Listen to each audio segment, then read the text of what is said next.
Hello everyone and welcome along to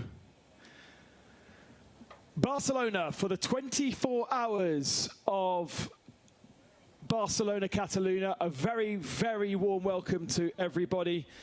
The last round of the 24H series for 2025. After a titanic struggle through Europe since March, we come down to our championship deciding race. The first year on the Michelin tyre and the first year of the 24-hour series by Michelin, with 9 GT3 teams still able to take victory. 60 points on offer across this 24-hour race, and it leaves 9 cars in GT3 still able to take the title in 992. We also have 6 cars that can do that, but lots of stories from qualifying, lots of stories going into this race. We started our championship in Mugello in March, and after that we travelled to Spa-Francorchamps in May. We also had a race most recently at Paul Ricard at the start of July, and now here in Barcelona for the end of the European season, but it also signals the start of the Middle Eastern Trophy for 2025-26, with a race in Malaysia on the first weekend of December, and then our traditional visit to the Middle East with Abu Dhabi a week before the Dubai 24 hours for 2026. It kind of has been perfect weather here in Barcelona.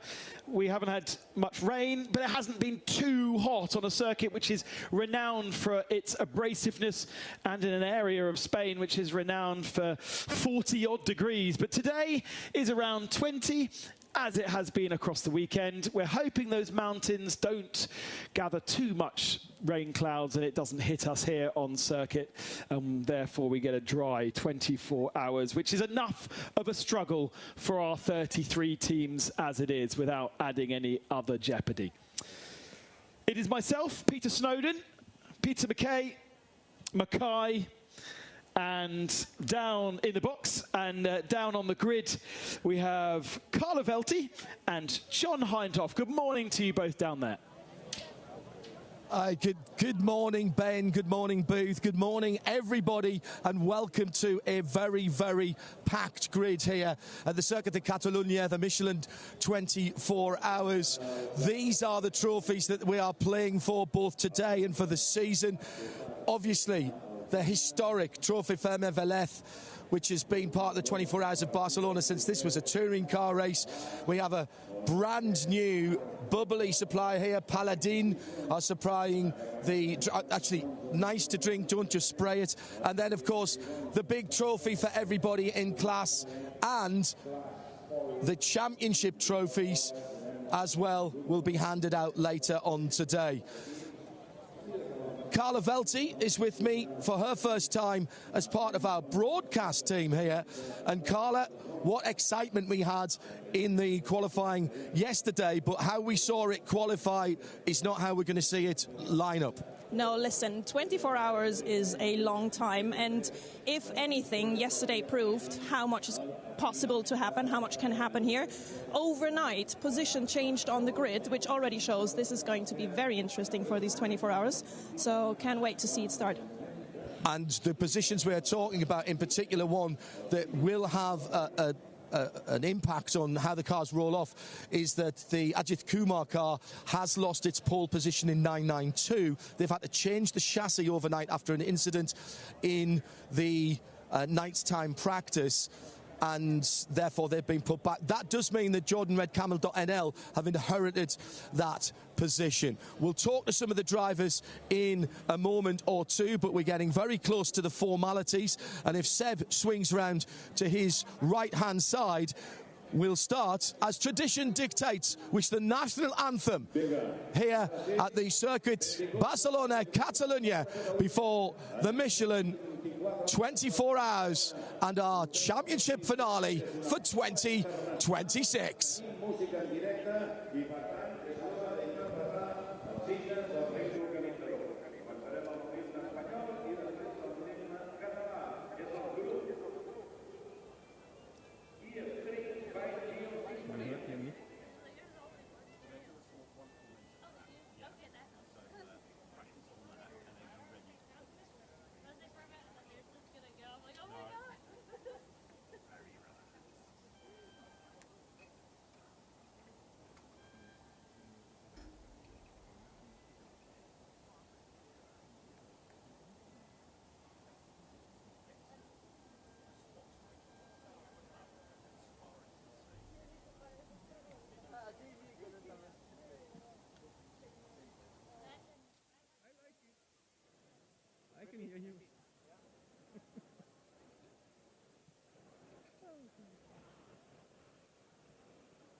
So the formalities then underway. I've made my way through a big crowd on the grid here, and Seb will catch up with me. I'm at pole position, which is driver's right, nearest the pit wall, as Seb will fight his way through. The car that is on pole position here is the AMG, sitting resplendent. Lots of people getting photos that I don't want to break through. Seb will catch up with me in just a second. Oh, and another national anthem. Stand by.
The national anthems first of Spain and then of Catalonia, the red and the gold here at the circuit of Catalonia, right next to the pole position car. And this man is on his way to us at the moment, whilst Maro Engel is saying, let's have a word with Ben Pack. Benjamin, how are you this morning? Very good. Yeah? Yeah, feeling is good. No, not a lot of pressure, so ready for the 24 hours. How do you get yourself into the state of mind for a 24-hour race? It's Maro that starts the car, yes, exactly. So when do you get in? I go in second, so not too long to wait. Exactly, so Maro will take the start, and afterwards I'm in the car. So I'm very relaxed, very comfortable, so ready, and yeah, let's hope to do a good result. We wish you good racing. Maro Engel has just joined us, looking as cool as ever. Hello, my friends. Just briefing with the mechanics there. Nice job in qualifying by the whole team, because of course 3 people have to do it.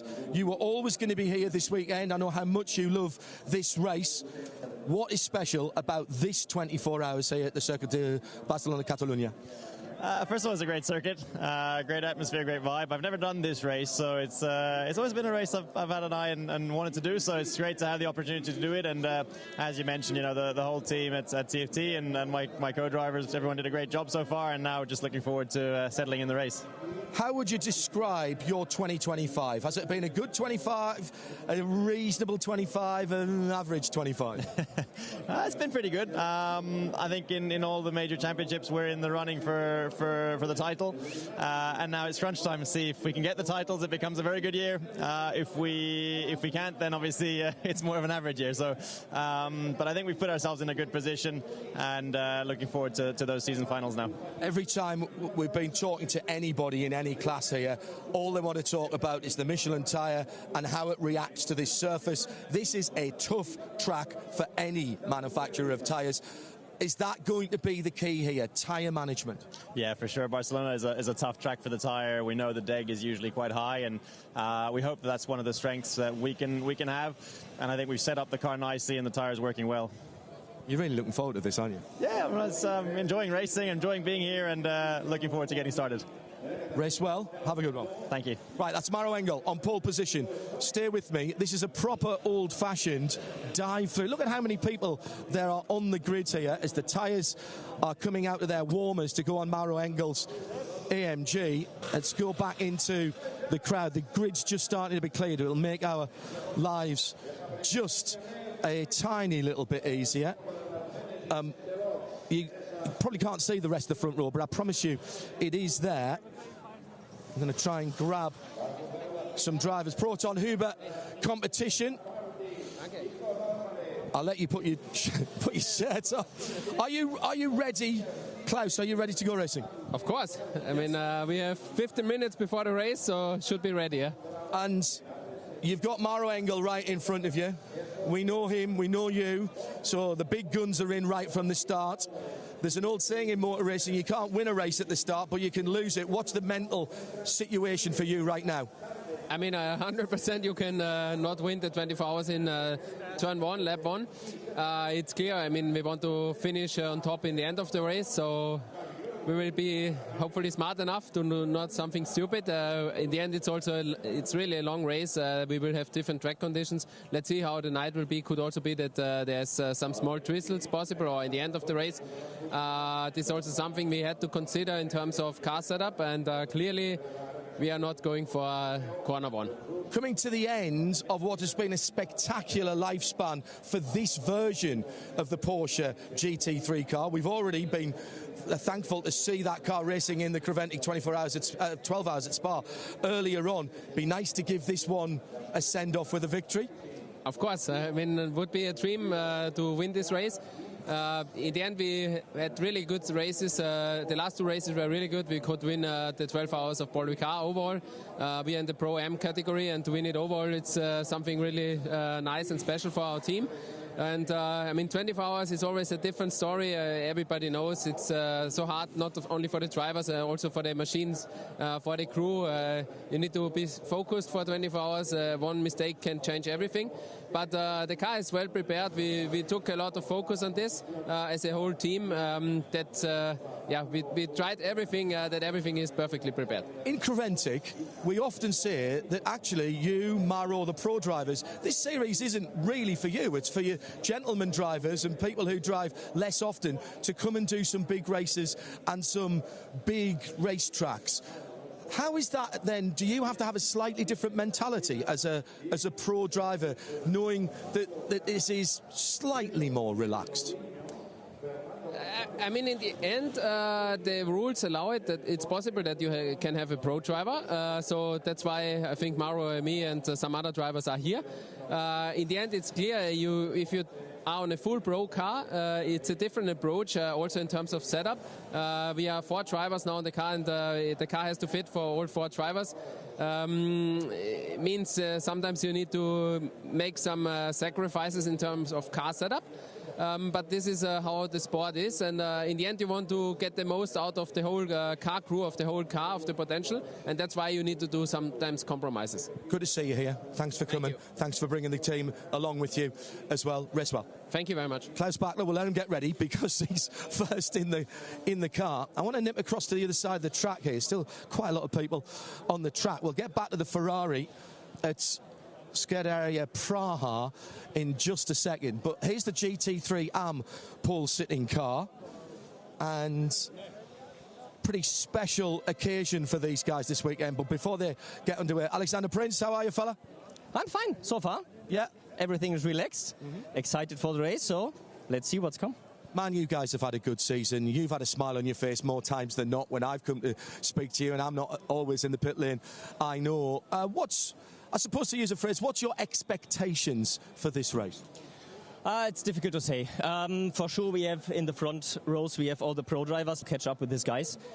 We focus on our AM class for sure, but for sure we always we try to survive till the morning, and then we try, like always, we try to push hard to give them a hard time, and let's see what's coming out of this. Hopefully near to the overall podium, and maybe the podium for the AM class. you guys have been around Creventic racing for a very long time. In fact, there's a bit of an anniversary this weekend, but we'll leave that until later in the race. Elsa, which is this car, is a little bit newer. Why do you guys keep coming back as a team, as a family, to Creventic racing? There are plenty of places and championships you can race GT3 cars now. Why this one? Yes, for sure. It would be possible for us to go also to other series, but we just love all the atmosphere here. We love the family atmosphere.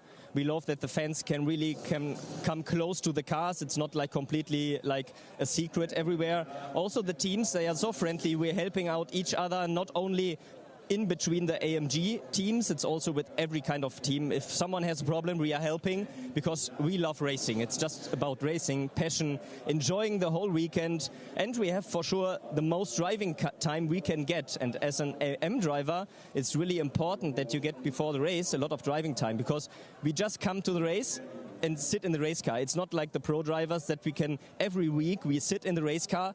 We need the time to get used to the track, the car, and feel really comfortable for ourselves. So, and that's our main reason. And for sure, we love also all the guys behind the camera with a microphone. It's always just lovely to come here. It's more like a friendship, everything. I was going to say, it isn't like the circus comes to town every 3 weeks or a month and catching up and finding out what's been going on. Myself to like more. Yeah. I'll let you get ready. Thank you very much. Best of the team. Let's move on down the grid. The grid has been cleared at the moment. Our race direction helping out with that. Still some tyres going along. Another row of AMGs. We're into the Ferraris. I was going to have a quick look at Scuderia Ferrari, but Scuderia Praha, but they are getting ready. Now, Seb, I want to go this way and to the Ferrari that is on your left-hand side, and to the team of Era Motorsport. Now, let's see, where's the boss? Is he around? No, he's not. But Jake Hill is in Mufti. So Jake Hill, current British Touring Car champion, heading off into international motorsport. I'm not going to ask you about that, because that's not what we're talking about here today. Congratulations on a fantastic year last year. You've been very competitive at times this year as well in the Touring Car Championship. But you're loving this, and you're loving Era, and a very special livery on this car this weekend. It is, yeah. Thank you, Hindy. I mean, it's, first of all, it's, big move for myself this year, leaving British Touring Car Championship at the end of the year, and, looking forward to doing more sports cars for next year. So that's a big move for myself.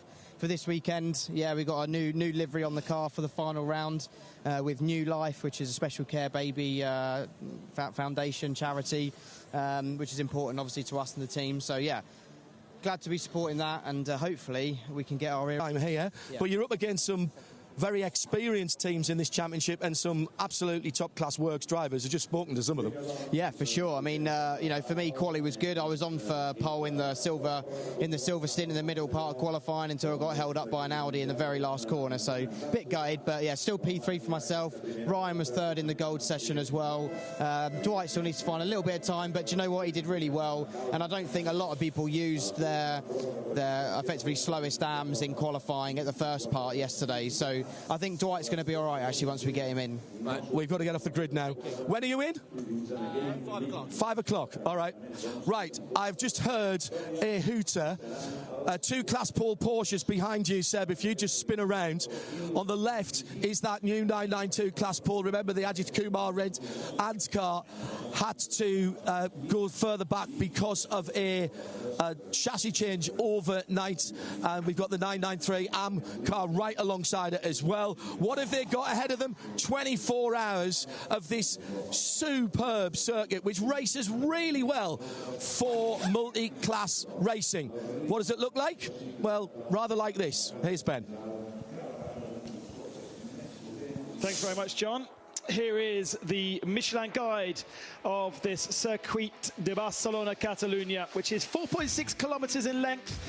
An average lap time of 1 minute and 44 seconds, but fastest lap time in the 140s in qualifying. A good second faster than we managed last year on these new, for 2025, Michelin tyres. Top speed of over 280 kilometers an hour as you come down into the braking zone at turn 1. The fast cars at 280, breaking down to 100 for turns 1 and 2, and then an acceleration through turn 3, up to another pretty high speed of the braking zone at turn 4, and that's the second part of the lap, the second interception through turns 7 and 8, and then this fast flick right-hander up at turn 9, down towards the last sector of the lap. You've got a hard hairpin left, and then an acceleration zone at turn 12, hairpin right.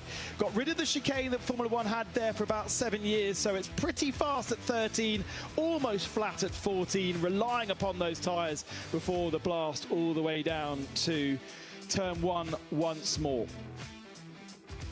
Last year's lap record, a 1:41.1 in McLaren on Hankooks. We get the 40s this year with the Michelin tyres. We have seen a 38 from GT3 cars in other classes, but of course it does very much depend on the conditions of the day and the tyres. As I said, my name is Ben Constanduris. It's great to have you with us for this 24-hour series finale. We've got 9 GT3 cars able to take the championship. We've got 6 in 992. There's lots of stories and quite a few teams, Peter Mackay, that are visiting us, not for the first time, but not in the championship battle, and are going to play around and not interfere with the championship because they've got their rights to win as well, including our pole car, TFT Racing, Mauro Engelby starting that car, Santalok Jr. alongside a Mercedes and Audi on the front row, with Proton Uber competition, the first of our championship challengers, alongside Red Ant on row 2, Klaus Bachler and Ayrton Red Ant. Row 3 has Joseph Kral starting the Scuderia Praha Ferrari, and then Hoffer Racing will be started by Alexander Prince. And that is row 3 for you. We've got another Mercedes on row 4. Get Speed are here, and great to have the Aston Martin of E2P Racing, the Spanish team, local to Barcelona, know this place well. They start on row 4. Row 5, Inter Africa Ferrari and the Haas RT Audi.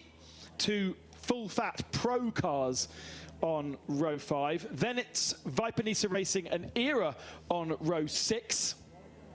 And then the last of our GT3 car rows is 2 Audis, Continental Racing by Simpson and the Jutta Racing Audi.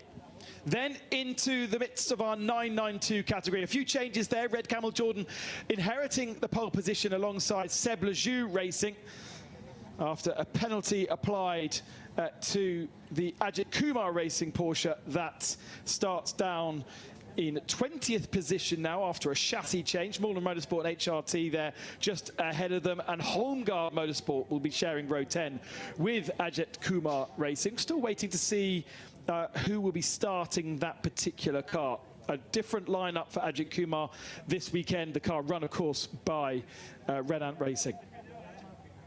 Row 12, we have GP Racing and the first of the Vortexes. Solène Amarouche will start the 974.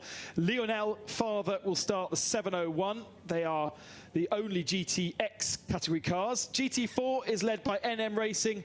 We've also got Sorg Rennsport joining us, second on the grid. And there's a 992 back there as 27th position. The last of the GT4s is Venture. There's 3 GT4s. And then we get into the TCEs, led by JMEC Engineering, their BMW, with Cupra, the only other championship challenger from AS Best Racing. And then some amazing guest cars through Honda Racing from America. And the last of our 33-car field is the 111 AS Best Racing older style Cup Porsche. 33 cars on the field spread across 5 different classes. And finally, I can introduce Peter. We saw how close it was in qualifying, in all different classes. This is not going to be a straightforward race.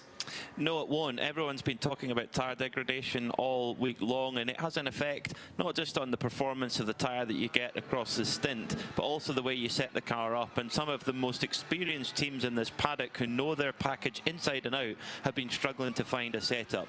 we're going to find out now how that plays out in these first few hours of the race. We're just approaching 12 o'clock local time, so in the next 3 or 4 hours we're going to get the warmest part of the day, which of course puts more stress for the tyres. So let's see how that one plays out as well. Great grid of cars as always here for the 26th edition of the Michelin 24 Hours of Barcelona, and 24 hours from now we'll know who will be the holder of the Trofeo Fermín Vélez.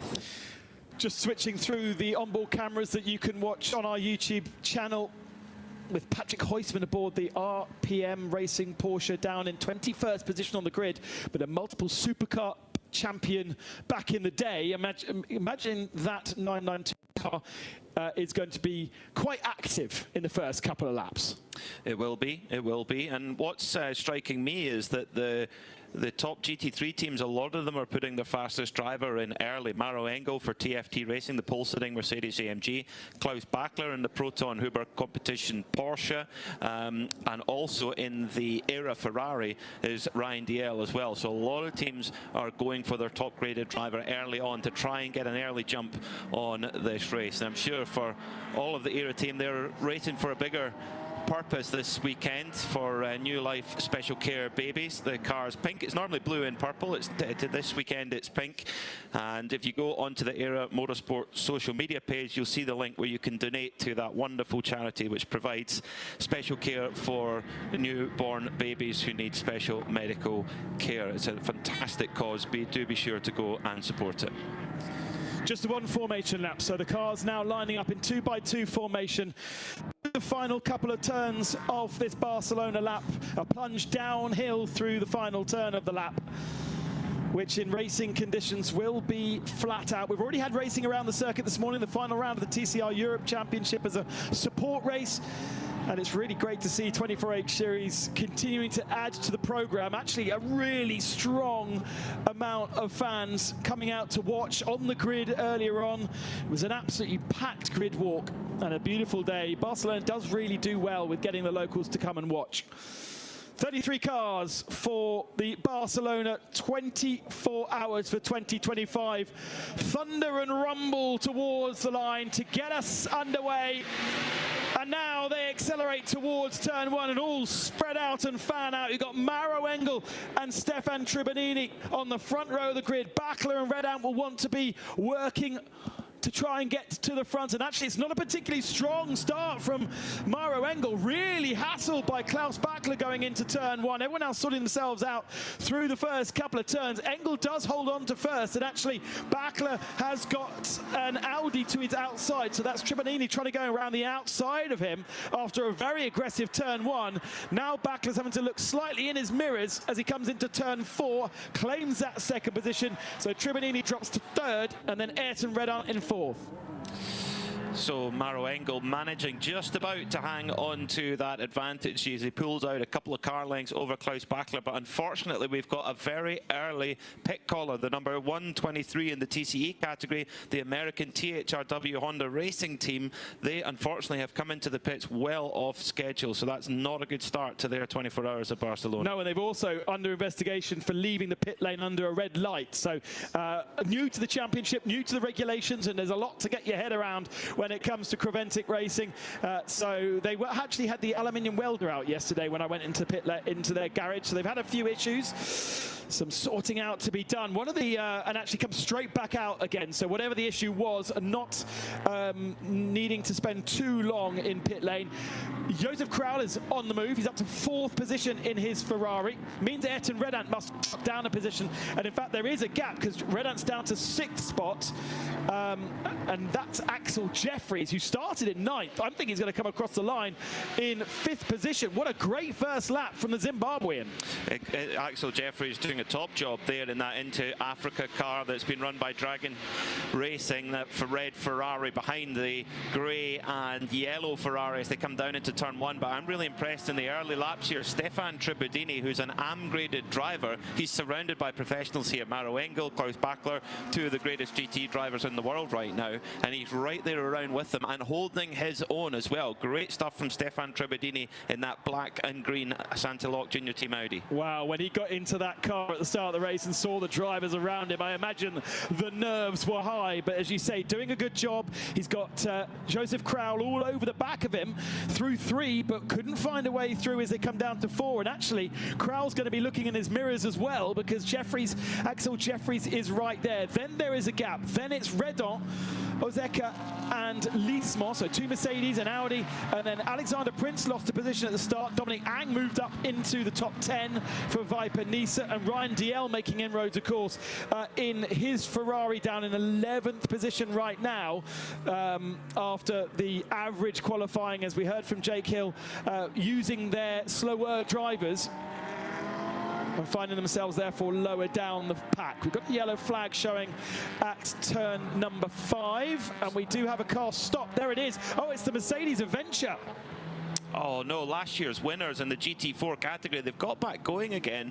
The car seemed to grind to a halt there and then has carried on just through turn 7 and turn 8 at the moment. It's Matthew George, their semi-pro driver, their top-graded driver, who's in the car at the moment. So that's a good thing. When these sorts of things happen, you need an experienced driver to not panic and crack on. They had a great run last year. That was their first race in the series, and they've been here for the full season, and they are our GT4 champion-elect. And they are one of the most professional teams in the paddock. You go down to their garage, it's spotless. They've got a nice sponsor area. They've got a simulator in there for their guests to enjoy driving around Barcelona, as well as the drivers themselves. And I have to say, they really do an amazing job wherever we go, whether not just for here, but every single round they've got a full setup. And they weren't particularly lucky, if I seem to remember, in Spa in the early part of the year. They were leading GT4. They've had races where they haven't had anybody else to race against. I think Mizana, they were the only GT4 car, but they do have competitors here in NM Racing and in Team Sorg Rennsport. They were leading both of them, but now at the tail of the field.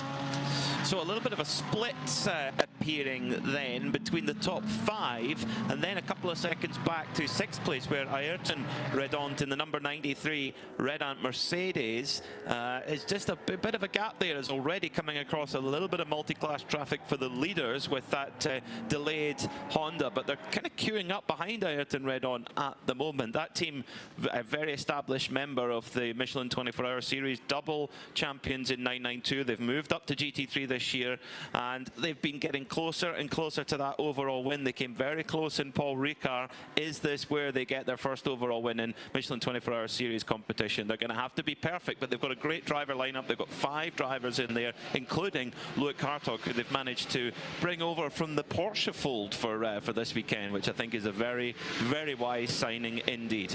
Now, don't forget, we are not going to be seeing ultimate fastest laps from our professional drivers at the head of the field. They've now established their positions. They're now in tyre preservation mode. You're going to hear us talk a lot about tyre preservation across the 24 hours as Yannick Redon loses a position there to Adam Osieka. That's the not the leading for Mercedes, because we've got a Mercedes at the head of the field, but that is for 6th position a change. We need to get these Michelin tyres preserved. The circuit incredibly abrasive, incredibly aggressive, and we need to get within 50 minutes because there's a new regulation, Peter, that means you can't change tyres if you've done less than 50 minutes on a set of tyres in a code 60. Is that correct? That's right, yeah. So if it was under a green flag conditions, you wouldn't want to be pitting within 50 minutes anyway, because you haven't used up your fuel tank. But if you come in under code 60, what was happening is that when there was a code 60, teams had calculated that it was always good, regardless whether you need to stop or not. If it's code 60, come in and get some fuel and then throw tyres on. The problem is, 4 racing slick tyres is a huge expense. One of the biggest parts of a racing budget is the tyres. So if you've got teams with more generous budget than others, they're at a competitive advantage. So what Creventic, the team that organised the Michelin 24-hour series, have done is to try and limit that use and to try to reduce everybody's tyre bill effectively. And that's where they're very, very clever at working with the competitors, listening to the teams, listening to their concerns and addressing them to try and put on the best product possible. And it doesn't shortchange us in racing. In fact, it actually gives us another little strategical angle to follow, if you like. Still in 3rd position Stefan Tribodini holding on ahead of those two Ferraris that have the pro drivers in their cars. Joseph Crowell and Axel Jeffries, 4th and 5th, then a gap. But Anna Moseka and Mathis Lismont have broken clear of Ayrton Redon, who's dropped from 6th down to 8th position on that last lap. Redon now has Prince and Rian Diel behind. And I suppose Dominic Ang in that little queue as well now in his Viper Nisa Mercedes. Then the first of the 992 category, and that's interesting because we saw how good James Kellett was in qualifying. If you remember, he was absolutely spellbinding in the final part of qualifying for 992. He's elevated HRT to the head of the 992 category and 3.5 seconds to the good over Rick Breukers. So in the Red Camels Jordan car, they have their fast gun in Rick. But James Kellett showing his heels at the head of 992 right now. I'm not surprised to see James Kellett putting in this performance. Multiple race winner in the Porsche Carrera Cup of Great Britain. Overall, multiple Ginetta champion in the UK. So he's come through the single make world in the United Kingdom, which is a very, very competitive space. So it's great to see him get this opportunity at this level in endurance racing. As Ryan Diel now in the last sector, trying to make his way around the Redon Mercedes as they come into the penultimate corner right now. Ayrton Redon just holding off DL for now. That is your battle over 10th position. But we've got an update down in the pits. Let's catch up with John Hindhaugh. Early days in the race here, and you might think, well, why is Hindhaugh in an empty pit? I want to show you the level of preparation that goes on right up and down this pit lane. This is at Holmgard. Look at how everything is laid out. All of the electric drivers, the guns, the batteries, all on charge over that side. The right-hand side. Over to the left-hand side, we have a C-Tech battery charger. I've got about 4 of those myself. Everything is in its proper place. The extra batteries for the headsets all the way down. Drivers' helmets all in the right places so everybody knows what it is. Little spot for people to be relaxing in the pit lane. And then, of course, lots of water and other drinks to get you through the night. And the most important things, there's some sweeties and chocolates, but my eyes have rested, of course, gentlemen, on the fruit. It's all neat and tidy here at the moment. What will it look like in 24 hours' time? I'm not entirely certain, but they'll be hoping just to polish it, put wheels and tyres on it and send it. They've even already got a new set of brake discs because they know they'll have to do a brake disc change at some stage during the race down here at Holmgard. That they will, yes. That's always an important part of when to do the brake change. And an impressive range of snack. I saw some blue and red cola bottles there, some biscuits, very nice indeed. But it's holding up on course because in turn 8 there's been a yellow flag shown. I don't see though, Ben, on our track map a car going slowly. No, I think the Aston Martin was facing the wrong direction on the exit of turn 8, but has got going again. Very difficult car to drive. The new Aston Martin Vantage, brought in, what, 2 years ago now? Built by ProDrive and very much a purebred racing car. I say that because there are cars in this field in the GT3 category designed for the gentleman driver, you and I, to jump into and feel comfortable and be able to push. And there are other cars out there, mainly the more modern GT3 cars, that are much more on the knife edge, much harder to extract the best performance out of. And ProDrive is a company that, of course, built the 550 Maranello, the 555 Subaru, is where I was going with that one, and various race cars across the last 25 to 30 years. They have built a purebred, almost Formula 3 style race car. And so E2P Racing, which is a driving school effectively here in Spain, trying to get the best out of what is a beautiful car, which is a brand new car, but a very, very tricky car to get the best out of. And they have struggled, to be fair, all year. We've got, in the moment, in the car is so their least experienced driver, and unfortunately he has swapped ends. But he's going again. We didn't see it on the screens, but he is down in 24th position. Big pressure being placed on the 6th place car, the number 286 Get Speed performance car, driven at the moment by Adam Oseka. Matisse Lismont in the Haas RT Audi, right in behind. Haas had a brilliant win overall at Misano in the mid-summers, and trying to make moves forward here. Great to see Get Speed come here to compete, a team that's very well known at the Nürburgring. They run the, you can't call it the factory AMG, but as close as you get, you know, filled with factory drivers going for victories at the Nürburgring 24 hours, so they're very familiar there. But wonderful to see them come and take part in this 24 hours of Barcelona, coming around the never-ending turn 3, turn 4 complex, just right-hander, and you're just punishing the tyre. And this is an area of the circuit where the tyre is going to be put under its biggest stress. And the Mercedes is an interesting car because it's got a big 6.2 litre V8 in the front of it, which some drivers have commented in the past that it can be quite hard on its tyres, whereas the Audi is totally different. Big capacity V10, but in the middle of the car, so a little bit different. And Lismont definitely getting held up here, but behind Oseka, because also Alexander Prinz has come to join the party. So this is a three-way fight for 6th position as they come round turn 9 at the moment. I wonder whether there was a little bit of kissing between the two of them as they came out of turn 5 there. There was a half a nose up the inside on the exit, and then the Audi almost sort of wiggled, didn't it? So I wonder whether there was a little bit of a squeeze from Oseka, and Lismont was not able to get through. But Lismont's looking in his mirrors, and they haven't driven away from Prince, and they've got Ryan DL there too. Alexander, I would has to say, struggling. Sorry, no, Ayrton Redeye is the Mercedes that's really struggling. They're down in 10th position now, and Ayrton is, well, yeah, not lapping particularly strongly at all, nearly in the 44s, bearing in mind that Maro Engel is in the 42s.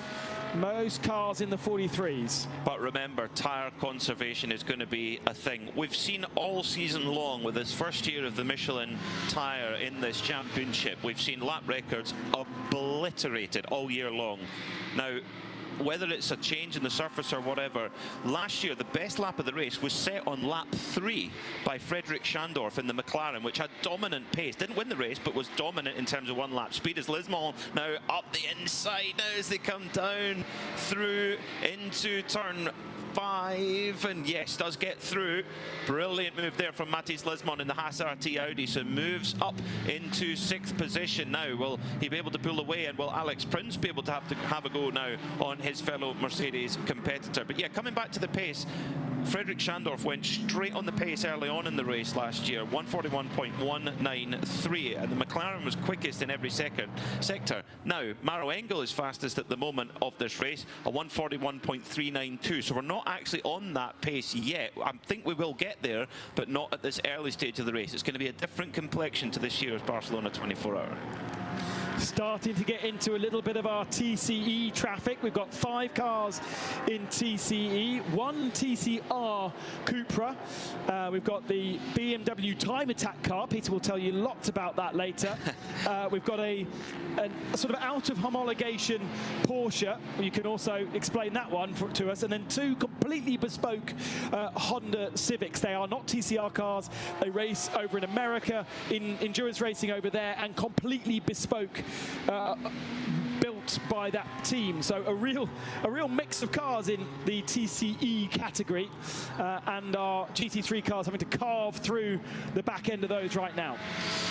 In that TCE category, the car that started at the very back of the grid is now at the front. That's Konrad Toslevo in that asbest Porsche, which is a GT4 Club Sport, which is effectively the road car, GT4 road car, which I've had the pleasure of having a few miles in the past. I drove one with a manual gearbox. I presume that'll be a PDK. And it was fantastic. Carbon brakes, it was lovely. Although the tyre did need a little bit of time to come into its comfortable window, shall we say. It had one or two little scares before it actually got up to temperature.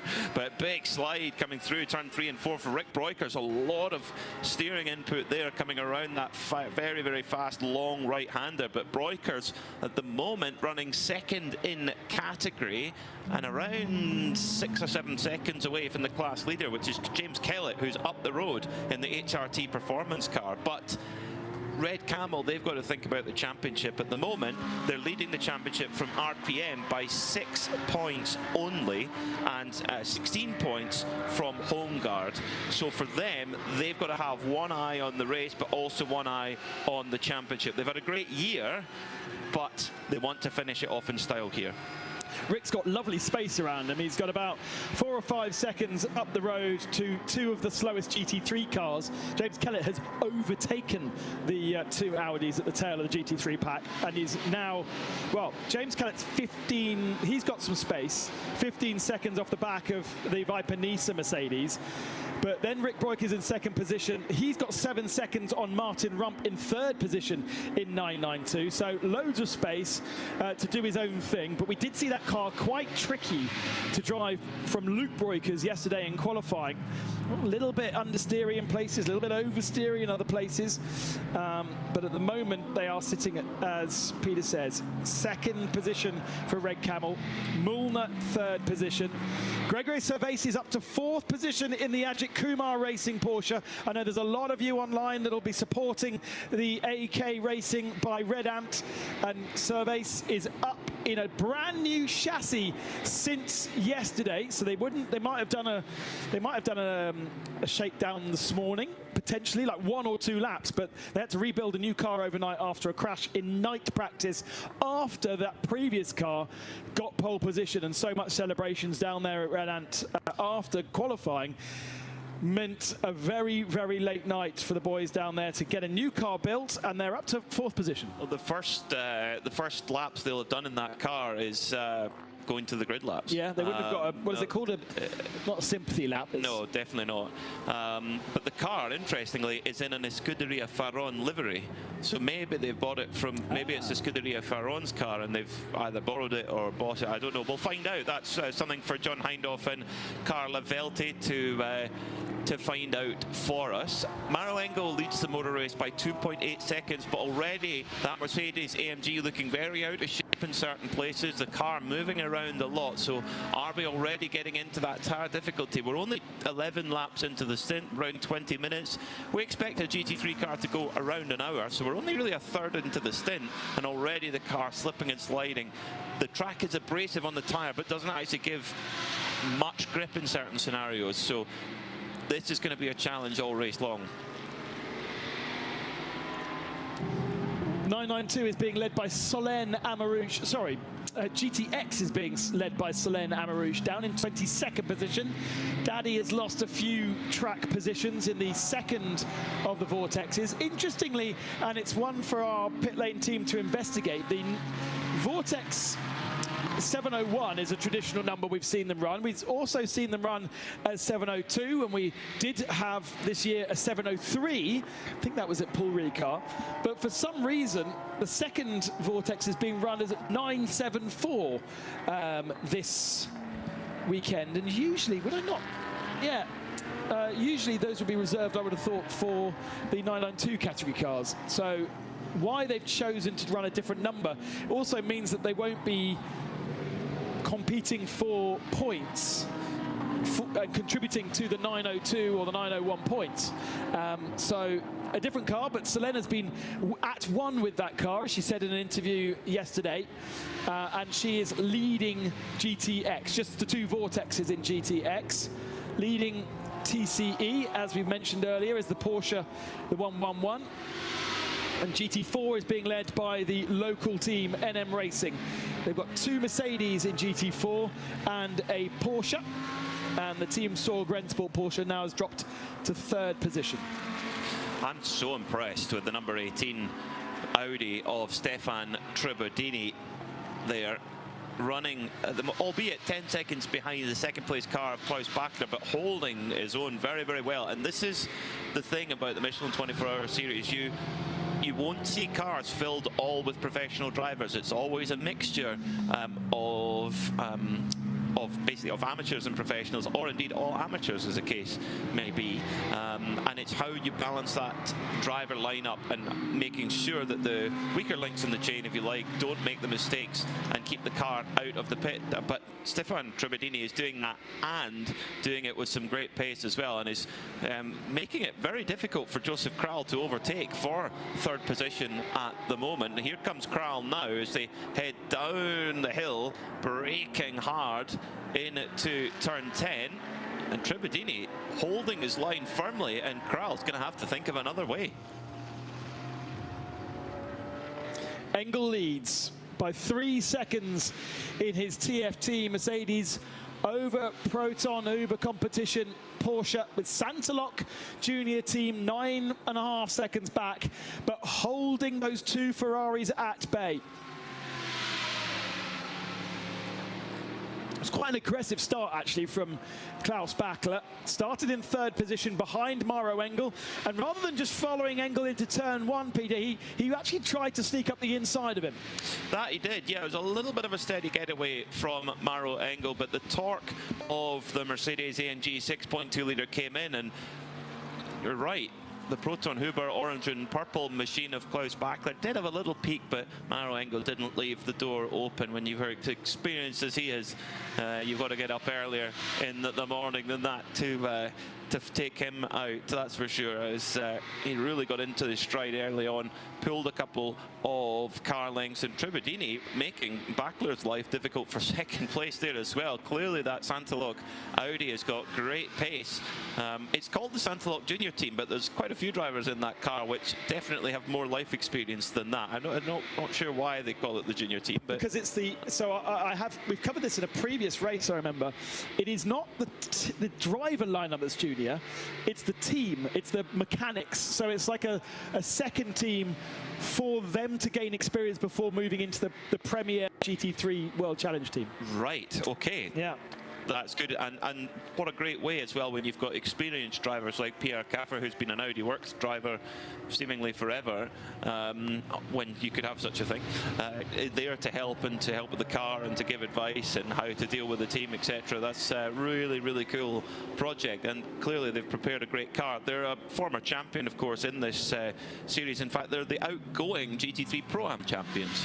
So back here for the 24 hours of Barcelona. They haven't done the full season this year, and they'll be hoping to get that trophy at 12 o'clock tomorrow afternoon. Maro Engel doing his job at the moment, pulling away quite convincingly, actually, from Klaus Bachler. So 142.5 last time by for Engel, but Bachler in second, 143.1. So the gap's now up to 3.9. So is Engel able to make the tyre perform longer? Is he taking performance out of it too early? These are questions that will only be answered over the next 35 minutes, because if we run green for the next 35 minutes, that's roughly when we'll see the GT3 cars come in for their first pit stop. We do not have safety cars here in the Michelin 24-hour series. We have what's called a code 60. So if there is an incident on track, the track needs to be neutralized so that there's a recovery or barrier repair or whatever it might be.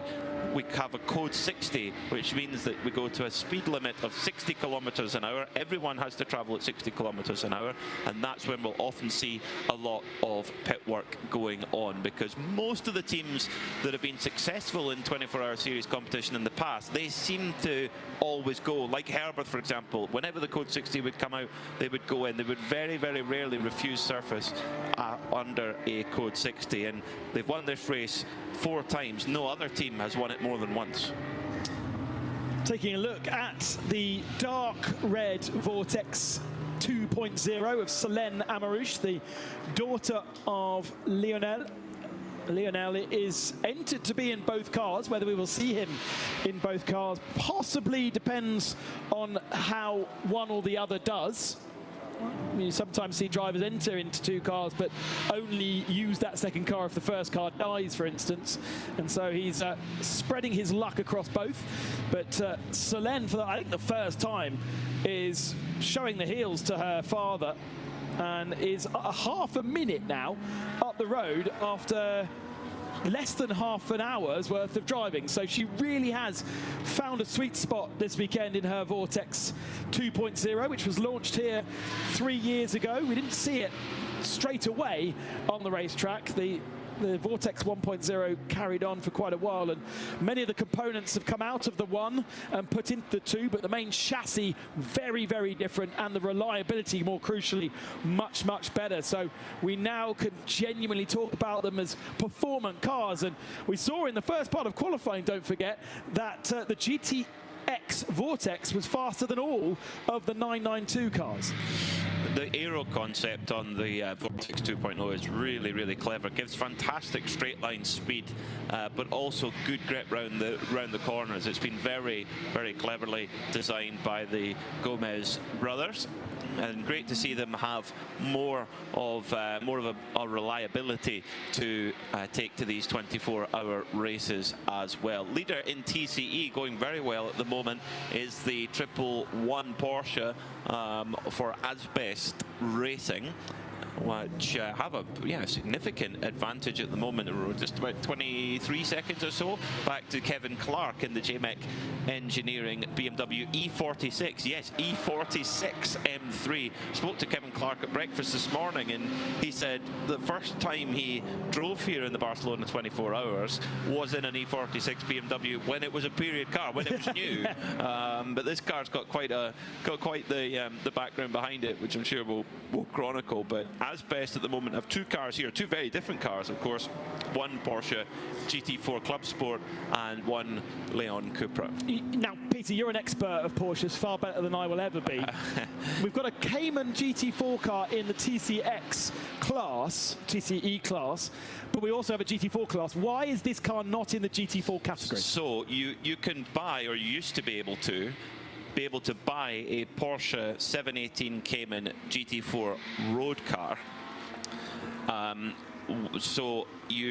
That is effectively not a homologated GT4 race car. It's a car that you could go and buy from a showroom at the time. And it's okay, so it's something that will be called a GT4 on the road. Yes. Yeah. Yes.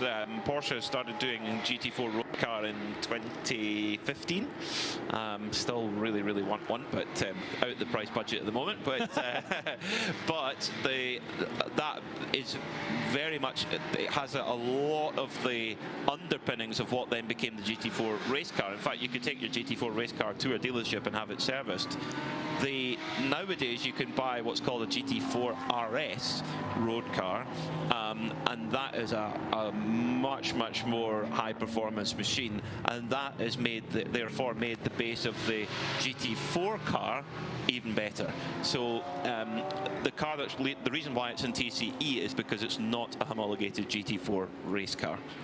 Hope that makes sense. With Porsche, it's always confusing sometimes because it's a 718 and it's also a 982. Don't ask. Don't do that. But the GT4 cars, as in an SRO homologated GT4 car, is still based upon that car. Yes. Yeah. Yes. And there's not a huge amount of difference. Normally they say 80% of a GT4 car is road based and 20% is race.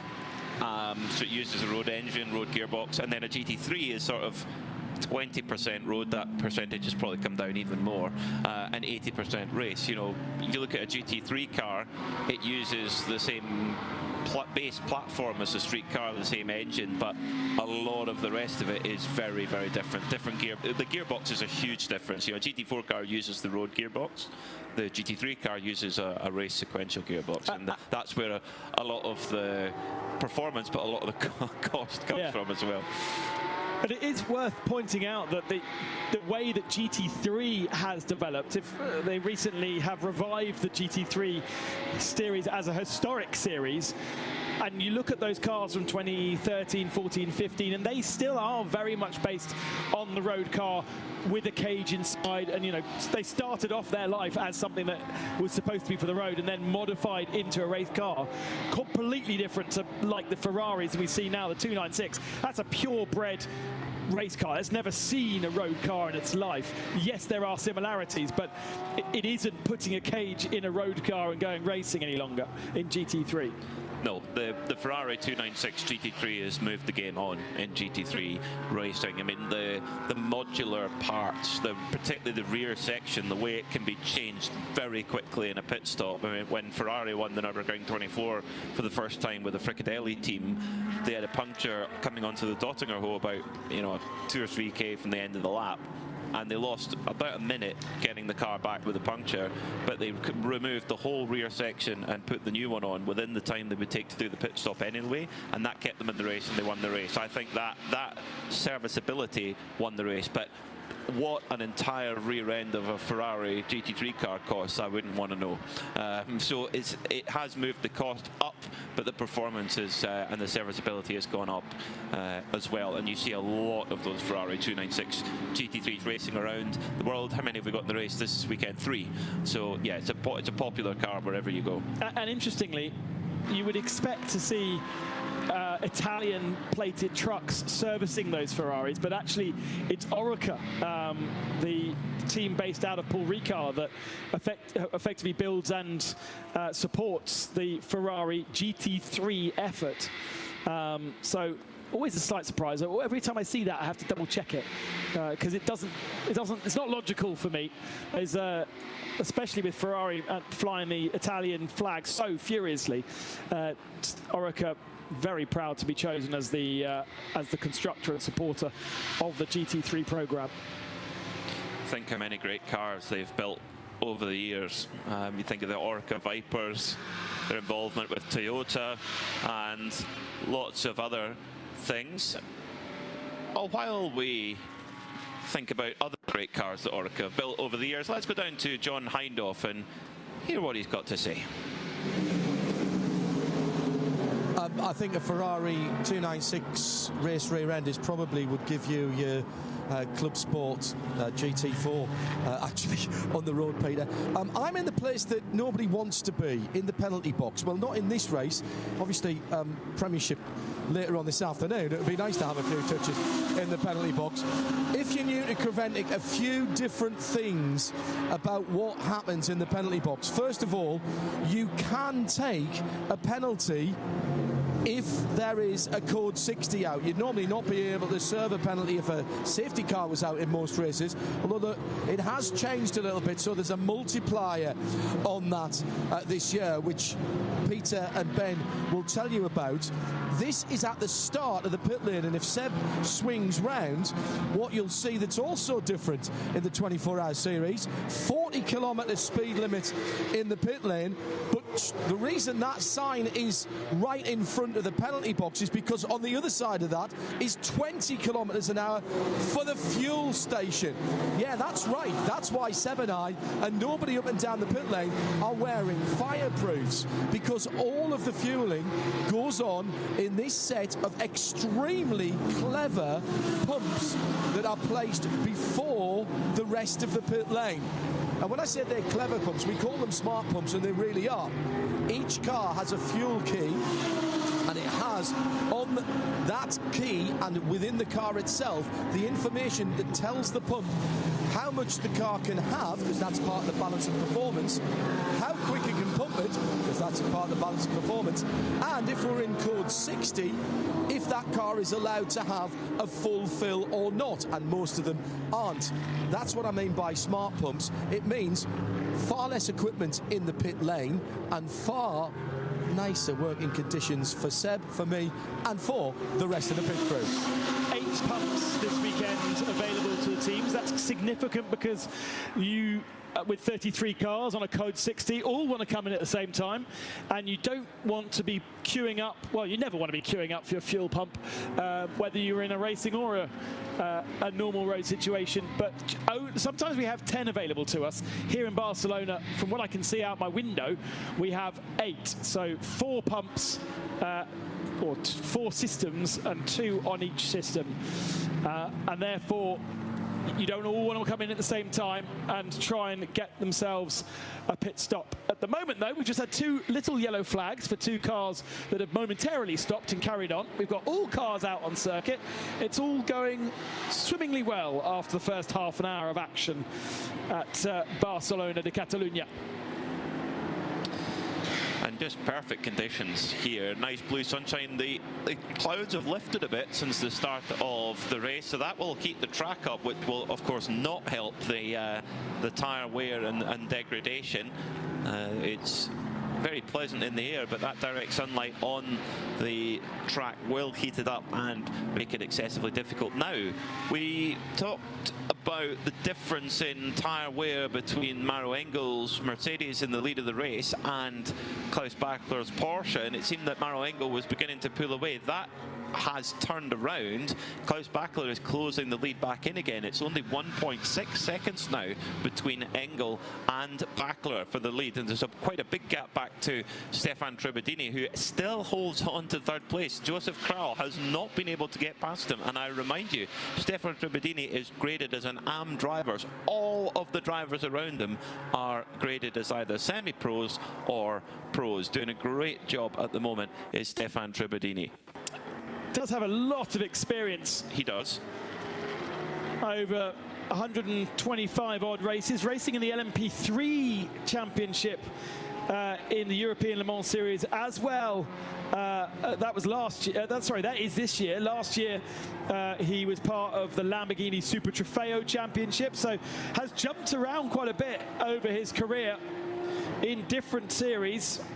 A lot of titles under his belt. GT4 Europe, French GT, GT World Challenge Endurance, Lamborghini Super Trofeo, as you mentioned, Italian GT.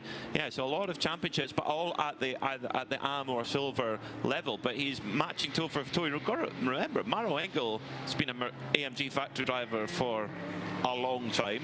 Klaus Bachler has been in the Porsche factory team for several years now as well. And to be, after 40 minutes of racing, you're well under a second a lap away. That is really, really impressive and encouraging, I would say, for Chanteloc Audi Junior team. I wonder whether Stefan is sort of a hired AM. You've got 2 AM Spirit drivers in that car, because you've got Michael Doppelmayr and Ernst Inzerbitten. So within the extra drivers in that car, you're obviously going to have Pierre Caffer, because Pierre and Michael come together as a team. And Earhart's done a lot of work with Chanteloc over the years. If you need a 5th driver, you don't really want that 5th driver to be another paying AM. You kind of want to keep the pace up, and so I wonder whether he's one of those guys that you kind of say, right, we need a bronze, we need a fast bronze, we'll get Stefan in. With those kind of titles under his belt over the years. Well, there's a few of those lingering around as certain drivers hit certain ages. And, you know, the FIA have a driver ranking system, which, for example, Maro Engel and Klaus Bachler are both graded as platinum, which is the highest grade you can get. You know, Klaus Bachler, former World Endurance Champion, Maro Engel, multiple Macau winner. You know, we could be here all day reading his CV, winner of the Nürburgring 24, etc., etc. Then you have silver, which is anything up to 30 years old. You're automatically a silver, or someone who's been brought down from gold, and then you have they have bronze, of course. So bronze is for drivers who don't make their prime living from racing, but that once you get to a certain age, you go to bronze automatically. So Patrick Heusmann, good example, in the 907 RPM Racing Porsche at the moment, sitting 4th in the AM class. He's a 4-time Porsche Mobil 1 Super Cup champion. but he's now at an age where he goes automatically to a bronze. David Donoghue, former winner of the Rolex 24, he's a bronze. Johnny O'Connell, multiple Le Mans winner in GT, also a bronze. Max Angelelli, multiple IMSA champion and Rolex 24 winner multiple times, he's a bronze. So there is a lot of quite unusual bronze graded drivers out there. So it is a diverse topic, sometimes a thorny topic, and one that actually a 24-hour race gives you a little bit more latitude to discuss. Yeah, I'm actually surprised that Patrick Huysman hasn't made up more ground. Remember that those guys, Tracy Crone's team, are looking to take the championship this weekend off Red Camels. They're in a really tight fight. Huysman is in 20th position. Rick Broikers in the Red Camels, Jordan, is in 15th position. There is over, need to get this right, there's over a half a minute difference between the two. Now we know that Huysman started pretty deep in the 992 field, but hasn't made that much progress, just past Magnus Holmgaard to put him up into 6th position in class. But there's a big gap between himself and Fabien Dufault, who has moved across from Ajit Kumar Racing to Seb Lejeune Racing for this weekend. Yeah, there's also an Aston Martin in between the two of them. Early days, very early days in this 26th edition of the Michelin 24 Hours of Barcelona. The gap has extended back out again at the lead, so now Engel leads by 3 seconds, so it's edging back and forth all the time.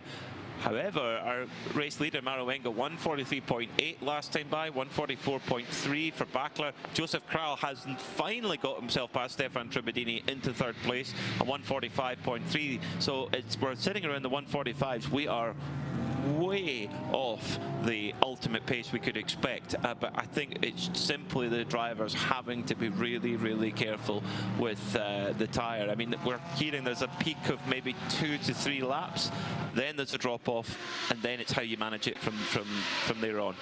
So interesting to see what kind of pace we can see now from Joseph Kral, who's been released from Stefan Tribadini. That only must have happened on the last lap or two. Will we start seeing green sectors on tyres that have done 25 laps? I doubt it, but of course the fuel is coming down in those cars and they are getting close to the end of the stint. So maybe we'll see some faster laps, but Tribadini's pace was good. He was in the 42s. The guys that, sorry, not in the 42s, in the 44s, but gosh, they're in the 45s now. Best lap of the race, Maro Engel, 41.3. He's now doing 43.2s. So the tyre, we know, has a really good peak. The first 3 laps of the Michelin tyre is very strong. Then it drops off, but then it sort of plateaus. That's seemingly the characteristic, but seemingly the plateau at the moment is quite a long way off the peak.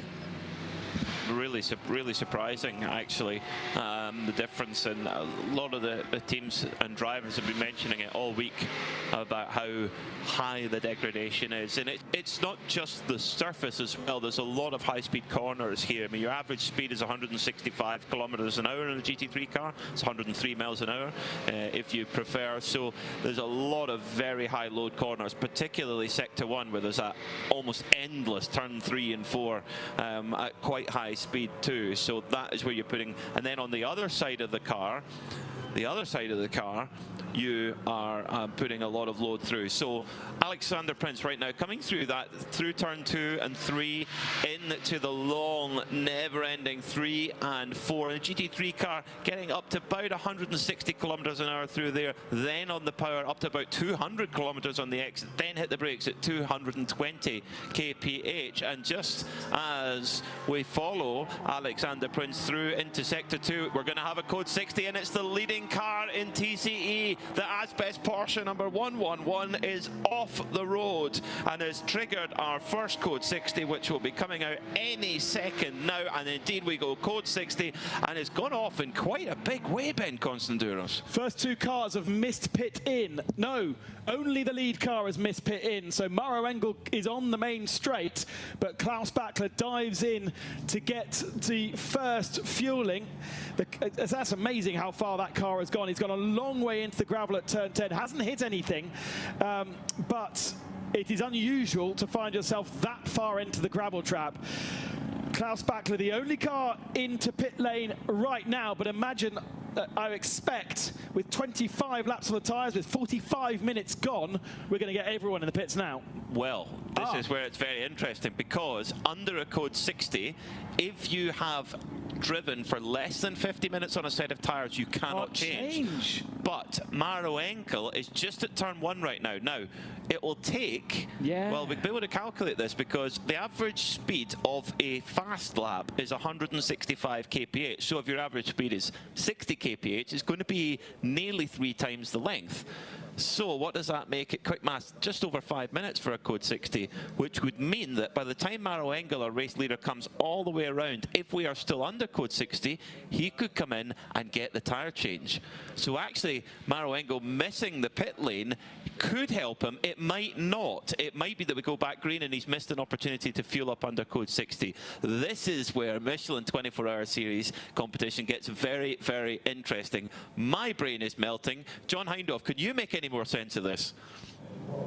Well, up and down the pit lane, there is an awful lot of racing engineers on the radio at the moment. Here comes the bright green Tracy Krohn Porsche into pit lane, and they have been into fuel. The negative, they have not been into fuel, excuse me, that car, the 907. ERA are in as well. What's interesting to me is I think that conversation, guys, are going on. This is a rule that will be lots of cars coming out of fueling now. That 50-minute rule will be adopted in the full sporting regulations full time from next year. It was tried out at Paul Ricard, and it's in the supplementary regs here as well. So I think there's a few people talking about this. Yeah, all of those cars who've just come out of fueling, guys, have just done that. So a splash of the fuel, top them back off, and they're straight out of the pit lane. There's only a couple cars that have actually pulled into their pit boxes, and some of them are doing driver changes, but of course no tyres. No Michelin tyres being offered to those cars. Checking of tyre pressures and temperatures, but nothing else happening from that. And in fact, that's what's going on with the ERA car, I believe. The ERA car didn't fuel, so it can't change tyres, and it didn't take fuel. RPM was one of the only other cars to drive past because all the fuel Bowsers were already taken. So that's a bit of a disadvantage for ERA for their first stop. But in the pit lane, you're not really losing any time, actually. At 60 kilometers an hour in the pit lane, that's what you'd be doing outside anyway. 40, excuse me. So you lose a little bit. Now, Maro Engel, our race leader, at the moment is coming around towards turn 10. Now, at full speed, that sector would take 30 seconds. So it's going to take at code 60 just under 90 seconds, which, he's just going to be just short of being able to come in for tyres. But by the time he gets into the pit lane, it will be under 50 minutes. Now, the Asbest Porsche is being dragged out by one of the pickup trucks. They're out of the gravel trap at turn 11. So we could well go back to, and there is a cutout there, so we could go back to green flag very, very quickly. So Maro Engel will actually refuse the opportunity for fuel, but the TFT team are ready at the fuel Bowser.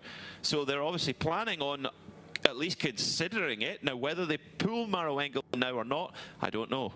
John, back down to you. Is Red Camel come in for fuel?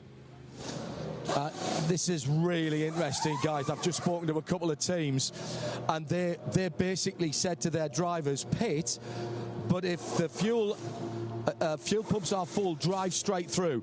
So they were counting on it. You can only tell at the time, and they do have people there with walkie-talkies to pass on the information. So there was a slew of cars that came straight through there. As Peter rightly said, they lost a tiny little bit of time up the pit lane, but it's better than sitting stationary next to the fuel Bowsers. So they were all rolling the dice a little bit. It seems, though, that the general consensus is if we can take a bit of fuel, let's take it. The only thing right now is how quick, and you can see this, whereas I can't, the amount of people who are glued to the screens at the moment trying to work out when this Code 60 full course purple will actually go back to green. Also, we're only 15 seconds away from the magic 50-minute mark. Red Camel trundle down pit lane. TFT are also there in the fueling area, so this has kind of worked perfectly for them, hasn't it? I think it has, yeah. So we're now into that window where you could take tyres. It's over 50 minutes of stint time, unless your time within the fuel doesn't, and then the pits doesn't count. TFT making their way down the pit lane at the moment. They are going to think about a driver change, though. Key wording that was changed between Paul Ricard and here: a car crossing the pit entry line stint. Yes. So those in the fuel area, that didn't count then, so they're going to have to keep going. Yet Maro Engels had to carry on. Yeah, so that's a good point, Ben Constanduros. That is absolutely right. So as you come into the pit blend line, that's where that stint time effectively pauses. Back to green flag racing. Engel has some fuel on board under Code 60 conditions. The disadvantage he has now is the tyre, whereas Klaus Bachler has come into the pits now under green, and they're going to make a driver change and some fresh Michelin tyres. Good spot just underneath our noses, a brand new set of tyres, and they're saying come on, get going, but Klaus Bachler isn't moving anywhere. Is there a problem with the car? Into Africa Ferrari are also in pit lane. They're getting fueled, and so presumably now they can take a full tank of fuel as well, because we're in green flag conditions. Very, very, yes, you can. That's a great point as well. So under Code 60, you can only take 25% fuel on board, whereas under green flag conditions, you can take 100% of your fuel allowance. Now, that was a very slow stop for the purple and orange. Klaus Bachler, well, driven in the first stint. I think they've done a driver change, though. Very, very slow stop for Proton Huber competition. The car had its Michelin tyres changed, but and the mechanics were saying go, go, go, but there was no go. And they had to open the door. Mechanic went in. It looked like it's maybe something with belts or something like that. Jörg Dreisaw, the Am Spirit driver, has taken it over from Klaus Bachler. So maybe just a delay in the driver change. They're getting all tightened up and ready to go. So valuable seconds lost there for Proton Huber competition. Not everybody took advantage of the 25% fuel that they could get under that Code 60. Hassarty stayed out. Hoffer Racing completely stayed out. Red Ant Racing completely stayed out. Never vitted the pits. They didn't, as we spoke about, they didn't gain that much from doing that. The cars on track doing 60k. The cars in pit lane doing 40k. We also have James Kellett, who did not pit, and therefore HRT have moved up the field. But in pit lane, into Africa, the only car, I think, that's been able to do a completely full service. Full tyres and full fuel. New tyres for Bachler, but he only got 25% fuel. But if he came back in for tyres, he may well have gone back into fuel as well. Did he not? Yeah, but he was too early in there to be able to get. He was still under Code 60 in the fuel area. Okay. Now into pit lane, the 286 machine. So that is Adam Oseka for Get Speed. And interestingly, it didn't seem to spend that long at the fuel Bowsers. We've got a great view, by the way. Our commentary position looks directly over the fuel Bowsers, so we can see exactly what's gone on. And he's been in there for about 2 minutes and 15 seconds. So maybe getting a full tank, but now the strategies are all completely split. It is, and 3 cars did not take any service at all. Matthijs Lismont now up to second in the Hassar Audi, Alex Prince in the Hoff Mercedes, and Ayrton Redon in that Red Ant Mercedes. So where do they sit? They've now got 29 lap old tyres, but then there's a lot of others who are in that same position. This is where it really does extrapolate around here in the Michelin 24-hour series. We did see the Continental Racing by Simpson Audi in pit lane, changing tyres before that 50-minute window. Remember, it's a brand new regulation, well, not for this race, but since Paul Ricard, and therefore one of those many regulations to get your head around, and perhaps Simpson just not quite reading it completely correctly, because it's changed slightly the wording from last round to this one. John, you're down there? cars that have got a number 1 behind them in the pit stop column, but they drove straight through. So look at the pit stop times, because what we've got there is an exact timing to drive down at 40 kilometres an hour, because they didn't peel into the 20k zone for fuel and they went straight through. So those ones that have got the lowest times, they've been through the pit lane, as the 111 Porsche is back in the pit lane with damage to the diffuser under the rear bumper. That's the car that caused this issue. It's all the way down at pit out, and of course I'm about a third of the way up. So just remember that slew of cars that went straight through, and now we have the pit lane delta, as all of the team managers will be talking about. We have an exact time for that on the timeservice.nl timing screen. I think Era Motorsport, John, were you watching Era? Because it looks to me as though they have changed drivers. They didn't change tyres, they didn't get fuel, but it looks like they have changed drivers. Yes, correct. They came in, I think they were going to take 25% of their fuel, and they didn't. So that should be on rotation. Jake Hill should be showing on that now. They took the temperatures of the tyres, and I think they may have repressured them as well, which I think is okay within the regulations. I was about 3 or 4 pits down, maybe a little bit more. But it looked long enough to get a driver change in. Ryan DL getting out, and current British touring car champion Jake Hill getting in. RPM was the only other car I think we saw miss the fuel at Bowser and drive straight through.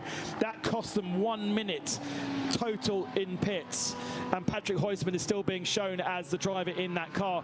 Dwight Merriman is being shown in Era's 81, but we can clarify whether it is Dwight or somebody else when we see the lap times being registered. Of course, he is on tyres that have done 50 minutes. Yesterday, the drivers were showing wrongly, so it's possible that the registration of the drivers is still not correct within that car. And trying to get Dwight's drive time out of the way. So the 111 is now, well, it says he's in fuel, but he's not in fuel. And they need to work out why the car ended up in the gravel trap. I think some of the damage was due to the dragging through the gravel trap. But it was successfully the fastest TCE car all the way up into 25th position, and now obviously at the tail of the field, sadly.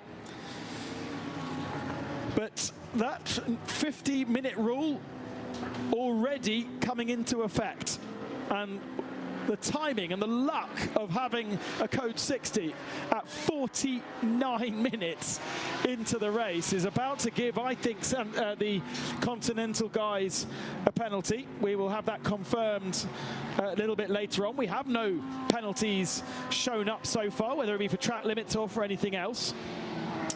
But as I said earlier, so many little regulations in the 24H series to get your head around.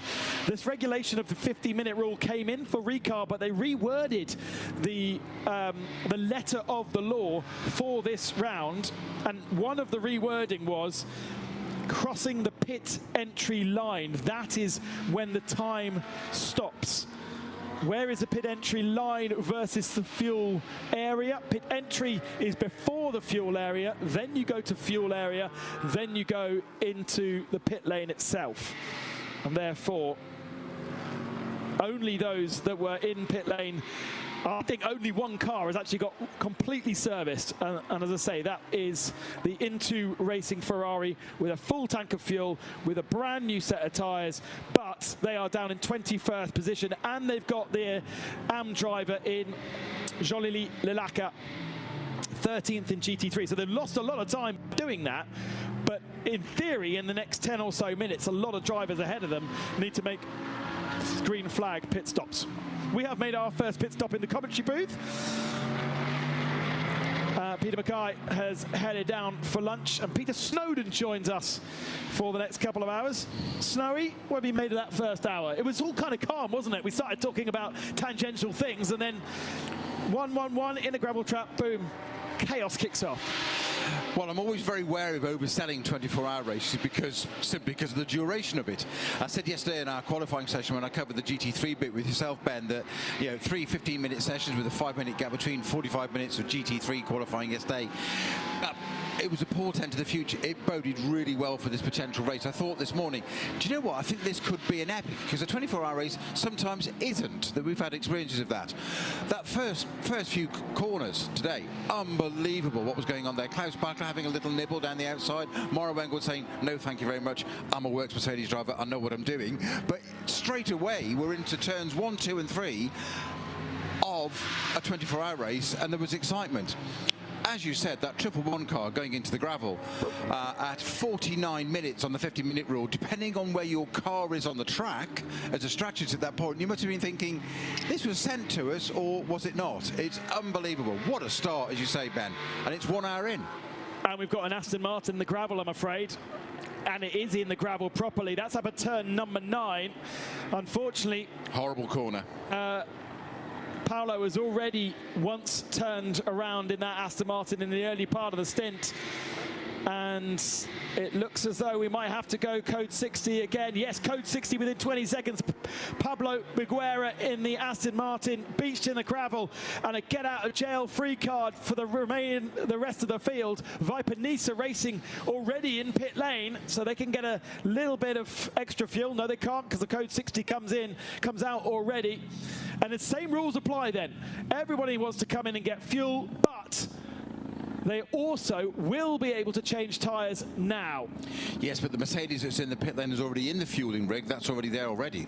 So that's no, okay. That's a change in regulations from last year to this.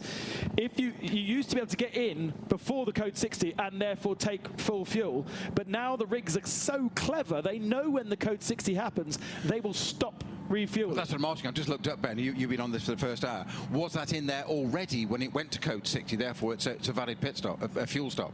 No, because when the code 60 comes out, if you have fueled up more than 25%, the gun will stop. Okay, I'm with you. Yeah. So there is 25% rule. I'm with you. Yeah. We've got 6 cars in an 8 fuel bay, so only 2 more spaces. And Mauro Engel is lucky because he is the 8th car to come in to the fuel bay. And he will therefore not be blocked, and they can get tyres changed. Now, the only car we're not going to see in pit lane, I would imagine, is that into Africa racing by Dragon Ferrari, because they did manage to get that full service done. But we have a wonderful view of not only the fuel Bowser's area, but we can pretty much see the whole pit lane, which is great. Let's go down to John Hindhaugh, who's got a closer view of this pit action. Yeah, I'm down at ERA for the number 81 New Life Special Care Baby supporting car this weekend. Brand new set of Michelin Pilot Sports, the Cup GT H2 ready to go on. It was Dwight Merriman that was put into that car. That's my fault. I led you down a cul-de-sac there. Left front just taking a little bit of time to go on. It was meant to be Jake Hill, but decided, I presume, let's talk to our team manager here. How you doing? Hi, I'm good. How are you? Very well. I thought Jakey was going to go in second, so was that a decision based on the code 60? Massively, yeah. We obviously everything reacts, everything changes, and getting Dwight in now seemed like the right idea. Dwight's just made an incredible call to come in as the code 60 came, so we've got fuel, we're back out, so we're in a good place. Did you get, when you came in before, did you manage to get any fuel at all, or did you just do the too busy, so we just put Dwight in. So the second code 60 came at the right time. We were in T13. Yeah. And also this new tyre rule, the 50-minute rule. So you were right across that, because I looked up and saw that you...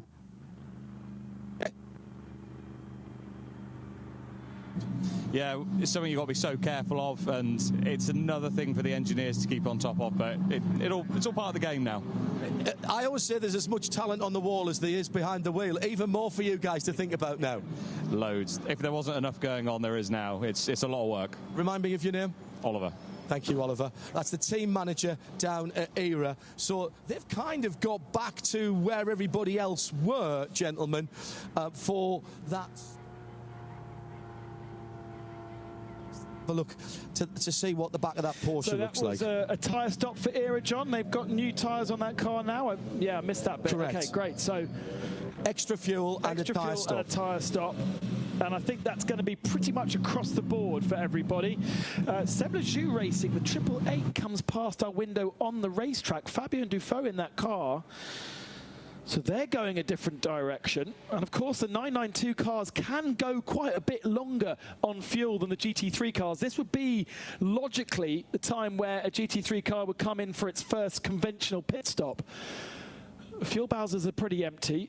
Nobody that I saw got blocked. So pretty much everybody should be on the same kind of a strategy now with new sets of tyres and roughly 40-odd% fuel, because they would have taken 25% under code 60 the first one, and they would have taken 25% under the second code 60 as well, but they would have used a bit in between.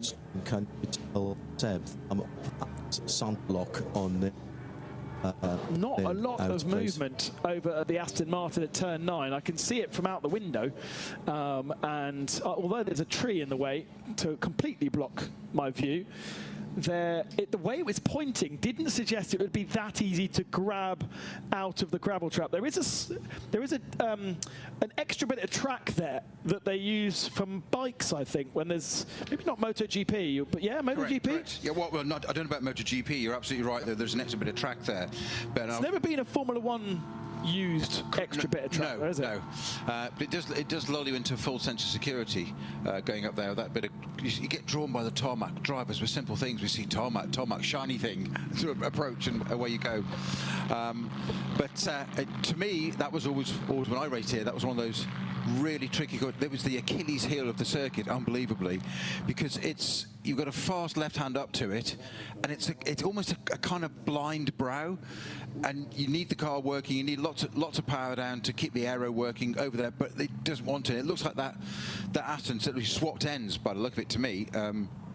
Perhaps literally just swapped ends and got in backwards. So this is the number 90 car, so it'll be out fairly soon. But as Ben just said, taking a little while to get that Aston out of the gravel there, so it must be well and truly been it. If it has gone in the way I suspect of just quite literally swapping ends 180 and going in, it would have dug itself in. So, incident involving E2P Racing and the 421 of Venture. That's the GT4 car, so there has been contact between the two of them.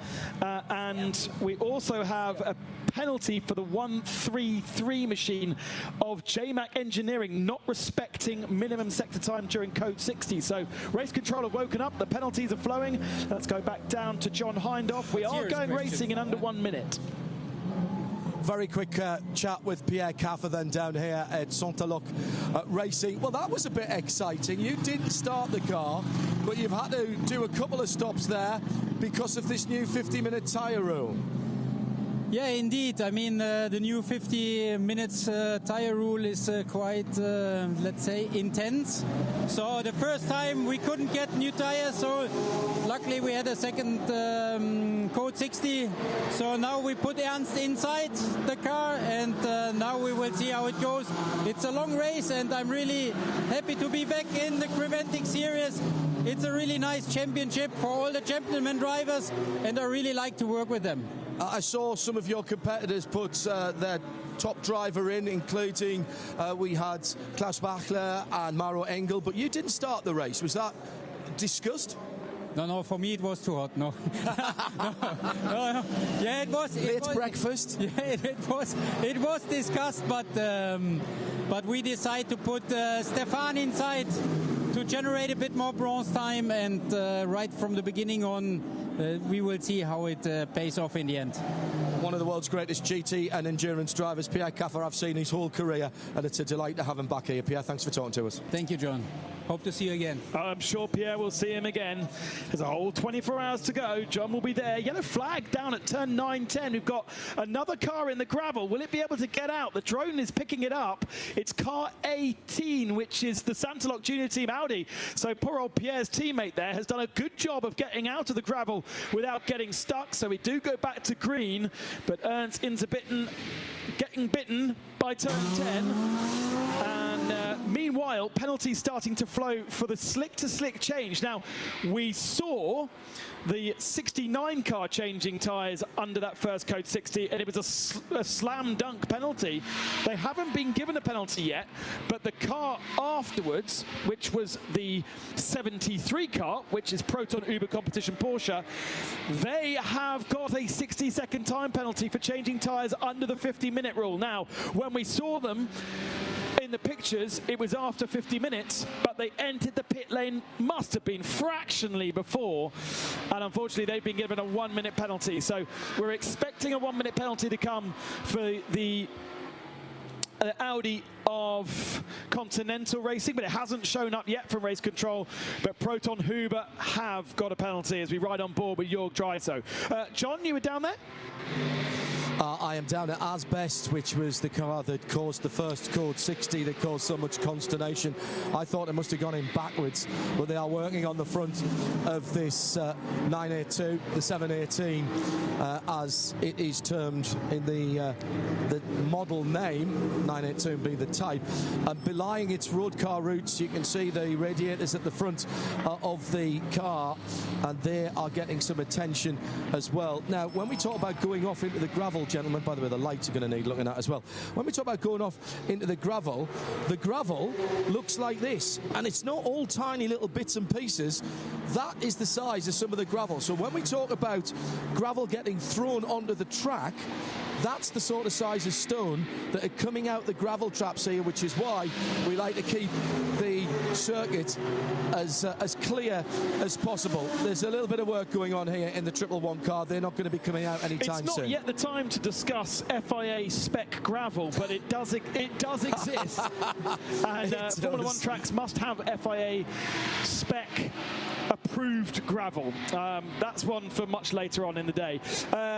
Where were we at? Wasn't there a term for it? And there's Bernie's gravel? Well, yes. It's got a markup on it. Exactly. That's for sure.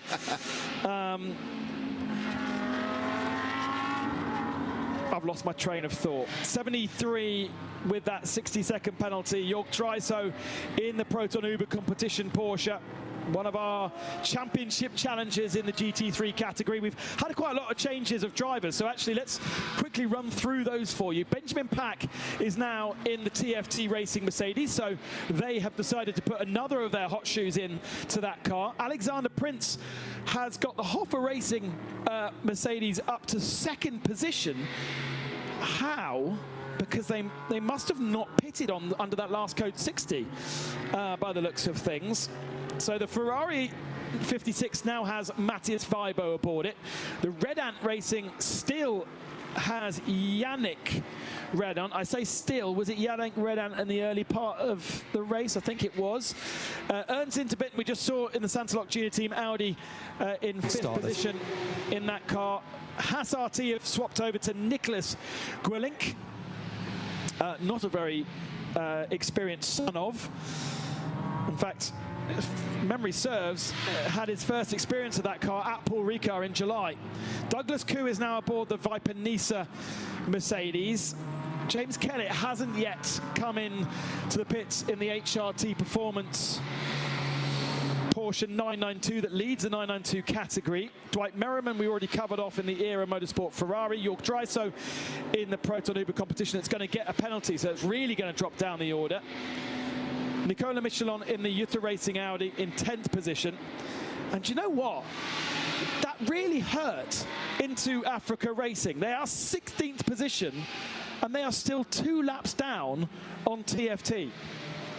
And it all seems so logical that they made a pit stop under at a full service. Now, this might come back to them because, of course, everybody's just done a 25% fuel up, whereas Into Africa has got a full tank in that car. But they need everybody else to pit under green flag conditions, don't they? Because otherwise it's going to continue to hurt. This is always the beauty of endurance racing, especially when we get to races the duration of 24 hours. It's a high-speed game of chess. What you've identified is absolutely spot on there, Ben. But you need to see what happens. Is there going to be a green flag refueling? 25% appears to be the case now. The other car's got a full load of fuel. it's too early to decide. And this is where the strategists really come into their own. As John Hindhaugh was saying a little bit earlier, that there's as much, if not more, talent on the wall frequently and in the pit than there is in the cars.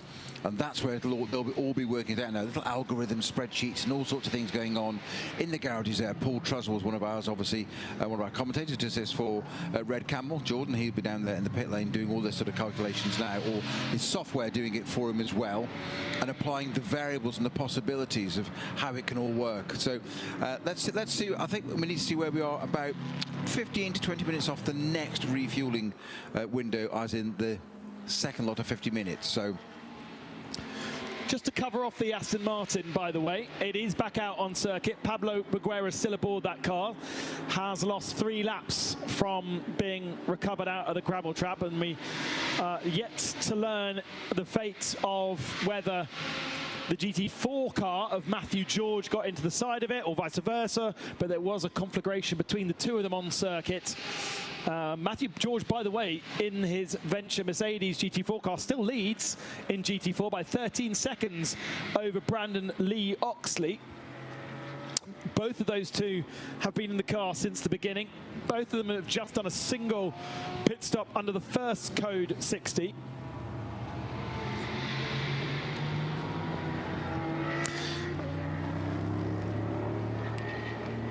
And a nice little battle on track between Yannick Redon here and Matthias Weibo for 3rd position. Scuderia Praha up at the sharp end thanks to Josef Krau's first stint. He would have enjoyed that. There's a guy to go and chat to, Mr. Hindhaugh, because Josef Krau would have loved mixing it. Maybe actually a bit frustrated by not being able to clear the Santalok Junior Audi quicker, because he kind of cleared it within about 5 minutes of the code 60 coming out, so he didn't get many laps to be able to really stretch his legs. Once again, the driver really impressing in 992. James Kellett in the HRT Performance Porsche up to 7th position. They're leading that class. They are leading it by 14 seconds over Mulder Motorsport, who are now 2nd. Red Camels have dropped down to 3rd position, but Red Camels possibly better fuel-wise because they have had 2 pit stops, whereas HRT and Mulder have only had 1 pit stop. And it's going to hurt if they have to come in and do the full service under green. Yeah, that would be a surprise that if Muller do not win. That's a very early thing to say. 23 hours to go, but they are well known for it. As in, that would be great to see. I've just mentioned Paul Truswell, who of course is the strategist down at Red Camel Jordan. He'll be taking exception to me making that comment now. Of, as I can hear, tyre squeal in the background. That's the 902 number down at turn 1. A yellow flag there already for that. Right underneath our camera position, you can hear it, but you can't see it because the camera is high on a position. It's got going again, and it's literally underneath us, just there. Yeah. Yeah, so 902 is this an on-board from 902? No, it's going to be in front of us, isn't it? Yeah. Yeah, so it's turn 1. Oh, great avoidance there. So it's turn 1, isn't it? Right down at the end. The Holmgard Motorsport Porsche is the car we're talking about. Martin Vendel Mortensen aboard that car. Weird, like both rears just locked. Almost like it was a brake bias thing. Exactly, almost got too much rear on it. I'm not suggesting that was the case, but that's what it looked like. It did just swap ends really quite quickly, and the onboard that we saw there, very lucky to avoid it. The age-old rule is always go where it's come from. So it's turning right into there, the front's gone, go right, that's where it's come from, because it's going to likely to catch and fire off back, which is exactly what it did. That doesn't always work, because they snap back the other way. That was the site of Ajit Kumar Racing's incident last night. We were looking at the skid marks, trying to work out what happened in the night that ended up writing off their car. Yes, the skid marks.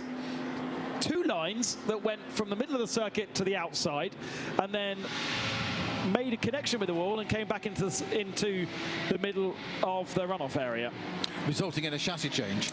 I possibly think the police might give it a different name. Evidence 11s. There you go. Yes, it would be an evidence, wouldn't it? Not one you can bag easily, though. Evidence, that sort of evidence. The skid marks in the night on the track. Skid marks in the night. There's a name for a band, isn't there? Or something? Yes. Into third position goes Matthias Weibo ahead of Yannick Redon. And claims the position into turn one, but I think it was literally better momentum out of the final turn and better drag down the main straight. Weibo with Miroslav, his father, also in that car. 4-car lineup with Denis Vasek also in AM. We didn't see Miroslav in qualifying. It was done by Vasek, Kral and Weibo, and Matthias Weibo. Actually, I say it's Matthias. Yeah, it is Matthias. About to say that Matthias and Miroslav will both be M's on your graphic. But up to third position then.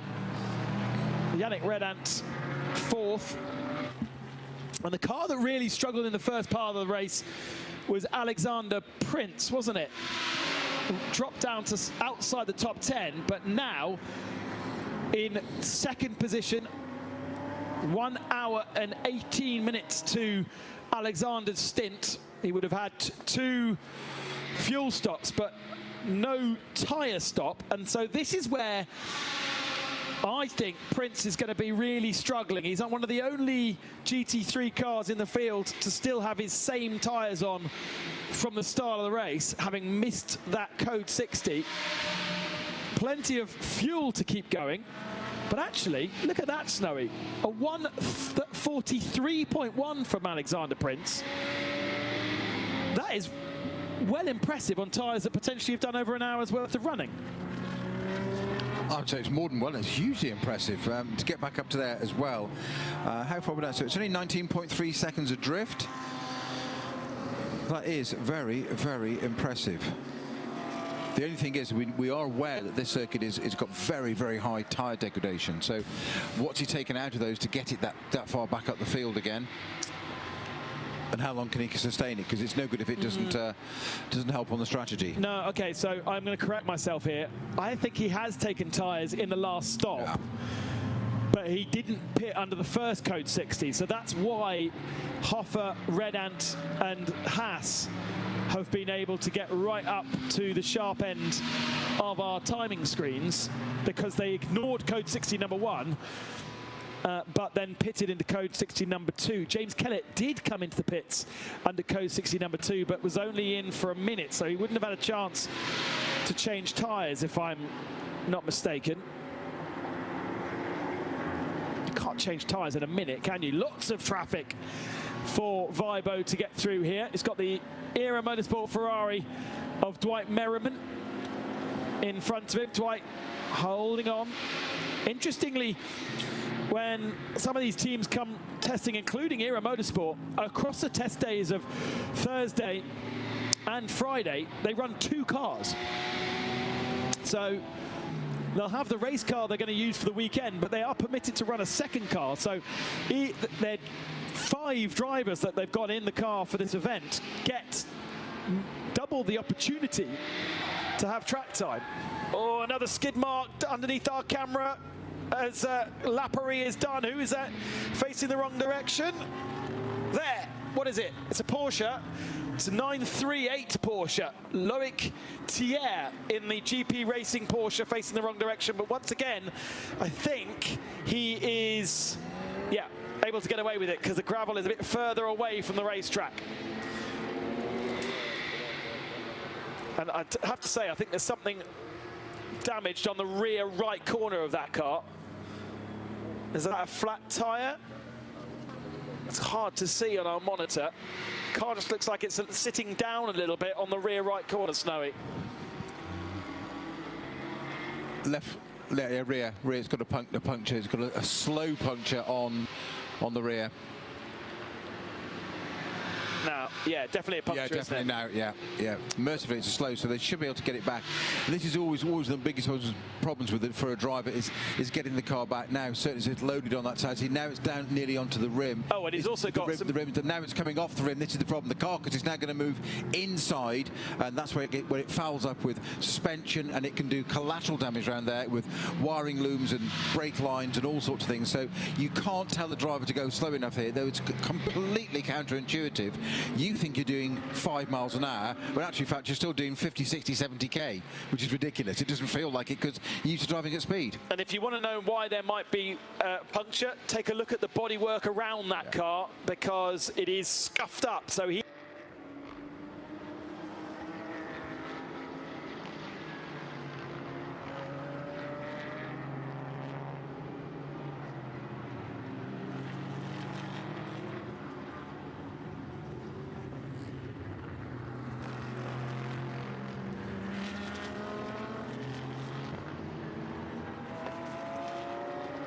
A little bit of contact, exactly, whether it's just taken a tiny bit out of the rim, as you said, it's just allowed that little bit of air to escape, and it's come in very slowly, so it should be coming with very shortly, this car. Yeah, and the other car that Race Control have reported it having contact with, car 65, Viper Nisi Racing Mercedes, that car is in fueling now, so they may feel as though there is an issue with the Viper Nisi Mercedes.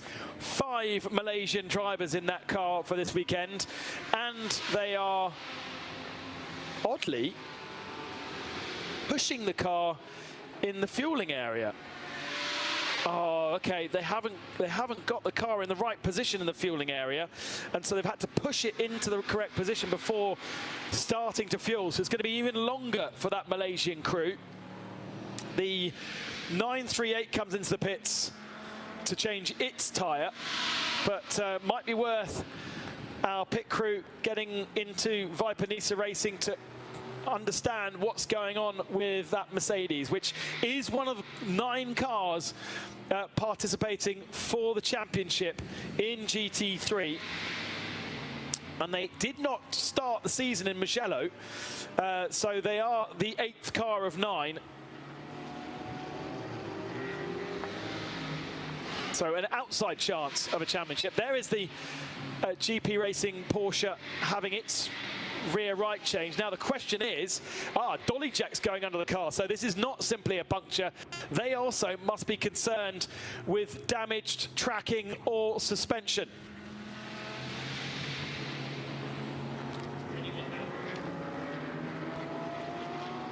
Viper Nisi now leaving the fueling area. They'll be going down for their mechanics to take a look at the car. And that's really not what you want, to be in the pits under green flag conditions, because you lose so much more time than those who have pitted. Now, it's the concern over the left front tyre for Viper Nisi.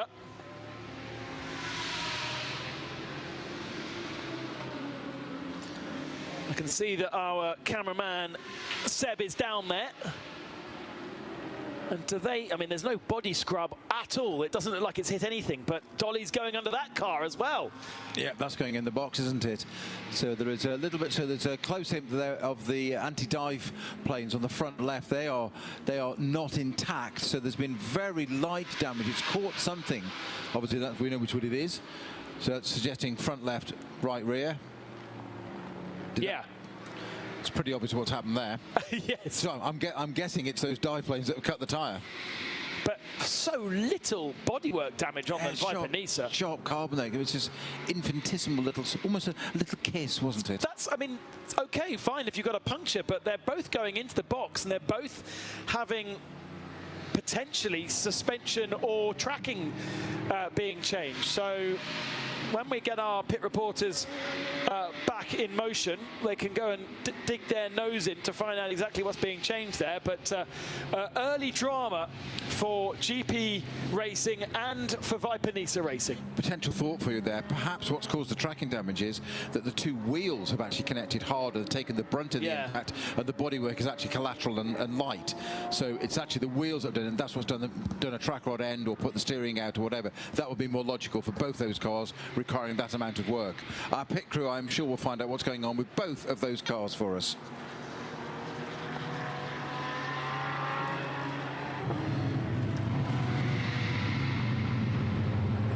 Should be John Hindhoff with us until 2 o'clock.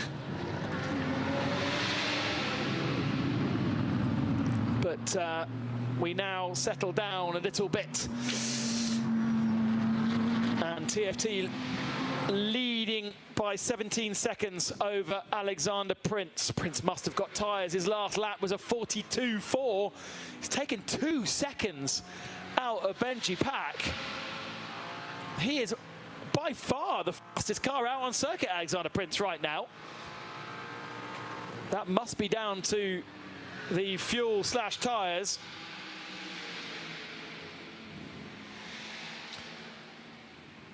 But with 15 seconds the gap, 2 seconds taken out on the last lap, Prince is dropping them down. Now, Yannick Redan has got back ahead of Matthias Weibo.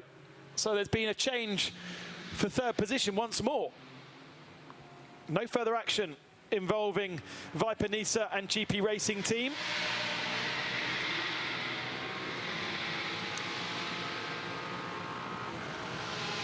Yeah, so as I said, so what a surprise, the Michelin Motorsport car leading the 992 class at the head. Red Camel Jordan's now up into second place. Steady progress. There is only a 2-second gap between those two after an hour and a half of racing. The second place car, Fabian Dance in the Red Camel Jordan 909, slightly quicker overall. 1:45 as in time set so far, 1:45.6. Martin Rump, the Michelin car 921, has set a 1:46.8 at the best of the race. That said, Martin Rump is now lapping 0.8 of a second slower than Fabian Dance, so that gap's going to come down already. So that's nearly half of that gap already. It's only a two-second gap between these two. So is Fabian Dance about to make a pounce on Martin Rump's Michelin Motorsport car for the lead of the 992 class? Into the pits, HRT performance from the head of the 992 category. They are in the fuel. They'll be getting a full service. James Kellett, isn't it? So this is going to be a good 5-minute stop under green flag conditions. That's really going to hurt them. Lots and lots of traffic trying to get past Dwight Merriman at the moment from all different categories of car. Merriman in 8th position, losing a position now to Martin Rump, who is the leading 992 category car. Fabian Dance is right on his tail though, and that has really hurt Michelin Motorsport by getting caught out, and they are still behind. Just got, because of the GT4 traffic there, wasn't it? Just got. No, it's not. It's GT3 traffic. It is it? Crikey. Yes. They are, unfortunately, all trying to get past Dwight Merriman, and it's having quite a profound effect on the 992 category battle. Mullet diving down the inside and flashing the lights on the GT3 car of Dwight, who gets out of the way, and that has worked out quite nicely. Yeah, but crucially, it hasn't let Fabian Dance come through in the red Camel car. That's separated the two, and that's given Martin Rump in the Michelin car just a little bit of a breather space. This is the 921 entry, so over the 909, Fabian Dance, Red Camel Jordan in second place. That was a gap, so I said the last lap, it was 2 seconds between them. It's now 0.5 across the line there, but it just didn't get that slight advantage. So now it is Fabian Dance literally dancing all over the back of that Era Motorsport Ferrari, trying to get his way by. He still hasn't got the job done, so he's into turn 5, needs to get this done quickly. He now in turn has got Fabian Defoe in Le Sebelaju racing behind him, right behind him. But that's not Fabian Defoe on circuit. Trying to work out what car that is behind him. I think that's Holmgaard, so that must be a whole lap down. And Dance in a 992 car, but clearly faster than the GT3 car. But what would be the differences between 992 and GT3 in terms of performance? Straight line is big. The 992 goes a missile quick in a straight line, but the Ferrari will be so quick through the corners. He's got so much air. He's got the job done. He's led down the inside, just as I thought he needed to get down the inside. But that's cost him loads of time. It's small amounts relatively, but it's not when it's for position. 2 seconds was the gap between these two a lap ago. It was then half a second. It's now going to cross the line. It's going to be well over that. It's 2.2 seconds, so it's opened that gap out, so it's an eternal piece of elastic where it's extended, reduced, extended again. But Fabian Dance will be absolutely spitting teeth inside that Porsche and not being in touch with Martin Rump in the Michelin Motorsport car leading. He's now back in touch. He's got him on side, eyes on him. He'll close the gap down. They cross the line. It is now 0.4 of a second, so he's made that up in one final sector on the second. They want to struggle to get past the Ferrari of Era Motorsport.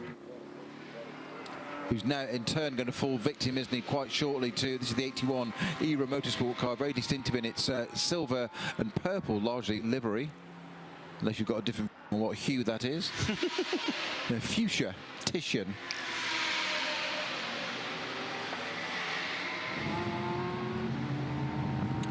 Now, you were absolutely right, of course, it wasn't Fabien Defio in the Seb Lejeune racing car that was on track in there. That's the third place car in this 992 battle.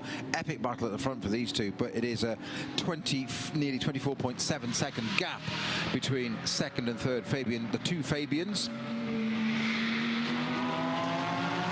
Of more interest there is the fourth place was Nicholas Jönsson in the RPM, the Swedish entry there, in fourth place. That's a 907 car.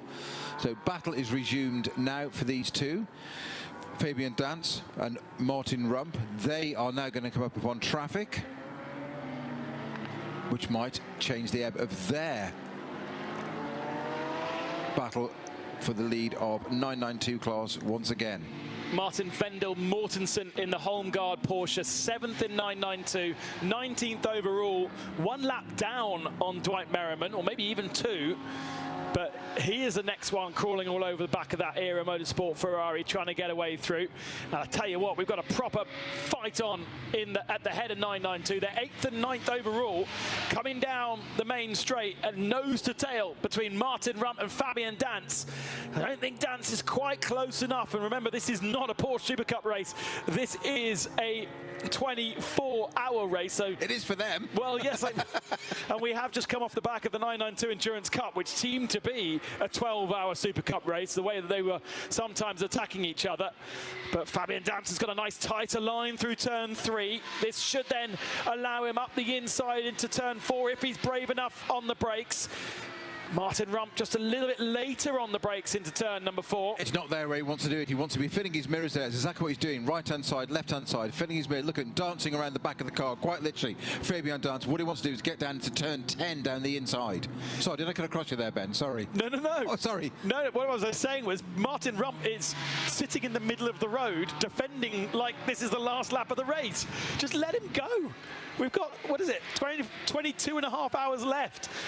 As soon as you start driving to your mirrors, and you're the one that should be saying this, not me, you are already slowing yourself down. Absolutely, because you're not concentrating. You've got to drive your own thing. That's what Fabian Dance is doing, though. He's filling Martin Rump's Michelin Motorsport mirrors. Yes, I think that's my one for the race. That's it. So what he wants to do is get down the inside of turn 10, as I said, which he hasn't been able to do at the moment, and try and get it down the inside. I'm glad they reprofiled that corner because they made it too tight at one point and then put chicanes in at turn 13 between 14 as well. I'm glad the circus reverted to how it was. Now once again it's just fallen slightly in favour, only a small amount, and there's all sorts of debris on the track there as the Michelin Motorsport car goes to the left hand side of the debris. Fabian Dance and the red Camel Jordans goes to the right-hand side of the debris there. There's something on the track that's on the rundown from turn 13 to turn 14. I can't see what, almost like a bit of a grill or fend or something. Decent chunk of it though. Something slotted, something's come off there, something else somewhere. I'm not quite sure what caused that to happen there, but they went either side of it. It did cost Fabian Dance a little bit of time there. The gap across the line had increased to a massive 0.561 of a second. But given he was on the boot though,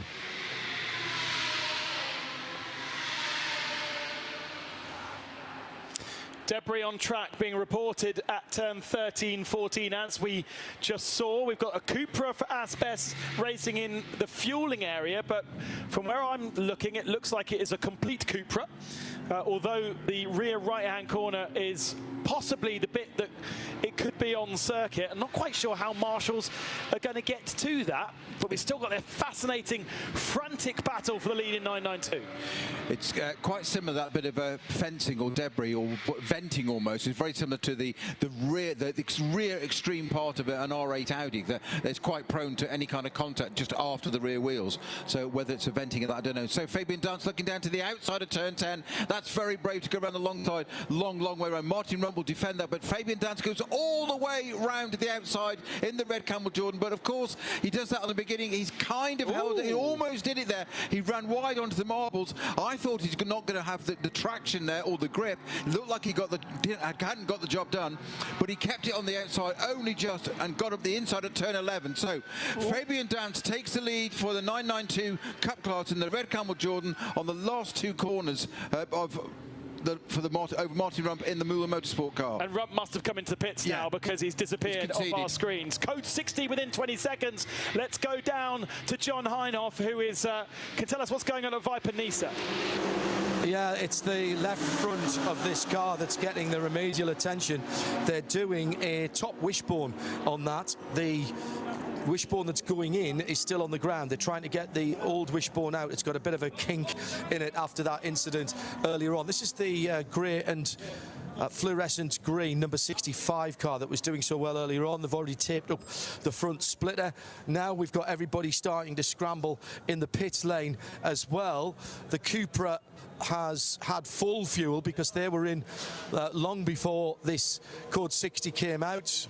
I've wandered 2 garages back down towards pit in, and there's a brand new set of Michelin tyres outside Milner Motorsport in that 992 category battle. By the way, whilst that 992 category battle was going through, and it's Paul Mayer who's about to jump in to the Milner car, he looks very happy to be getting a go. He's raring and jumping up and down, hopping from foot to foot. Dwight Merriman got into 3rd position in the Pro-Am category. He was having a great battle with the previous occupant of 3rd position, and he used that traffic quite nicely to his own ends and has moved up into 3rd in that Era Motorsport in the new livery this weekend. Here comes the Mulder car right in front of me and comes to a halt, spot on the marks, blue tapes in the pit lane. There's the air hammers, Michelin tyre popped off. Out comes the driver's seat insert, and who was it that was getting out of that? Was it Marcus Rump? Yes, it was. Doors not shut on the right-hand side. That is put right. Waiting for traffic, and still waiting for traffic. We're under Code 60. It's not costing them that much time. Still waiting for the seatbelt actually to go on in that car. Didn't get his left-hand seatbelt on. Martin out of the car. We'll give him a moment to get himself sorted and then have a chat with him. Well, the piece of debris at the final turn has been picked up, so it's not going to be long before we go back to racing. A little bit of congestion once again in the fueling area, and both Into Africa Racing and the Scuderia Praha Racing Ferrari missing out on getting fuel. Looks as though Mattis Vibo drove straight through the pits, so didn't change tyres or get fuel. And what did the Into Africa car do? I think he did the same thing, didn't he, Snowy? So yeah, I think so, yeah. It doesn't hurt you too much, because if you don't go into the fuel area at all, you stay at 40k. It's only 20k for the bit where the fuel bowsers actually are. Well, that's where your strategist comes into play, isn't it? Does a 25% fuel top-up under a Code 60 actually advantage or disadvantage you over just bypassing it, doing a tyre change, doing another stint on that set of tyres, and then being back into the flow, assuming we'd get a full green flag refuel next time round? We never know, do we? And tyres all basically changed. Ben, question for you. 30 minutes ago. Therefore, I imagine we're not going to have the opportunity to change many tyres in this particular Code 60. We are about to go back to green flag running once more. Most cars in pit lane, but TFT missing out on being able to go into the pits. They come round the final turn and we go back to green flag racing. They are not in the pits, and that's an extension of their lead then for TFT Racing as we go back to green flag racing with 22 hours and 17 minutes remaining. John Hindhoff. Yeah, quick question for you, Ben, because I know you'll have this in front of you, courtesy of timeservice.nl, our timing partners and the strategy software, which I don't talk for a living, that you've got. When did the last Code 60 end? Because surely there's some teams who were in on the end of that, and that wasn't 50 minutes to this one, was it? don't have the answer for you, I'm afraid. Yeah, I'm just wondering why some people had tyres and some people didn't. But I presume that was because they were inside the 50-minute time limit for new Michelin tyres. We don't have complete clarity on what everyone's tyres have done, unfortunately, because on that first Code 60, a lot of the tyre age got reset, even though most people were not allowed to change tyres. Interestingly, the 69 car that we saw with our own eyes changing tyres within that first 50 minutes, they haven't been given a penalty yet, but the 73 has. So we rely upon race control to be across any indiscretions rather than ourselves. Yeah, exactly. So Vibo up to second, Maxwell Partil for Hoffer Racing down to third. They did pit on that last round of Code 60. Have you got the penalty, Snowy? We've got a list of penalties, and actually we've only got one team that have taken their penalty. Everybody else has yet to honour the penalties they've been given. So 73 and 133 have a 1 second penalty for not respecting their minimum sector time during Code 60. 73 and 81 have a 60-second penalty. Proton and Era. Proton and Era for changing tyres within 50 minutes. Era? Okay, so they got a penalty for changing tyres within 50 minutes under Code 60.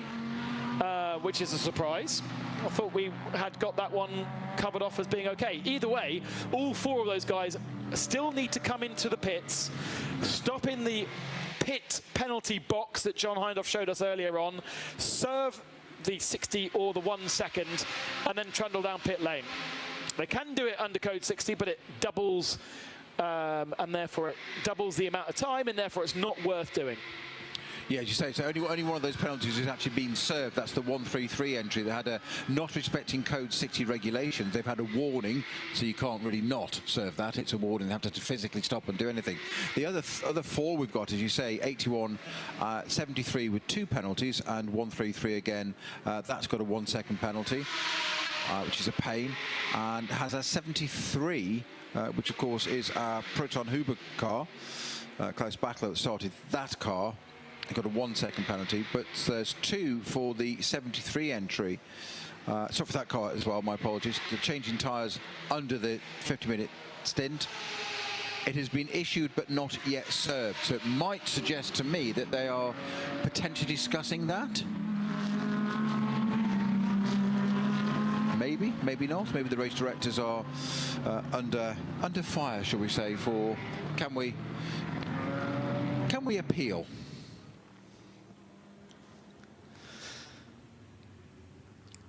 GT4 led by Matthew George for Venture. He is 41 seconds ahead of NM Racing's Mercedes, and they are now 2 laps ahead of Team Sorg Rennsport, who has only done 1 stop. Now, one of the reasons why 133 hasn't served a penalty yet is because they haven't been in the pits yet. They're the only car that I can see that has not visited the pit lane. They've had the opportunity to do so. We are nearly 2 hours of running. That means that BMW must be very, very good on fuel. They've done 1 hour 47 Kevin Clark has been in that car. And 51 laps on the tyre. That is a mega stint. That is one for Carla to go down to and check out when she grabs the microphone. I remember Kevin Clark from the Brit Car 24-hour days when I used to create the 2-hour highlight package for the Silverstone 24 hours.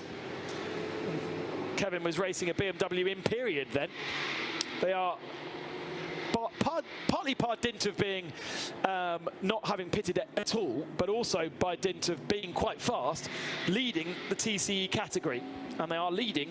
Wow, they're leading by 4 laps already. That's not bad, is it? Don't know quite why, because the Cupra hasn't had any issues and the Hondas have been okay. We do know, obviously, that the Porsche is in pit lane, having quite a lot of work done. Viper Nisa, by the way, still in the pits having some work done. The car that they hit, the 938 GP Racing Team 992, that is back out on circuit. So the damage to them much less than the damage to Viper Nisa.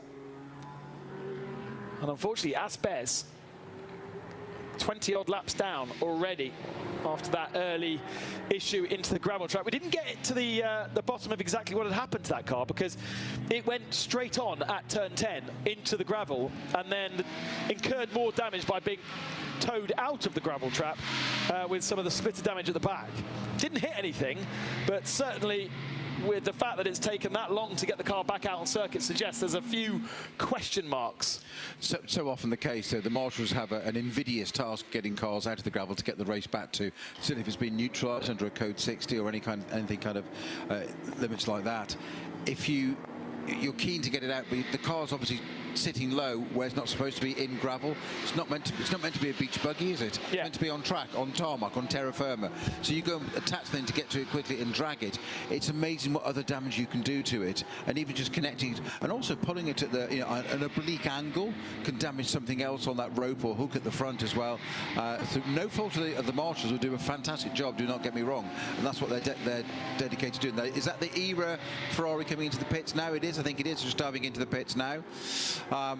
So yes, you can do significant collateral damage in trying to get the race back to a race situation and get you, as they always do in Creventic, to get those cars in. Dwight Merriman it is that's into the pits and should be refueling, I would have expected. This is from 10th position overall. The number 81 ERA Motorsport Ferrari does indeed go into the fuel area. So they can get a complete service for Dwight Merriman.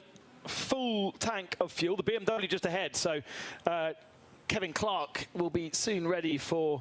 Well, John actually is still down in pit lane, so maybe John can have a chat to Kevin Clark before. But the BMW ahead in the fuel Bowsers of the ERA Motorsport Ferrari. Now, they can then also clear that penalty. So just out of that shot, they'll go past the ambulance and under the main pit building, opposite the finishing line here, not the start line. Finishing line and start line, different places at Barcelona. They'll stop in the penalty box, serve the penalty that they have, which is a 60-second penalty, and then they'll trundle down and get the rest of the service. But it doesn't feel like a particularly long stint from Dwight Merriman. Let's have a quick look. 24 laps. No, that is a lie. He has been out on circuit. Sorry, he's been out. Oh, it's cleared. He's been in the pits for 1 minute and 22 seconds, but that's not the information that we're looking for.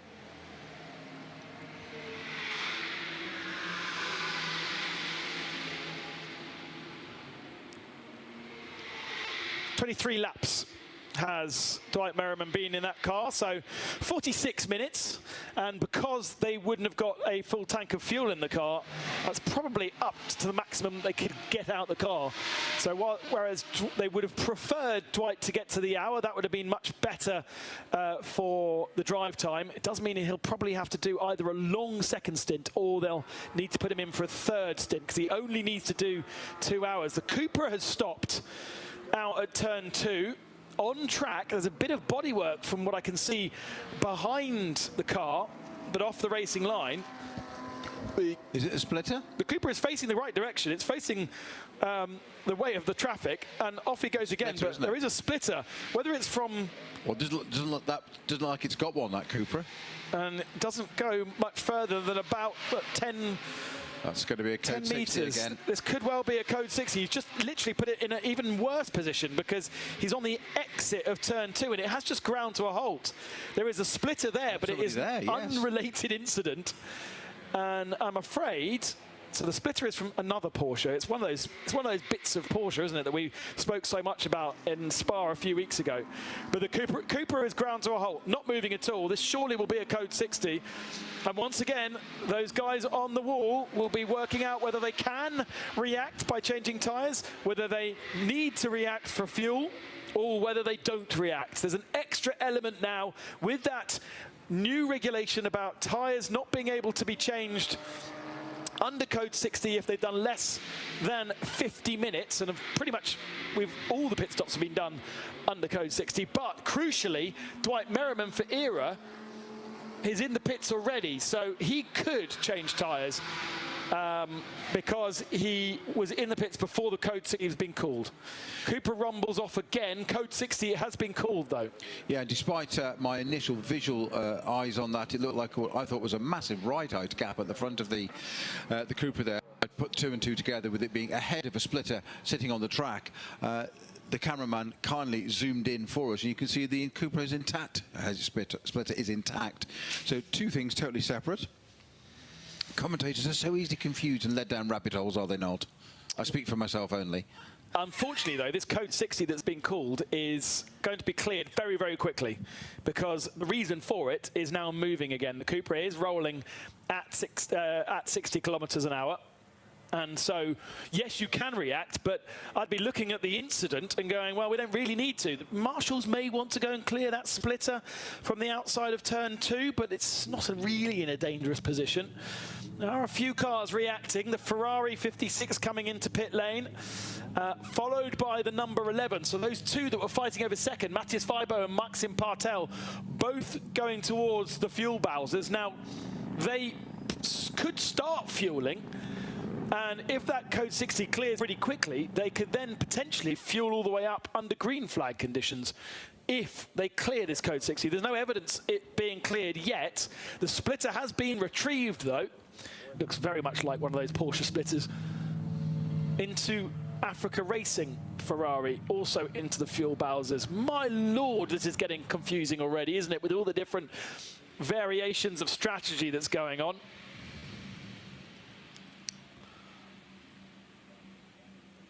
And surely, yes, Code 60 will end in under 1 minute. So all of those reacting to getting fuel can now fully fuel up. In the pit lane, we've got a Vortex. We've got the 56 Ferrari Praha leaving, as has the number 11. So they haven't been able to take advantage of getting any to start fueling. And that was going to start fueling under green flag conditions, I think. Red Ant Mercedes is in the fuel area, as is the Into Racing Ferrari. And Haas RT actually just leaving the fuel bowsers. Green flag conditions on circuit. I think I would have been staying in the pit bowsers.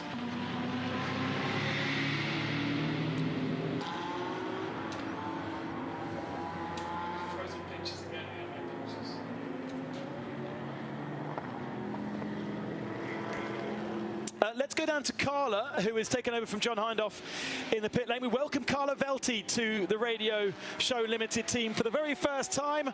What have you got for us?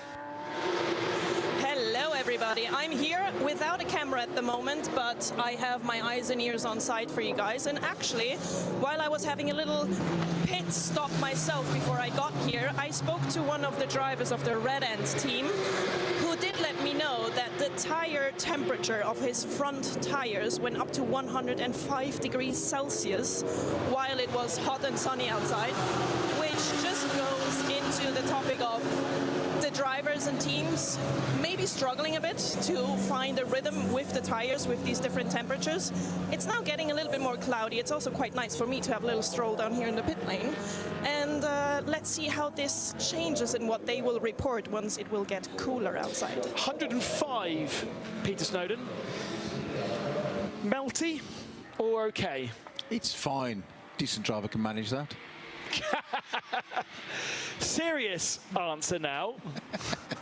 No, but I think that is actually, you know, it's slightly said, you know, many a true word spoken in jest. But you know, we do have, you know, people, you know, the Pierre Caffers, the Maro Engels of the world, to name but a few that are in this race, and there are many others as well, that that can manage something like that and will feel it, feel that great, feel how it changes, feel the car change underneath a little bit looser and drive accordingly, but still only lose a very small amount of pace. And that is where your top drivers are able to do that. Less so an amateur may not be able to do that, and that then the danger with that is it becomes the complete opposite of massive tyre degradation. So the temperature in itself is not the issue, it's how it's managed. Okay. It's down to driver skill. Peter Snowden is our resident racing driver, and so you'll I'm be not hearing... suggesting I've got those skills, by the way. Now we've got a slow Ferrari on track. You'll be hearing lots of excuses from him across the 24 hours. Yes, is that the ERA car? No, it isn't the ERA car, is it? We have a slow Ferrari in the shape of Arnold Neveling, who is new to the Into Africa Racing Dragon Ferrari. This is the first time we've seen him. He didn't do the qualifying session. Wasn't part of the team in Paul Ricard, but I think Arno has now got that Ferrari back up and running. So a bit of a Control-Alt-Delete. That early pit stop under green flag conditions has really hurt them, hasn't it? They are down in 15th, and this early running, 2 hours gone, and they are not in the position they would want to be. Benjamin Pack leads by nearly a minute now. Would you believe we've already got a minute advantage over Matthias Feibo and Max Partel, who just pitted? They held on to second and third. Nicola Michelin in the Utah Racing Audi in fourth position. Get Speed Mercedes up to fifth with Patrick Liddy doing a really strong stint. Fabian Dance then in sixth position, in the leading 992, who did not react to that last code 60. Second in 992 is now the RPM Racing Nicholas Jonsson Porsche, with Stéphane Perron aboard the 888 Seb Lejoux Racing Porsche in third spot. Leading in GT4, having just made a stop, the two leading GT4 cars came into pits together, Venture and NM, with Team Sorg Rennsport now in the pole. And TCE leaders JMEC Engineering of Oliver Smith now aboard the car that Kevin Clark did the first 2 hours in, and leads by 3 laps over the through Honda Racing Civic of Western Valta. So we're going to move into our second pit stop in the commentary box, not under code 60, so we're allowed not just 25% of Peter Mackay, but the full 100% of Peter Mackay. He's been off and been refueled in the last hour suitably. I would imagine in respect and honour of his Scottish origins, that he's been and had some delicious smoked salmon at his refuelling break. He's been very kind, looking at me very suspiciously of just quite, where are you going with this, Snowy? Ben Constanduros is going to go and have his little refuelling stint, and I'm rejoined in the main box by a suitably fueled and looking very composed Peter Mackay. Welcome back, Peter. It's a good job that the Michelin 24-hour series is very exciting, because after a family-sized portion of lasagna at lunch, I'm feeling a little bit dopey, but I'll be back in the groove. I'm sorry, in no time. I refuse to believe I'm not having the words Peter Mackay and dopey in the same sentence. It's an absolute oxymoron. I will not allow it. Welcome back, Peter. Thank you. And Ben needs to get himself fed. I wonder what his choice will be. He'll come back and report to us later, I'm sure, on his... Ben Constanduros is a finely honed athlete. Isn't he just? Yeah, so I think he's going... Svelte is the word that springs to mind. Barley and salad. He barely needs to open the door to get out of the commentary box. Yeah, he is ripped. Yeah, absolutely. That's what they call it. Well, front of the field, TFT Racing, a relative newcomer to the Michelin 24-hour series. They came to the fore in Paul Ricard last time out, but here they are. They got a podium straight away, and then they're leading the race by a handy margin at the moment. And Carlo Velti just mentioned the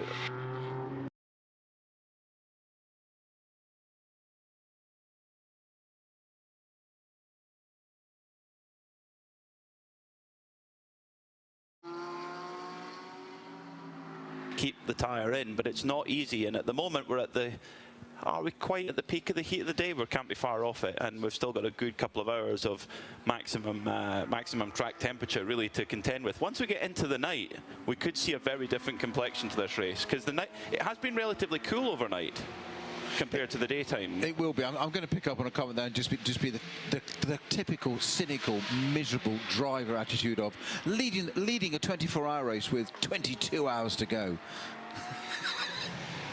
You are cynical, so you're the cynical driver, right? Okay. That's what I said. Oh, absolutely. Yeah. Absolutely. Okay. Yeah, it's got to be said.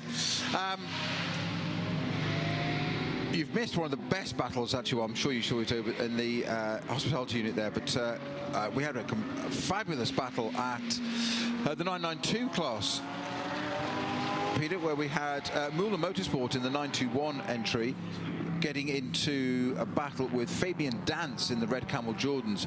Initially that was for second place, then it became for first place.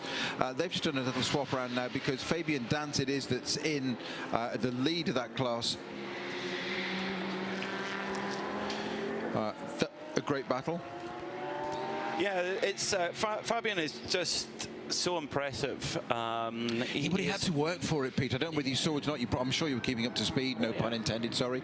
But he had to really work for it with traffic and back and forth. And one of the things there for a driver is not losing your concentration of, you think you're with somebody, you get yourself into a zone, you're like, it's almost like you drive fast, you put a time in. There's a qualifying. I always said there was a qualifying brain, there's a race brain, there's a testing brain. You have to drive accordingly to each of those situations.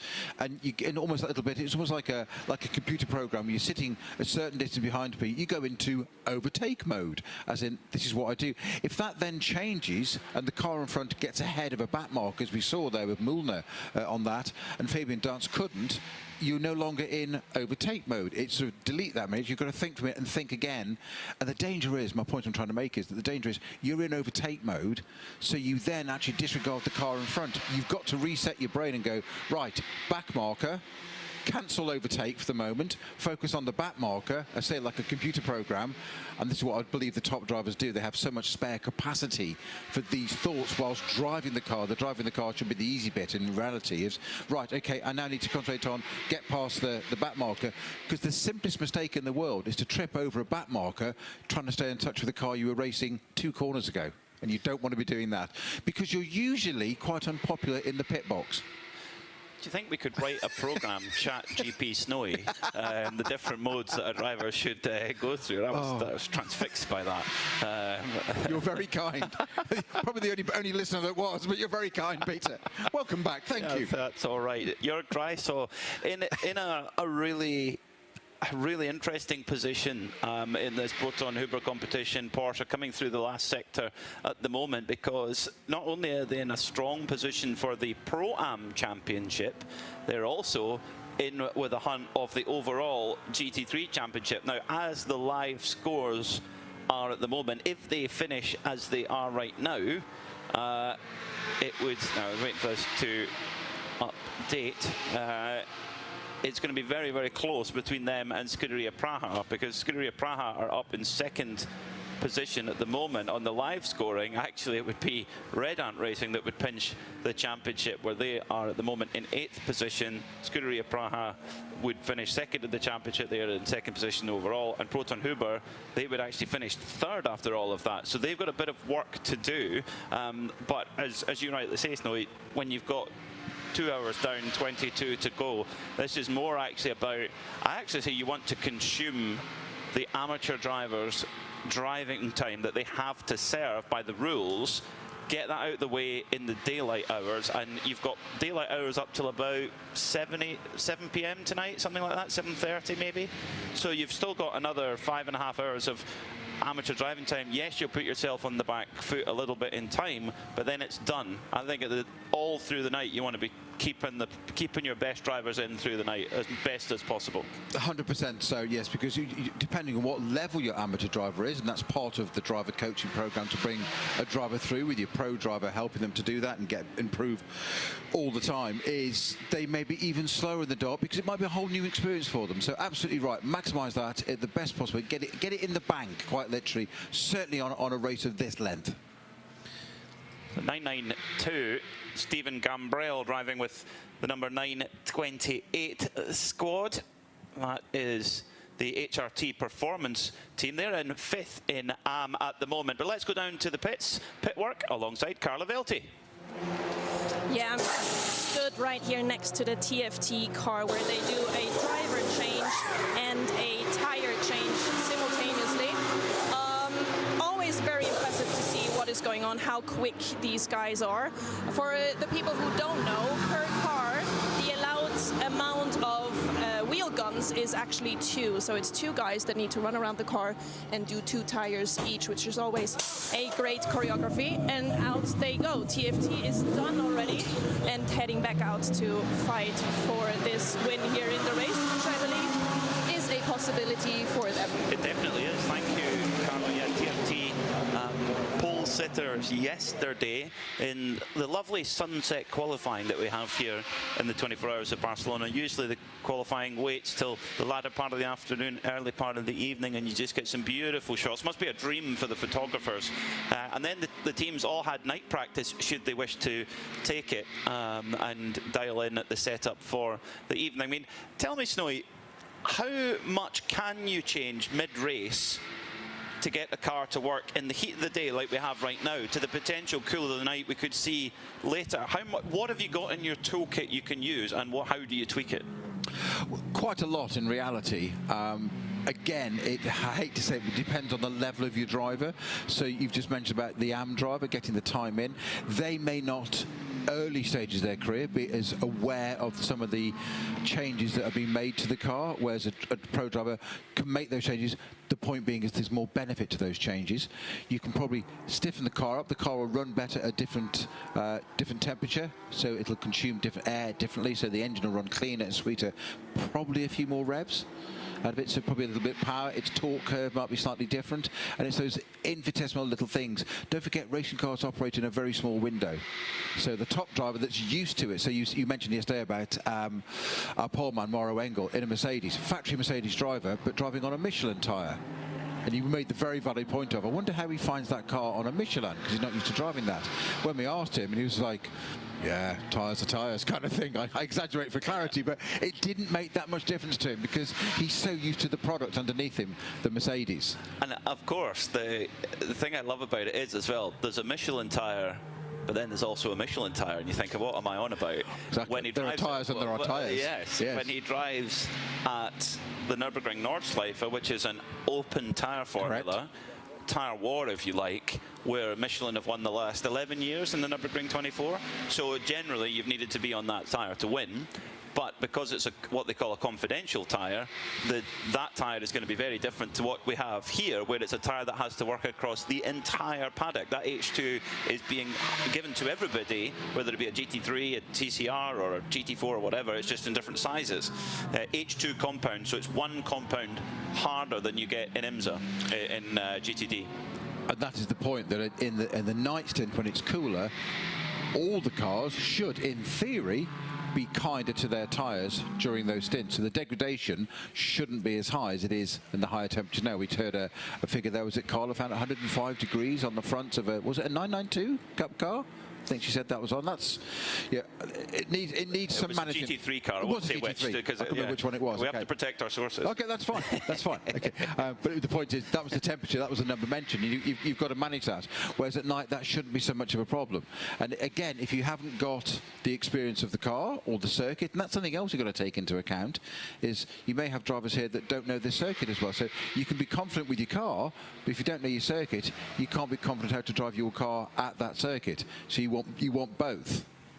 Well, I've spoken to several teams this week, teams that know their package inside and out, the drivers and the car, everything, and they've struggled to find a setup. And we come here every year. We do a 24-hour race at a similar time of year, similar weather conditions. It shows you how you talk about that narrow window, Snowy. You're spot on, isn't it? You know how that narrow window can move slightly, and then all of a sudden you're out of it. So if you're looking through a letterbox, you close one eye or you move one eye up, you're out the window and you go, what happened? This is where computer simulations are so helpful for these teams and things that they can do, because the track surface here at Barcelona is really quite abrasive. So your tyre degradation is a whole different factor to somewhere else. Only car, interestingly, in the whole of the race so far, in fact, there's two that have dipped into the 1 minute 41. So fastest lap of the race at the moment is a 1 minute 41.6. That was set by Klaus Bachler early on in the Porsche for Proton Huber. The only other car that's gone underneath 1 minute 42 is the TFT car, 1 minute 41.392. So actually, sorry, that is the quicker time set by Maro Engel. I apologise. So those are set fairly early on in the race. But actually, the optimum McLaren last year on lap 3, Frederick Schandorf, was a 141.1. So we may actually be seeing higher tyre degradation this year than we saw last year, and different management as well. We might see that the pace is actually stronger at night, whereas last year it was done, you know, about 10 past 12 in the afternoon because it was lap 3 of the race. So very, very interesting to follow that here in this Michelin 24 Hours of Barcelona. Penalties wise, got a couple of penalties overhanging. Car number 69, that is the Continental Racing by Simpson Audi. 60-second time penalty for overtaking another car during code 60. That's a big no-no. 10-second time penalty for the number 124. That is the THRW Honda Racing team for not respecting pit stop regulations.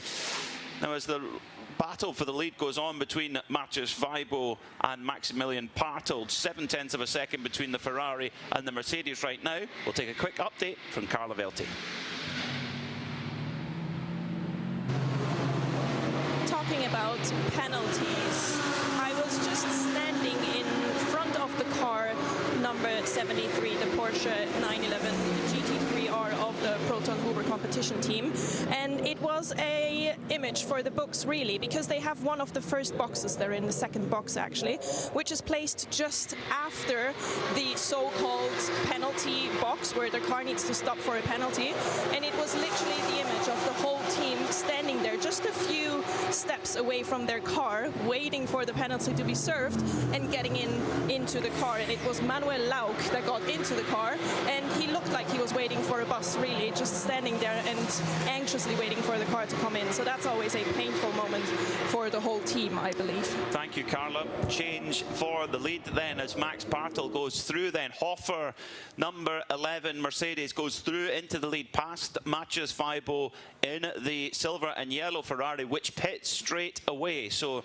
Hofer, they carry on, and the Ferrari in towards the fueling area. Of course, the AM class cars, like our overall race leader, the Hofer car is now, they have a slightly bigger fuel capacity than an equivalent car in Pro-Am or in GT3 Pro. So plenty changing a lot there.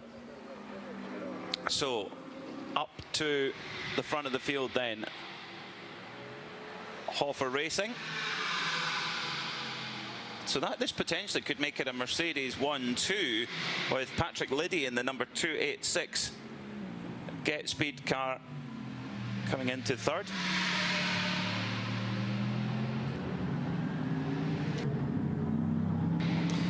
So 21 hours and 43 minutes left on the clock as we get into a nice rhythm here at the Circuit de Barcelona, Catalunya. Hofer Racing, your leader overall, 992, led by the championship leaders, Red Camel Jordans. GTX led by the number 974 Vortex. Venture Engineering, your champions-elect in GT4, lead there in that class. And in TCE, JMEC Engineering, who took victory earlier on in the season in Spa. They're back again and looking strong at the moment in that TCE category. Got a lead of just around a lap at the moment from the Honda, the THRW Honda of Derek Ferretti. A big day for the Hofer team as well. The Mercedes leading the way at the moment because we have two members of the team, Michael Kroll and Chantal Prince, who are taking part in their 50th 24-hour series race. That is a lot. That is a lot of laps. That's a lot of kilometers, and they're such an important part of this paddock. Full family outing. And Michael Crowe, actually, is one of only 2 people in the race who have won it before. It's him and it's Kenneth Heyer. They are the only 2 drivers in this entire field that have ever won before. So there's a strong possibility that we could see a lot of new winners, overall at least, here in the Michelin 24-hour series.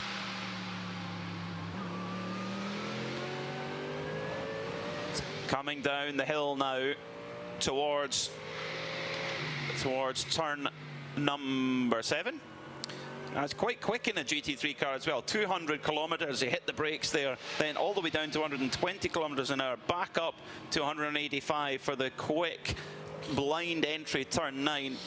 Max Bartel just having to negotiate a little bit of traffic there now into quite a quick part of the circuit, braking from 230 kilometers an hour into the very tight, nipping left-hander there, 90 kilometers an hour, and then back up the power again, opening up that 6.2 litre V8, and then winding speed all the way around this last section, Snowy, where the speed just seems to build and build and build, and then you get catapulted out of the cannon onto the front straight.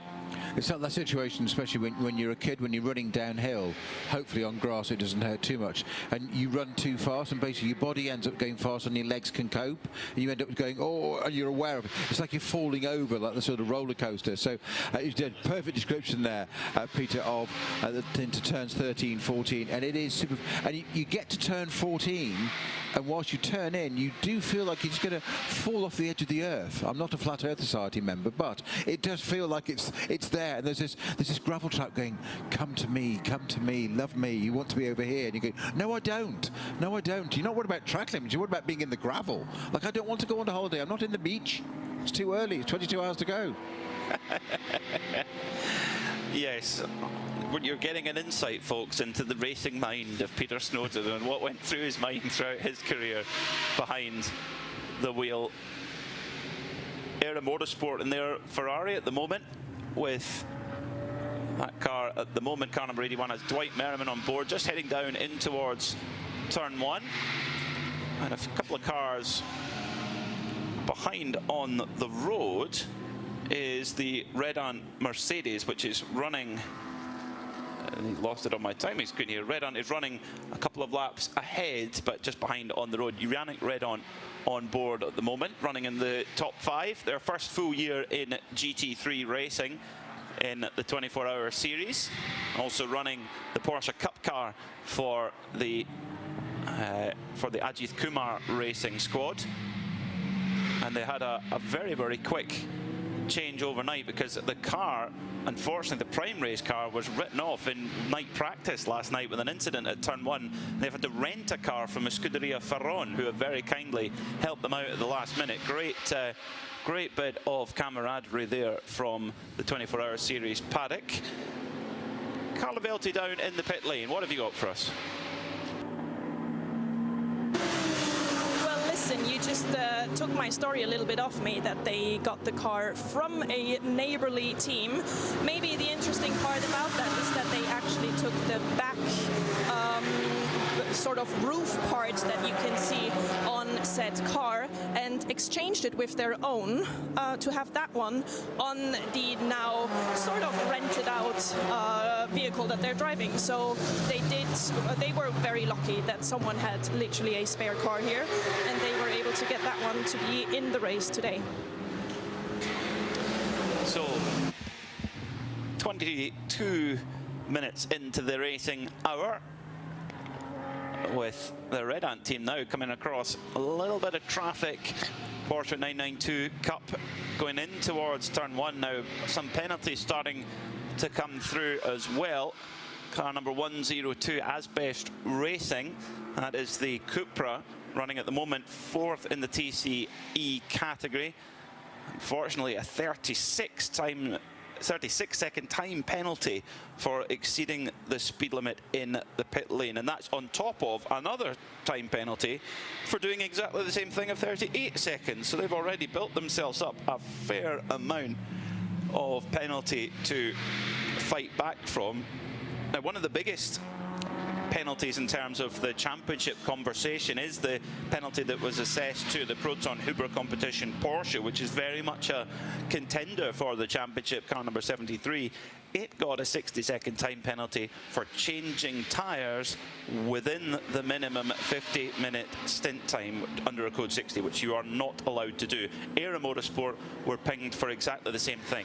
60 seconds is a very, very tough penalty indeed. But they've served it now. It's out the way. It's not hanging over them. It's got to get the head down now and get on with it. Mercedes on Mercedes battle now towards the third sector as Red Ant Racing battling away. It's Yannick Redon who's just taken over from his brother Ayrton, fighting away with the Viper Niza Racing Mercedes, which is not for position. The Viper Niza car at the moment is running all the way down in 30th, so they've unfortunately not had the start to the day they wanted. The Malaysian squad, of course, their home race coming up, Snowy, in just about, oh, now what are we, about a couple of months' time we go to? A few weeks' time. A few weeks' time.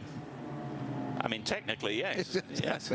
It's a few weeks, could be 52 and call it a year. 12 weeks is a few. Yeah, yeah, quarter of a year. Even less than that, 10 weeks. We're getting to my point eventually. Yes, exactly. So the RPM Racing 992 Cup class leader is in the fuel area now, Nicholas Jonsson.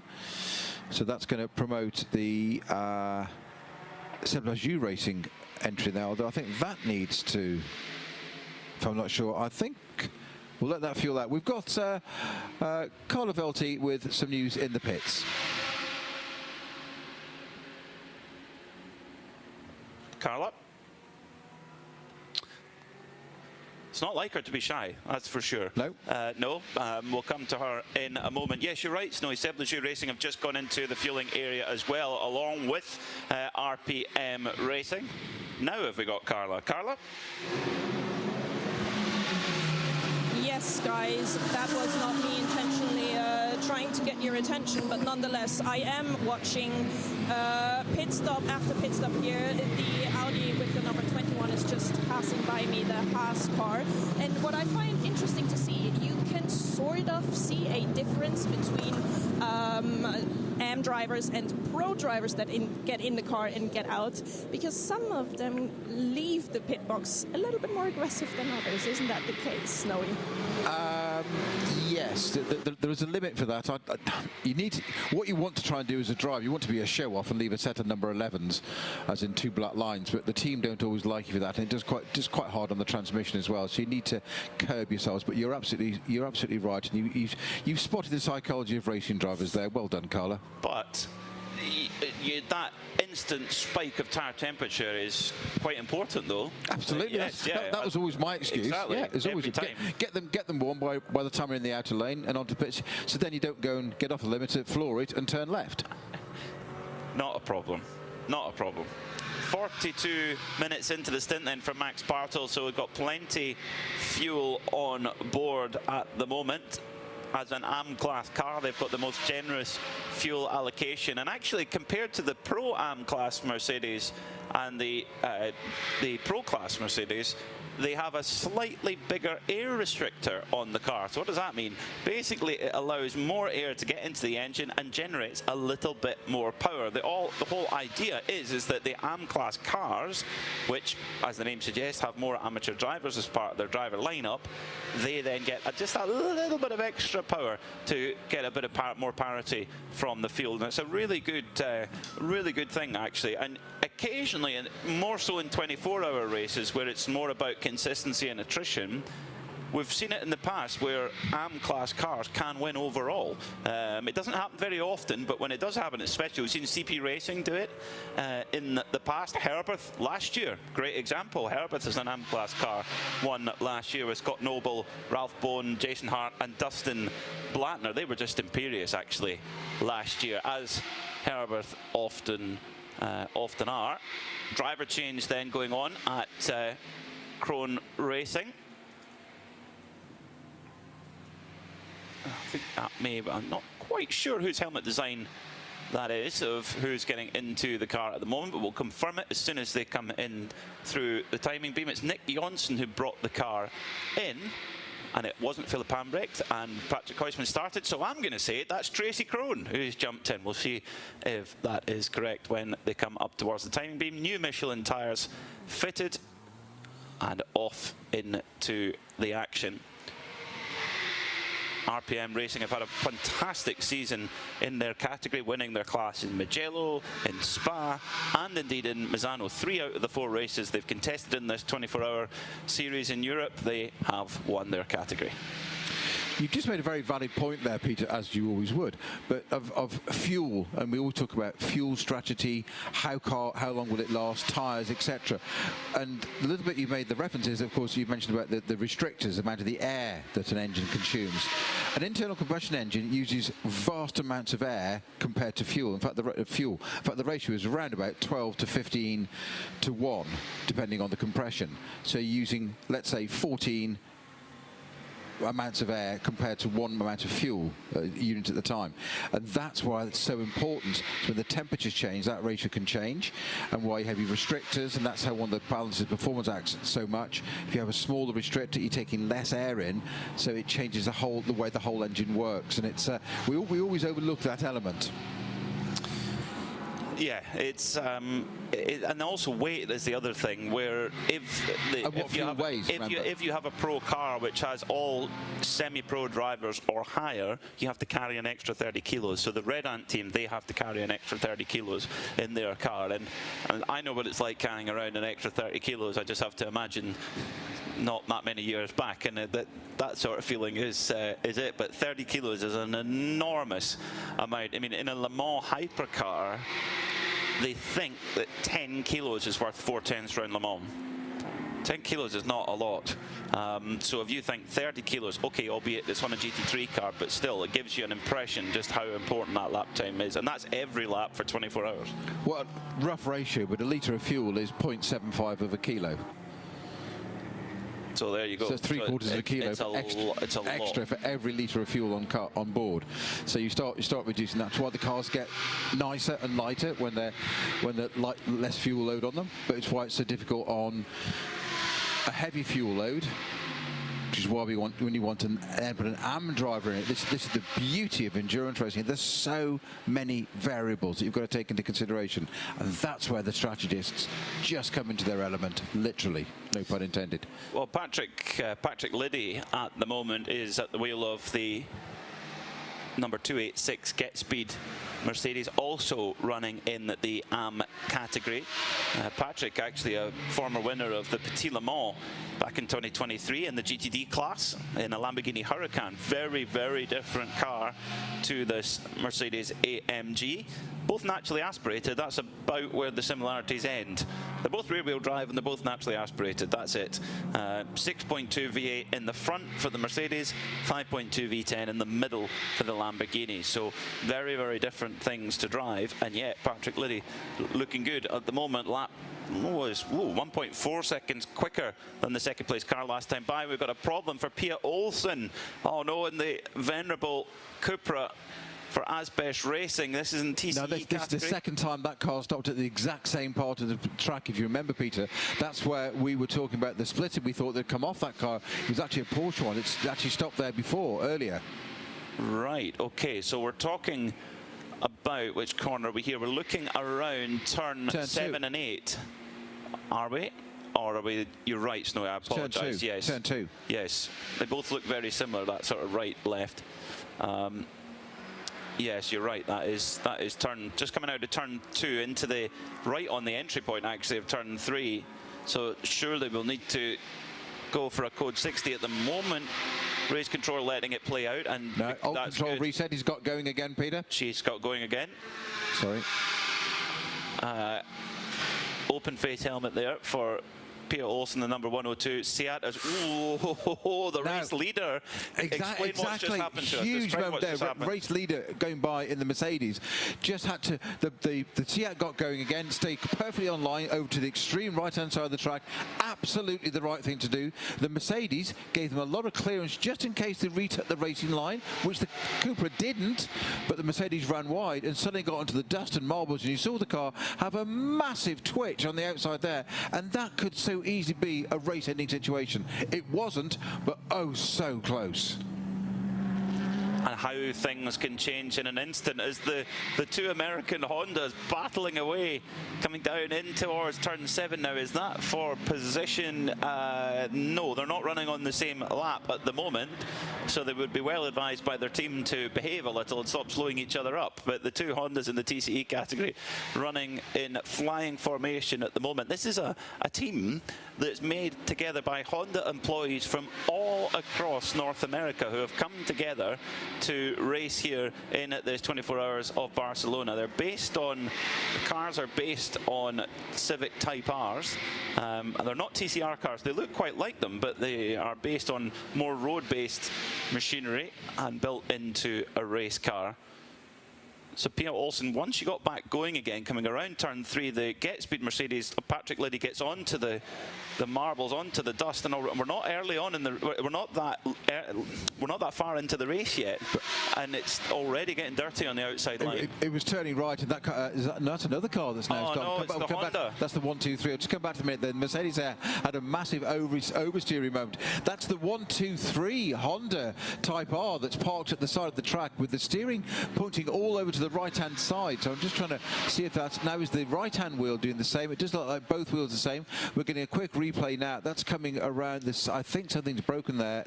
Yes, so there's been some damage there. It's the front left wheel is completely got massive toe in, whereas the other wheel hasn't. That is suboptimal in steering. I can assure you of that. I've my limited driving experience. I've seen that happen to 1 or 2 golf buggies in the past. Not me personally. I've seen others do it. Now the question is, why has that happened to the front left of the 1, 2, 3 Honda? Has something just broken, or has it been in contact with something else? And which car was very close to on track? The team car. Please no. Please no. For the sake of that whole team. But I think it was John Hindhoff's dad, who was a detective, who said he didn't believe in coincidences. Police say there's no such thing as an accident, do they? They say a lot of things. Yeah. Code 60 straight away? Yeah, straight. They need to. It shouldn't take too long to recover. The car's not beached in the gravel or anything like that. At the race at Mugello, by our first round back in March, it was. The gravel traps there are so deep that each time a car would go off, it would take a while to get it out and round again. So we were absolutely littered with Code 60s.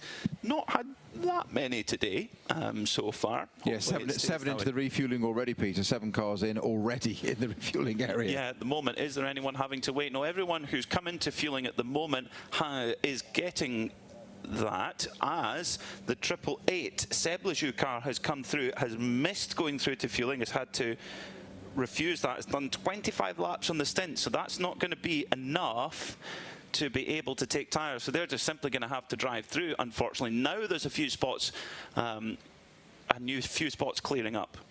So we've got our first, 3rd, 4th and 5th place cars. That's the Get Speed Mercedes, the TFT Mercedes, the Scuderia Par Racing Ferrari, Hoffer Racing Mercedes, all in the fueling area. That's from our top class. And a little bit further down, we've got Owen Hizzy in the GT4 class, leading in the Venture Mercedes. Gilles Coutois in the Vortex, also in the pits. And Conrad Tux Lavaux in the Asbest Racing 718 Cayman, my apologies, GT4. So a flurry of activity, unsurprisingly. But of course, they'll all be subject to 25% fuel under Code 60. That's very true, yes. You can only put in 25% of your fuel allowance. Pit stop then for, I was going to say a Scuderia Ferron, but it's their old car. But no, it's Ajit Kumar Racing by Red Ant. Driver change going on. That car was brought in by Ralph Popelars, and Carla Velti has eyes on it. I indeed have, and I also have my Seb, my cameraman, back to show you exactly what it is that I meant.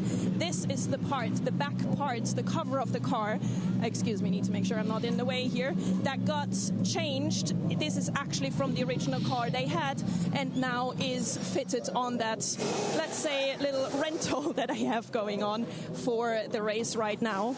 And as you can As you can see, they did have a bit of a longer tire change. Not sure if they had to adjust something with the brakes as they were going. I don't know exactly why they changed that back. I believe it's to save a little bit of the color and the exact livery of the car before, just to have a touch of the originality that they have.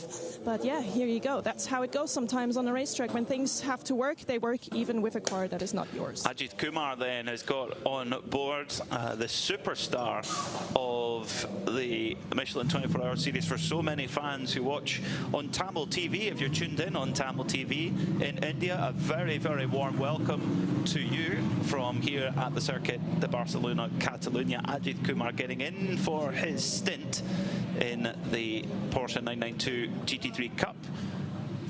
We first met Ajit in Dubai, and he's always been incredibly gracious and polite and great fun to interview, and has been working very, very hard on his racing throughout the season. We were just blown away by the number of people who came to watch at that event, and it's just been like that all the way through, and I'm no doubt when we go back to Dubai in January it will be the same. A little bit of gaffer tape work to go on there from the Red Ant crew. It's a Belgian crew that run the car, and their sister car pulls in right in behind. Yannick Red Ant jumping out,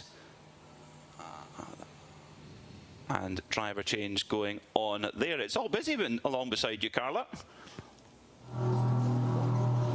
Indeed it is. I was just going to say, I think Red Ant sort of by accident got a little bit lucky with the code 60 that was going on, because I did see Ajit Kumar get ready way before that actually started. So that was a lucky one. Now we have a bit of a narrow exit going on here, but there we go. Both at the same time going back out again, and looks like both are ready to give it all. Very quick pit work from the crew working on the Red Ant Mercedes AMG GT3. So it was Ayrton Red Ant who started the car, then it was Yannick, and just clicking over the timing beam is Kenneth Heyer in the number 93 car. Now, he is one of only two people in the field that have won this race before. It was back in 2013 when Hoffer Racing won with an AMG Mercedes, and he won it alongside Michael Kroll, who of course is in the Hoffer Mercedes. So very likely that we'll see at least some new winners here overall in this edition of the Michelin 24 Hours of Barcelona. Ajit Kumar then on board, and he has not switched team. The eagle-eyed might think, wait a minute, that's an Scuderia Farron car. Yes, it is, but it's being, well, rented by the Red Ant team, because their prime car, unfortunately, was written off yesterday in night practice. Quite a heavy impact with the wall at turn one, which is pretty high speed going into there. I mean, the Porsche 992 Cup cars, as they hit the brakes, are doing 260 kilometers an hour. The GT3 cars just a couple of kilometers an hour faster than that, and if you get it wrong at turn one, Snowy, it can go pretty pear-shaped pretty quickly, as you've experienced in the past. Yeah, I mean, it's a super long straight. It's very, very fast into turn one. You go a bit of a brow and drop downhill. People don't realise actually how much of a drop it is into turn one. There's a real crest at the sort of centre of the pits, if you like, and it drops down into that. So you again, it changes your braking point a little bit. As you gain that, you turn right, and then left and right. So sorry, right and left. Turns one, turn two, into turn three. A little bit more technical than you realise. 1 and 2 are fairly easy, but you want to get the exit of 2 right, so you can carry all the speed through that 3 all the way up the hill to turn 4. And it's one of those corners where the 2 preceding it you need to get right for the 1 after it, otherwise you lose the speed, if that makes sense. Are you saving the Lister story for later then? Oh, definitely. I teed that one right up for you, and you just clipped it straight over the bar there. You know? So you'll have to stay with us, folks, because Peter Snowden has an amazing I was hoping we weren't going to go there. Catalunya story from his days as a professional driver in the GT1 category.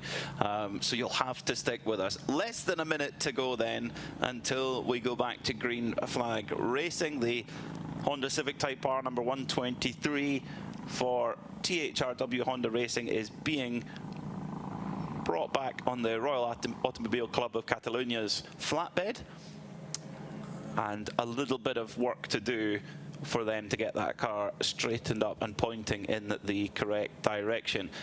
question is, what happened to it? How did that damage get there? That is one for Carla Velti's extending job list to find out what happened to that THRW Honda. And it probably won't be long before it makes it back to the paddock as well. So we'll wait till we go back to green flag racing, which is now, until we get our leaders across the line once again to confirm to you where we sit after that code 60. A little bit of strategical dice to be thrown at that point. And Ajit Kumar just building himself into it after code 60. Now, in these sorts of conditions where it's nice warm ambient temperature, the track's quite warm, yes, you're not going to have such a problem in keeping the tyre temperature in under a code 60 as you would. But when we were back in Mugello in March, where it was cold, it was only about 10 degrees Celsius, it was wet to dry, and we saw so many drivers losing it coming out of code 60s because the tyre temperature just dropped away. But in these sorts of conditions, Snowy, is there still a little bit to build, or is it pretty much ready to go as soon as you go? I think it's pretty close. It's there or thereabouts, to be honest. Small gains maybe, but it's pretty well there.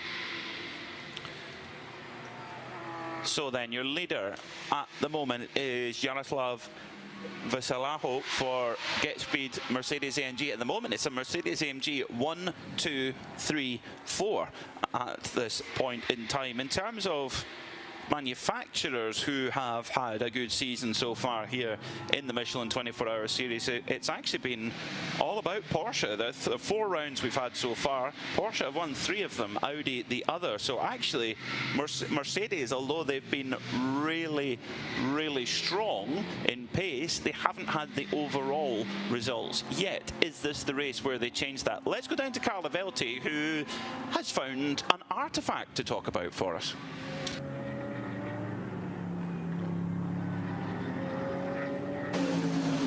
That was quick. I don't even have my hands free for you. Hold on, guys. I found something strolling through the pit lane. Remember the Viper Nizza that was here earlier? John told you about it with the broken wishbone. Well, that's what a broken wishbone looks like. It's not broken, but very bent.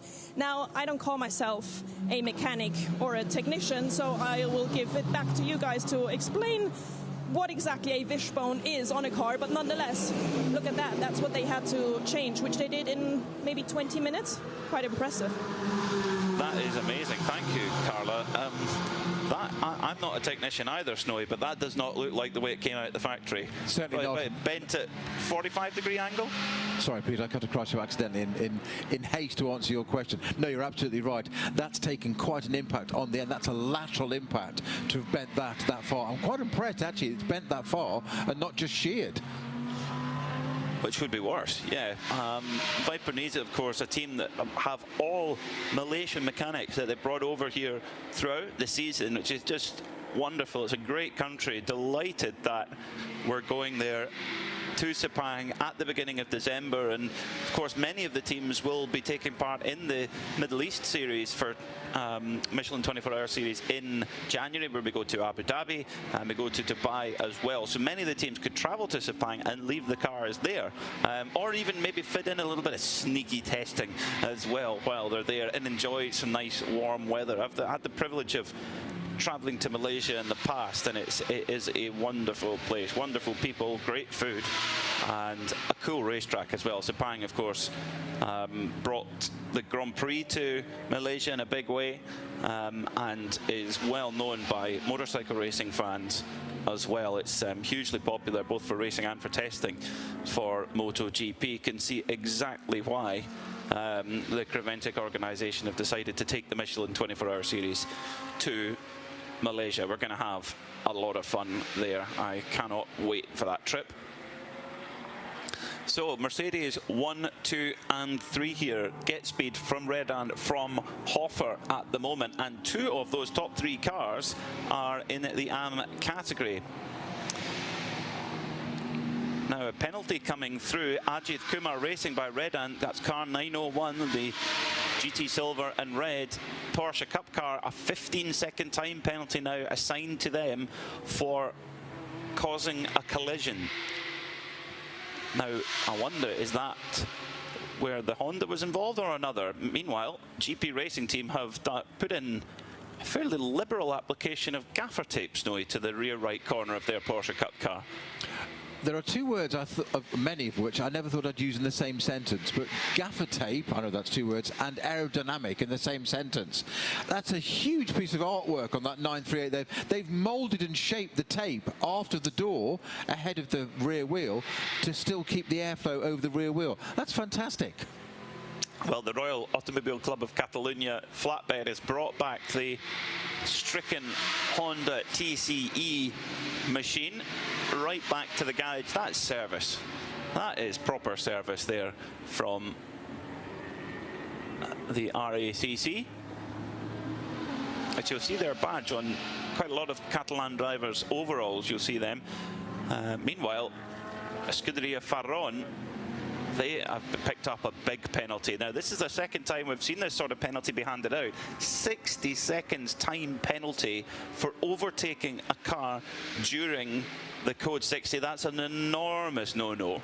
The whole point of the Code 60 is that everyone is at a controlled speed and is able to go around the problem area to allow work to be taken out, a car recovered or whatever. So to overtake, just like overtaking behind the safety car, is a big no-no. Yeah, Code 60 is about looking after the marshals and officials on track doing their job. It's as simple as that. Like it or don't. If you don't race. Yep, it's very clear. Very, very clear. Now, we're going to find out what's going on with this little Honda. Carla, what's happened? I mean, you gave me homework here down in my new home, the pit lane, so I went for it. I asked what happened just as the car is arriving here. The question is, why did this car go out? The answer that I got, we don't know yet. We think it was a contact. That's all I have right now.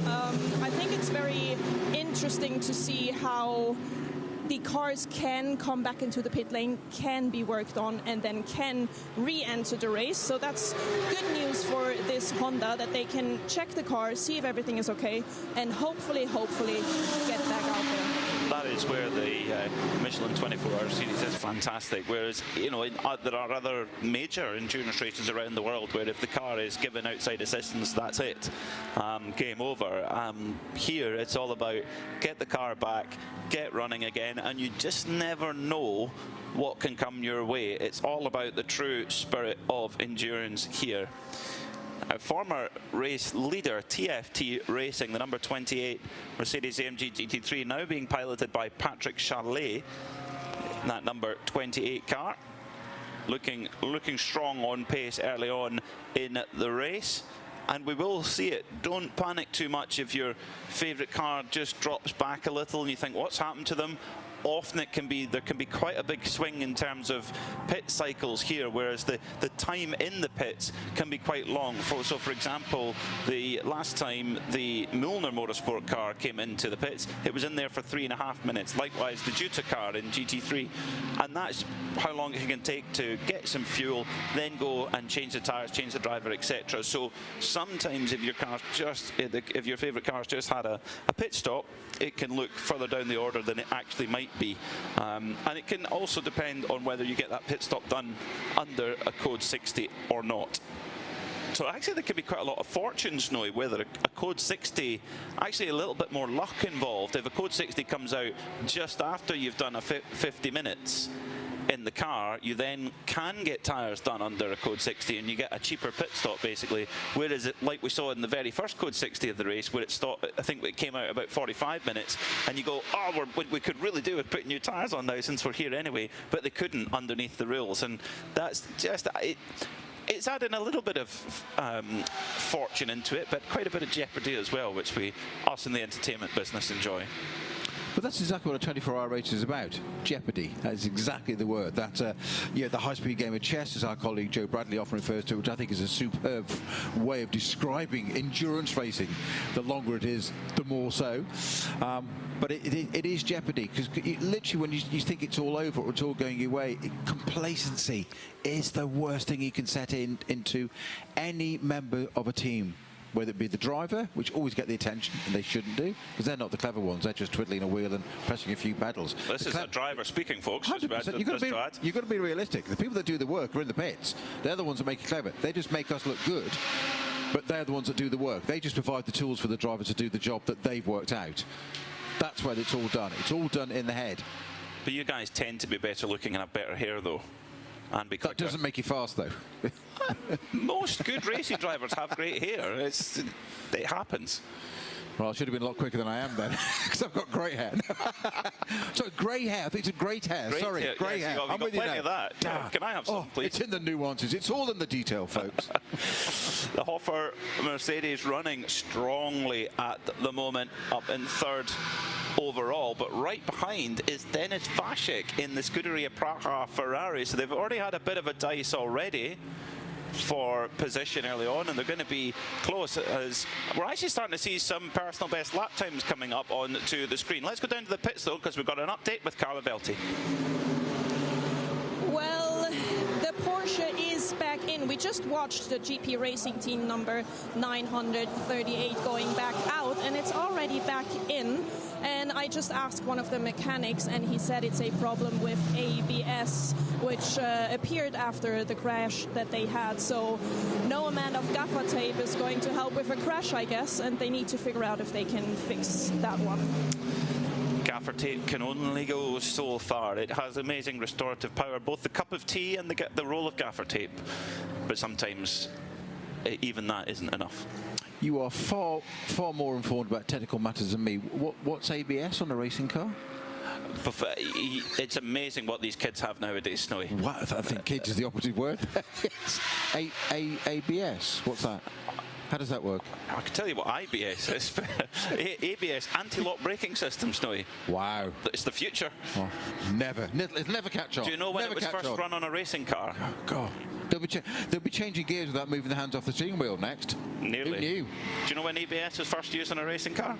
Not on a racing car. I knew on a road car who invented it, which was Mercedes. Yes. A road car is in that part of your spiel? Correct. Blowing my cover again, Mackay. First time ABS was used on a racing car? Go on. Zeltweg, 1971. There you go. Gerard Larousse and Helmut Marko. They turned it off after about 2 laps.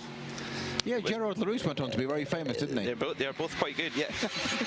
built by a company called Teldix, which then became absorbed by Bosch. But that car became the 917 road car for Count Rossi of Martini. Chassis 917-30.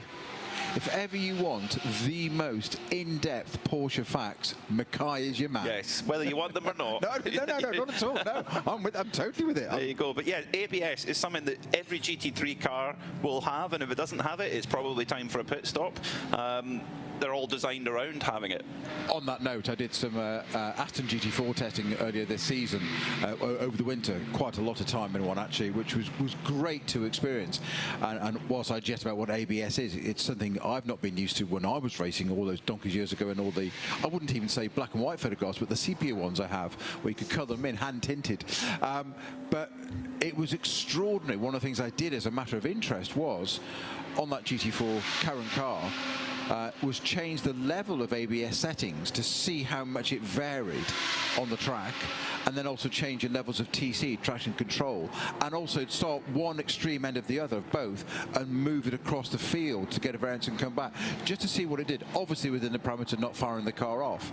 And it was part of the thing we did deliberately, and I said this will enable or help commentary so much, because I now have a greater understanding of the GT4 car. And they said to me after the test, what has it told you about the car? And I said, no wonder an amateur driver can jump into a GT4 car and be suddenly so much closer to the pro time than you could 2 or 3 decades ago. And that's no disrespect to anybody. Technology, as you were saying, Peter, has brought things on so much. It's unbelievable what it can do. That final bit is always still the realm of the pro driver, which is why you have pro-am lineups, because the pro driver's job is to get the am closer to their time, because it's better for the team. But it's an extraordinarily, add in tyres as well, incredible. What setting were you quickest on? You're not going to share, are you? The less the better. So you turned it all off and you were quicker? Pretty well. On a scale of say 12, which is what they are roughly on that particular model of car, 2, 3 tops. Okay, on both. Maybe. On the TC and the TC even less. Traction control and anti-lock TC braking even system. less. Okay. Well, to the point is, you can turn it up to 12 max. Come out of a corner, say somewhere like Redgate at Donington, the first corner. It's in the UK. Turn it, floor it, and it just goes. Bah, and just goes. No, and the electron does it all for you. Just okay, and you're like, oh, okay, which is great in the wet, of course. Yeah. Whereas I want it sideways, going down Cranen's Curve, hanging onto it. You're a special case. No, I'm just not wired up correctly. Special needs, maybe. No, but then you're used to driving 1950s Aston Martins, aren't you? So that's different. Thing. Back to the modern ones again. Yes. Well, yeah, back to the modern. The Mercedes AMG GT3 trying to hold off the very latest in GT3 technology in the 296 Ferrari, right behind, being driven by Dennis Vashek, is your battle for the podium right now. But yeah, anti-lock braking system, just like you'd have in your road car, press it down as hard as you possibly can, and theoretically it shouldn't lock the wheels. Whereas a car without it, if you're too aggressive, the wheel can grab and the brake can grab, and you lock the tyre up, and you end up with a flat spot. That's another cue for Snowy to tell his turn one story. But well, again, you have to come back after dark for that one. Yeah, I think one of the potential rabbit holes of doing that, having that level of technology, is that you rely on it too much, and you don't get to learn the car and what its actual capabilities and capacities are. So the more you have to be immersive in the vehicle itself, the more you understand it, then I think that makes a purer driver.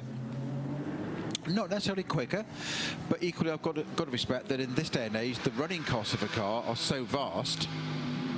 These teams are running a business, may not necessarily be making a profit, but they don't want to be running at too much of a loss, because it's hugely expensive to go motor racing, so you haven't really got time to do that. And that's, again, you're changing your risk factor to an AM driver necessarily getting in and damaging the car, because then it's not just damage, it's downtime and results, etc. So I'm just old, mate. I'm just old, that's what it is. Old but gold. Great. Really intriguing battle here for third position. Dennis Vashek, 32-year-old driver from Czech Republic, who just during the week celebrated his 32nd birthday. A great motor racing nation, the Czech Republic, particularly the they're in the rallying world, which is definitely my domain. And now, one of the unique things about the Michelin 24-hour series is the way that refueling happens. Most series will have fuel bowsers at each and every garage, and it will be done in the normal pit work. But we do it slightly differently here in the Michelin 24-hour series, and Carla Velti is going to explain how. So what looks like a little vacation camp next to me is actually from each team at least one person sitting here for the refueling of the car. Because the way that it works here at the Creventic 24-hour series is that the fuel stations are just before the pit lane entry. And whenever a car comes in, they have this little badge. Each car has its own badge. The information of the car is saved on there, so this badge basically knows how much fuel can go into the car. Also, when there is a code 60 where you can fuel less up in the car, it all goes onto this badge. It knows automatically. So the people from the team, the mechanics, they go to the fuel station, badge in, the car is being refueled, and as soon as it's full, it will go out into the pit lane for all the rest of the pit stop that the team has planned for their drivers and car. Smart pumps, as we like to call them here in the Michelin 24-hour series, and what allows all the different nuances between every class of car has a slightly different fuel allowance, each even down to the car itself. So the organisers have several things in their toolkit to balance the car. So at the moment we've got a battle for third position at the moment between the grey and pink Hofer Mercedes and the grey and yellow Ferrari of Scuderia Praha. And you have two very different cars there. You have a 6.2 litre V8 Mercedes with the engine up the front, and then you have a small capacity 2.9 V6 turbo in the middle of the Ferrari, which is based on a very, very exotic race car, road car, excuse me. So balancing that performance between the two of them, which at the moment their lap times are very, very closely matched. Last time by it was just 0.2 of a second over nearly 3 miles. So what they have to do is to have to really play about with the performance to get them in as close a window as possible. You can do that by adding or taking away weight. In the case of the Ferrari with a turbo, adjusting the turbo boost pressure. The Mercedes has not got a turbo, so they reduce or increase the size of the air restrictor to give more or less power. And you can also adjust the wing angle and things like that. But the other thing they can do is reduce or increase the level of fuel that the car can carry. So the more fuel that it can carry, the more advantage it has, the longer time you can have in between pit stops, and theoretically you could potentially save a pit stop, which of course saves a lot of time. So that is also what that little card knows, that when the teams scan the card on the pump, it knows exactly which car it is and fill it up nice and easy. Just a little bit like supermarket rush, isn't it? Sort of supermarket Sunday in that fueling rig there, where you're down to your local area and filling up all at once. So we're going to do our own little driver change in the commentary booth at the moment, with Ben Constanduros coming in to join, who's been fueled up. I wonder if he's partaken in the lasagna or not, like I did quite extensively. It was very, very tasty indeed. The last time by, Max Partel managed to pull about 0.4 of a second out of Denis Vasek, who is trying to chase him down. So the gap increased ever so slightly, but very, very close at the moment at the front of the field. And in turn, they were only 13 seconds behind the Red Ant Racing Mercedes, which is now in the pits. It's just come in for service, fuel, and now down towards the Red Ant Racing service area. Now that to me seems a little bit early, but of course the last pit stop was under code 60, so yes, they probably are due service. Meanwhile, the Get Speed Mercedes at the front of the field, Jaroslav Veselaho, has set that car's best lap of the race, a 1:42.171 on the 13th lap of the tyre's life. So that's interesting then, that the tyre's still providing good performance 13 laps into the piece. Where some of the teams were talking about how 1, 2, 3 laps was where the absolute peak of the tyre was, and then it would drop off quite a lot, whereas that goes against that theory for that number 286 Get Speed Mercedes. So what have they found? Or is Jaroslav the tyre whisperer of that team? Tracy Crone at the moment running in 6th in the 992 AM category, but very, very close behind Fernando Gonzalez of Escuderia Farron. Just a couple of, only about a second or so up the road. And last time by, they were really close on time. In fact, Tracy Crone about 0.3 of a second quicker. So Tracy Crone pulling time out here in this green and blue Crone Aviation backed machine. Ben Constanduros has returned from lunch. Did you partake in the lasagna or the beef, or what did you go for? And there was no beef. No beef. A bit of chicken. So yes, there was chicken as well. I didn't have any chicken. Just a bit of chicken. Okay. You are a fine athlete. It looks, I've only been away an hour. It looks very different to when I left. Get Speed suddenly at the top of the time by, it's almost as though they've morphed from TFT into Get Speed. They've just changed the stickers during a stop. Yeah. No, it's we've had a couple of code 60s which have shaken things around a little bit. A very good stint from Patrick Liddy. Yes. Really strong pace from him, and indeed from Jaroslav Veselaho, who's just put in that car's best lap of the race. Interestingly, Ben, on the 13th lap for that car, 13th lap on those tyres, so that's showing that there is a little bit of pace to grab if the even more than in the first couple of laps of the stint. But Jaroslav, interesting background, only 20 years old, so young driver in this GT3, but he's raced in Formula Regional Europe and the Middle East Formula Regional Championship this year, so he's a young single-seater driver having a go at sports cars and doing very well.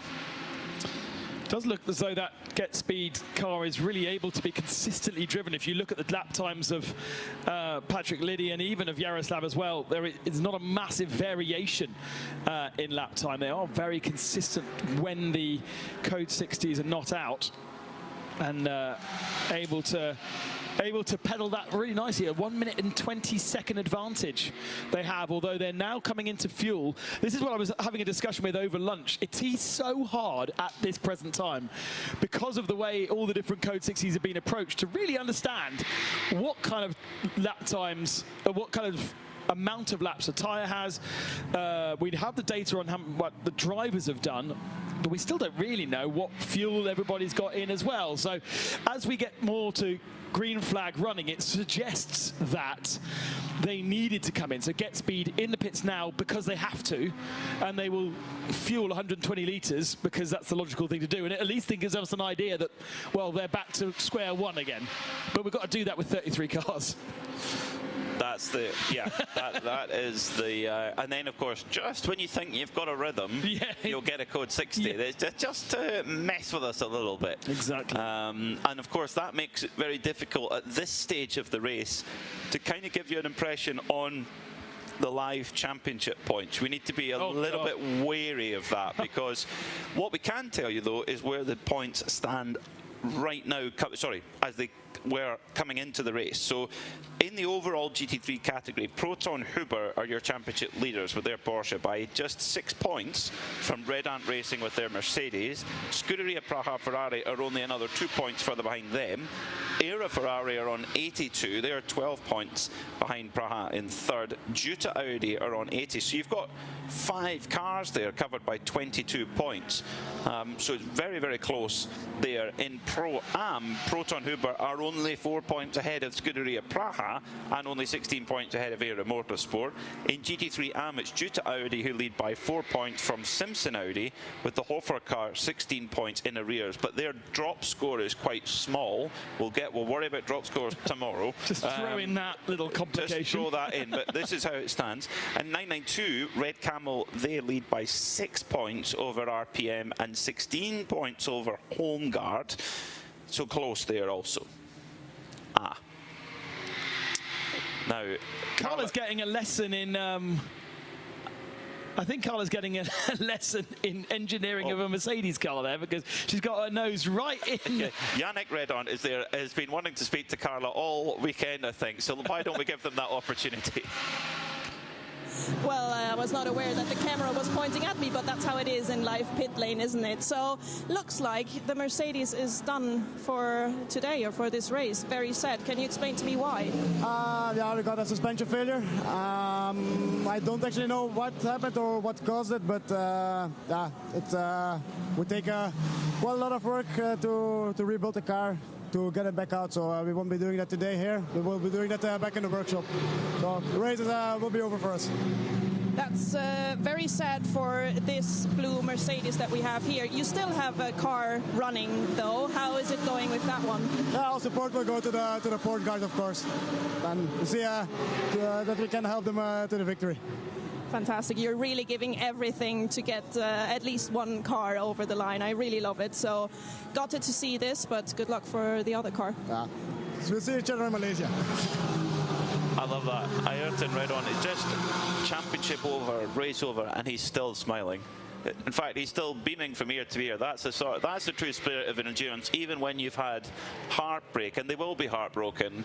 You know, this has been a new program for Red Ant Mercedes, and that's it gone after just over 3 hours of racing. That hurts. And yet Ayrton still took the time to not only have a chat with us, but with a big smile on his face. And we saw Carla holding up a wishbone earlier on, a bent wishbone that came off the Viper Nissan Mercedes, which was still quite a tricky fix. But clearly, the Red Ant damage is a lot worse than that for the team to turn around and say, that is us done. They were one of our championship challengers, so they will have, you get points at half distance, you get points at full distance, a total of 60 points on offer, but they will be getting nothing. And so they will drop this weekend because there is, as you were about to mention, a dropped score. So your worst score does not get totaled for the championship total. This will be their worst score. Yeah, 3 o'clock in the afternoon on a Saturday afternoon, already pulling the plug. I suppose the only thing to do is to explain to our pit reporter exactly what happened and get her nose into the airbox and right into show exactly what the issue was with that Mercedes. Yeah, that's it's really a shame for that squad. It's a big family effort. Bert Redhunt, their dad, who runs it all. They actually ran Kalle Rovanperä in a Porsche Cup car in the Porsche Carrera Cup Benelux. He told us a wonderful story about the car at the end of the season. Bert wanted to sell the car because a year-old race car is no use to anyone usually. You have to get a new one always. So he was going to go and sell it, and he asked Kalle if he would kindly sign the car.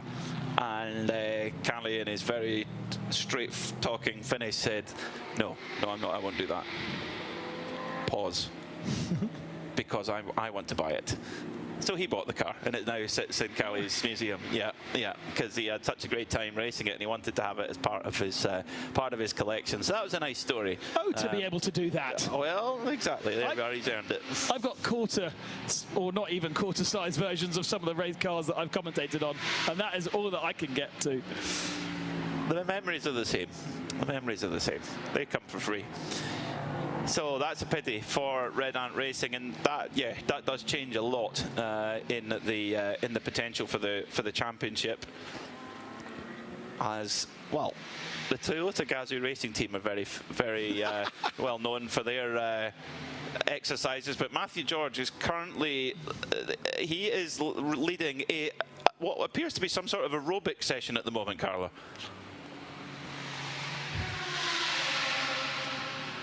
But this team is a brilliant example of something that I actually discussed with Snowy a little earlier on, that endurance racing is a proper team sport. So if the driver has to warm up, the rest of the team warms up, of course, with the driver. So yeah, very exciting to see that, to keep everyone active, everyone alive for the next hours that are still just ahead of us. Now, Carla, you have to be careful because the venture mechanics, sometimes they have previous for asking for pit reporters' telephone numbers. So you just have to be prepared for that, just in case. Well, listen, if that were to happen, I will just get one of those snappy bands, hand them the snappy band, and tell them to do some exercises, and I'll just walk away. Good for you. That's brilliant. Hold brilliant. One end and let them hold the other. Let go. Yeah. Yes, exactly. Well done, Carla. Now, Venture Engineering are a very professional outfit, and what they do during the week, shall we say, is really, really cool, because they have a lot of ex-ProDrive staff with them, and they look after a large number of Aston Martin DBR9 GT1 cars and Ferrari 550 GT1 cars. And well, yeah, on my list, I forgot about the Aston Martin. My list earlier when I was talking about ProDrive. Apologies. Yes, DBR9, yeah. So they look after a lot of those cars, run them. So if you see those cars out running at a historic racing event, normally you'll see a couple of Venture Engineering shirts running them. Wow. Because they know how they work. So that is, when you go into their garage, and it's very professional. It's very neat and tidy, and that's why they've got that background. So class leaders at the moment, Max Partel leading the way overall, and in GT3 AM for Hofer Mercedes, their number 11 car. This team have won before in this race, quite a while ago, mind you. In the 992 category, it's Milner Motorsport who lead the way at the moment, the number 921 of Paul Meyer. But they may well be due us a pit stop pretty soon. Yes, they could well be due us a pit stop soon. Their tyres, wow, their tyres are on 47th lap, so it could be that they will drop out of that class lead fairly shortly. They pitted under green just after a Code 60, 2 Code 60s ago. So they get a full service, whereas so many others have only done lots of pit stops under Code 60s. So they're probably due a pit stop fairly imminently. I would say that's a good spot. Then in GTX we have the battle of the vortexes, and it's the 974, the pole-sitting car, that leads in that category at the moment, with Arnaud Tissamer driving at this point in time. Venture Engineering, as we just revelled in their quite fantastic warm-up with the bands underneath both shoes and then pulling them back up and forward. They'll just need to be careful where they leave those in case they get, in case Carlo Velti gets their hands on those rubber bands. But they lead in GT4 at the moment with a reasonable margin, a couple of laps over the chasing NM Racing Mercedes. Then finally in TCE, it's JMEC Engineering who are marching on with Oliver Smith on board that BMW M3 E46. Yes, E46, and it probably over 20-year-old car now, and it is running really strongly in, I have to say, quite patriotically, in British racing green, just coming around turn 10 at the moment and running like a Singer sewing machine. I quite like their strategy. They did 45 laps in the opening, basically 2 hours of the race. Kevin Clark did a full stint and ignored all the Code 60s, and then they decided to do a driver change. Well, actually, they came into the pits under green flag conditions, but whilst they were in the pits, a yellow flag came out. Then they ended up under Code 60. So managed to do a full service, partly under Code 60 and partly under green flag conditions. Oliver Smith took over. Don't know why, but they then did a 3-minute pit stop under green flag conditions, and Oliver Smith has been out in that car ever since and ignored all the other Code 60s. So you know how we were always told basically pit under Code 60 every time it comes out and don't ignore it. They've done exactly the opposite, and they've just gone on their strategy and ignored everything. Keep to what you can control sometimes is a good policy. So Denis Vashik has now just been dropped a little bit by Max Partel. The gap's now up to 2.9 seconds at the front of the field.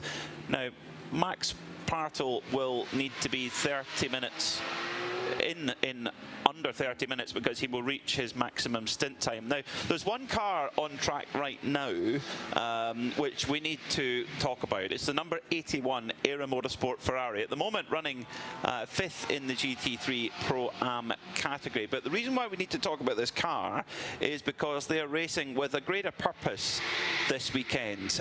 They're racing with a special livery on the car, bright pink livery on their Ferrari, the number 81 Era Motorsport Ferrari, driven by team owner Kyle Tilley at the moment. But the charity they're racing for is New Life Baby Support, Special Baby Care Support. So this is a charity which provided special care units for newborn babies who require extra medical attention, and they are raising money for this charity. We're going to hear a little bit more about it at the moment because Carlo Velti has made her way down to the Era Motorsport pits. Exactly. I'm here in the Era Motorsport. I'm here in the Era Motorsport box with Trevor, the founder of New Life. Trevor, tell us a little bit more. Why this charity and why this livery on the car?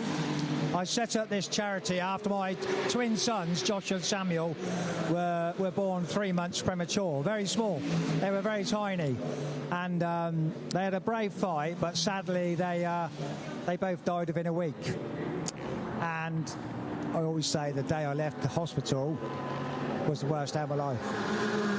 So, but from that I decided to try and help other babies, and I've just gone a bit extreme really. So, you know, we've raised over 2 million, which is absolutely amazing. But the work we're doing is helping so many little babies. It makes me so proud. So it's fantastic. Can you tell me why this car, why this team, and why motorsport in general for this charity run? I was just very lucky that Era Motorsport, they had a connection through Dick Lovett in Swindon.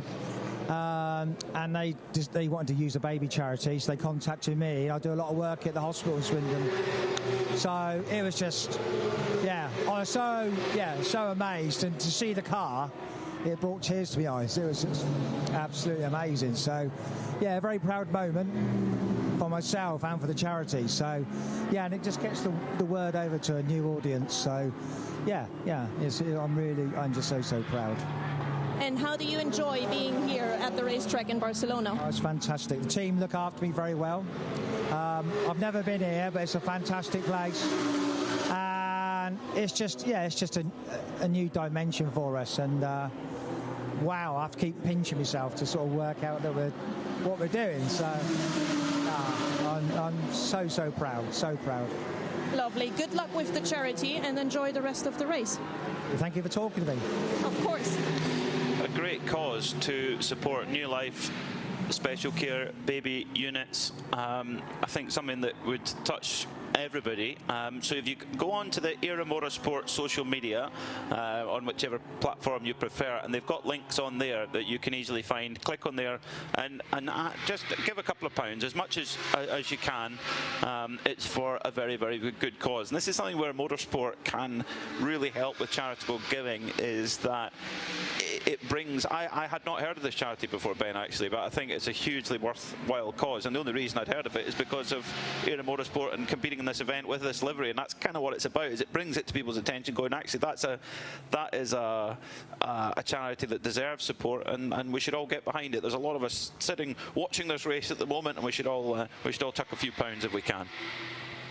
Yeah, it's interestingly close to my heart, having been born 7 weeks early and 90% chance of death in the first 12 hours of my life that has now gone on for nearly 40 years. So certainly something I will be doing as well. And again, I didn't know the charity, and I'm glad to see that these sort of things do exist, and the support for all of those parents and children that need support when they are in critical conditions. Yeah, and you might be fortunate and live in a place where there happens to be a hospital that has the equipment, but you might be unlucky to not live in a place. So with that charity work happening, more hospitals in more parts of the country, or indeed the world, can have the equipment, because I guess it's not you'll get an appointment next week down in London and you can make provisions, but when it's we need this now, it really matters. Now, as I said to you, Peter, I was born in Scotland.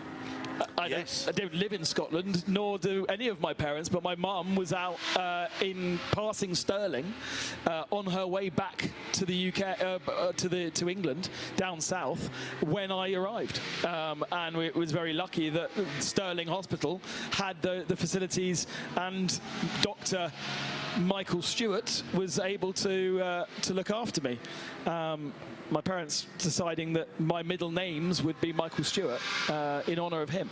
So I doubt that Dr. Michael Stewart is watching this race right now, but that was a little sort of bit of thanks that we could do for, as you mentioned, a complete surprise moment in their lives and in mine.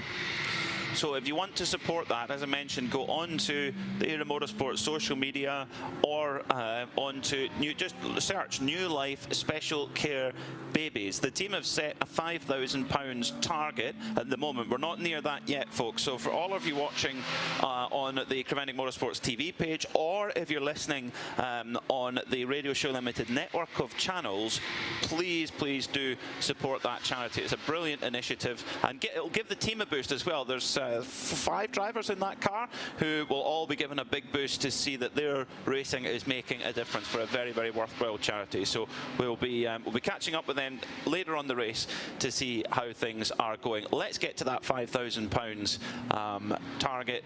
And you know what, motor racing lap records get broken all the time. We want to get to that target and then obliterate it. So that is up to you folks who are following for a very good cause indeed. That's New Life Special Care Babies. So 20 hours and 34 minutes to go. I feel like we're settling into a little bit of a rhythm, but whenever we say that, the code 60 flag comes out. But I've said it now, too late. When was the last time that we had a Code 60? Thankfully, Strategy Software seems to be behaving itself today. 2:45 local time was the last time. So we're getting close to an hour of completely green flag running. That's why we're starting to see some of our cars coming in for pit stops. What was the car that we were expecting to see? It was Mulner, wasn't it?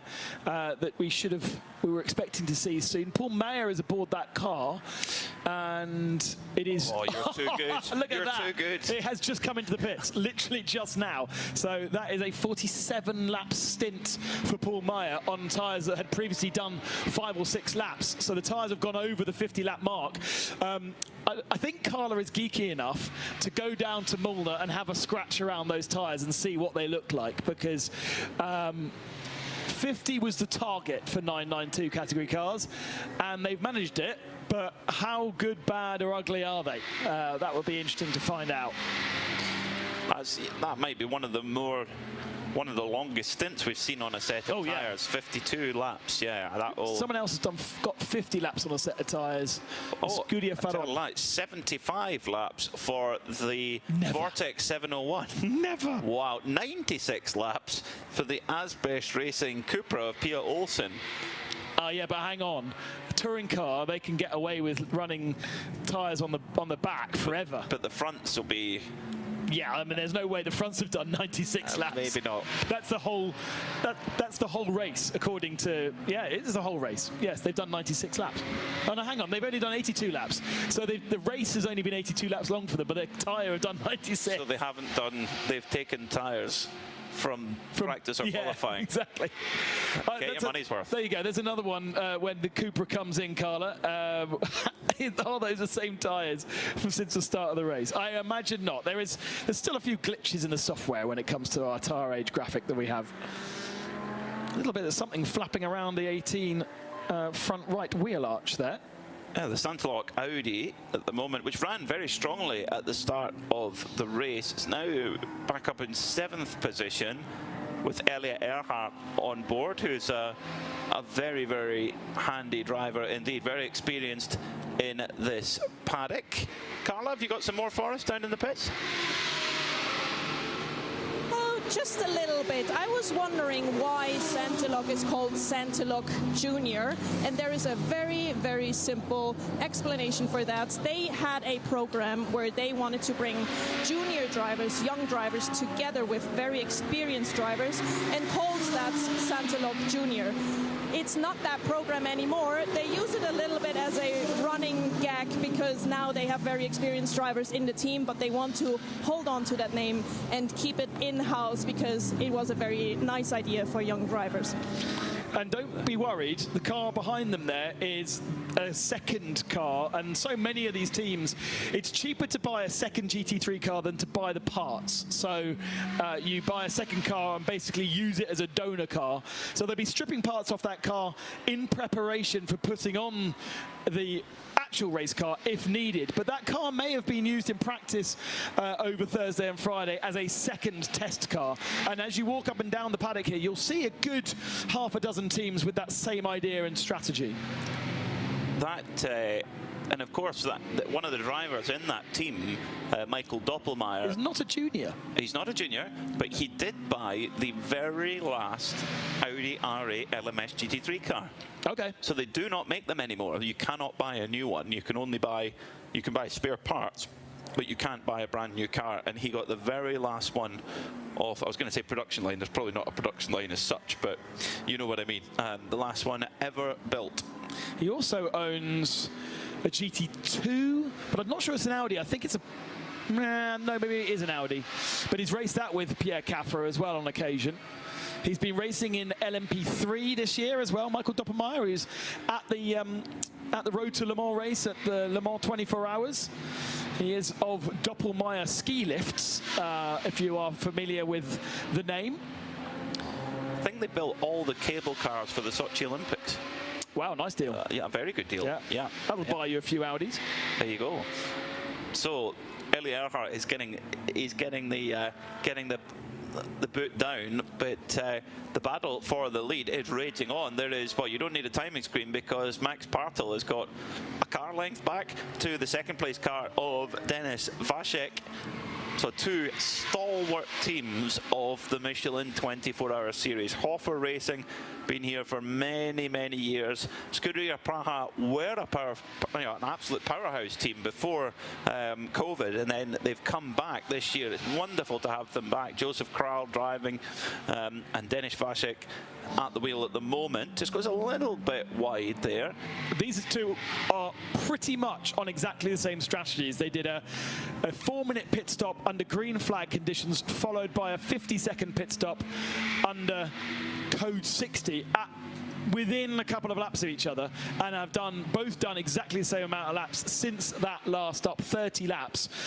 So slight tyre advantage to Partel according to our graphics. Oh, Viper Nisa's front left suspension has collapsed as they come out the pits by the looks of things, and this could well mean I think I would be limping that round if I was them. That is that the same suspension that they replaced earlier on? Yes. Interesting. That's on the front left, which gets a bit of a pounding here as well. A lot of weight goes through the car. On the Red Ant car, it was the other side. That was the car. That was the side that hit GP Racing Porsche early doors. So they replaced that, and maybe a bolt was not done up tight enough because it's properly floppy. Oh dear. Parked it up nicely though at turn 2, quite close to a marshal post. So maybe we can cover that off without going code 60 to just tow that car out of harm's way. They've done a good job. Straight out of the pits though. Straight out the pits, interestingly, yes. Code 60 within 20 seconds then. So code 60 will come in within 20 seconds. So immediately, all looking from our gantry point at the grandstand, all of the fuelers are putting on their gloves at the moment, going towards, they're going to get their opportunity. They see their cars coming through, arms and they flailing in the air, saying, come in, come in, come and get some fuel.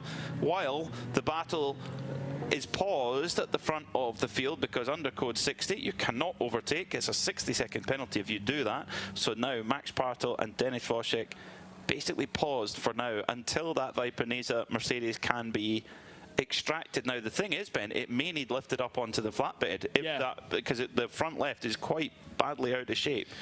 So we had a few cars in the pit lane as that was called. HRT Performance, who've been at the sharp end of 992, they were in the fueling area when the code 60 came out, so they would have had their pump stopped. Venture are also in the fueling area, but they've been there for quite a while, so they must have come in just before the code 60. Jutta also there, and of course now we're going to get an extra flood of cars coming into the fuel area, but that's slightly unfortunate for HRT, particularly that they would have been aiming for a full fuel, and then when the code 60 comes in, basically the fuel will stop flowing if they've had more than 25% already. So now they will go down, and because they're in a code 60 situation, no, they're already in pit lane, so they are able to change tyres. Had they come into the pit lane after the code 60 was called, then that code 60 50-minute rule exists for the tyre, but they were already in beforehand, so they can pretty much do what they like. And in fact, they don't change tyres, they do come straight out back onto circuit. Looks like Melvin Moe in the Viper Nisa car did just pull it forward slightly. Now, and it is rolling backwards. At any given moment, this will stop rolling backwards and be very awkward. But it does look like, at the moment, they're doing a great job here without needing to be lifted up. Well, hopefully that means that the code 60 will be relatively brief. Yeah. So, and of course, it can be quite awkward as well, where the code 60 comes out. If you've just gone past the pit entry line, you might not get an opportunity. Yeah, already ending in 1 minute's time. So we're going to have cars potentially in pit lane and in the fueling area. They're going to get caught back in the green flag conditions. In fact, we follow, is that the Hofer Racing and Scuderia Praha now making their way into pit lane. If they come into the fuel Bowser and it goes back to green flag racing, then they will get a full tank, they'll get a full fill, but they will be making their pit stop under green. Carl, are you down there? Yes, I am down here, and behind me Asbest is currently having a little trouble getting on the right front wheel onto their Cupra, but actually there's a really nice story to tell about them, because it went a bit undercover, more or less. It was not so much seen. Their Porsche 718 Cayman was actually in the pits, in the box, for over 2 hours because they had a brake line issue, which they had to fix because they just had no more brakes. They worked super hard, non-stop, for over 2 hours, and as you can probably see in the live stream, the Porsche is back out. I hope they can fix whatever is going on with the Cupra now, but big shout out to those teams. Well, that explains why the Asbest Racing Porsche went off the circuit in the first place, because remember we saw the lines in the gravel were literally straight on. They didn't hit anything, but thankfully there was a big gravel trap at turn 10 which stopped them from hitting anything. Yes, a brake line issue simply is the worst kind of brake issue you can have. No brake issue is fun, but brake line issue means no more fluid, no more pressure, no more brakes. We are back to green flag running. We've got cars getting full tanks of fuel. The Hoffa Racing Mercedes from the lead, Dennis Vassak in the Scuderia Praha Ferrari from second position, both those cars in fueling, and that presumably is going to promote Haas RT to the head of our field, because they're going to have a proper full service, and that takes them about 4 to 5 minutes depending on how efficient they're going to be, and that will be a good 2 laps lost. It can just swing back and forward all the time, depending on where you get caught with the code 60 or not, as the case may be.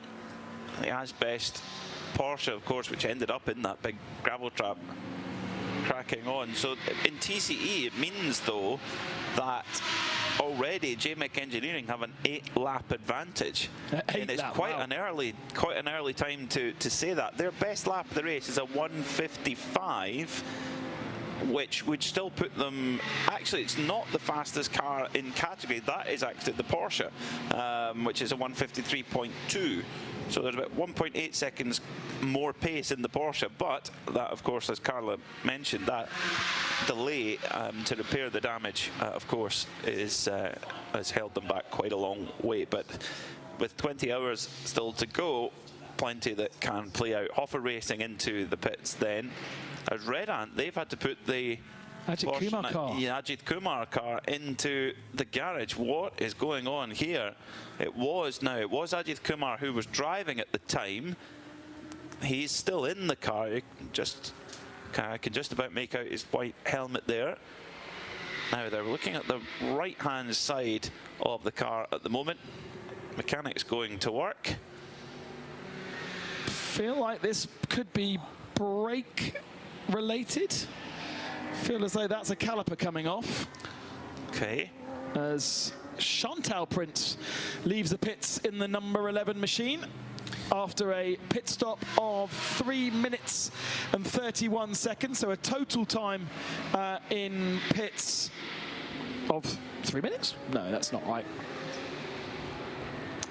Yeah, 3.5 minutes. 3.5 minutes in the pits for Hoffa Racing. Chantal Prince now on board, celebrating her 50th race in the Michelin 24-hour series, along with her dad, Michael Crowlin.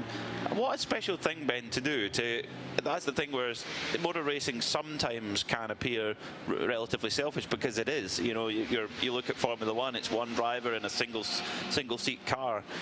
But in endurance racing, of course, you share with other drivers. But you know, for Chantal, driving with her husband Alex and her dad, what a special experience. It's a full family outing as well. The kids are running around as well with their Hoffa Racing uniforms on. It seems like a very happy team, and what a way to spend a week's holiday, coming in and racing your Mercedes all together.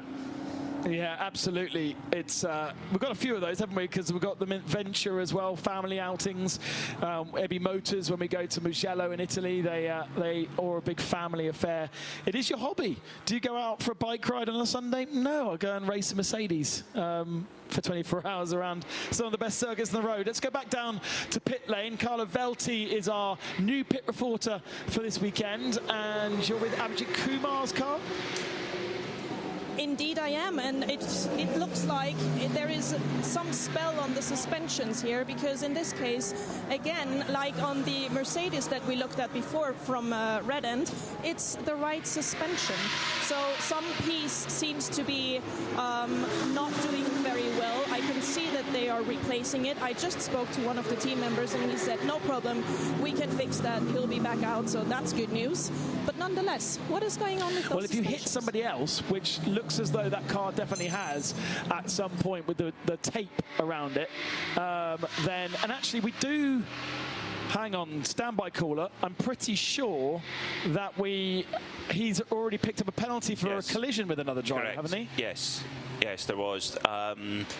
That was a 15-second penalty issued at 14:45. So an hour ago, so it's taken a while for it to shake off, but yes, I'm afraid that car has been in the wars.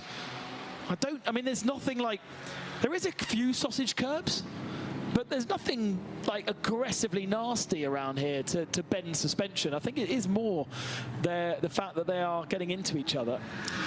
Yeah, I mean, there's certain points where you've got quite different closing speeds between class to class. The GT3 cars, you know, even when you look at the difference in lap times, 1 minute 45 or so for a GT3 car at this point in time in the race. 992 can be anything between 146 and 150. In fact, Patrick Steen Rasmussen's just put in a 146.6 in a 992 for Homeguard Motorsport. That's the best lap of that car's race so far.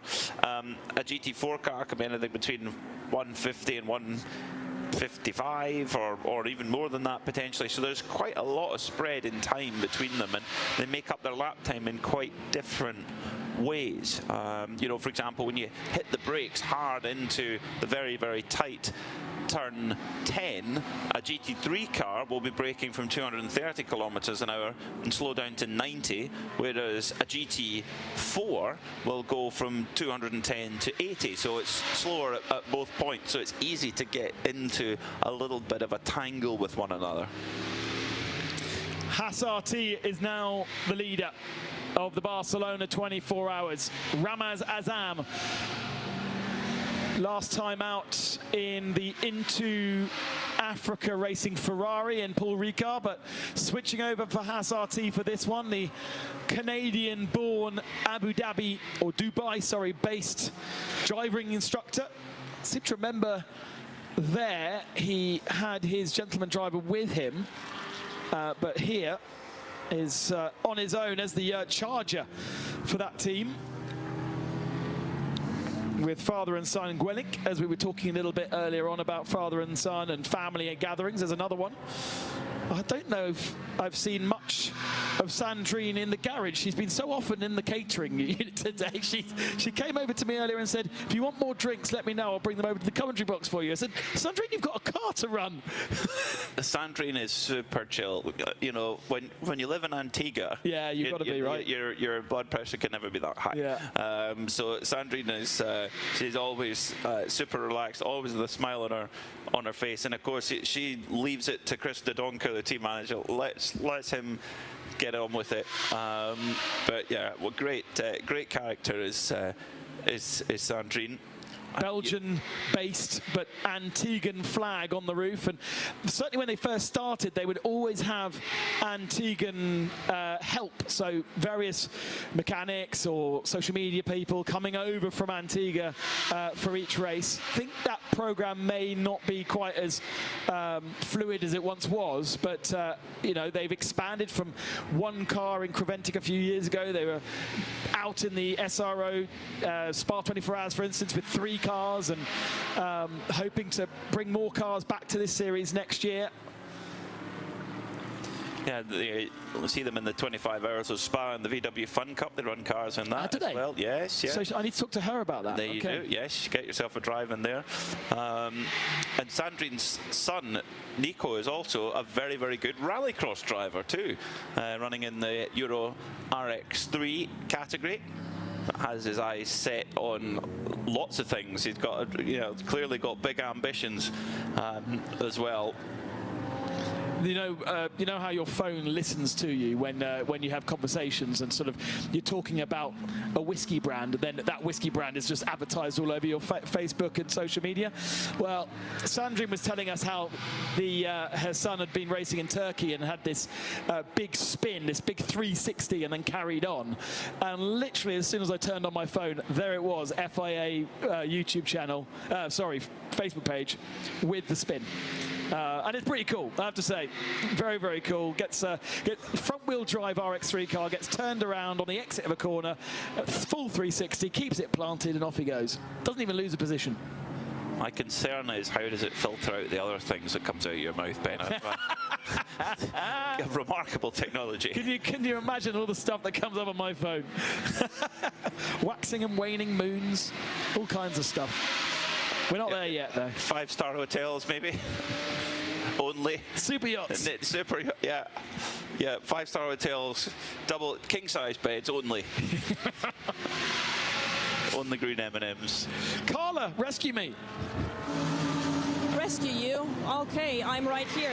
Listen, it looks like the front right wheel of the Ajit Kumar Porsche is going back on, and it is going back on. That's very good news. That means the car will be dropped right now and hopefully be out in a few seconds. I did see Kumar getting out of the car. Unfortunately, I don't know the helmets well enough yet to see who is back in the car.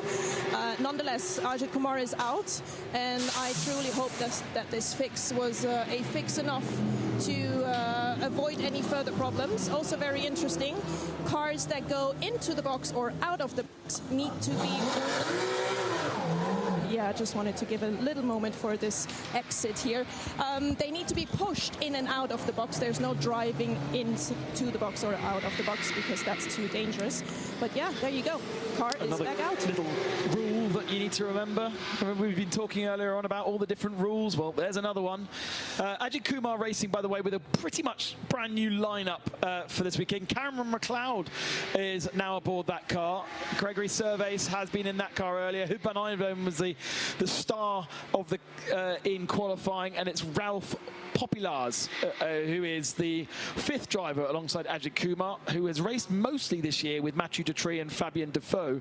But those two Frenchmen are over at Seb Lejoux Racing for this 24 hours, and that's not the Ajit Kumar designed livery, although the rear wing and boot survive from the car that unfortunately was crashed late last night. So that is a Escuderia Faron machine, and just the boot lid from the original colours of the car. So Cameron McLeod on board right now, drove with the team at Dubai for the first time, drives in the Super 2 Championship in Australia, and he's going to be competing in the Bathurst 1000 in just a couple of weeks' time. What an experience for that young man. Won at the Le Mans Invitational, the Mustang Ford Invitational, and is driven with the Multimatic team in the IMSA Michelin Pilot Challenge recently in Indianapolis. So a young man with a big future, actually, is Cameron McLeod, and I'm sure winning at Le Mans in that race in front of a lot of the Ford senior management is has done his career no harm, particularly for an Australian driver, where it is very much Ford versus GM. But he's in a Porsche right now and trying to make up for lost time for Ajit Kumar Racing. They've just about to go on to 107 laps completed right now, or sorry, excuse me, they've just done 106 laps. At the moment, the class leader is sitting in on 114 laps. So they're, yes, they've lost a bit of time, lost about 8 laps or so, but over the course of a 24-hour race, that's not out with the realms of possibility to catch up. And others, of course, will have their problems as well. Miroslav Weibo, dad of Matthias Weibo, now in the 56 Scuderia Praha Ferrari, which is dropping down. It's dropped 2 positions over the last 2 laps, down to 7th spot now. And remember that he came into the pits, well, that car came into the pits at the same time as the number 11. Chantal Prince in the 11 now is still in 3rd position, so she's holding her own. 13 seconds separate our top 2, which is Haas RT and Get Speed, and then Chantal in the Hoffa Racing Mercedes has a 21-second advantage over Jutta Racing. Gavin Pickering aboard that car. It's a car we haven't spoken much of, but they have played the code 60s and the pit stops right and are up in 4th spot. Carlo, have you got more news for us down there in pit lane? Heartbreaking news. I just walked past the Viper Nizza team box just as they were unloading their Mercedes. I looked at the mechanic that gave me the broken wishbone earlier, and he looked at me with very disappointed eyes, let's call it that, and said, I think it's the steering. So they are unloading the car as we speak.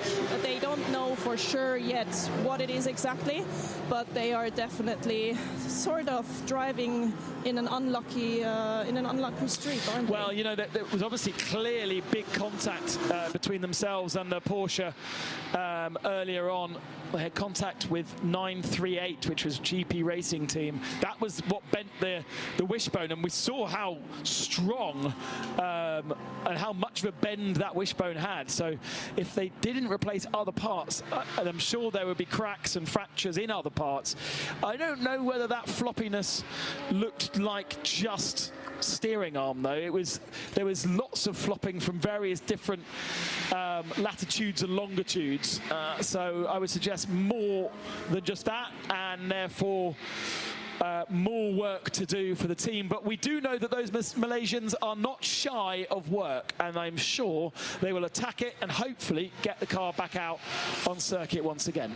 Yeah, floppiness never good, particularly on racing There's cars. a lot of floppiness, as you can see now. Major amount of floppiness on the front left corner of that Mercedes. Yeah. Car being pushed back into the garage, sadly. We're nearly at the 4-hour mark already. And Haas RT have just come into the pits, as has JMEC Engineering. And remember, they were the guys who pitted just shy of 2 hours, and they've now pitting just shy of 4 hours. So we know what their strategy is, and it's quite remarkable that BMW can do such massive stints on both tyre and fuel. But they are successfully well ahead of the rest of the TCE field, and Haas RT coming into the pits after 45 laps to get a full tank of fuel and a new set of tyres means that they will give over the lead to the 286 of Get Speed.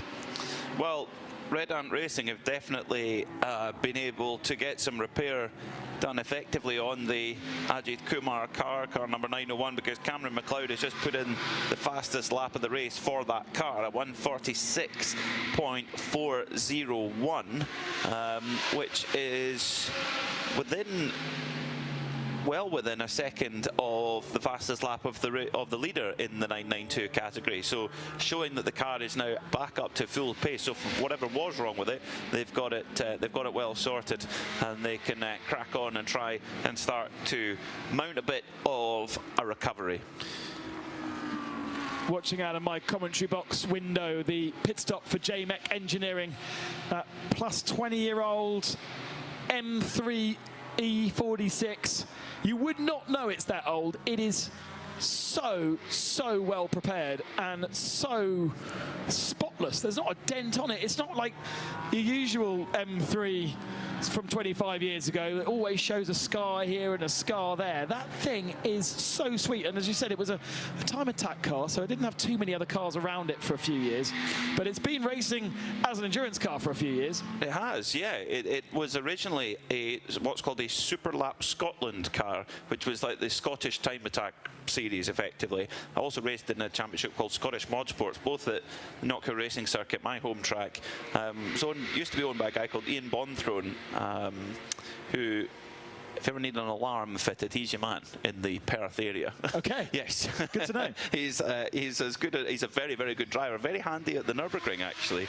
Been trying to convince him to get his permit and go and race there. But he sold the car to James Collins of JMEC Engineering. Good to see that they've got a properly British paint scheme on there as well, with the British racing green and the yellow accent. It's got a bit of Jim Clark about it. And they're, of course, from the northeast of England, which is not all that far away from the borders of Scotland, where Jim was from.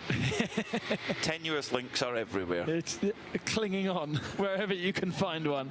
It's taking quite a while, actually. The AS-RT Audi has been in and gone, but I think there might be some concern over the BMW. I can see both our pit reporters down at garage number 2 having a chat with each other. I hope that they've got half an eye on what's going on at BMW, because that car does now pull away, does it not? Now it does leave our pit lane, but I don't know whether that was completely 100% okay for JMEC. But they are back out on circuit now. Haas-RT with their pit stop, 3 minutes and 40. So that's, as you would expect, 3 minutes and 40 seconds for Haas-RT. And Peter Gwelink is now aboard that car. So that is father of, to say the son of, only first experienced that Audi GT3 car at Paul Ricard on the Thursday before the Saturday race, and he was 25 seconds off the pace on those first 5 laps, and within the day he was bang on pace. So he approached it completely correctly. That's very impressive, because that's a lot of time to find wherever you look at it, and you could definitely be forgiven for panicking at that point, thinking, oh no, was this a bad idea? This is a very expensive bad idea. And then to the sense of achievement to chip all that time away, big respect. A great place to do it as well at Ricard. It is, yeah. It is a good facility for that. Lot of runoff area, etc. Chantal Prince in second at the moment, but is under pressure from the Duta Audis. Here comes Gavin Pickering, big lunge up the inside then in the Duta Audi. That is a switch for third position.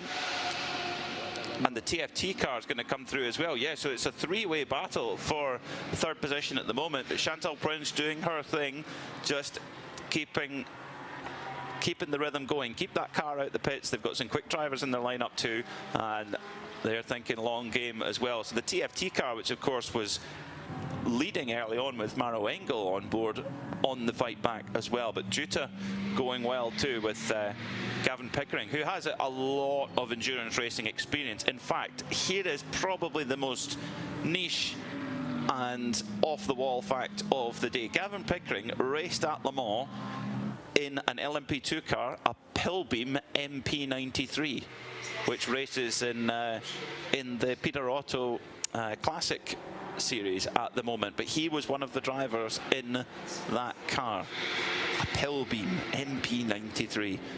And here he is in an Audi R8 going through at the moment in third position.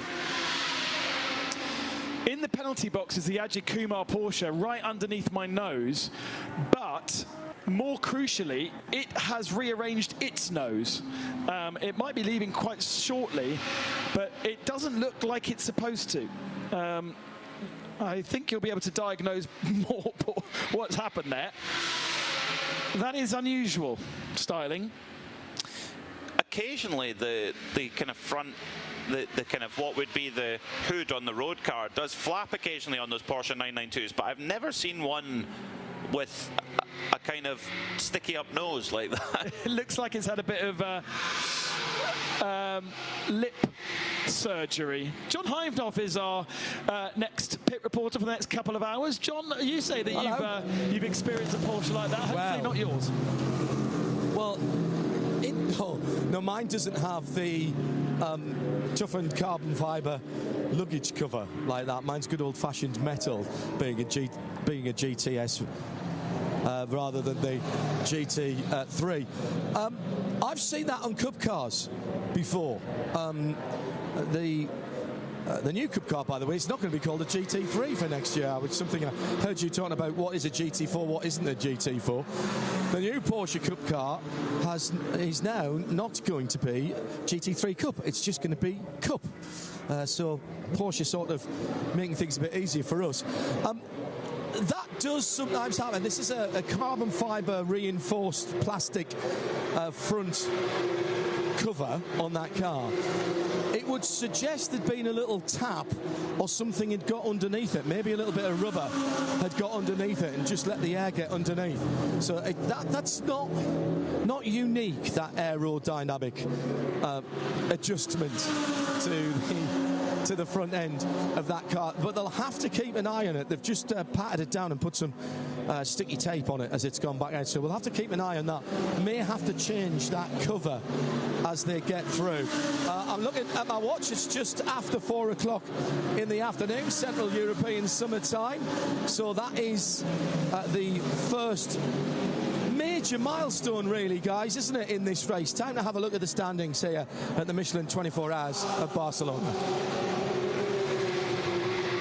4 hours in, and Get Speed are leading by 1 minute and 23 seconds over Santalok Junior Team, with the long-time leaders TFT Racing in third position, just ahead of Jutta and Hoffer Racing. Those two have been having a nice little battle on track right now. Scuderia Praha Racing Ferrari in sixth, with Hassarti just pitting and dropping from first down to seventh under green flag conditions.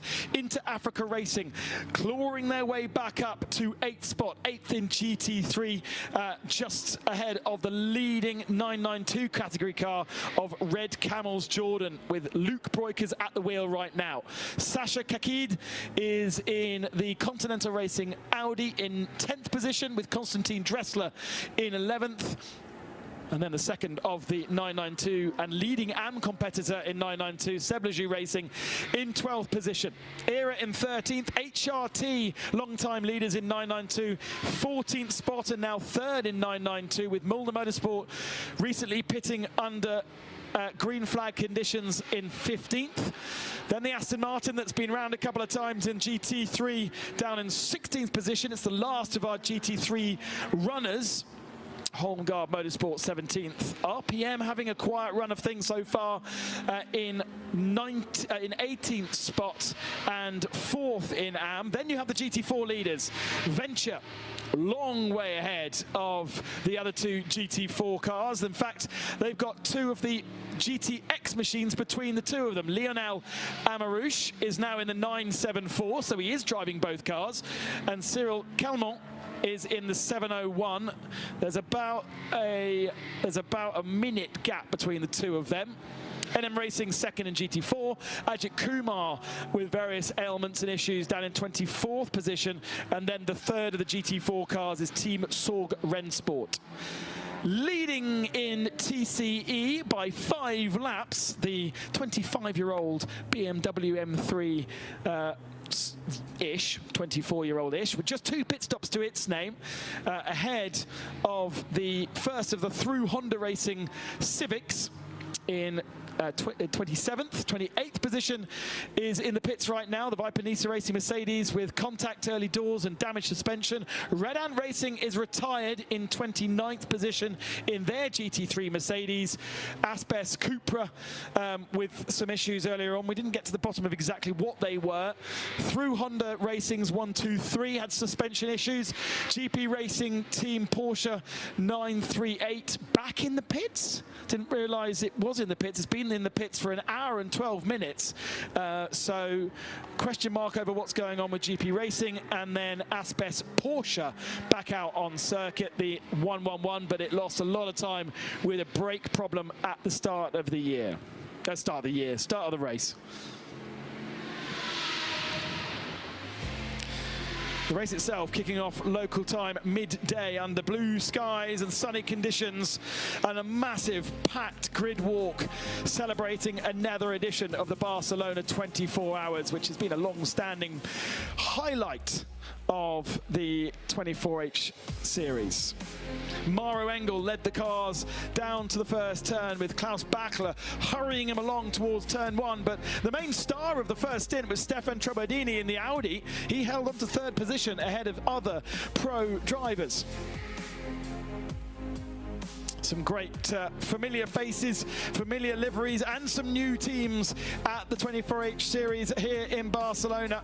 Plenty of code 60s and issues. The first one came with the 111 losing its brakes into turn 10 and getting stuck in the gravel trap, and then the reactions of the code 60s and the pit stops and how much fuel can you put in, when can you change tyres, all colours, who is at the top and who is at the bottom of our field.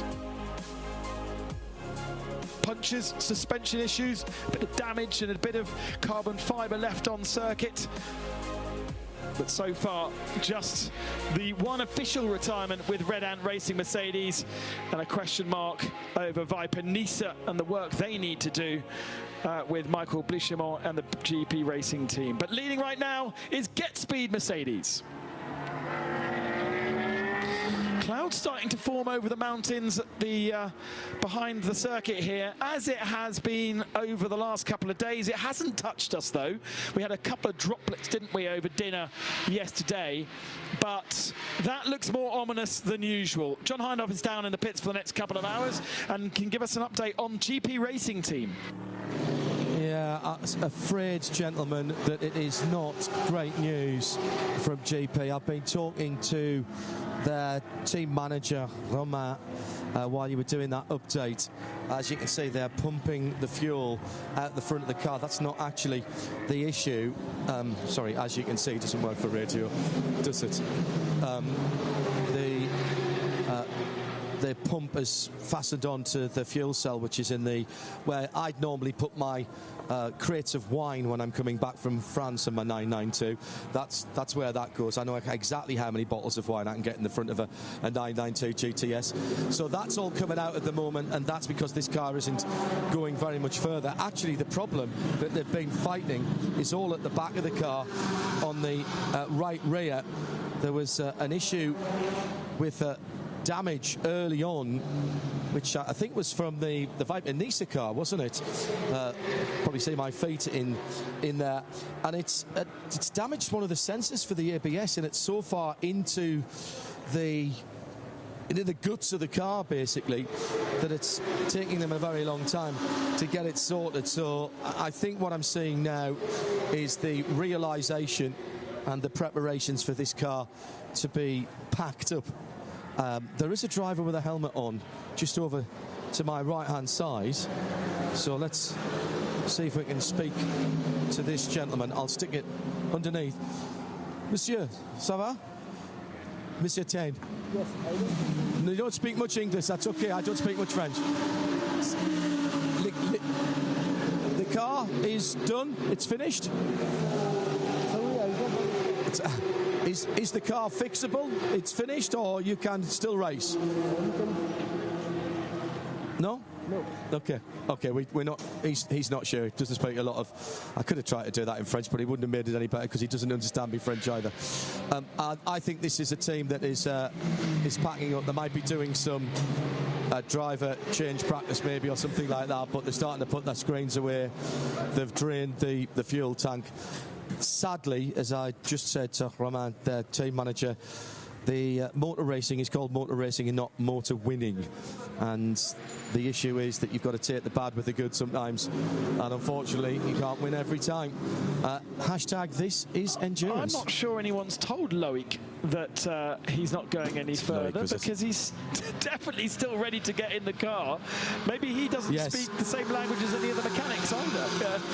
It's a French team. I know, yeah. And as you say, if they were draining fuel out, that definitely isn't going any further. Got no tyres on, but he has still got his helmet on. Maybe he's going to go and get a drive somewhere else. But that's a shame. That'll be our second official retirement after just 4 hours as well. But as you say, a very difficult problem to fix, and again thanks to contact, little contact we thought, but both Viper Nisa and themselves with big consequences. Very, very liberal use of track limits. Yeah, it was, wasn't it? For Jaroslav Vesalo in the Get Speed Mercedes was fully cutting the corner rally car style. Even for a rally driver, that would have been a fairly aggressive cut of turn 10 there. He's on track with Miroslav Vibo at the moment, but battling on track, but that's not for position. Of course, they're running a couple of laps behind at the moment, so Get Speed looking good. So, you know, is there a bit of a pattern emerging? Are the Mercedes, you know, are they looking like the strongest machine? I mean, they've got 3 strong cars up the front there, Get Speed, TFT, Hofer in the mix there as well. You know, last time we saw a Mercedes AMG win here at the Barcelona 24 Hours was all the way back in 2015, HP Racing. Whoops. That's the Escudo Faron. Pablo Brasilvero. Yeah, so 949. I was pausing because that's the same livery, of course, as the Ajit Kumar car. I know, excuse me, it's Pedro Miguel Lourinho. And he's just been round at turn 2, but he's back going again. It doesn't look like there's any damage. A replay shows us that, he was over, gosh, he was fast over the gravel into turn 1 and straight across the gravel and back out the other side. That possibly, the speed of that suggests potentially a braking issue, because he was going across that gravel at some rate, but still facing in the right direction. This is the rear left is going down a little. I wonder if he's maybe got a slow puncture. I wonder. The rear left, the car, the right-hand side looks okay. Is the rear left causing a problem? That's one for the eagle-eyed John Hindhaugh to look at when he comes into the pits, because it definitely looks like something's not right, and the accident suggests that something's not right, but it is still moving and he's still going to get himself back to pit lane. So it's Escudo Faron who lent their spare car to Ajit Kumar. John, go back to yourself. Go back to yourself. Coming down to you. No, I'll go back to myself. That's very... I like that, Consti. That's very good. I'm going back to myself now. When I do the highlights, I will be throwing to myself. That's one of the funny things about being in the pit lane. That's a GP car going out. That was the GP racing car going back out. So they were obviously pumping some fuel out, but not all of it.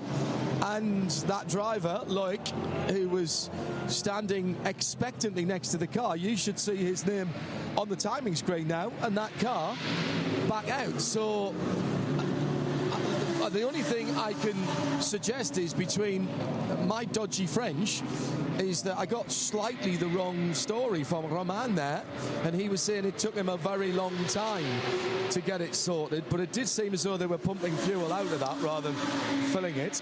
So hey, it's out for the time being.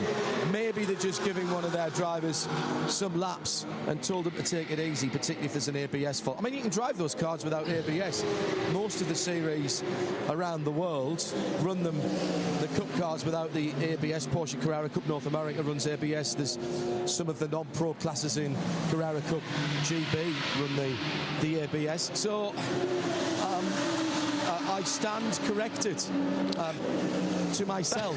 That's okay, because in French the negative and the positive of the same sentence basically sound the same, apart from a n. And if you miss the n, then you've completely got the other end of the sentence, and you suddenly think they're saying yes to a no. It's my excuse a lot living in France. Well, your reading of driver's body language, even helmeted up, was better than my interrogation of the TM. So that's one to next task, head down to Escudo Faron, because they are still on pit apron. They haven't wheeled the car into the pits, but there's definitely a problem with the Escudo Faron Porsche that's sort of midway down pit lane, and looking at the front left, I think. This is the 949 car that you're talking about. Lots of pickup on the Michelin tyres. Yeah, they were off. They basically drove off line for the whole lap. Right. Well, as I am here and camera is here, they've either lost. I think they may have lost a brake pad, or at least had a brake pad drop out, maybe something like that. They're working on the front left Brembo brake caliper. They've got the spreaders here. In the meantime, they're doing the Michelin tyres. Driver has stayed in, so whoever it was who's brought the car in, I believe, has stayed in. And there's evidence of gravel and gravel rash down the side, and they are pulling out a set of brake pads. I think they've got a jammed brake pad, and that's what they're trying to pull out. Right, both brake pads are now out. The inside one is out. We're just waiting for the outside one to come out. They're going to have to put the old spreaders in to get that sorted, which they've now done. I wonder if something was caught between the brake pads. Yeah, both brake pads out. New set of brake pads going in on the left at least. So you said, did I not hear you say that it was a very odd off? Very fast. That they went. Yeah, I think they might have had something jammed in that left front caliper, and they're now putting the same tyre back on. Albeit a little bit the worse for wear. That'll clean up actually as it goes through. Now, are they going to have to do, I'd presume they're going to do the other side pads as well. Yes, they are. They are. So they're going to repeat that on the other side. But the problem seems to be that they've got a jammed caliper. The driver being told to take his foot off the brake at the moment. So normally you'd see this done at a standard pit stop, or if it was more serious, maybe pushed back into the pit lane. But it is so tight, the caliper and the brake pads are so tight. Oh yeah, oh my goodness. That one that's just come out is pretty much down to the metal. That was the inside one on the right front.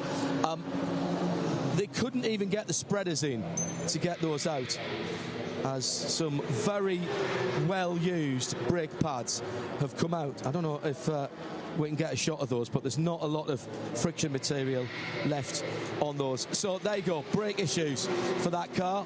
Bit of tape on the front. That's another car, I think, that's had the pop-up front end, because that looks exactly, the bend is exactly where it was on the Ajit Kumar machine. And now they're just going to finish that off, and they'll be back in the race. The driver will be told to clean off his tyres, I presume, before he goes out and starts. Confusingly, that is the car, is it not, that had the bonnet bend? Oh, okay. Because they look exactly the same as the Ajit Kumar car. There you go. Yes. And so in which case, I was absolutely right, because what they did was just put some tape along the front of it and stuck it down. I can see where they bent that down. They're just putting the right front Michelin back on, and you'll hear any second now the air jacks go down. Any second now. You see, I said that and cursed them. Now they're briefing the driver, saying put it down on the ground. They're having a good look. They haven't fired up the 4-litre flat 6 as yet. Now they have. And go, go, go. Isn't that a sound of beauty? That it is, yes.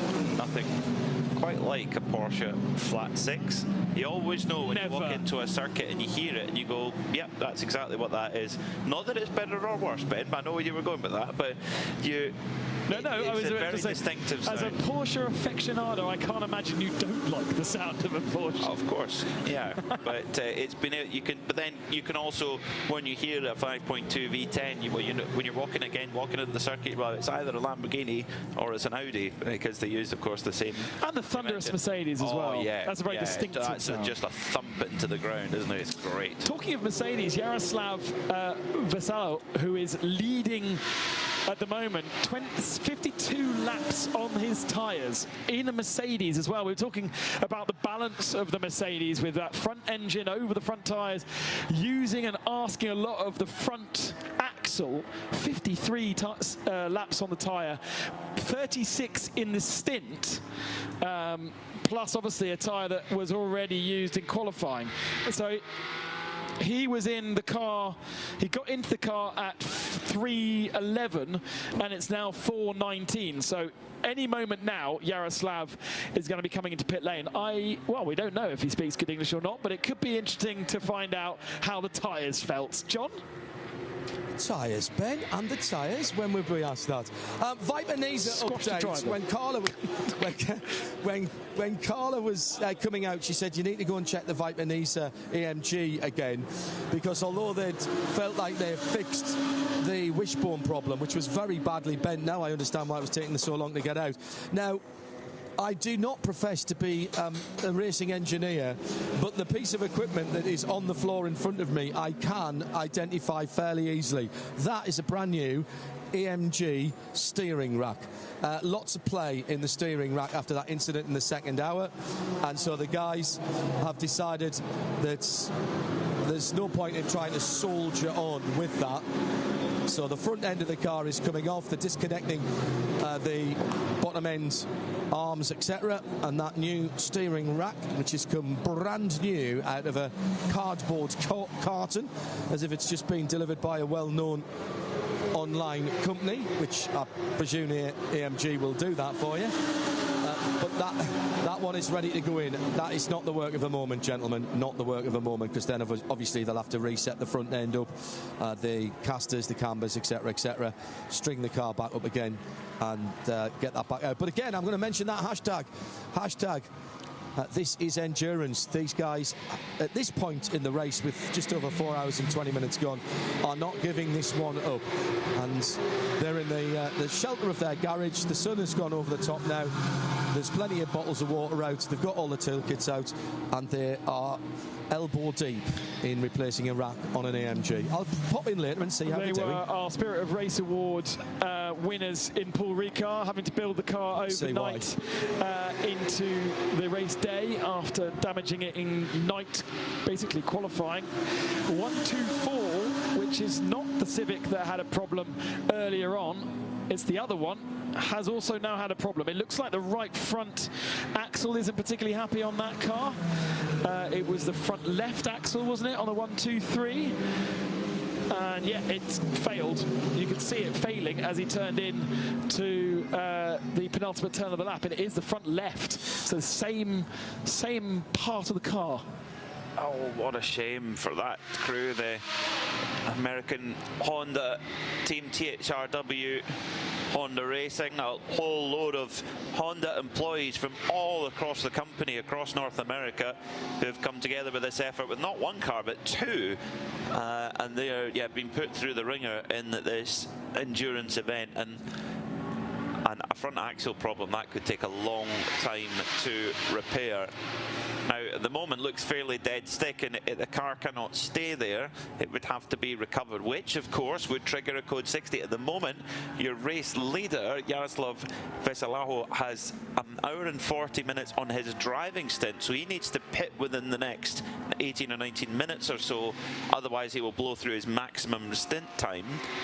But where is he? I mean, he's got 55 laps on his tyres, so he should actually be able to change tyres if there were a code 60. He would only be able to take 25% fuel, of course, but could take tyres, we believe. 123 is in pit in the fuel area, so they were able to fix the issues with the front suspension on that car and get it back out. But 124, for me anyway, from what I saw, looks like they've had exactly the same failure. Oh, Haas RT facing the wrong direction. 21 car, Peter Grelink in 5th position in GT3, gets it back going again. But was that on his own, or was he helped? One of our race contending victors has led it in the hands of Ramez Azam earlier on, and gets back going without problem. But the 124 still poses an issue for race control. It's not far from pit in. It is at the old F1 chicane, or the MotoGP chicane, or the chicane between the penultimate turn and the last turn. That's where he's parked. It's in a safe position, but will they tow him off to deliver him to the back of the garage, or will he try and get the car back to pit lane? The pit lane entry is just there, but it might not be possible with the steering as damaged as it is. Yeah, that depends, and also if it's front-wheel drive car, is there drive going to it? That's the other slight problem. Did well to get it well out the way of the racing line. Might be able to be dealt with yellows, or we could see a brief Code 60 potentially at the moment. The Get Speed Mercedes is marching on with Jaroslav Vetelaho on board. Like we mentioned, getting towards the end of his maximum stint length. You have a maximum stint length of 2 hours, and the rest time must be 50% of whatever your stint was. So if he went all the way up to 2 hours, he'd have an hour of rest time before he can get back in the car. But with the number of drivers they have in the roster, that shouldn't be too much of a concern. A lot of teams go with 4 drivers, or indeed even 5 in some cases. For that car, the number 286, that car has 5, so they are well catered for in terms of drivers. Now 56 laps on those tyres. The stint is well over the hour mark. It's a good hour and 15 now that stint has lasted, and Jaroslav was in the car before, so he's been in the car since basically 2:40. So that is coming up to a 2-hour full stint for him as well.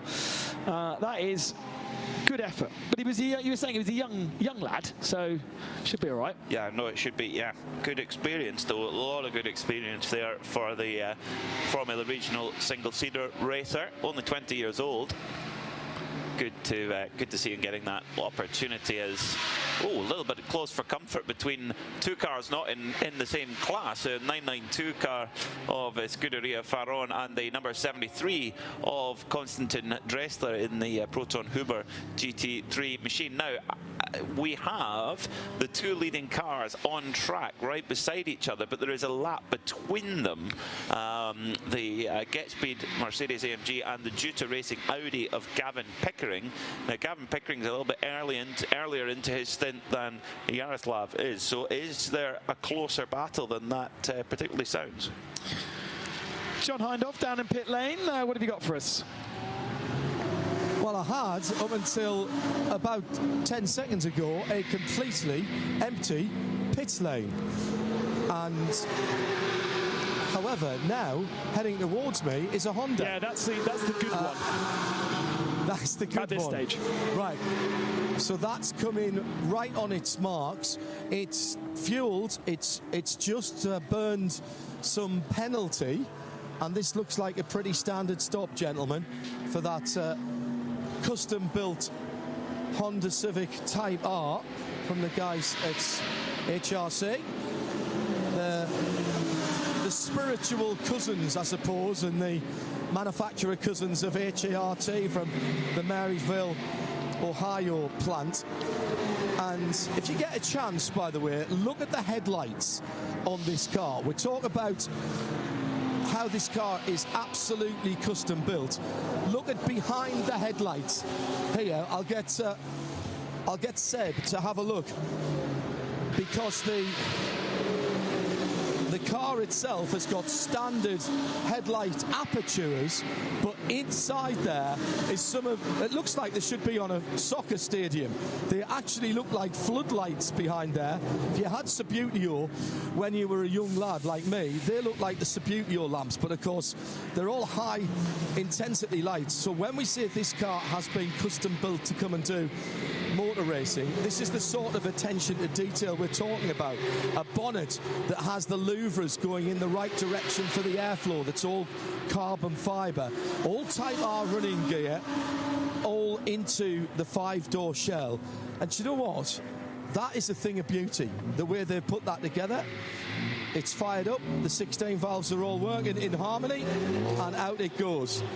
Now, I'm going to, now we've cleared that, try and speak to the team manager and find out what's going to happen with the other car. If you just stay with me for a second. Can I have a quick word? I was just going to ask you what was happening with the other one. What's happening with the... Sorry, what's your name, sir? I'm Brian. Hello, Brian. I'm John. Right, Brian. So is this is not the same car that had the suspension issue earlier on? Is this the same issue on the second car? No. This is a car that had a contact earlier, and we had to change some suspension steering links. Now the other car has got some sort of failure. We don't know exactly what. They're going to bring it in on the tow truck, and we'll figure it out then. I just want to say, our listeners and viewers are loving this effort from you guys. I know it's a huge logistical challenge to get over here, but please come back and see us again, because we're loving seeing these cars.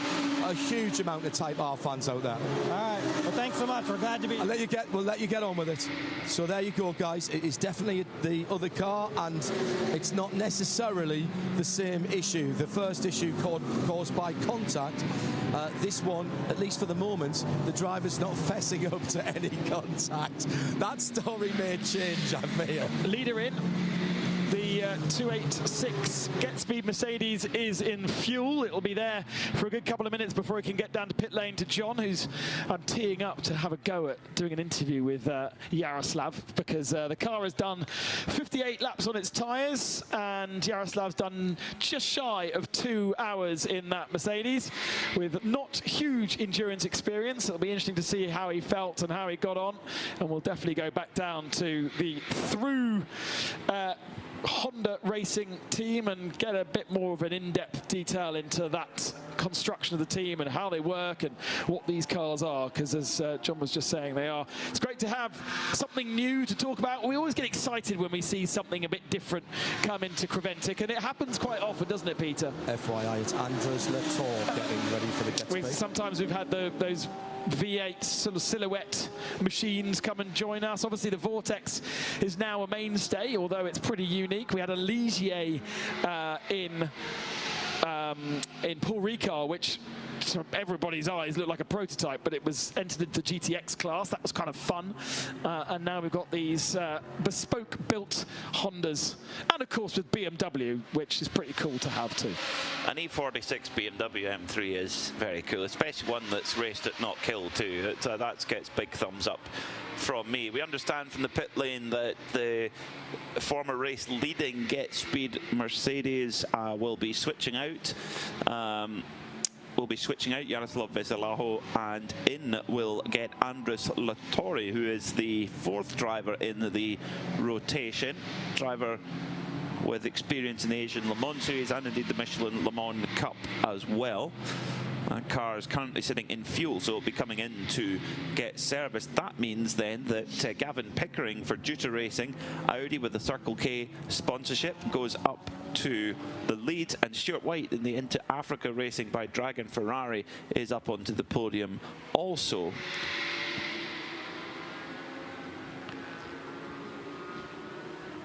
Lionel Amarouche in the 974 Vortex. Yeah, 974. We haven't got to the bottom of why they've decided to change their name, but he's been in the 701. He's now in the 974, so he's driven both cars. So he's guaranteed a class win.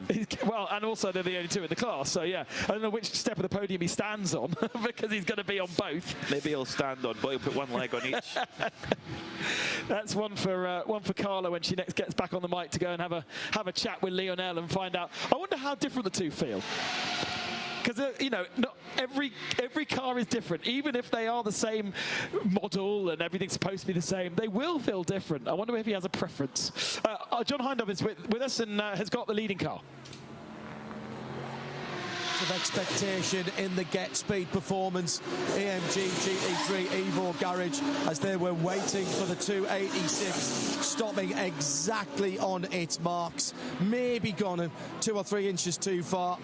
The driver change is ongoing at the moment. All 4 Michelin tyres already being changed. Their Michelin engineer testing temperatures, testing pressures, so they can feed back to what's going on. And now it's a question of bolting Andres into the race seat of the Revenge sponsored car in this satin black. Yaroslav out, walking very coolly away. Wait for the big motor to fire, and still waiting. This is awful. What's happening? The door may have to come back open again. Now it closes. Still hasn't fired, guys. You're not hearing an AMG V8 here. And still nothing. The rear lights are on. They've got power. Now this is absolutely woeful for these guys. There it goes. and just a tiny little bit of overflow from the right rear, which I presume is gearbox temperature on that. So now you want me to go and talk to the outgoing driver, don't you? Right, hang on. Let's see if I can grab him straight away. He's done a tidy stint. I'm going to have to go deep into the back of the garage, so you might use me for a moment. Get yourself set up. We'll come back to you in just a second. The RACC recovery truck heads down pit lane with the 124 Honda on the back of it, so that will be delivered back to the garage. And unlike other forms of motorsport, here at Creventic, they encourage the cars to be fixed and go back out, so you can be recovered from the circuit, brought back, fix the car and head back out on track. And it's all part of maximising driver time for these guys. You know, you've paid your entry, you've paid to come racing, you've paid for the track time. Little regulations to say once you've stopped in the gravel, no further assistance, and therefore you can't race any further. That has a big effect, and it's one of those things that when the championship was conceived, they felt that certain regulations could be changed to be more friendly to gentlemen drivers, and that would have been one of them. Let's go back down to John Hindhoff and find out how Jaroslav got on with that 2-hour stint on 50-year-old tyres. Now, 50-year-old tyres, 50-lap-old tyres, I hope. 50-plus-year-old pit lane reporter. Paul Truswell at Le Mans often talks about, yes, that same Paul Truswell who's here, about an Ironman stint. And in the heat of the day, we might just have seen that. Jaroslav, you obviously weren't in that car there, because you look as fresh as a daisy. I look more tired than you are, and you've been in that car in the heat of the day for 2 hours. That must have gone pretty well. Do you enjoy that? Obviously, I did enjoy that. It was really fun. It was really tired for me, honestly, but the one funniest thing that happened in the stint is that my belt managed to fall off the hand system. So then in like code 60 zones, I was trying to put it back. Yeah, and then on each big braking zone, like turn 1, turn 10, I had a pain in my neck because the belt was hitting my neck hardly. But in the end, I managed to lose them a bit, and everything went well. But it is hot and it is tiring for me. Did you know you were leading the race? Did the team were telling you that you were leading the race and the gap, etc.? They did not tell me the gaps and that I was leading the race, but over there you have like a big tower. So I saw my car number and I saw that we're first, and I was like, okay, so just going forward and push. So you have driven at this circuit before?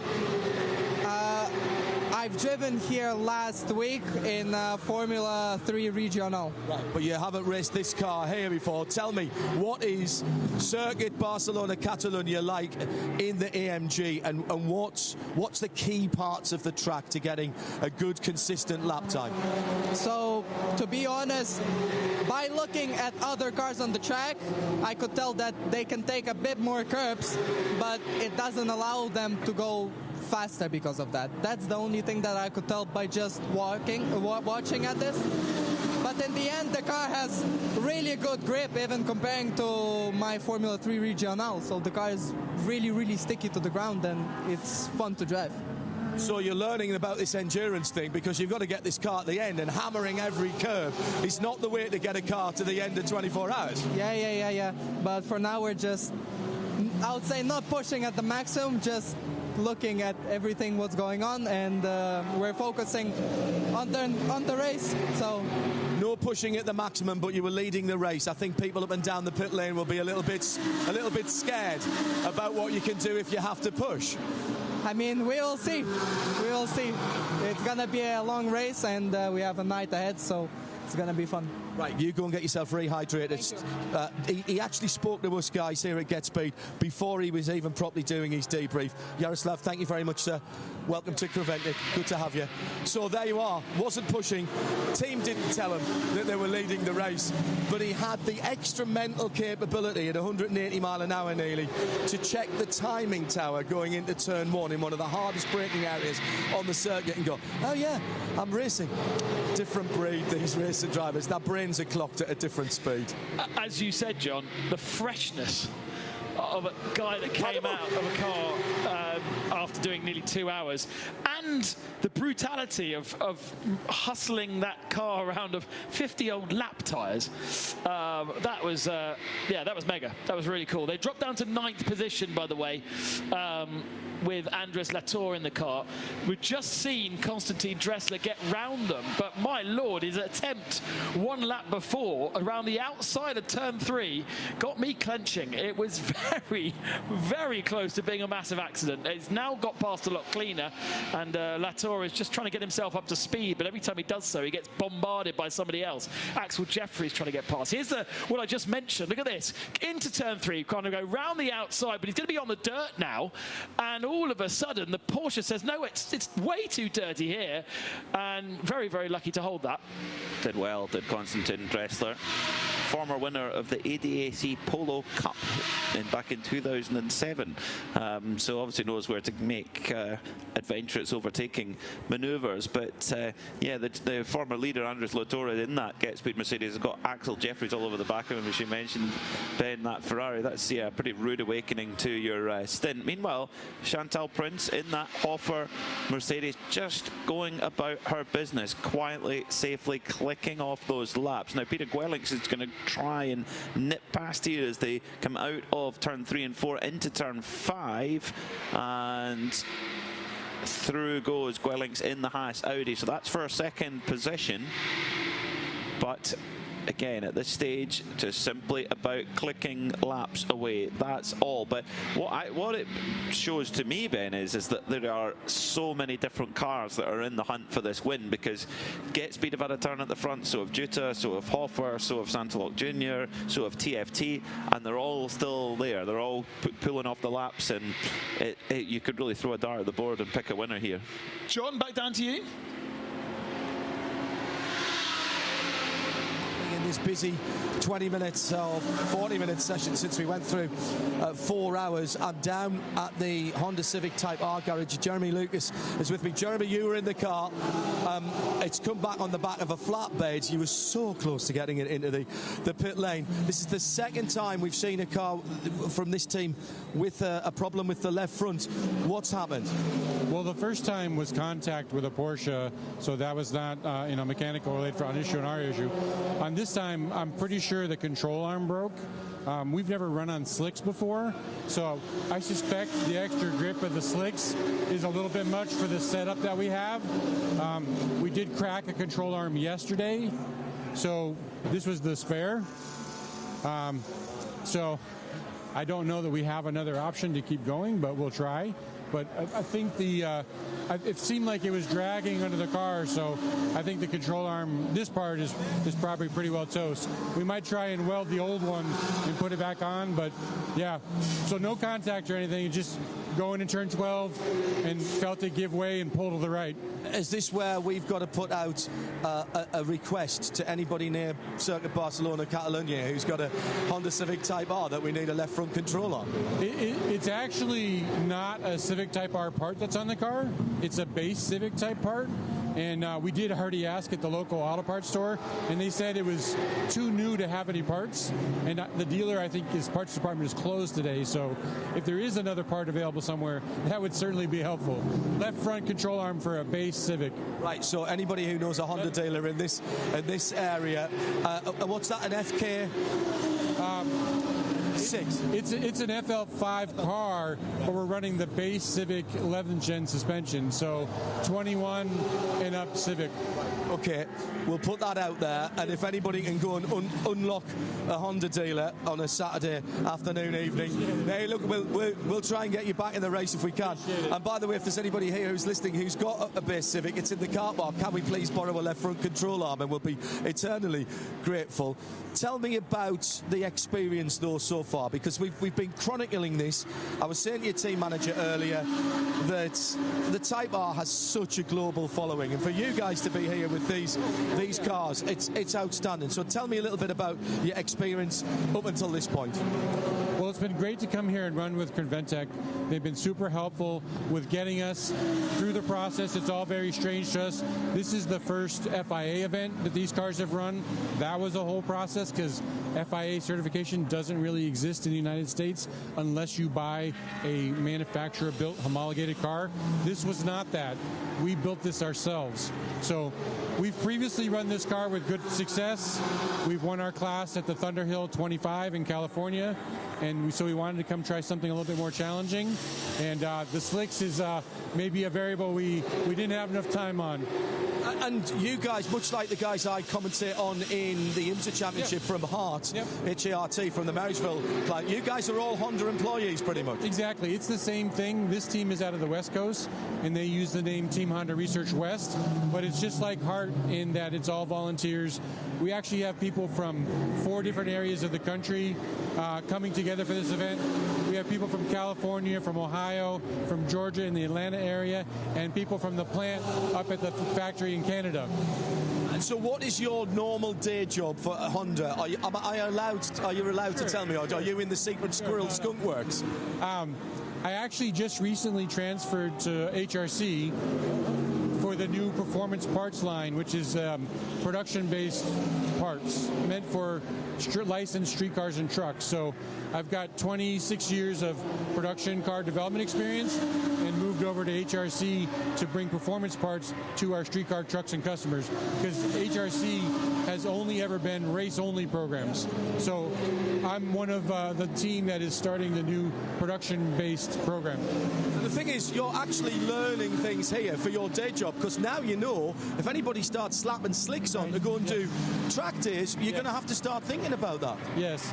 We actually have some testing in the production car program for sticky tires, but it's kind of more at the R-Comp level, not slick level. So like in the US, we use Hoosier A7s, right? So maybe that's like a little bit stickier than a Michelin Sport Cup. It's a little stickier than that.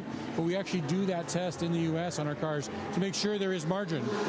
This is one level of margin more we need to do. Jeremy, I'm sorry I'm talking to you in the circumstances. No Over there's a banner that says Honda, the power of dreams, and these are the guys who deliver it day in and day out to the street car, the road cars as we would call them in Europe. And if you think there's not passion in a big company like Honda, think again. Jeremy, thanks for talking to us, man. No problem. Have a good day. It is a really cool story, and those cars are immaculately prepared and very clear that they know every single nut and bolt about what is needed for that car. So we really should be speaking in Spanish and pleading around the Circuit de Catalunya that anyone has. I'm sure somebody has a Honda Civic, but whether they have got a brand new car that they will allow to be pilfered, I'm not quite so sure. But an interesting failure, Peter, that the failure is, they think, brought on by the fact they're running slicks rather than running road tyres. And this is a circuit where all of the teams that we've spoken to, from GT3 to 992, the proper full homologated FIA cars with big aero performance, are really struggling with tyre degradation. Yeah. So therefore, that shows you that there is big stress being put through every component of the car. So particularly when you've got a front-wheel drive car as well, and there's a lot of long radius corners where the front end's washing out, it must put so much stress through everything, the steering and indeed the drivetrain as well. Really tough on the car, but what a learning experience for them. And maybe, again, when they're racing back in the United States, they can think, well, actually, now if we want to run slicks, we know now that we've got to beef up the front end. Maybe they need to go for the Type R part rather than the standard Civic part, maybe, but there's maybe a cost consideration there, maybe. Pierre Caffer has just cleared Chantal Prince on that last lap, up to 3rd position for Sansalok Junior team, with Jordan Poisson putting Sasha Kakid in the Continental Racing Audi under some pressure for 6th position. Poisson in the TFT Mercedes that led in the early part in the hands of Maro Engel and then Benjamin Pack. They have kind of started with their strongest drivers and worked their way down to their weaker drivers, although Jordan is the long-term teammate of Patrick Charlier, who was the proper gentleman driver in that car in the last couple of stints. So that's why it's tumbled down the order, but is now making a recovery and having to go 3 wide here into turn 4. Sweeps around the outside of both the Porsche and the Audi to move up into 6th position. But there's a big gap then of about 40 seconds to the Scuderia Praha Racing Ferrari. We must be getting close now to a load of pit stops again, because most cars are over the hour mark on their last stint. We've had a good run of green flag racing. That was a tight one there, as you described, Ben Constanduros. This coming around turn 4. Oh, very, very tight there, going all the way around the Continental Audi and the Scuderia Ferron Porsche. So, though, the Continental car, though, has not given up. Sasha Kakad is deciding, I want that position back, actually, thank you very much. Sasha, a very experienced rally driver, actually, has done over 70 rallies in really quite fruity machinery in some Ford Fiesta R5 cars, which is really, really high-performance rally car, and indeed Ford Escort Mark IIs as well. So, very experienced rally driver, but taking part in this endurance race here with Simpson. Gavin Pickering from the lead of the race in the 71 Jutta Racing Audi, up thanks to the way that each driver has taken their stints, and brings that Audi into pit lane. Firstly to fuel, be a proper 3.5 to 4 minute stop, and it will put Haas RT back into the lead. They are slightly off sequence. They probably have got another 10 minutes or so before they need to come in, although, yes, so... But I would say that Pierre Caffer, Chantal Prince, Marissa Vibo, they all need to come in the next couple of moments, because they must be pretty low on fuel. And so it's going to start getting pretty busy down there in pit lane once more. You know, qualifying for qualifying for Jutta, qualifying for Continental was really poor. They were outside the top 10 positions, but they've just slowly made their way up to the sharp end. That's, you know, when we talk about qualifying in a 24-hour race, it doesn't mean that your race is over if you have a bad qualifying, as it can do in sprint racing. But it is always good to get away with the first bus that arrives at the stop. So if you're at the front of the field, you've got a much more chance of catching the fast bus or the fast train, if you like. And like as you mentioned there, if you are starting deep in the pack, you're having to work really hard to come through. Now, our one team that are on a crest of a wave right now is the JMEC engineering team, which at the moment they have a lead of nearly 20 laps in their category already. It's Stephen Cheatham clicking off those laps at the moment, and we've got an update down in the pits. Guys, in the old days you would have had to say put up 888 on CFAX for subtitles, because there's an awful lot of northeasterners in a small area here.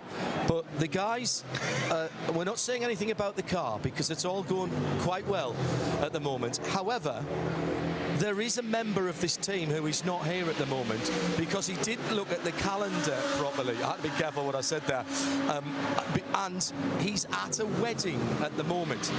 Why do you have a wedding that you go to in the middle of the motor racing season is the first question.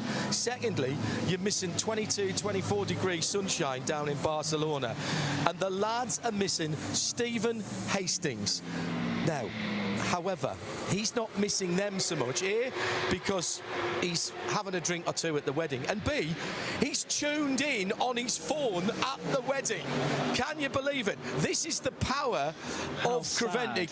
So lads, have a quick 1, 2, 3 cheer for Stephen, who's toughing it out. I'm sure. Where's the wedding, by the way? Do we know?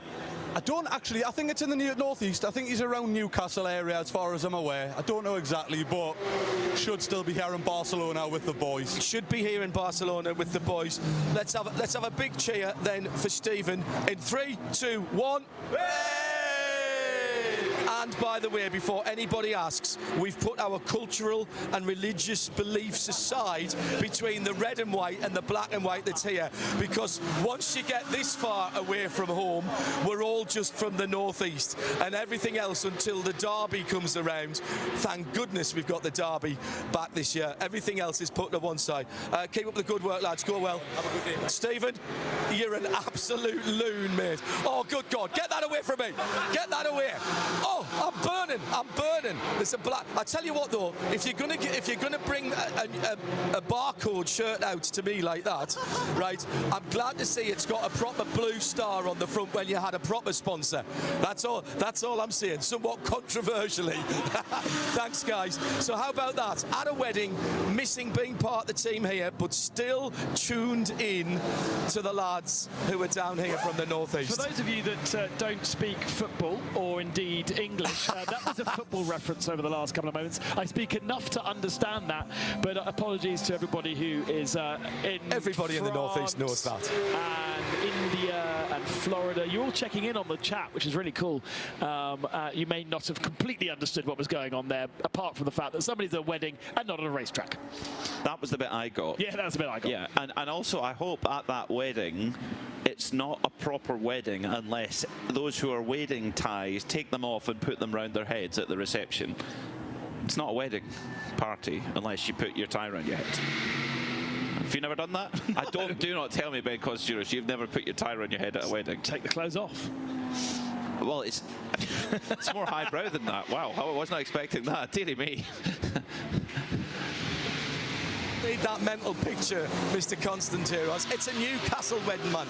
They'll be having a cracking time at the moment. And I've got this little picture in my head of Stephen Hastings. Aside from everybody else, the DJ's probably cranking them up, even though it's only 4 o'clock in the afternoon right now. And Stephen's sitting in a corner somewhere, going, "Can you keep it down a bit, man? I'm trying to listen to the race," or something similar to that. Sorry, I can't do a Geordie accent, so I'm not taking the mic. I'm not being detrimental there, but he's a proper fan, and we've normally been part of the pit crew. The only reason I know what the Newcastle livery is because they were once a sponsor of a Lister Storm. Correct. The Newcastle United Lister Storm, which was brought together by Adidas back in the day, raced at Le Mans, and they actually sold out all their merchandise, which was based on football shirts, soccer shirts at that time, and in fact would have had the Blue Star on at that time, which used to be a brewery in the northeast. That was the Blue Star I was alluding to. We had a Sunderland brewery called Vaux Brewers on ours, the Nicholson family. They had Scottish and Newcastle breweries, and people know all about Scottish and Newcastle and their distilleries as well up north of the border. They had a big presence of there, and that was the Blue Star with the Newcastle upon Tyne Bridge in the background of it, and they were a sponsor of Newcastle United Football Club. And Sunderland and Newcastle might only be 12 miles apart, but culturally and in soccer terms, they might as well be on opposite side of the world. It is a bit religious up there in terms of the fanaticism for football. Well, if we can drag you away from the football, John, Yes. there may be a story developing with the Proton Huber competition car number 73. Well, that's lucky, because at the moment the car, we're in our global broadcast centre seeing a bit of replay on a battle with the Continental Audi. Boff right into the back of it, coming up through the chicane at turn 8. Little tap and then a massive slide coming out of turn 9, and the Into Africa Ferraris in the mix in there in 7. So that is they're not all battling for the same point for position, but the 73 Proton cars back out on the track now. Same driver, is it? No, it's not. So if you grab Konstantin Dressler, he'll give you an account of what's just happened. In the back, I haven't got a cameraman at the moment because Seb's taking a well-oiled break. Give me 2 seconds and I'll see what I can dig up for you. I mean, it was a hurry up more than anything else. But back out on circuit with no damage to the front end, so looks good. And Konstantin Dressler back aboard that car. We've got Matthias Lauk in that lineup. We've got Klaus Bachler in the lineup as well. They're fighting for the championship. But so trying to get Konstantin's drive time done nice and fast, so perhaps they can focus on climbing up through the field in the second half of the race. Remember, there are points awarded to at half time in this race. So as we go into midnight, there is half points awarded, so 60 points in total, 40 for the end of the race, 20 for the middle of the race. And in fact, Konstantin is out of the car now, so we can go down to John Hindhaugh and have a word with him.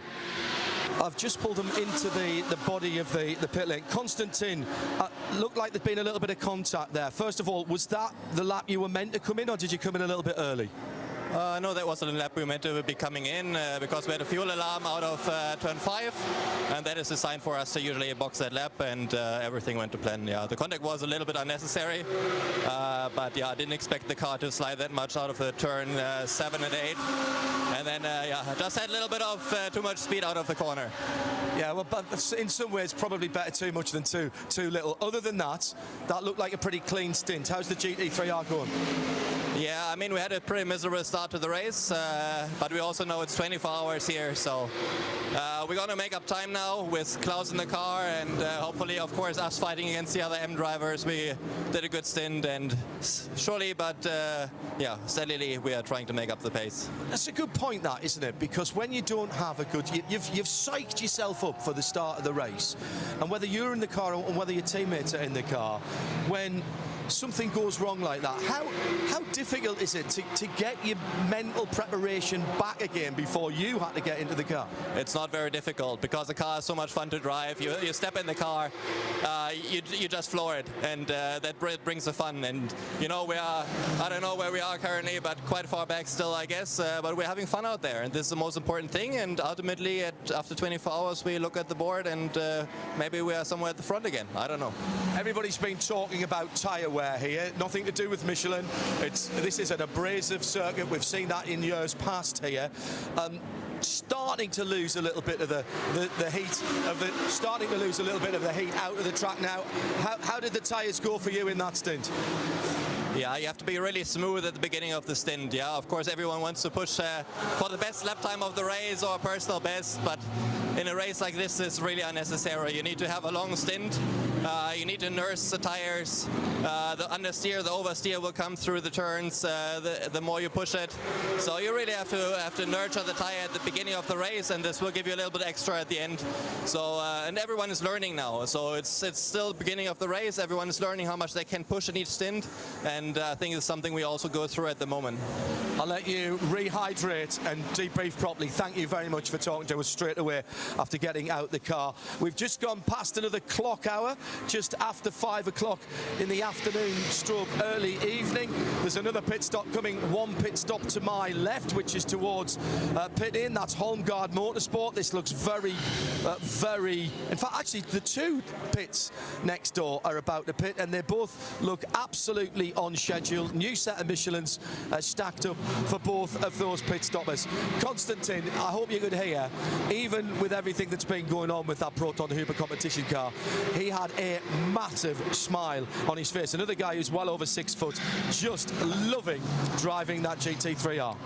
Lots of pit stops due. That's why we're getting lots of pit stops. In fact, some of these guys are managing to get over an hour and 20 minutes. Jordan Boisson in his Mercedes for TFT Racing, yet to pit, but done an hour and 20 in his stint. Pierre Caffer the same. So they're really able to stretch the fuel from their cars, and therefore the tyres are having to do the work as well. Those leading two cars, 47 laps on a tyre for each of them. We do need to find out which car was it. There was a car that had done So Cyril Gamont in the Vortex has apparently done 67 laps on his Michelins, and there was somebody else, I think it was the Cupra, that was registering something like 96 laps on its tyres. Whether that was right or wrong, quite sure, but it would have been remarkable. The rears may have done 90 odd laps because they're basically just supporting the rear bumper from scraping along the ground. But it's true. Don't laugh. It's true. The front wheels do all the hard work, and you know when you've got a brother, one does nothing in the family and the other one does everything. It's a bit like that. I know exactly. My brother's the rear tyre, and I'm definitely the front tyre. Peter Snowden's back with us.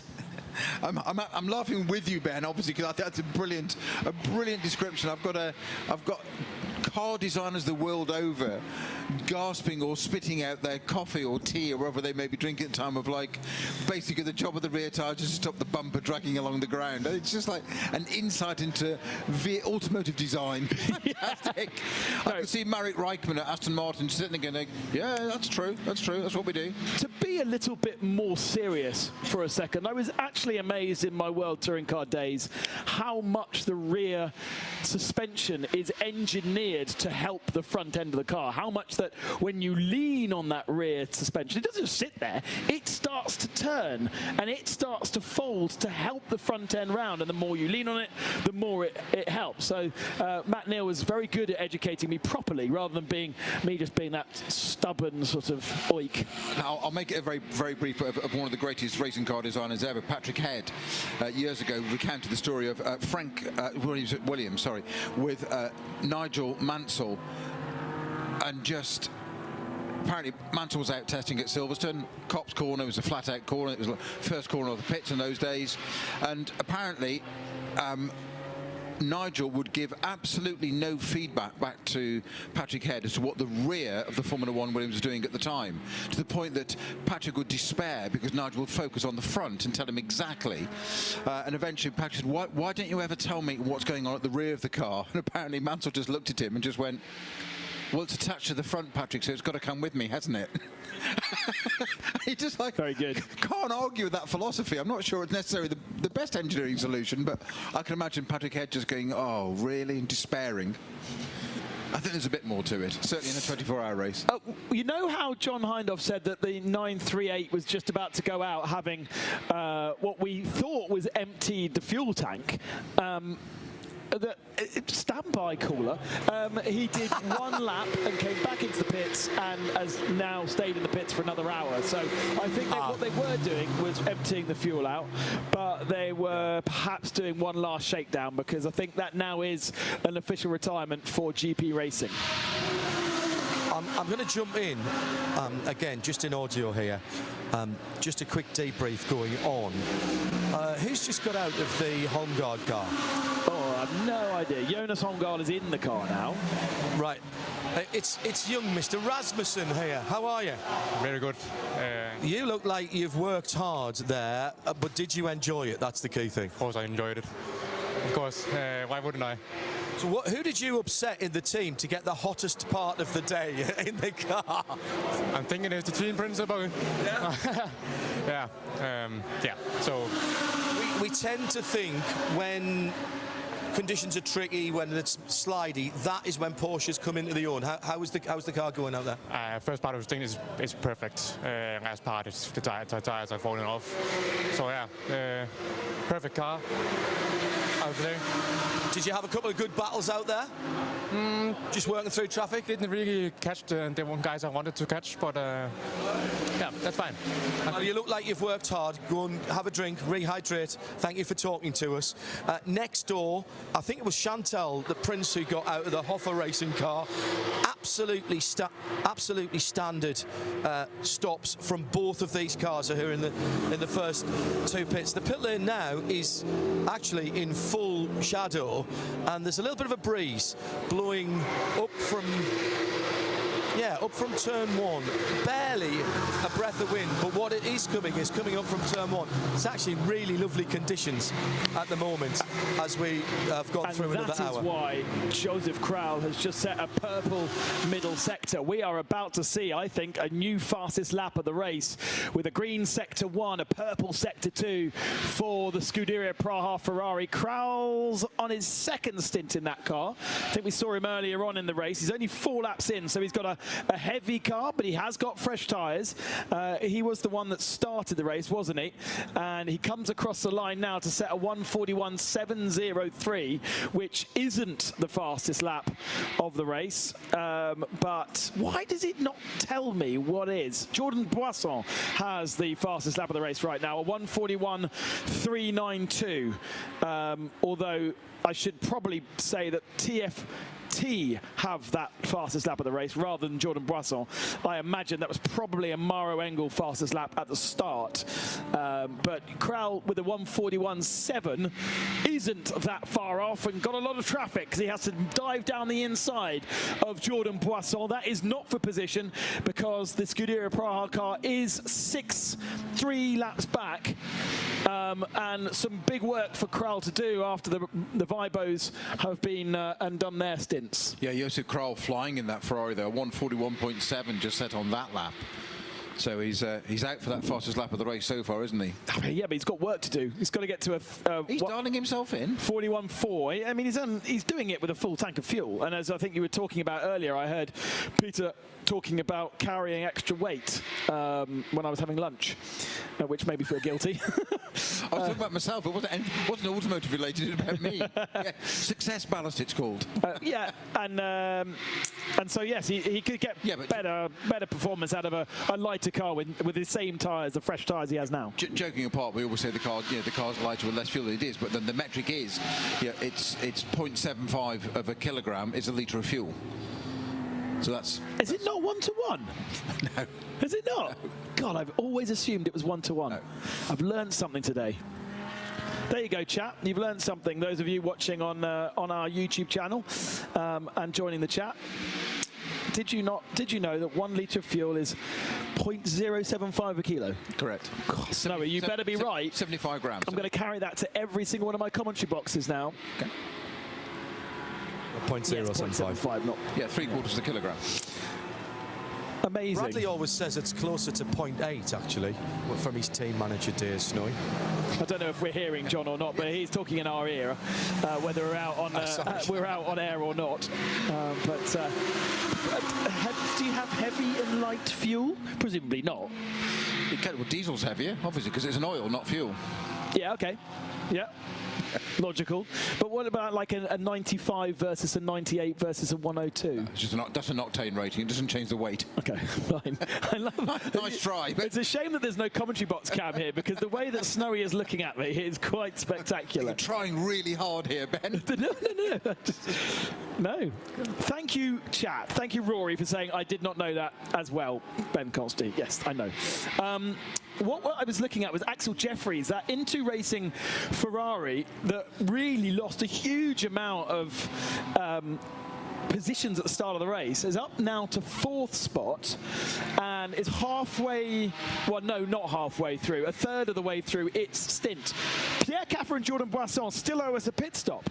They've been out for 90 minutes now without a stop. So they are making this fuel last a long time. Now, because we had so many code 60s where you could put 25%, I wonder whether they've exceeded the capacity, if you know what I mean. You know, you can put in a maximum of 120 litres of fuel, but if your tank is bigger than that, you could end up having 135 litres of fuel if the tank allows, even though a full fuel is 120 kilos. So I'm only thinking that because, and at 1 hour and 30 minutes seems like a huge amount of time on a single tank of fuel.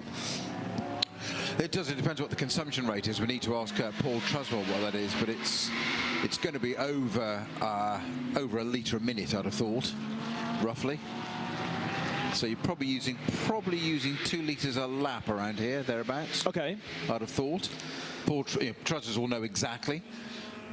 So 2 litres. There's a job for John to go and find out from Truzzers down at Red Camel Jordan. 2 litres a lap. That's a 992 car, of course, not a GT3 car, so they'll have a greater rate. GT3 will be more thirsty. Of course. Yeah. Yeah, and we know 992s generally can go quite a bit longer, can't they, than the GT3 cars? They're quite fuel efficient, those 992s, actually. But what we're not seeing, because of all the Code 60s we're having, is a sort of a full stint length and knowing exactly how long a fuel stint length is. Jutta Racing, Lars Violen dipping his left wheels into the gravel trap through between turns 13 and 14, illuminating a little bit of ground, and therefore Klaus Bachler crawling all over the back of him. Lights are flashing. So Bachler back in the Proton Huber competition Porsche that sits 8th position now, and actually he is chasing down Joseph Krall. So we just mentioned that Krall was on the move and pushing. Well, Bachler is now chasing him down. There is just 2 seconds separating the two of them. In 7th position. 6th is Nicholas Grilling. 5th is Lars Follen. Axel Jeffries is 4th, sorry. Andres Latour is 3rd. Jordan Brasson is 2nd, and Pierre Capper was leading, but is now in the fuel bay. So our leader, and it's amazing how this is cycling through. This leader at this moment in time into pit lane. And he'll be handing over the lead of the race to Jordan Brasson once more. Well, I just spotted that manoeuvre of the Audi there, as you said, from the Jutta Racing entry. Just thought, is it a little bit tired on tyres? But no pun intended. But it's only 11 laps into its tyre stint. No, that was a great take. That was a great pun. It wasn't meant to be. You should have carried that one. I was actually trying to move on from it. Yes. You should have carried that one better than that. Didn't it? It left me deflated. Very good. But yeah, only 11 laps in, and it's... I'm surprised he had that little bit of a struggle there, but the Porsche, you say, all over the back of it like a cheap suit. He's going to surely get past that. So there's a little bit of body damage on the left-hand side of the Audi. You were saying that you didn't like that turn, though, yesterday in commentary. You were saying that... I never did, no. It's off camber as well, so it's kind of helping you towards the gravel trap. Oh, absolutely. You may as well have an RSVP ready, because it's pulling you into it all the time. It's just there. Come to me, come to me. And yet the last turn is much, much nicer. Yeah. Yeah. But it's flat out downhill. You got the sexy bit coming up the straight. You know, we mentioned you weren't in the commentary box when we mentioned it, but we were talking about the Newcastle liveried Lister Storm. We were, Snowy, and Peter Snowden. Well, there you go. Is an expert on Lister Storms, having I don't know, but I think expert is a massive oversell. I think Porsche trying to go around the outside of the Audi into turn 3, not quite lining it up there. You're actually going in on the left-hand side, and that's where all the marbles and dust are. That's where you don't want to be getting out there, but to cut back through, still not doing. I still think the Porsche is infinitely quick. He must. That's it. Up the inside at turn 3. You got the job done. Don't get excited because he's only unlapping himself. It's not the well, yeah, but it's important as a driver. That's important. Unlapped yourself. You're no longer a lap down. You see. So he's unlapped himself from the 5th position. It was clearly quicker though, wasn't it, Ben? Audi. Oh yeah, it is also Klaus Bachler, who is one of 2. Probably one of 2 factory-paid drivers in this field. Yeah, he's quite handy, isn't he? Mauro Engel, you're saying? Yeah, exactly. He would be the second one. I'm just trying to think if there are other sort of works drivers being paid by the manufacturer to be here. Mauro Engel for sure. I would say Klaus Bachler would be as well.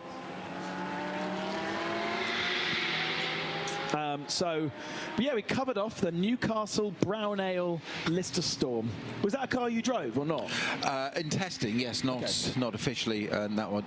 But yeah, it had various disguises in those black and white. Adidas, Newcastle United Football Club, mad cow disease. I am not joking. I don't understand. That's a disease. How is that a response? It was something to do. Oh, you're going to make me look it up now. We're trying to do a good job on air for 3 hours now, isn't it? But it was something to do with the eradication of mad cow disease and promoting awareness, exactly that, and understanding of it. But it was genuinely, and even we thought at the time, only Lawrence, who owned the team, could do that. Lawrence Pierce, that was.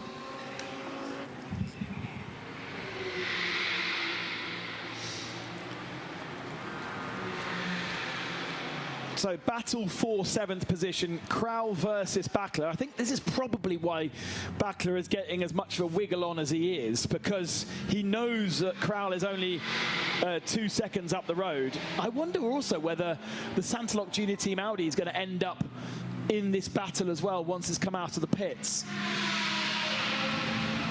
It could well drop right into the middle of it. We've still got that car in pit lane. It's actually been in pit lane for over 4 minutes now. That's a bit of a concern, because usually pit stops are about 3.5. Quite sure where John is at the moment.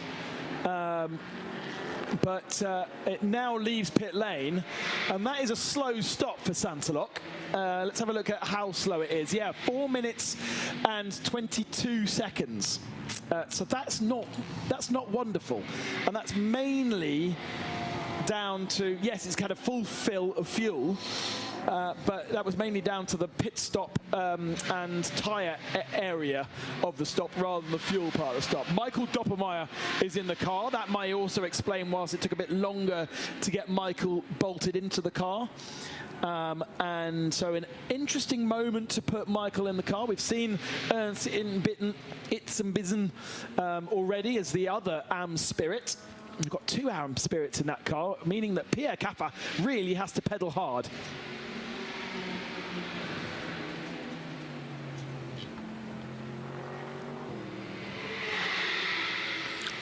You'd maybe look it up now, but the Litter Storm was sponsored by Pryonics, which was a company that focused on Stop Mad Cow Disease campaign. I think that's a very crucial word to put into the quote. It wasn't sponsored by Mad Cow Disease, it was sponsored by the campaign to stop it. Yes, exactly. Yeah, exactly. It is a nuance, but else we just called it the Mad Cow car, as you can imagine.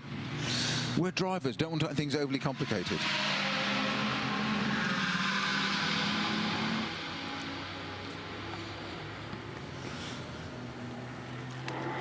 We are 18.5 hours-ish away from the flag. Tomorrow lunchtime here at Barcelona. Still plenty of racing to do. We've got a couple of retirees. 938 is an official retirement. The GP Racing Porsche 992 category car after an ABS sensor issue causing problems to the car after contact. Red Ant Racing also retired quite early on with a right front suspension damage. So the 93 car is out. That's a Mercedes GT3 car. Question marks over Viper Nisa Racing. They've had contact early doors and lots of suspension dramas on that machine. But I imagine they will continue. I don't see them retiring. They will keep building. And then we recently covered off the story from Through Honda Racing. Their 124 car had suspension dramas. They might not be able to get that car back out because they might not have the part to replace it. Let's go down to John Hindhaugh once more. I saw him heading down towards Santaloc, John. I am at Santaloc at the moment, and I'm just about to ask them about that last pit stop. Just a quick thank you for reminding me, Benjamin, for the Viper Nisa AMG. When I was on my way back down to pit in, just before those pit stops for Hofer and the teams at that end, they'd already got the old rack out and they were putting the new rack on. Now, that's pretty good going, but there's still quite a lot of work to do with front suspension and fastening up the steering arms and such like. But they were cracking along with that, and fair play to them, as you rightly say, they didn't want to give up. Let's just dive in here to Santa. Excuse me, gentlemen, was that a slightly long pit stop there, or were you okay with that? It will be a short one. That was your normal one? Normal pit stop? Yes. Okay, that's fine. No problems. No problems at all? No. Good. Thank you. Thank you, sir. They're just having a little debrief, so I don't want to leave them too much. It was the TM again there that we spoke to earlier on. So, no, they're quite happy with that, and they reckon that was their standard pit stop, and they haven't taken what they call a long one yet. They'll be holding on to that. And actually, this is probably a good time to start thinking about it. We're a little bit early, but pretty much, no, in fact, all of the cars up and down this pit lane, Snowy and Consti, will have to do a front brake change. We've already seen some pad changes going on to existing discs, and I saw a number of sets of pads being matched to discs earlier in the weekend when we were here.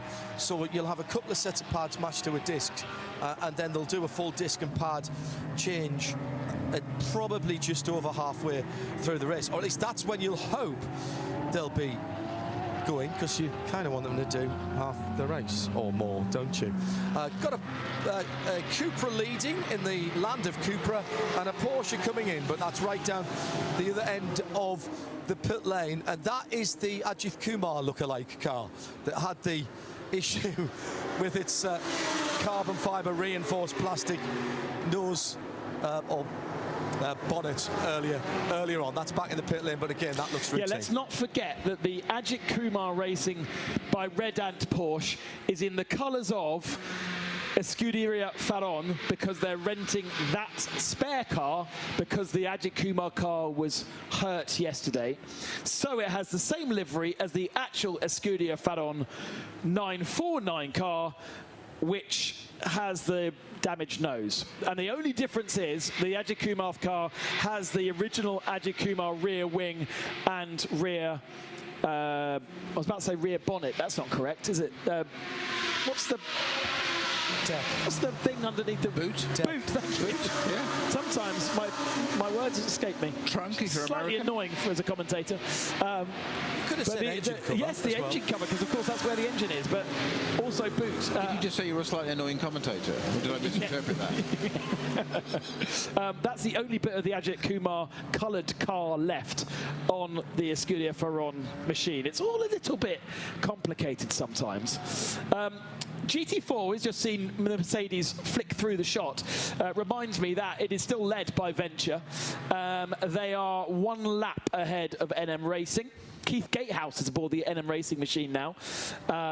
And be interesting to know whether Keith Gatehouse is wearing Keith Gatehouse overalls, or whether he's actually got another name on his overalls, because yesterday we did an interview with all 3 of the drivers in NM Racing. We think 3 because the entry list has 3, but one of them had a name that didn't correspond to the entry list. So they are second in GT4, third is Team Sorg Rennsport.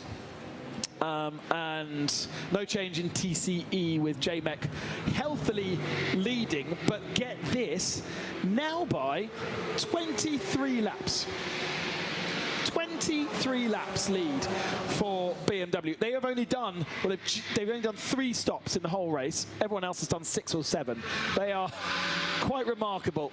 Let's hope that BMW stays as consistent and happy as it has been so far. John, your microphone's open, so I expect you're wanting to chat.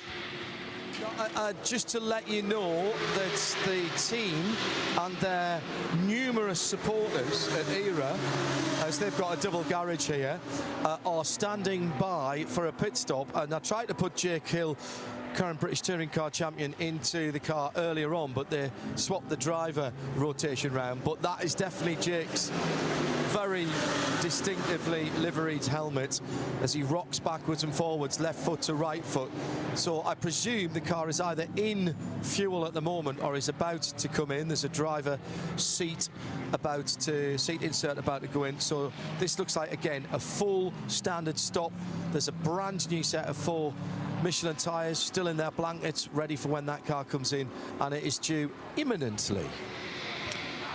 Axel Jeffries up to 2nd position now, thanks to the Santalok pit stop, and Michael Doppelmayr is out on circuits in the 18 machine. He has to do, I don't think he has to do more than 1 hour, actually, thanks to the regulations, but between him and Ernst, they have to do 2. So 1 for Ernst and 1 for Michael, and that will tick off what the AM Spirits need to do in that car.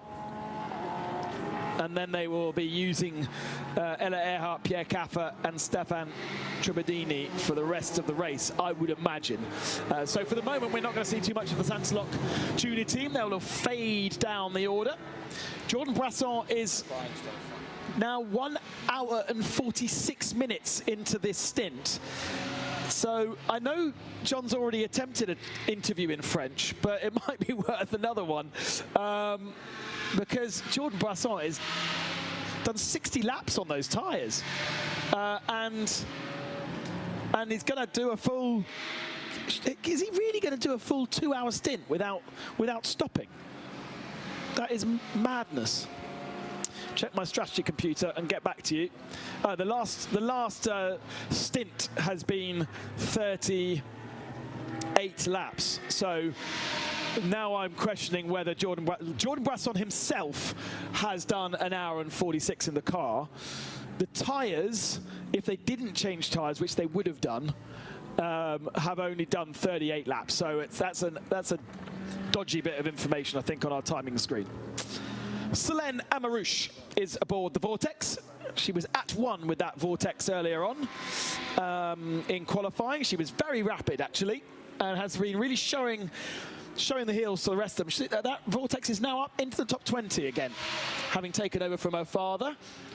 Just the 2 Vortexes in GTX, I'm afraid, this weekend. In Paul Ricard, we had a weird-looking Ligier thing, which is like a prototype, which was very, very rapid. But just the 2 Vortexes. I want to say Ligier, but I'm now thinking it wasn't a Ligier. It was a Norma. Or it was a. Sounds more like it. It was a cousin of a Norma. It's like the people who built Norma. It was the cousin building this car, and it wasn't called Norma. It was something very similar. You made them sound like mad scientists. It kind of was. People that built Norma. It was. Yes. It was kind of like that. It was a pretty mad cousin. Car. It looked really cool. You'd like it. Well, the bit that got me there was it was rapid. That got my attention. Fully it rapid. Doesn't really matter what it looks like as long as it's rapid. It looked like a little LMP 2-3 car that was racing in GTX, and they'd taken out like something like 200 horsepower out of it, so it was sort of competitive, because otherwise it was just so fast. As John mentioned, Era Motorsport in pit lane. Seb Lejoux racing from 2nd in 992 AM. The 888 also in pit lane. And for a moment, we're following that BMW M3 E46, which is clean, running well, staying out of trouble, and leading by 21 laps. Well, I'm sure you covered this already, but I'm intrigued. I'm looking at the tracker in the background of our number 124 entry with Jeremy Lucas at the wheel, the THRW Honda Racing. There's 2 of those Type Rs. It's been in fuel for a very long time. No, it's not. No, hang on. No, hang on. Hear me out. Hear me out. Stand by. Interrupt me. 124 on the tracker, which is very accurate normally, has been in the back of the paddock or the back for a very long time. However, over the last 10 minutes, its little legend has crept closer and closer and closer to the back of the garage. So I'm thinking, are they sort of pushing it forward through the crowd to finally sneak it back in the back of the garage, and it's going to reappear in the race? I'm afraid. Albeit so many laps down. Oh, I'll go with the eternal optimism in me. Come on. You're having great fun with your little trackers in front, with the marching ants, we like to call it, which is a map of the circuit with all of the cars circling around it. What's really great about this marching ant setup versus other championships, if a car spins, you see it spin on the tracker. It's not in another championship. The legend rotates as well. No, that would be really good. That would be really cool. good. No, but it does go off into the gravel. Yeah, fantastic. And it basically at real time. So it is built on GPS system rather than the timing system that other championships would literally have a predictor between the start of the lap and intermediate 1, and if the car doesn't make it to intermediate 1 when they think it should, then it would just stop. But we have just exposed not for the first time in this commentary, how utterly childlike we are on things like that. Amuse us. This is so cool. You even get to see if the car is being taken back on the low loader, what route it's taking around the working lanes of the circuit. That is really sad. That's because it's called a tracker. Yeah, but it's a GPS tracker. No, because it wouldn't do that as well. It's also in satellite form, so you actually, rather than just getting a map with them going. You actually got satellites, you've got the buildings and everything in perspective, and it's brilliant. And the reason why the 124 is in the paddock area is because it's moving back again now. Look, it's going further back. They've heard us. It's broken a tracking arm, and they don't think they've got another spare because they've already broken one this week, and so the spare one's on that car, and they don't think they've got another one. I think they just pushed it towards what they thought was a spare one, realised it isn't the right one now, and they're pushing it back again. No, wrong part, reorder another one. It's more likely to be on the back of a... Well, I can't see, but what they're actually looking for is another Honda Civic to take the steering arm off and put it on that car. TFT finally into pit lane. From the lead of the race, Jordan Boisson, after doing pretty much 2 hours. Again, he's going to be another one of those racing drivers that get out of the car looking super fresh and no issues whatsoever. There's what a... I'm trying to see who's being bolted in. That's Maruengo being bolted in, isn't it? Yeah, so we're going to have some fast laps for the next couple of hours, but even Jordan Boisson, we know that Benji Pack is super rapid. We know obviously Maruengo is super rapid, but Jordan Boisson has just done a proper stint in that car. TFT, brand new to the championship last round at Paul Ricard. They run in the Porsche Carrera Cup Championship and the Endurance Championship in France. So this is a big step up for them, but you have to say, looking at the car, the livery, the garage, and how impressed Maruengo was with the team, that they are doing a great job. I can see that Seb is down there, so perhaps we are about to hear from Jordan Boisson about maybe also about the experience of having Maruengo in a team, and what does that bring to a team versus racing in the French Championship with just as you as the driver, because Boisson is effectively the driver coach for Patrick Charlier in that championship. Out on circuit once more, and they've come back out in 5th position, I think. Maruengo is actually behind Kral and behind Backler. Yeah, exactly. So that's in 7th, isn't it, at the moment on the road? We are about to get an update on its tracker. It actually needs to get past Torsten Kratz in the 11, but I think that's already been done.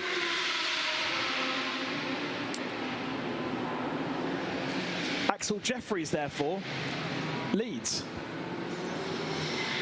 Indeed, in the Into Africa racing by Dragon, Ferrari 296. This is car number 98 at the head of the field, the All-African team. First All-African team, as we heard yesterday from one of the drivers coming who wasn't qualifying, that gave us a little bit of a... Yeah, thank you. Yeah, amazingly, first All-African team to take part in the Kyalami 9-hour race. Not just first African team over bizarre, here. In Kyalami, of all places, you'd have thought that would have happened, that would have occurred already. And good for them. Jean-Lili Lacker is the promoter of the 9-hour race, which previously was part, if you remember, of the Intercontinental GT Series, which SRO were involved with, but it's now gone back to the local promotion, and maybe one day it'll become part of Creventic. Now that would be cool. Cough, cough. So Maruengo's actually, now the tracker's done a lap, settling, is actually down a position into 8th overall at the moment. So it's behind Torsten Kratz. Yeah, then, correct. By 9.9 seconds. No, sorry. Yes.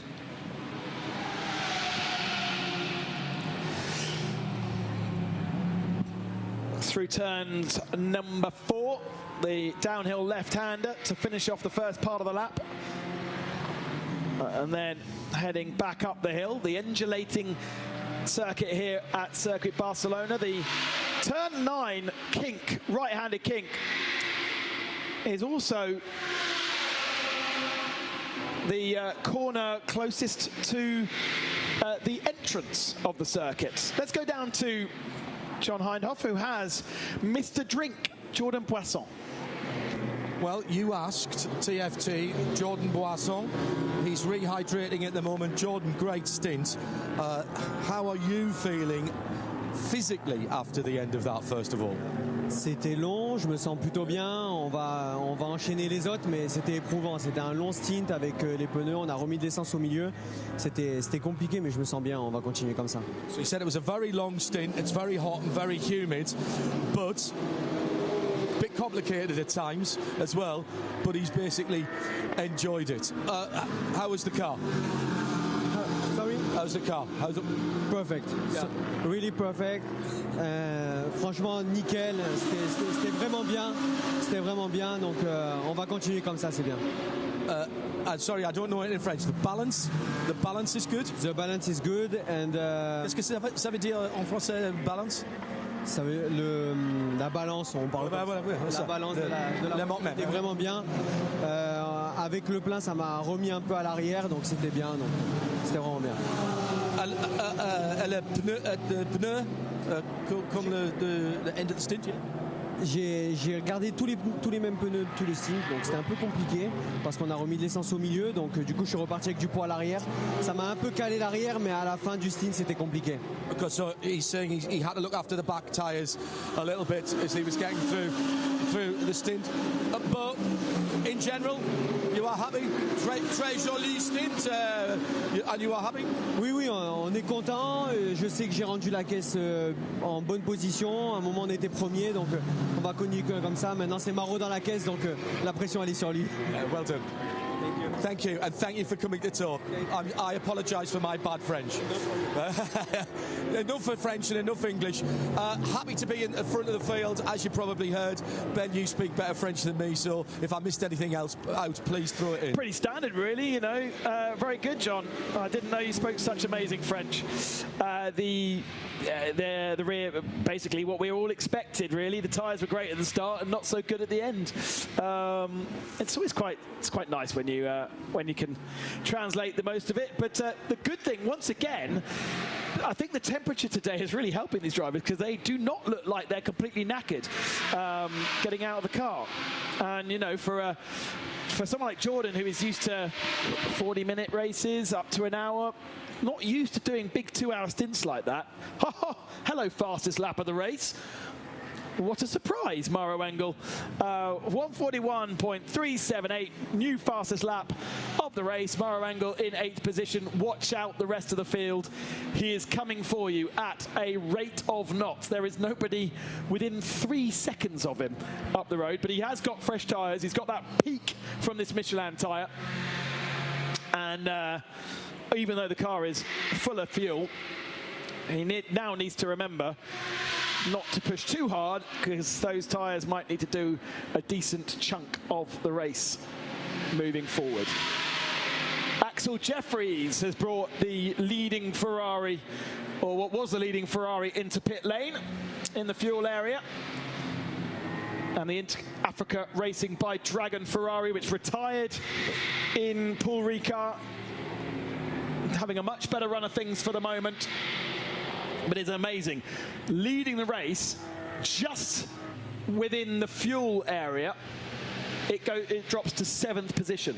That's how tight this race actually is. Doesn't seem tight because everyone's on different strategies, but actually that's how tight it is. Look on the left-hand side, 175 laps from our leader, 7 seconds back in second, a minute back to Haas RT in third, 17 seconds, 2 seconds, 30 seconds, 25 seconds that Mauro Engel's going to gobble up. So basically that top 8 is really close, and the 18 in 9th position was part of that battle until they put Doppelmayr into it.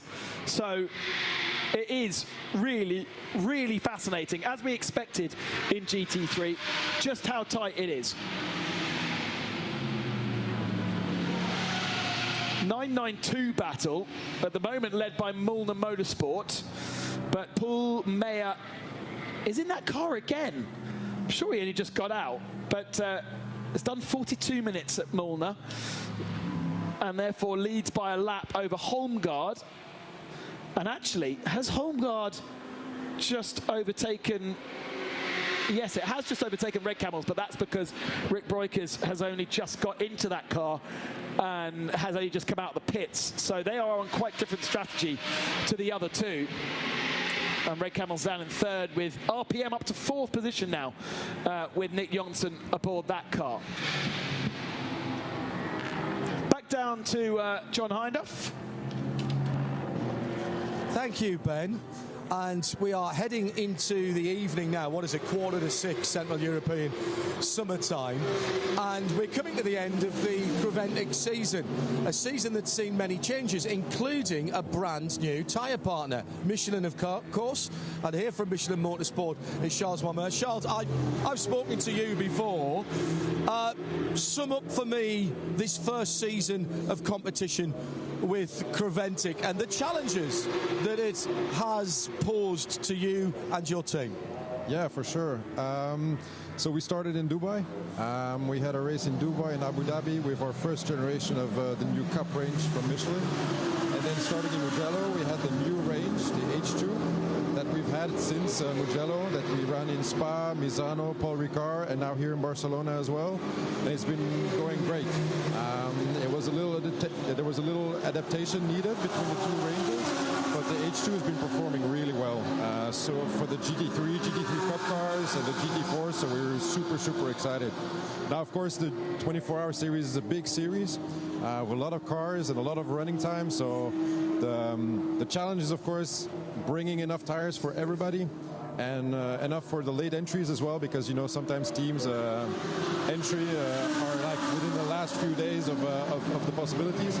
So I would say the biggest challenge was bringing the right amount of tires to every race, but we've never had any issues with too little tires here in Europe for sure.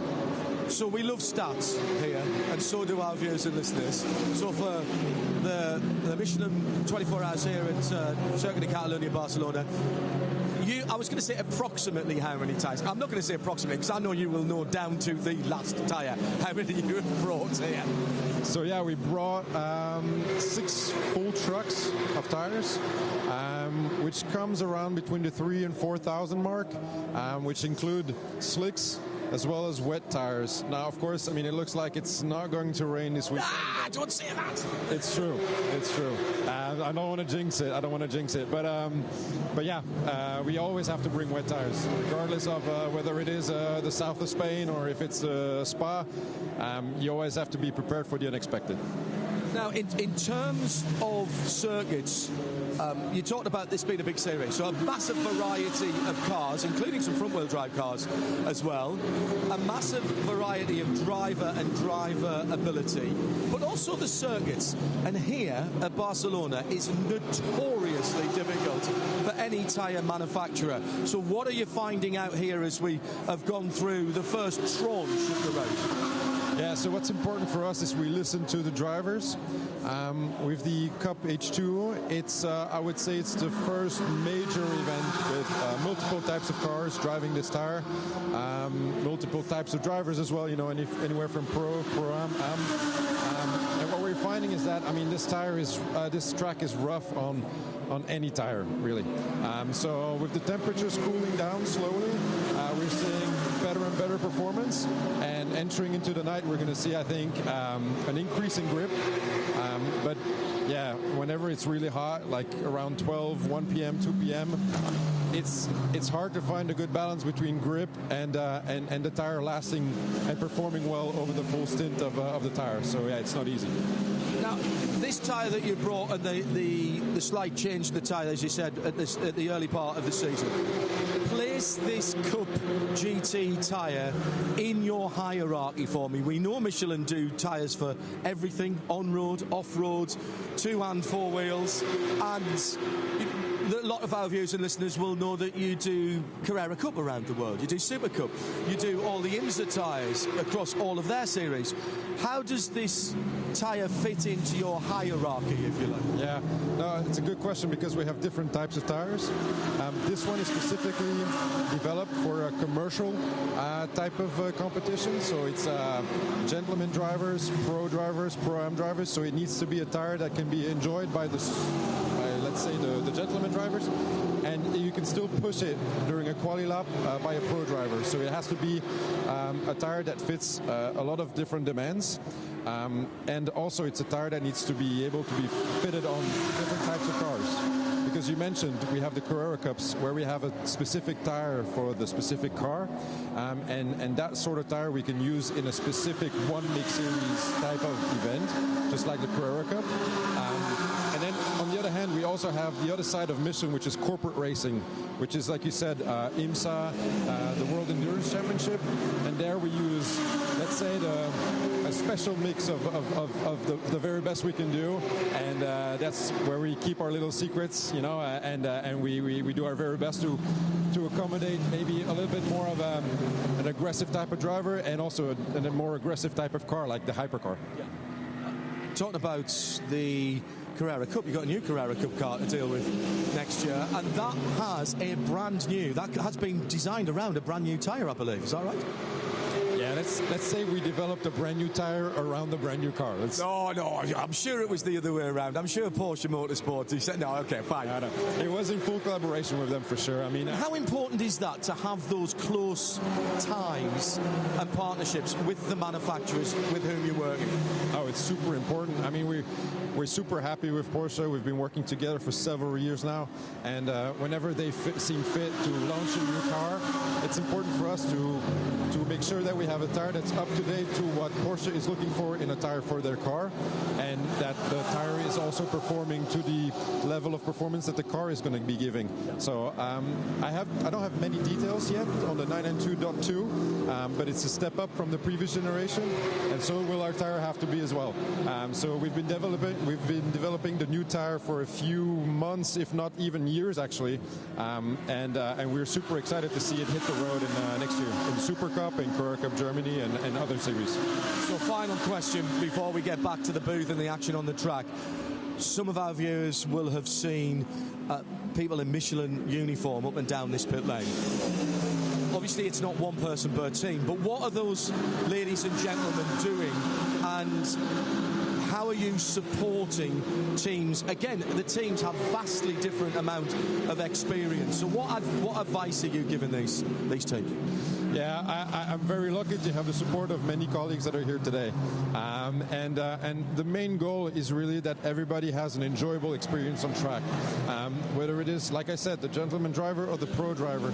So whenever the race has started, what's most important is that we check the tires that are coming in, and whenever we see anything special, we just report it back to the team and give them the best advice we can so that they can smoothly go the next hour, 2 hours, 3 hours, and actually just end the race with a smooth finish and a good performing tire up until noon tomorrow. I just thought of one more thing I want to ask you. We've got a new set of sporting regulations next year, which we're trialling some of that now. One of which is that if we have a code 60 and it's been only 50 minutes or less since the previous code 60, you can't come in under code 60 and save tyres. Now, obviously, you, as Michelin, would have had to have been consulted about that. You're a partner of the series, but surely in some ways it's your job to sell more tyres, not sell fewer tyres. You along with that, and what's the thinking behind it? Yeah, it's a good question.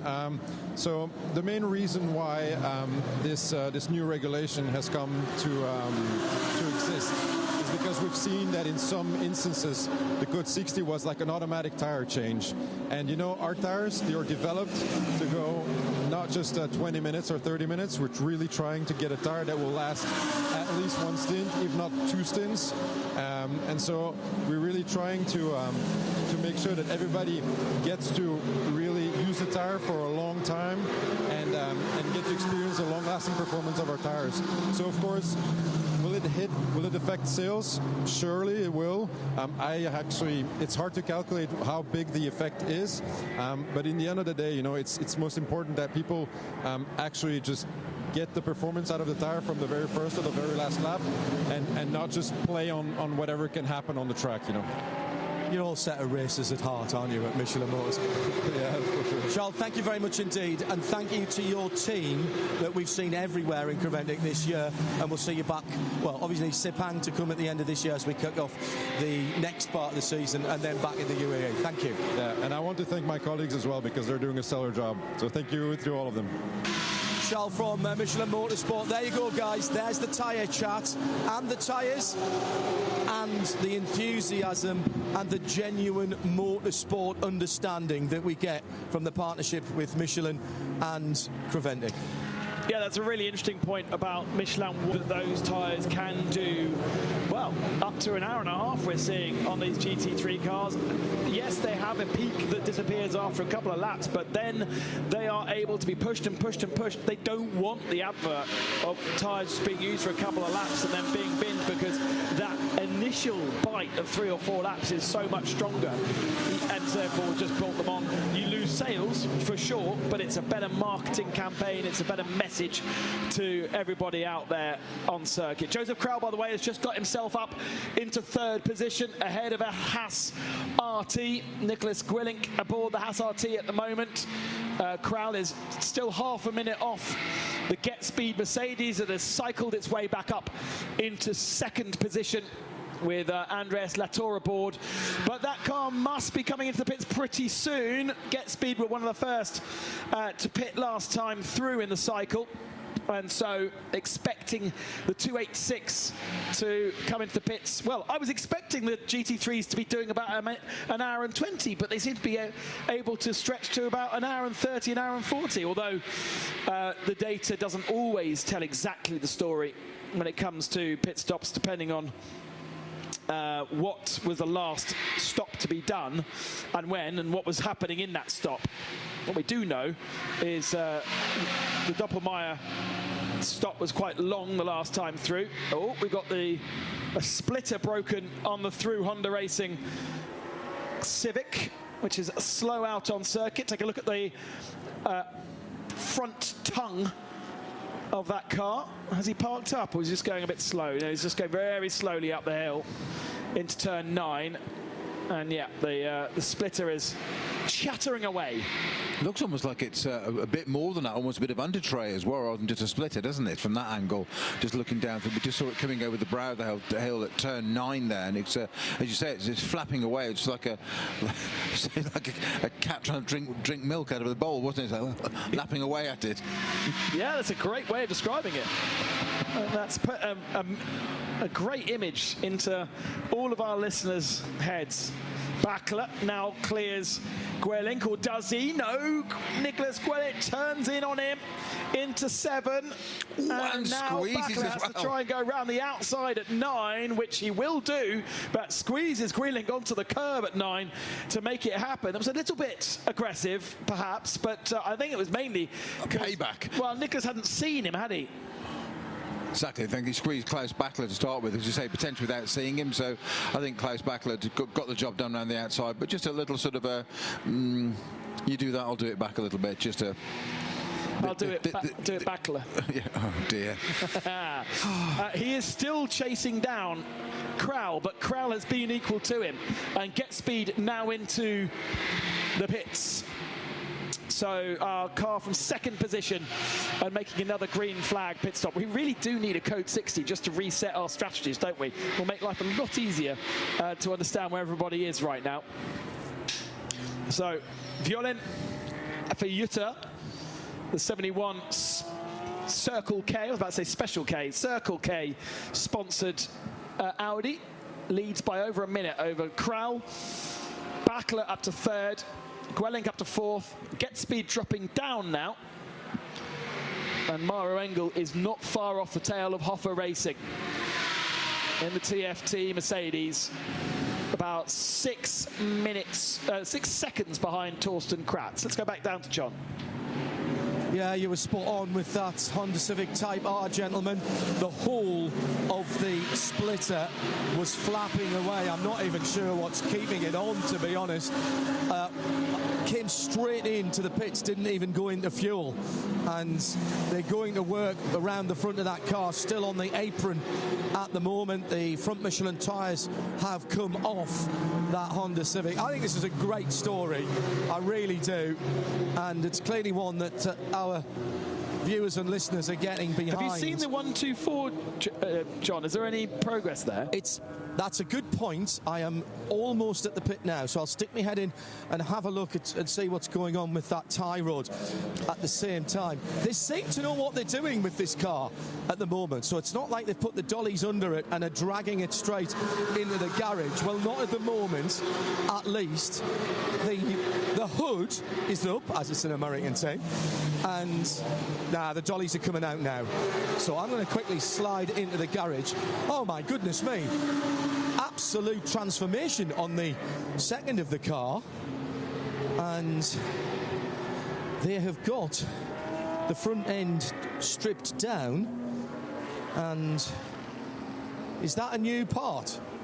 Have you managed to find a new part for this? It's a new used part. It's a new pre-owned part. Right, hang on, I'll come out.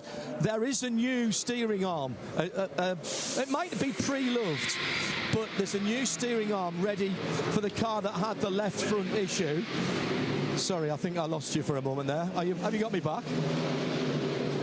Got me back, Ben? Yeah, we can hear you. We've got the leading car in TCE stopping on circuit. The 133 has just ground to a halt. So drama across the TCX field. Where did that steering arm come from, John?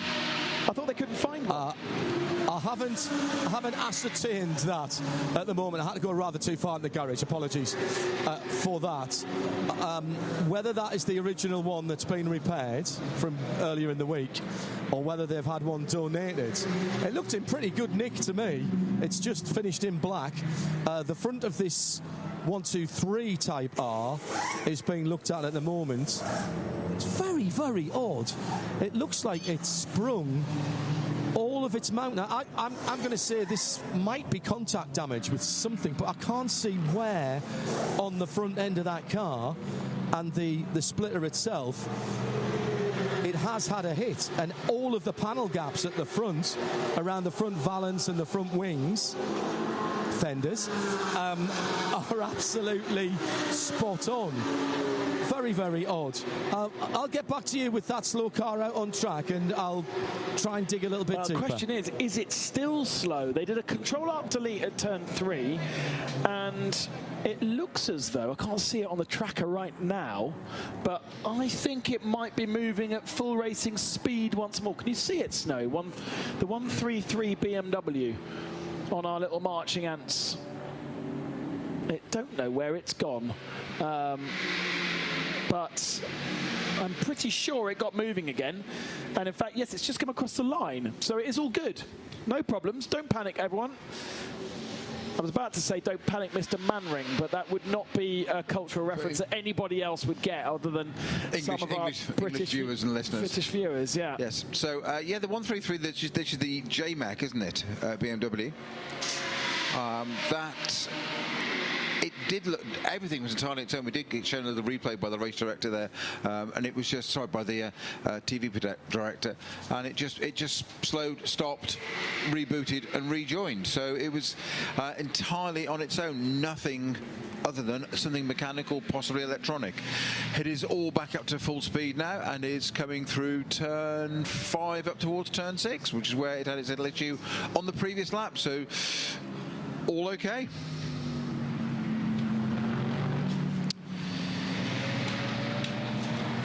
So, meanwhile, at the very front, as we do a quick pit stop change in the booth there, Ben Constanduros just pops out for a bit of a break, and I'm going to be rejoined by Peter Mackay, that is, P-Mac as we call him. Joseph Kral it is, it's leading in the Scuderia Praha Ferrari 296, number 56, 73. Klaus Bachler is in the Proton Huber competition Porsche 911 in second place, and it's the Haas RT Audi R8 number 21. Nicholas Glunix at the wheel of that in top 3. Torsten Krantz in 4th for the Hoffer Racing Mercedes, with a brace of them together. Mauro Engel, my apologies, in 5th place in the TFT Mercedes as well.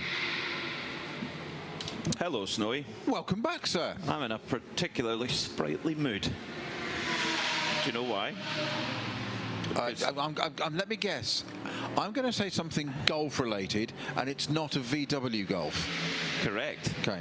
Yes. We may not want to do spoiler alerts for people listening on different time zones in the world, though. Okay, so just going to say, spoiler alert now. Mute if you don't want to know the result of the Ryder Cup.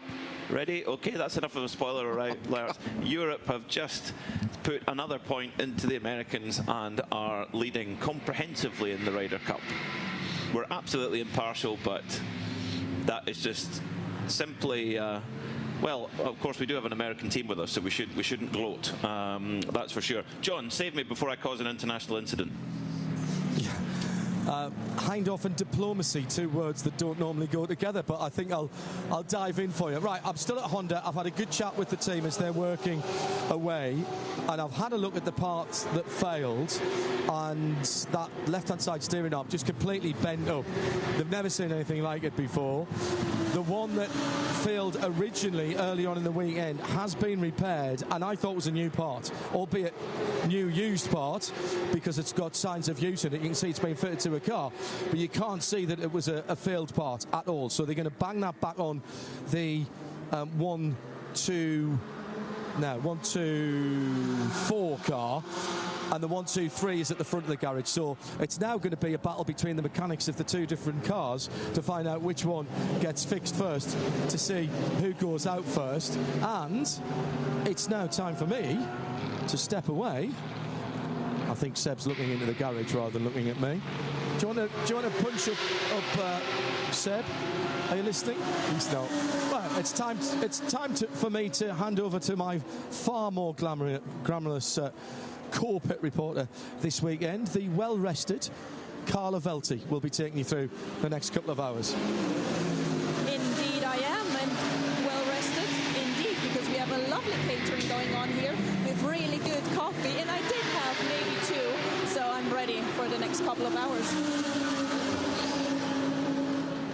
Superb battle going on at the front of the field. Joseph Kral, former Formula 2 driver, is 2.4 seconds up the road from Klaus Bachler for Proton Hooper competition, and just as we were about to retreat into that, into the pits comes Bachler.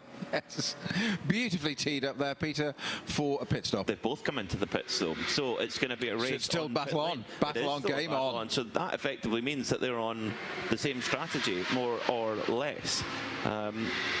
So it's down to then the fuel pumps will operate at very similar speed. Of course, they're both in the Pro-Am class as well, so balance of performance and rules allowances are the same. The only difference will be how the performance of the two cars are dealt with, if you like, because of course the Porsche flat 6 naturally aspirated engine in the rear of the car, and the Ferrari turbocharged V6 in the middle of the car, so they are very different machines. So that's the only balancing that occurs between the two of them. Then they will head down towards their respective pit boxes and take the service that they desire. Generally, we've seen quite a lot of single stinting going on with these two cars, whereas other teams have gone for more of a double stint approach, depending on their choice. It's an agonizingly slow fuel pump, isn't it? It's not a quick fill, it is not. No, it is. Well, it's just the way it is. It's something in the series, isn't it? You've got to go with it and put up with it. But it's interesting seeing these two cars here that came in and say 2.4 seconds apart, as we thought it was only Bachler diving into the pits. Well, the Ferrari came to the pit at exactly the same time, so the battle's continued into the pit lane. Tyre stop just after this now, and then back out again. Hopefully these two will resume battle on track as we head into it. You mentioned much earlier, Peter, about when the light changed tonight. It's at 1940 hours, 20 to 8. I wasn't far off with that's exactly then. Exactly. Yeah, that's good. I did think I just forgot to tell you. Sorry. Thank you. It wasn't a pulse of disinformation. It was just my old age forgot. Good admin. Good admin. Yeah, there's a little bit more cloud cover, mind you. We might not have an absolute classic sunset here at the Circuit de Barcelona Catalunya. There isn't rain forecast when I had a look at the weather radar earlier, but it would not be the first time that they've been misleading. I suppose if you got a 120 litres fuel tank, some cars slightly less, if you filled up your road car, even a really big road car tank is what, 75 litres? Oh, Vortex so just facing the wrong way here, turning itself around on the grass. I think that's turn 8. I'm guessing this is 701 Philippe Bonnel in the Vortex in the GTX class. He's running second in the GTX class, and it's just turned himself around to a little moment there. I think it was a bit further back, was it? I think you were spot on with turn 8. Yeah. Yep. So maybe just a spin or something like that. Yeah, he's coming out of the top of turn 9 now, wedged in between two TCE machines. Pit service going on between two of our front-running cars, and Carla Velti has eyes on it. Carla. We'll come down to Carla in a moment. Just a spin there, Snowy, by the looks of things. Yeah, just while we're waiting for Carla there, what happened there for Philippe Bonnell in the Vortex was he just ran out of the corner before with a little bit too much curb on the right-hand side, and it just unsettled the car as he started to turn, added the steering angle, and the car hadn't got the full traction, and just round it went. 4 wheels on the track. Tyres work best when they're in contract with the tarmac. It's really quite simple. Expert analysis from Peter Snowden there. Almost it's not really expert, it's just common sense, really. Michelin will tell you that. They work best when they're in contact with the tarmac. In my voice. Exactly. Matches Vibo then has taken over the Scuderia Praha machine as Jörg Dreisaw has taken over the Proton Huber competition Porsche. They come out of the pits almost exactly the same gap as they went in. So now down to the two drivers to get on with it now. So that puts Haas RT back into the lead of the race once again. I bumped into Sandrine Haas in the paddock just a few moments ago. She was keeping tight-lipped. I said, oh, it's going well. She said, yeah, we're P1, but I think we're coming in for fuel now. And that was, it's all going to plan at the moment. The thing is, it's going to plan for so many other cars. I can't recall certainly a Barcelona 24, Snowy, where we've had so many good cars of a similar level all running really smoothly after, you know, we've had over 6 hours of racing. The attrition has been very, very low, so everyone's just going through the program, and it's going to be really, you're going to have to be perfect to win this race. Shh, don't jinx it. Are you superstitious, are you? Of course. Of course. At this point, with just under 18 hours to go, absolutely I'm superstitious. Superstitious? Superstitious. Superstition can get in the way. Oh. Who said that? Stevie Wonder, I think it was, wasn't it? It can get in the way. I'm sure just you're like right. You can get in your own way. I am right now. For the avoidance of doubt, and I appreciate this is a radio show, my look wasn't of doubt. It was just of disbelief that you had gone into a whole Stevie Wonder world. Let's move on. Let's move on for the sake of lots of things.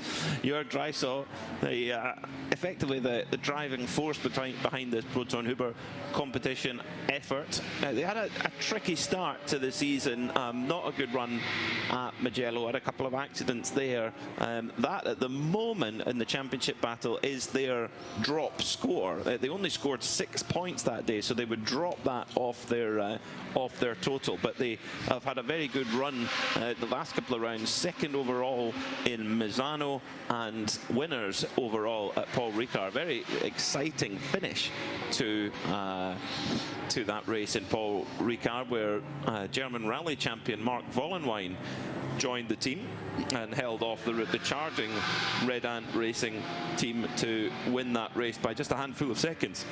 A real thriller there at Paul Ricard. I just got the feeling we're brewing towards a similar type of scenario here in this 26th edition of the Michelin 24 Hours of Barcelona, because last year, I wouldn't say there was an air of inevitability, but Herbert Porsche were just so strong from the minute they rolled the car out the truck. Aren't they always? Always, yeah. I mean, no team has won this race more than once, except Herbert. Herbert have won it 4 times. Ralph Bowen, who drove with them through a lot of that, won it 4 times as well. So, you know, they were in a kind of class of their own in terms of execution and lack of mistakes, etc. So, Peter, we were discussing that the leading two as they both entered the pits simultaneously. This was the Scuderia Praha Racing Ferrari and the Proton Huber competition Porsche. They have now rejoined at 8th and 9th. That's natural because other cars ahead of them have yet to have their pit stops. Their gap between them now is 12.7 seconds. It was 2. Matthias Vibo is at the head of the wheel of the Ferrari, and Jörg Georg Dreiso at the wheel of the Porsche for Proton Huber. That gap's just gone out actually 3 seconds on that lap. It's in fact doubled actually. It was 6. It was 2 seconds when they came into the pit, 6 seconds when they rejoined the track, and it is now 12.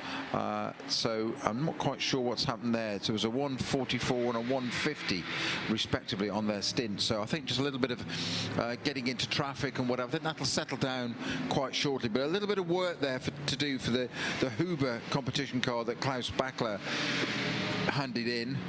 handed over when he came into his pit stop.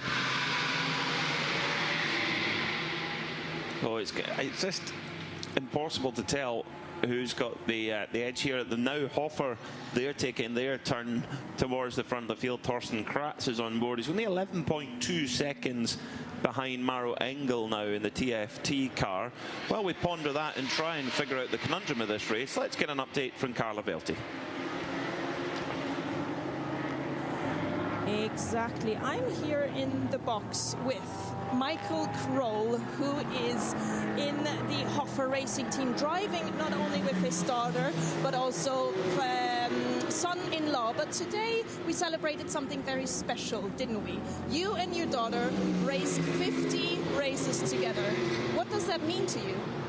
Oh, it means a lot. It's 50 races with Creventic, but we also do the VLN, so this is other 9 races per year.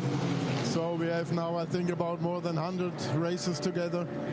And so for a father-daughter team, that's not bad. And 7 years ago, Alex joined us, so it's our real family team. And I hope we get the 50 full with Alex. Tell me a little bit, how did you get your daughter into racing? How did it happen that you two raced together? Actually, I don't know. She always joined me when I went to the races. And then we asked ourselves, why is it just sitting around, buy her a race car, and then she started. Fantastic. And you did get a little present. I did take the picture, which is with your daughter, but you got one as well. That's a nice little present you got from Creventic, isn't it? Yeah, that was a nice surprise. So it will have a good place at my home. And last but not least, how do you feel here in Barcelona? Good feeling in the car and on the track here? I don't know yet. It will be in 2 minutes. I will find out. Fantastic. Well, then, good luck. Thank you.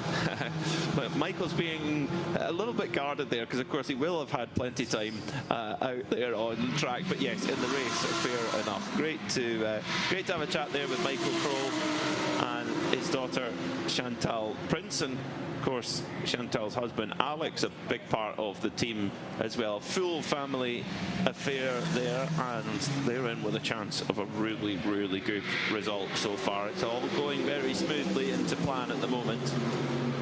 And since they've actually, this year they upgraded to the latest specification of Mercedes-AMG, and it gave them a real lift in performance. Every manufacturer comes with these Evo packages through the life cycle of a car. So Ferrari, they already have a new Evo package ready already. You think that car feels like it's been out 5 minutes, Snowy, and Ferrari have already brought an Evo package for it. The danger of the danger of not paying full attention was because I was looking at something else on the screen and obviously listening to was like, why is he talking about evil packages on cars? It was like, Evo, right? Thinking, why would a manufacturer introduce an evil package on a car? Is it a Disney car? Have we got an evil character? We've got a villain? Let's get your villain update for your car. Well, if it was an evil car in Disney World, it would maybe would be Chick Hicks in Cars movies. He plays the baddie in the Cars movies. That would be, he would certainly be the evil. No, Evo, E-V-O. The short for evolution, Snowy. If I talked about the Aston Martin Vantage Evo, would that be better? Would that suit you? No. No, I wouldn't. It's deathly silence from the other end of the commentary box there from Peter Snowden. Dearie me. So, 2 Audis battling closely at the moment between the Continental Racing by Simpson Machine, sitting in third at the moment, number 69, with Juta Racing and Arūnas Gekuškas just 3.4 seconds behind. Last time by, Arūnas was 7/10 of a second quicker, so is bringing the gap down. Going to come across a little bit of traffic with the HRT Porsche 992 car, and dispatches with that beautifully in that red and white Circle K liveried Audi R8. Juta actually ran 2 cars here last year. One of them was run on behalf of the Red Camel team, but Red Camel back in their more familiar Porsche now. So will that little bit of, didn't get held up too much there through traffic coming into the last very quick sector as well. I'll give you an update on the time gap between these two Audis as they come across the line, and it's been reduced again actually, another 7/10 of a second in the favour of Arūnas Gekuškas in that Juta Racing Audi. So Lithuanian driver, Lithuanian team, and if you think that there isn't a kind of motorsport heritage and a motorsport scene in the Baltics, you'd be so mistaken. Countries like Estonia, Latvia, Lithuania, there are some fantastic drivers in various different disciplines. A lot of good rally drivers from that part of the world. There's quite a lot of the kind of country back roads there. You drive on gravel actually, very well looked after gravel I might add, but certainly get the feeling of what a car's like when it moves underneath you. Must make a great commute to work in the morning. But yeah, big passion for motorsport in that part of the world. And the gap is coming down in that battle for the podium. Maxim Kizilov for Continental Racing trying to hold off the Juta car chasing down, and they are both running in the GT3 AM class as well as fighting over this overall podium position. Torsten Kratz a little bit further up the road in second, and Maro Engel now being unleashed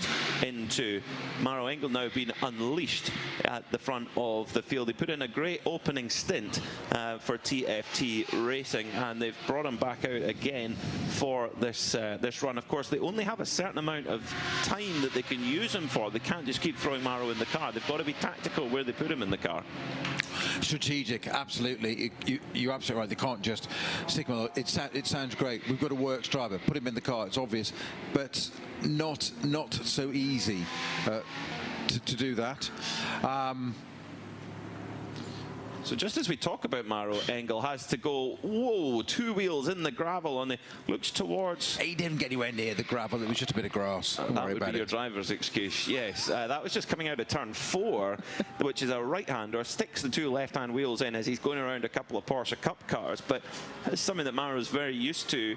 Very experienced driver in all kinds of sports car racing, but particularly at the Nürburgring Nordschleife, and that is where you need to know how to plan and react quickly around much slower traffic, and they might do things that you're maybe not expecting them to do, and Maro is probably one of the best guys in the world to know what to do in those situations, and perfect example there, although there is a little bit more runoff here at the Circuit de Barcelona Catalunya than there is at the Nordschleife. There is that, however there's gravel, so it does delay you, as if you get it stuck there, but at least in Creventic will get the car back for you. But as you just mentioned about the Nordschleife, there tend to be barriers. It has the possibility of being more terminal quite quickly with an unexpected spontaneous disassembly of the car. Not something you want. But yeah, Maro Engel there, a lovely shot of him just running out wide, and he just got 2 wheels off onto the dirt, but there is actually grass at that point. Some parts there aren't. On the final turn here, turn 14 for instance, it is curb, paint, gravel. There is no leeway, there's no grass. There is down the pit straight, but not coming out of that corner. Just as we were about to get an Audi-on-Audi battle between Continental Racing and Juta Audi, the Continental Racing car pits and goes into fuel. It was a little bit further into its stint, 43 laps on those tyres. The car's going really long on their tanks of fuel. Just 11 laps for the Juta Audi, driven, as I mentioned, by Arūnas Gekuškas at this moment in time. So Juta then must be in a pretty strong position in terms of strategy where they are right now. Arūnas, of course, has won his class here before, in the TCR category actually here at the Barcelona 24 Hour. Milner Motorsport also preparing for a driver change, a full service, 4 shiny new Michelin tyres waiting there at the moment. They lead in category. Paul Meyer has just brought that car into fuel. And I'm trying to pick who that is that's going to be getting into the car. So it's a 4-man team. Martin Rump, it's not Martin Rump, Valtteri Zavaridis, Julian Hanses and Paul Meyer, as I mentioned, who just brought the car in. So we'll confirm who that leading 992 car has been taken over by in just a few moments. 143 flat last time by for Maro Engel. He's 28 laps into the stint on those tyres, 48 minutes if you prefer of driving time.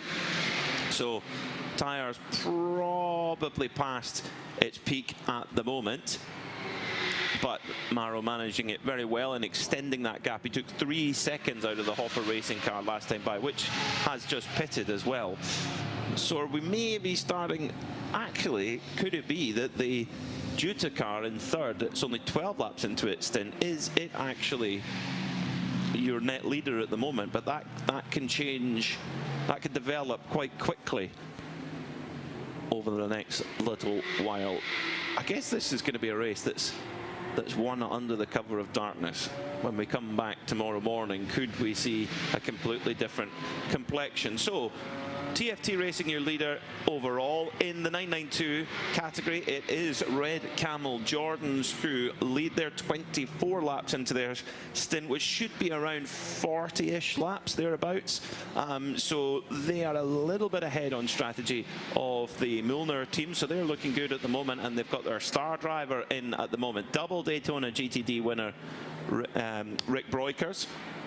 Then in the GT4 category, it's the very local team NM Racing with their Mercedes AMG GT4, but not far behind them is the Venture Engineering Mercedes AMG GT4, as Keith Gatehouse for NM Racing goes just a fraction wide. In fact, is that car got a problem or just keeping it steady? I think maybe just keeping it steady. I was just thinking exactly the same. Yeah. That's the NM Racing, isn't it? NM Keith Gatehouse at the wheel of that. Yeah, I don't think GT4. all is right here. No, it just seemed, we'll see if it comes into the pits or not, but it just doesn't seem to be. So, no, you're absolutely right. It's diving into the pits. I thought exactly the same at the same time as you, Peter. Just there's something. It's not travelling really slowly, but it's not driving at the correct pace, is it? So the number 1 showing on the dashboard, that is the driver ID. That's not the gear, so it's not stuck in gear. So into fueling. Have they run short of fuel? How long had that car been out for? NM Racing. It's just gone off. 41 laps. No, that shouldn't be a problem for a GT4 machine. So hopefully there isn't something up afoot. We'll try and get Carlo Velti to run down to NM Racing, car 488, and find out if there is something afoot or not. And of course it's first in class. It's 21st overall, but it's actually first in class. Exactly, that's GT4. what we were just mentioning. Yeah. First in the GT4 category. In GTX, it's the battle of the vortexes. And it's the 974, the pole-sitting car, the red machine, that leads the way there. Sitting 22nd overall at the moment, and actually it's very, very close between the two vortexes at the moment, just a couple of minutes between them. That's the quirk of a pit stop between them. And then the Singer sewing machine itself, the JMEC engineering car, which is running totally without fault at the moment. 22 laps in the lead after just 6 hours and 25 minutes of racing. Quite remarkable. That 133 JMEC engineering running in British Racing green with the yellow stripes. That is, and when I say E46 M3, I am not kidding. That is a car that's 20 years old, and we understand that there's a bit of a watch party going on at a wedding in the northeast of England that's watching that car. The phone is up on the table, so if you're still watching and listening, folks, hope you're having a great time, and make sure that when the party starts later, you put your ties around your head, because it's not really a wedding unless you put your tie around your head.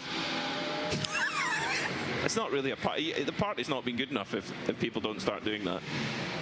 They obviously do things in different in Scotland. Yes, which we knew. Not necessarily better or worse. I'm not making any judgment. I'm just saying just different. Cultural differences. Indeed. You're saying you've never put your tie around your head at a wedding, Snowy? I can honestly say no, I haven't. That surprises me, actually. I've done far worse things at a Right, wedding. okay, of course you have. Well, let's not go there. Like getting married, for a start. Oh, dear. Oh.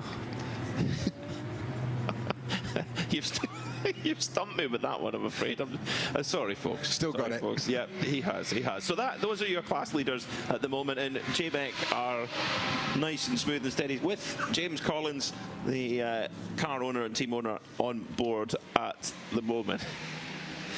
Dearie me, they're going a lot more steady than Peter Snowden's private life, that's for sure. Oh no, let's not get into that. Let's not get into that either. No. How expensive a comment can be. The race. Oh, Milner really pushing now. We were going to tell you who's taken over the Milner car, and that is Julian Hanses. So I was right, it wasn't Martin Rum. So Julian Hanses with lots of signatures all over his helmet. He is in that Milner car now. They're going to be a threat, I'm sure. They've got a strong driver lineup. They just need a little bit of the of luck, that's all, and it could be their way this time. So, Peter, the 488 Keith Gatehouse driven GT4 Mercedes has just got itself down to its box. It's refueled. This is the car that we were talking about a few minutes ago, Peter, that's getting itself slow. So we just want to see what's happening with this car if we can, or see and hear. Driver is out. A lot of guests there, of course, local team, local drivers. But is there something wrong with the car? I don't see a great degree of concern. Carla, what do you think?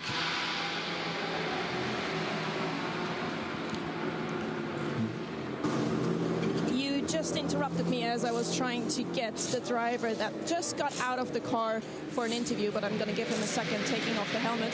I don't see much from my perspective as to why this Mercedes might have been slow, but definitely I will try and find out. Let's just give him a breather, and also there is a massive fan crew in the box of NM, which is always so nice to see that there is friends, family and fans joining in this madness. Yeah, that's they can enjoy it. Well, the car moves off. There was no kind of concern. A big round of applause. So it all seems fine. It's difficult pit work as well on a GT4 car, because most of the GT4 cars, they have 5 sort of lug nuts. You have to do them all individually like you would a road tyre. They've not got the centre lock power tool in off like you would. Correct. It's a requirement of a GT4 car, exactly that, and no air tools allowed them. It's got to be an electric powered drill, which is why when John showed us earlier that one of the garages, everything was lined up neatly. He pointed to the drills lined up. They're all recharged in case one fails. The next one's got a good battery on it, etc. But yes, you're absolutely right. They've got their 4, 5, 6 stud lugs, wherever it may be. Of course, as it proceeded from fuel down to its box, this is the 488 GT4 class leader Mercedes NM Racing entry we were talking about. It's dropped down to second place, but that might just be a matter of it being as it was refueling. The other cars and the second place cars now taking the lead. It may be nothing more than that. But I'm still intrigued, as we both spotted, Peter, as to why that car appeared to have a relatively slow lap in. I would say seemed to be going sort of 70% of its pace. As in, it wasn't super slow, but it was a significant drop-off, shall we say. So there's got to be a reason. It might just be quite simple, that it was just getting low on fuel. And like, right, I've got to get it there.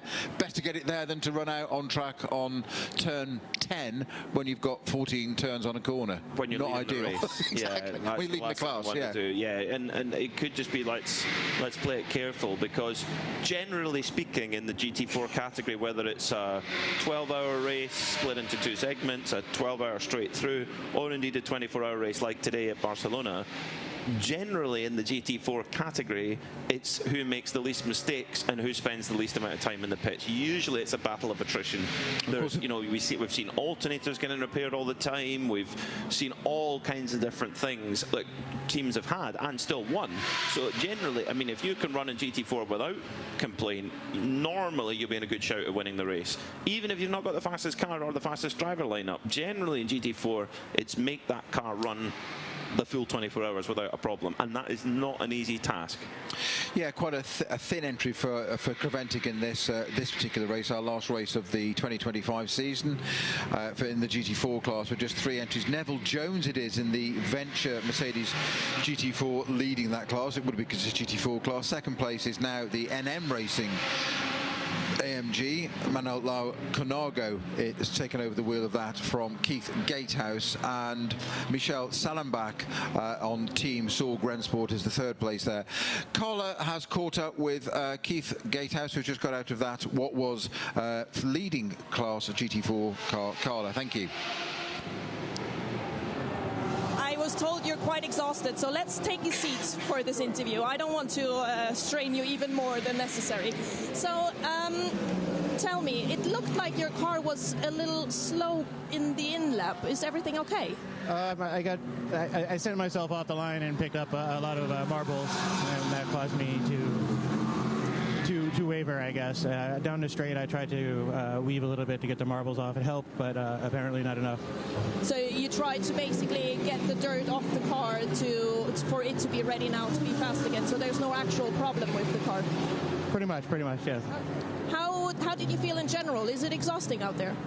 It is beyond exhausting. I knew what to expect. This is my third Creventic event, and I knew it would be tough. I called in, tried to sound cool. At the point that I was like really, really tired, I called in.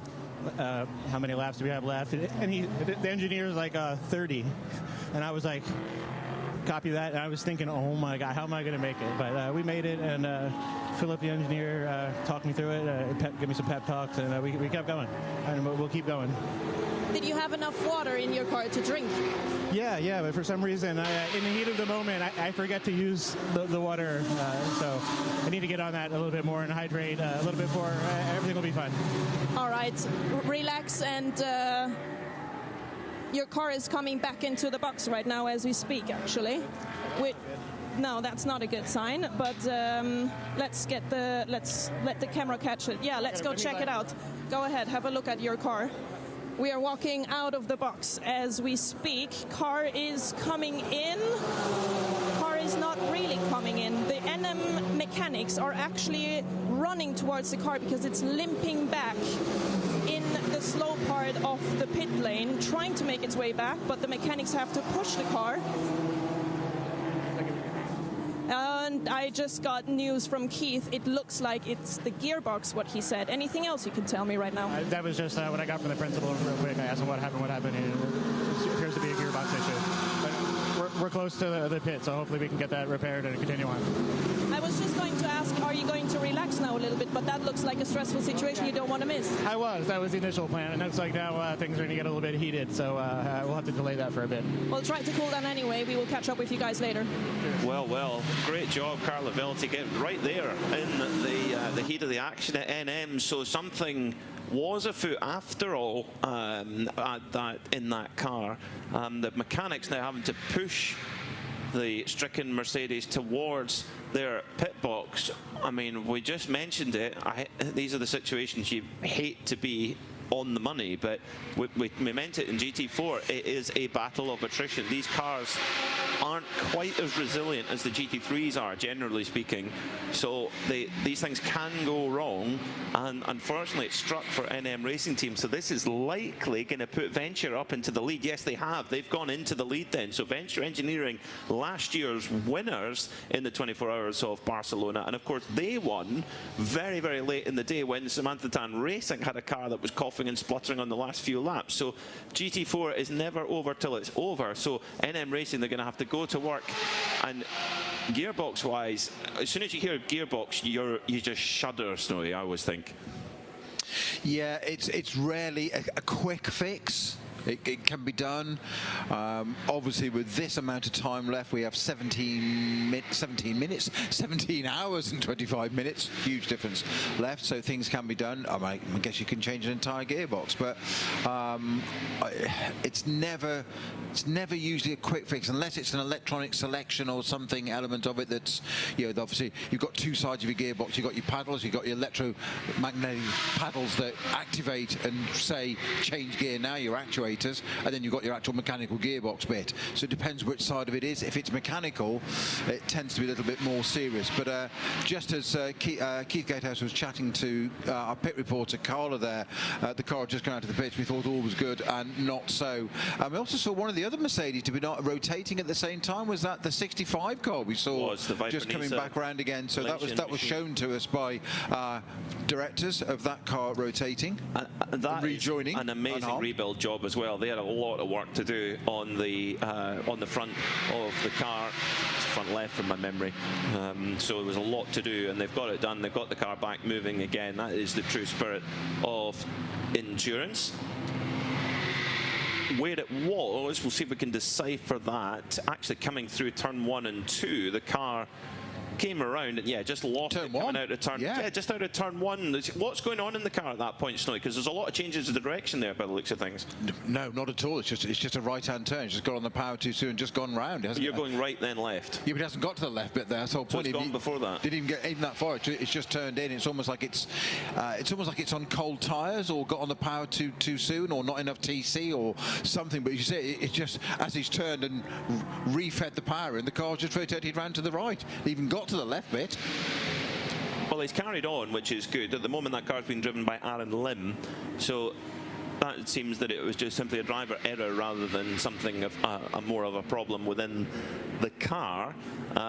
So we'll update on NM Racing as soon as we have information from them. But what a pity for that team. So a local team, I mean, really, really local to here, and a lot of friends and family there coming to watch, and they saw the most perfectly executed pit stop, and then there seems to be some sort of gearbox problem. Now, you mentioned the gearbox of these GT4 cars, Snowy, that of course it's not a sequential race gearbox like the GT3, it's the road gearbox in these GT4 cars. By regulation, it has to be, and there's a bit of you've got a bit of background info in between the shared parts that you see between some cars and the Mercedes, and what can and can't be shared between them.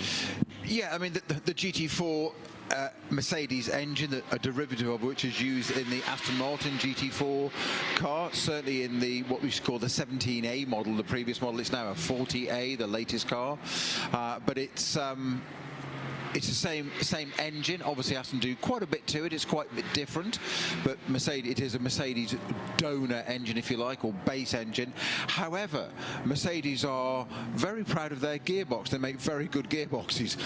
NM may disagree with me at the moment, but as a rule, they make very good gearboxes, and they don't permit Aston Martin to use their gearbox on their engine.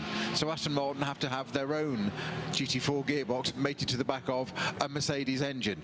I'm not privy to the ins and outs and politics or commercial aspects of that, but it is a fact. But then the engine, of course, has to be the engine from the production car. So correct. So they're into a corner there where they have to then develop their own gearbox, which is not a cheap exercise, I presume. No, it's not, and it is obviously a beefed up version, to say the very least.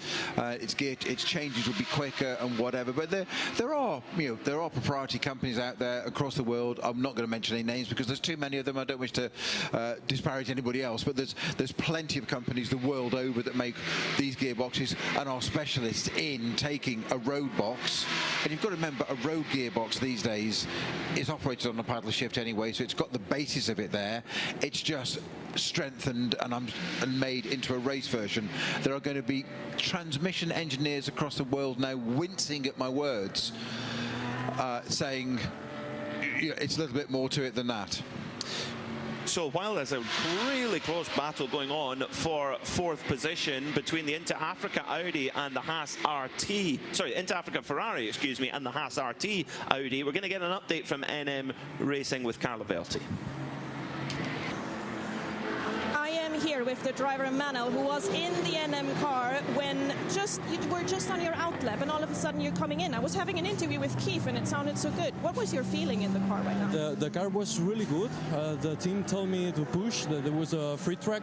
So once I was pushing, I feel the tires that was in good pressure and a good temperature. and then it was in turn 9. It was like a little bit tricky to downshift, and once in turn 11 I quick shift to third, then I reduced to the 2 to second gear to brake the car, and then once it was a quick shift another again to third gear, it seems that the car doesn't change at all, and I hear a little brake inside the car, and I told to the team what I have to do, and it was box. So it was that. I mean, we don't know at all at the moment. We see the car is up. Your mechanics are underneath it. It seems that it is a gearbox problem. Okay, well, let's see what it is really. I'll give you some time to cool down. I will be back. I want to know from you what's actually going on. We're going to be here. Thank you. Thank you. Thank you to Manny Lau for taking the time to have a chat with us. When it's, you're in the lead of the race, these things have happened, and yes, it's not over, but it's that doesn't help the pain sometimes. Yeah, just finishing up on the gearbox then. If you're wondering why they're working on the back of the car there, it's because it's a transaxle, it's a rear gearbox. It's not just, I've talked earlier about it being mated to the engine. Well, it isn't actually. It's down at the back of the car with the prop shaft down to it. Lots to go on. Well, former leader has come into the pits. Maro Engel jumping out of the number 28 TFT Mercedes AMG with in his left hand a seat insert there. Of course, all drivers come in different shapes and sizes, and each driver will have a seat insert that sometimes, if they're a particularly taller driver, what have you, they won't need a seat insert. And if they're a smaller, more svelte driver, then they will. And that's important. I always remember Jörg Bergmeister, who was incredibly tall, drove with Patrick Long, who was the opposite. And they basically, it was just one massive seat insert and the seat on an actual rail, which made the difference. Maro Engel just at the office, just like if you've got a regular everyday office job where you have to go on, you answer your emails, you go to a couple of meetings. That's basically what Maro Engel's just done, but at nearly 180 miles an hour in a 6.2 litre V8 Mercedes. But that is his day job. He spends, I bet he's done more miles in an AMG GT3 than he has in his road car on a yearly basis. Only 180 miles an hour? Is he not pulling top gear? Well, they're quite draggy, these GT3 cars. Oh, that's why then, okay. You're going to have to tell the Lister story in a minute. Oh, don't go there again. Yeah. Don't go there again. So that then puts Juta up into the lead of the race. Arūnas Kukauskas in the number 71, but he will have. Now it's going to be quite tight actually to see how this work out, because Juta will need to pit at some point. Because the where are we? The Santalot Junior team car in 10th position. Elliot Earhart is race leader, goes a little bit wide there. Arūnas Kukauskas at turn 1 and 2 and allows Elliot Earhart to go through. Now they are not running on the same lap. Earhart is trying to catch up a little bit. They're running about 3 laps behind, but the Juta machine, just a little mistake there then from the Audi, or was it contact? No, I think it was just a little mistake there. Doesn't appear to be any damage to the Juta machine. So are we starting to see a little bit more of a pattern, because the TFT Racing Mercedes has just done a pit stop and has come back out in 2nd place ahead of the Scuderia Ferrari. And just as I say that, they've switched around as they go over the timing beam. But TFT starting to look a little bit stronger again after a stint with their professional driver on board. That just vaults them further back towards the front of the field. This is how sports car racing works. You get that real ebb and flow throughout the day. 992 Red Camel Jordans, they lead the way at the moment by a reasonably slim margin from Milner Motorsport. 2 top teams in this paddock. Red Camel Jordans, ever-present team in 24-hour series racing. They did try a GT3 last year at this very race. They tried the Audi R8, but both Rick and Luke Broikers, they actually, after that race, they were really looking forward to getting back into their Porsche Cup car. They really preferred the way that it performed. They felt that it had felt more raw underneath them, and well, they're making the most of it at the moment. Well, the man of the moment right now is Maro Engel, having put in another strong stint, and he's caught up with Carlo Velti.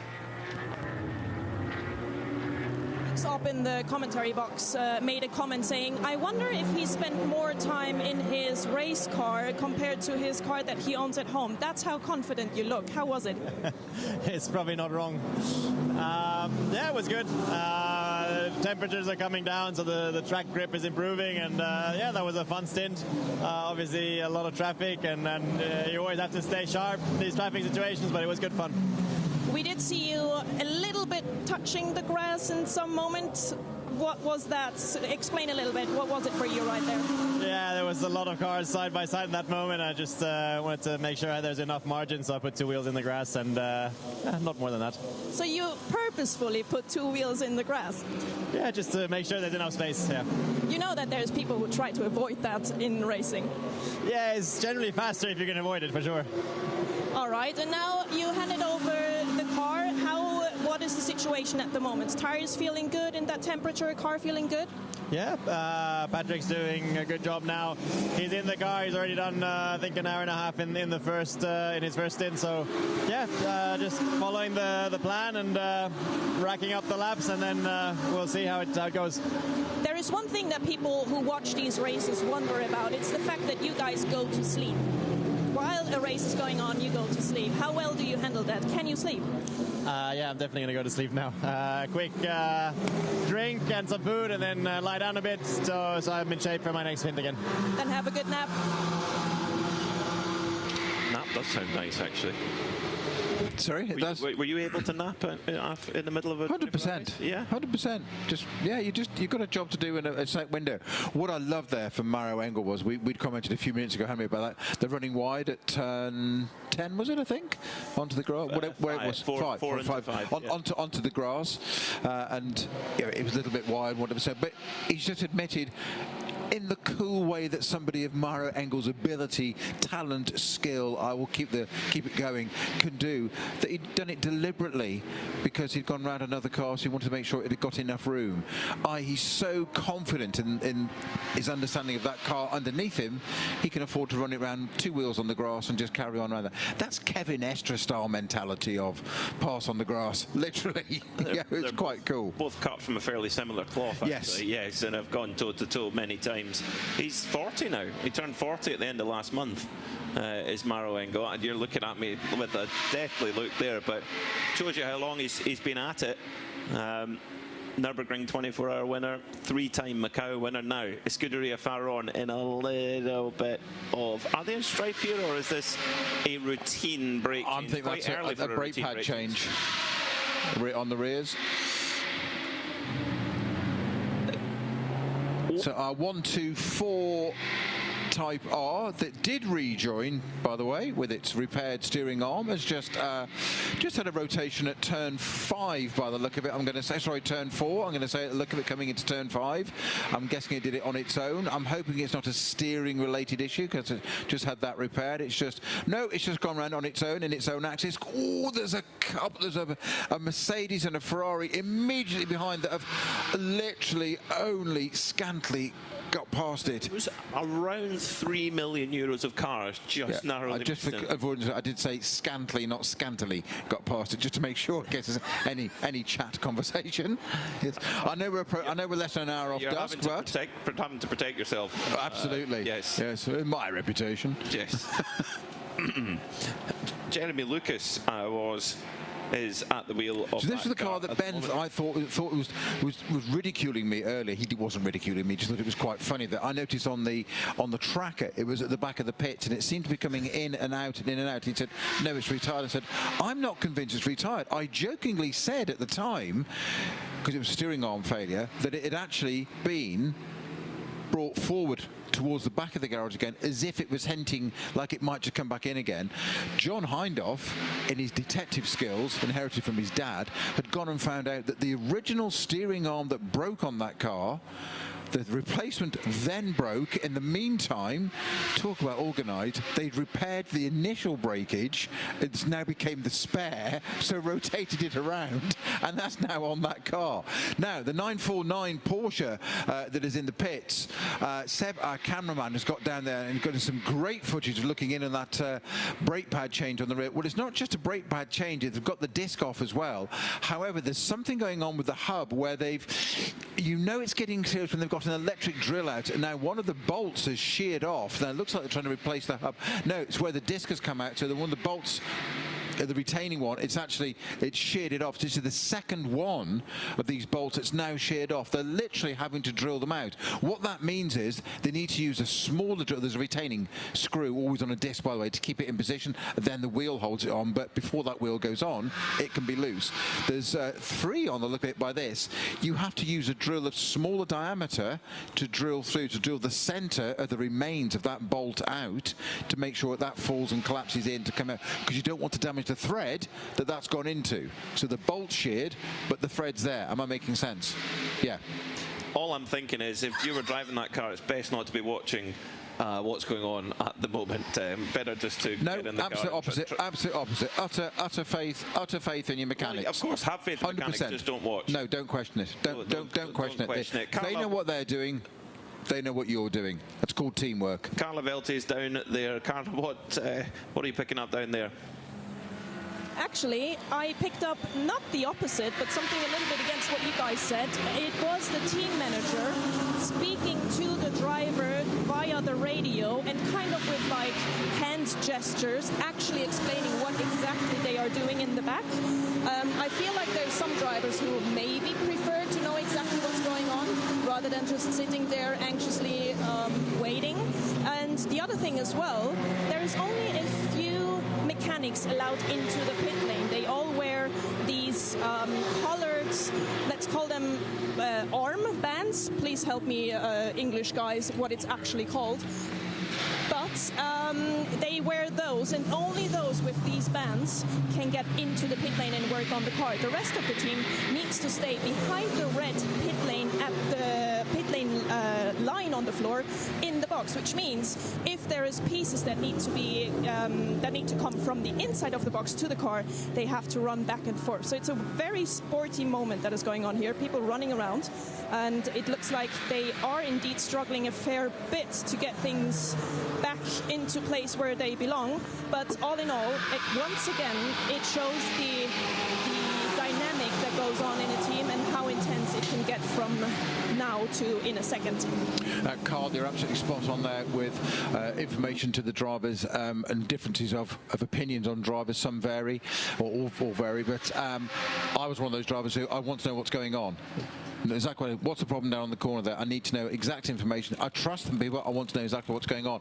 What was interesting there was I mentioned about a retaining screw to hold the disc on. They hadn't taken the caliper off there. They'd taken the pads out of the way, but the caliper was still in place. But when the disc came off, 3 out of the 5 retaining screws had sheared. That's what they were drilling out. Not 1, not 2, but 3 had sheared, and that's what they were drilling out and replacing. They then put the disc in through the caliper in place still to save time, and then got the big pliers with massive plates on them to push the pistons all the way back. The reverse pliers, they open the opposite way, so the jaws open wider, push the pistons back in the caliper so you can get the new pads in, and it's taken probably, I would say, less than a minute once they've got those screws sorted to put a disc on, new pads, a wheel, and back out again. 1 minute to do those 3 things. They charge you 5 hours a quick fit for that. You would get a big bill for that. So a few laps ago, while we were closely monitoring the Scuderia Ferron brake repair, there was an on-track tussle between the Duta Racing Audi, which leads the motor race, and the Santilok Junior Audi, which sits in 9th at the moment. Now, the Duta Audi just went off of Arūnas Kukauskas, just went off the road at turn 1 and 2 onto the tarmac runoff and joined back again. And we pontificated whether there'd been contact between them. It appears there may well be, because race control has noted the incident between them. So there is something that happened between the 71 Audi and the 18 Audi. That's Jutta and Santalok. But whether it's anything to take any action on or not, we'll have to keep a close watch on the timing screen and indeed the penalty screen to see if there is anything to come from that. But race control are aware of it at this point. So we're nearly getting on for 7 hours into the race. And are we starting to see any kind of competitive pattern? I would say we are. I think the Jutta Racing Audi, the TFT Mercedes definitely, Haas RT Audi is still in the mix there as well. Proton Huber also, and it also depends how the teams have used up their various drivers' driving time. Have they kept time in hand? I mean, for TFT, they've done 2 Maro Engel single stints. Snowy, would you say? Yeah, I will double check for us, but I can do that for you. Got I'm pretty sure it's 6 hours he can be in for. So they are the TFT car is a Pro-Am car. No, he can be in actually for 8 hours, and I would think they would use all of those. And to be honest, if you're not using all of those, you're giving away time.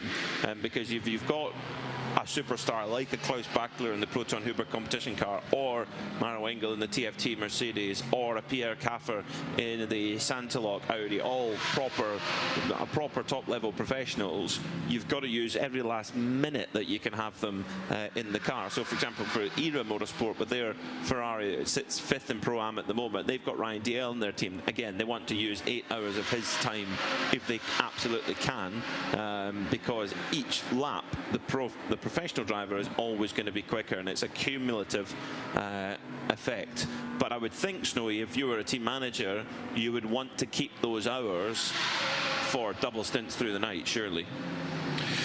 Yes, I mean, as you said earlier, quite right, you want to get your RAM driver get as much time as they can, because there's a minimum driving time they have to do. So yeah, you want to get that in the bank safely, as on your clock. It's done.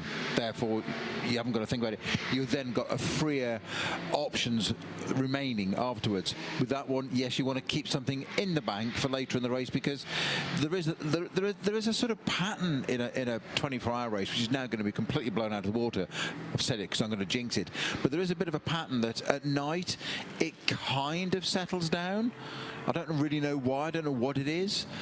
It's still a quick pace. The engines run better. It's cooler. The tyres last longer. But it does seem to have a sort of the life, the theatre of a 24-hour race. It sort of settles down a bit at night. So you want to have something in the bank for the next bit in the morning, because, you know, dawn, I'm not sure what the exact time is, but there's going to be, let's say, 6-ish thereabouts. I guess when sunrise. Yeah, you're probably going to have at least 5 hours of daylight. Exactly my point. You're going to have 5, 6 hours. So you've still got effectively a quarter of the race to go. So you want to have something in reserve should you need it. You want a little ace up your sleeve. Definitely, you want to save bare minimum 1 hour of your best driver, maybe even 2 for that run to the flag, depending where you are. Now, Rick Breukers in the Red Camel Jordan's car has just been overtaken by the 888 Seb Lejeune racing car of Sébastien Lejeune himself. And Seb Lejeune is looking like he might be trying to drive away here. So has something happened here for Rick Breukers in the 909 Red Camel Jordan's car? The car looking a little bit wobbly there over the curb, but normally we would see Rick pull away from, with greatest respect to Sébastien Lejeune, but Rick is a stronger driver. So is there something afoot with the number 909 car, Red Camel Jordan's car? Well, I'll tell you one thing that is afoot is he's got 44 lap old tyres, and Sébastien Lejeune has 12 lap old tyres. So that is there is your difference. Rick Breukers is an hour and 20 minutes into his stint, so it won't be long before he has to bring that car in for fuel anyway.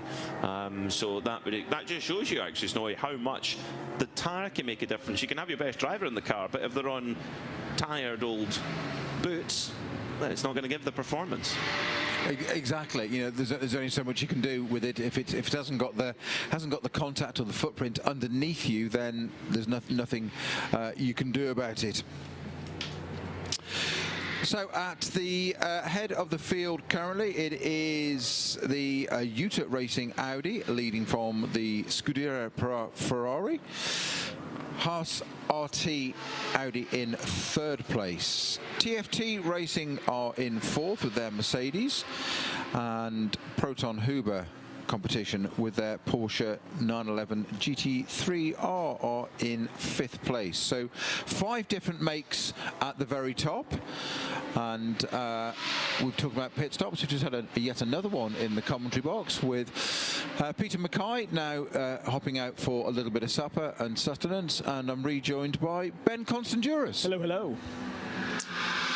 I have been refueled. I'm ready to go through to 9 o'clock this evening. We will be on air commentary-wise until 10 o'clock local time.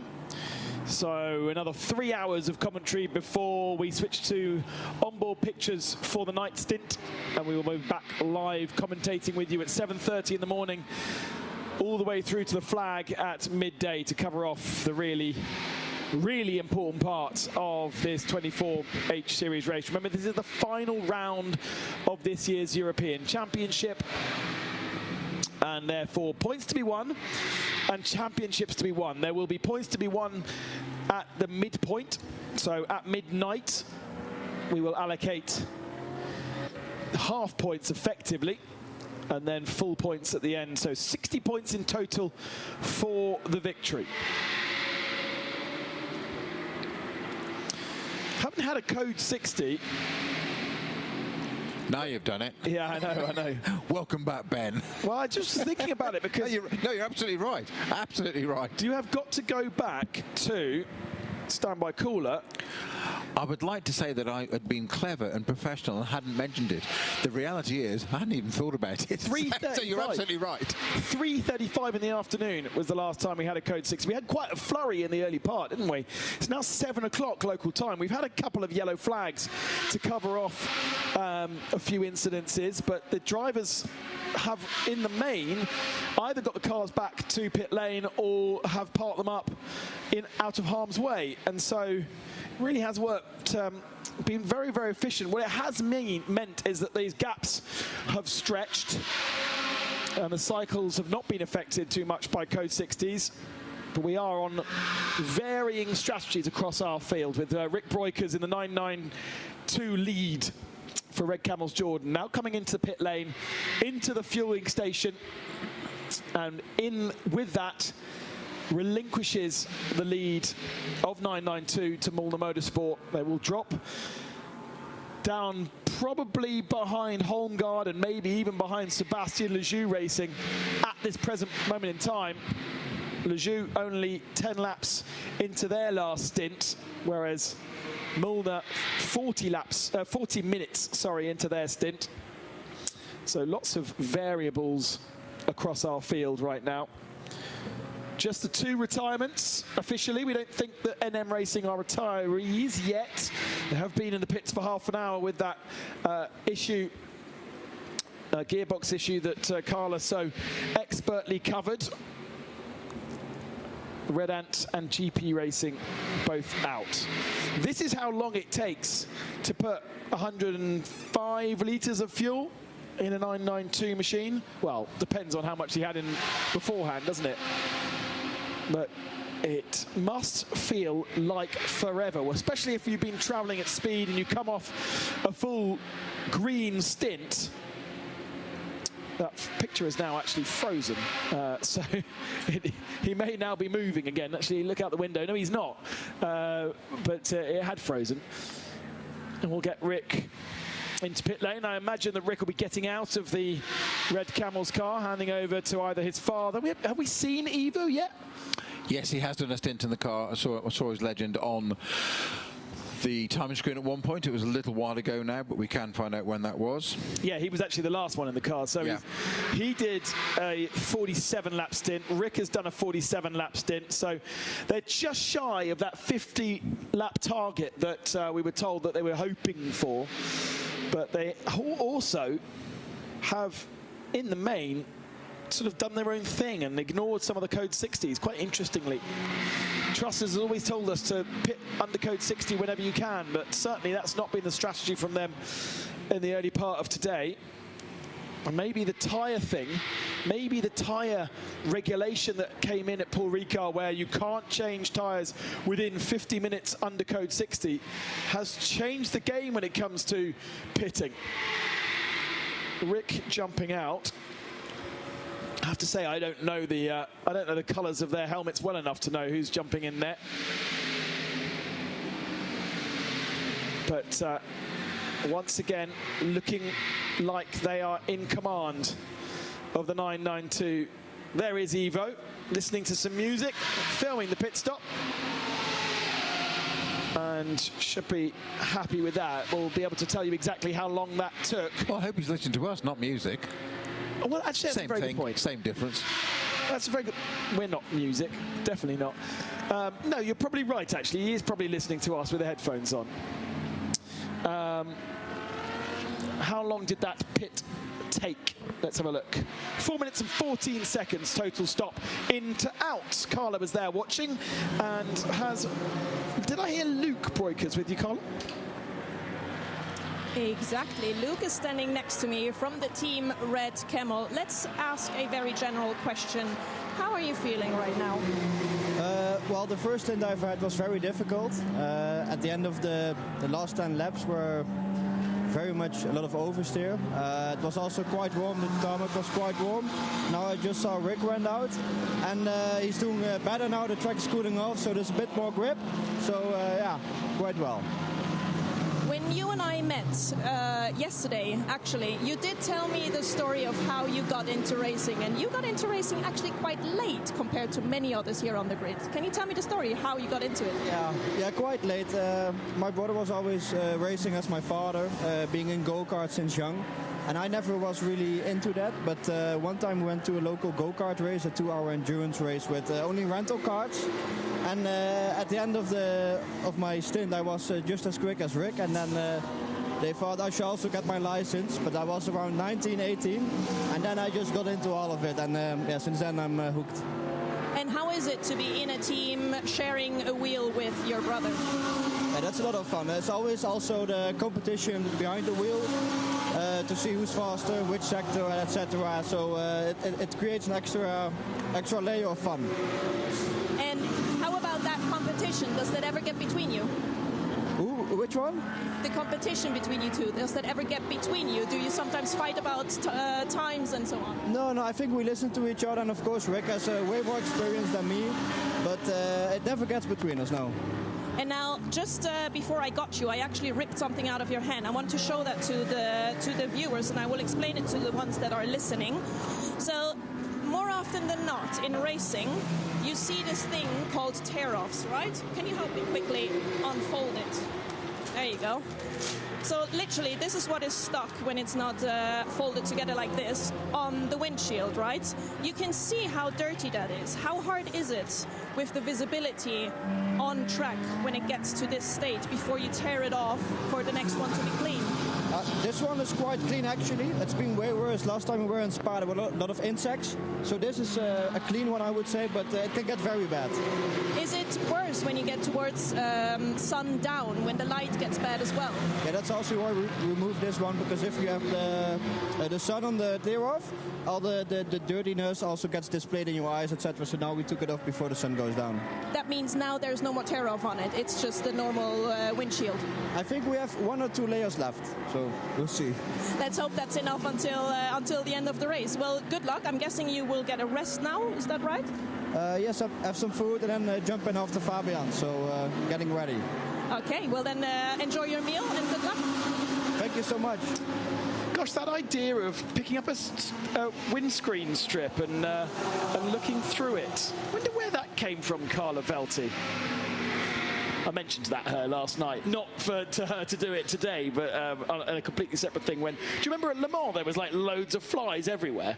And it was how the winter nights fly awful. by in the Constanduras household then. Yeah. Ideas you came up with.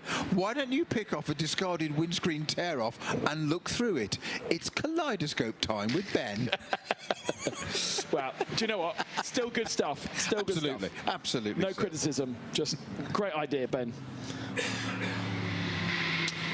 Battle for 8th position between the Simpson Motorsport Audi and the Santalok Junior Audi. Ella Earhart, the stronger of the two drivers, just 0.3 of a second separating them. In fact, now with Ella into that car, starting to make their way back through the field.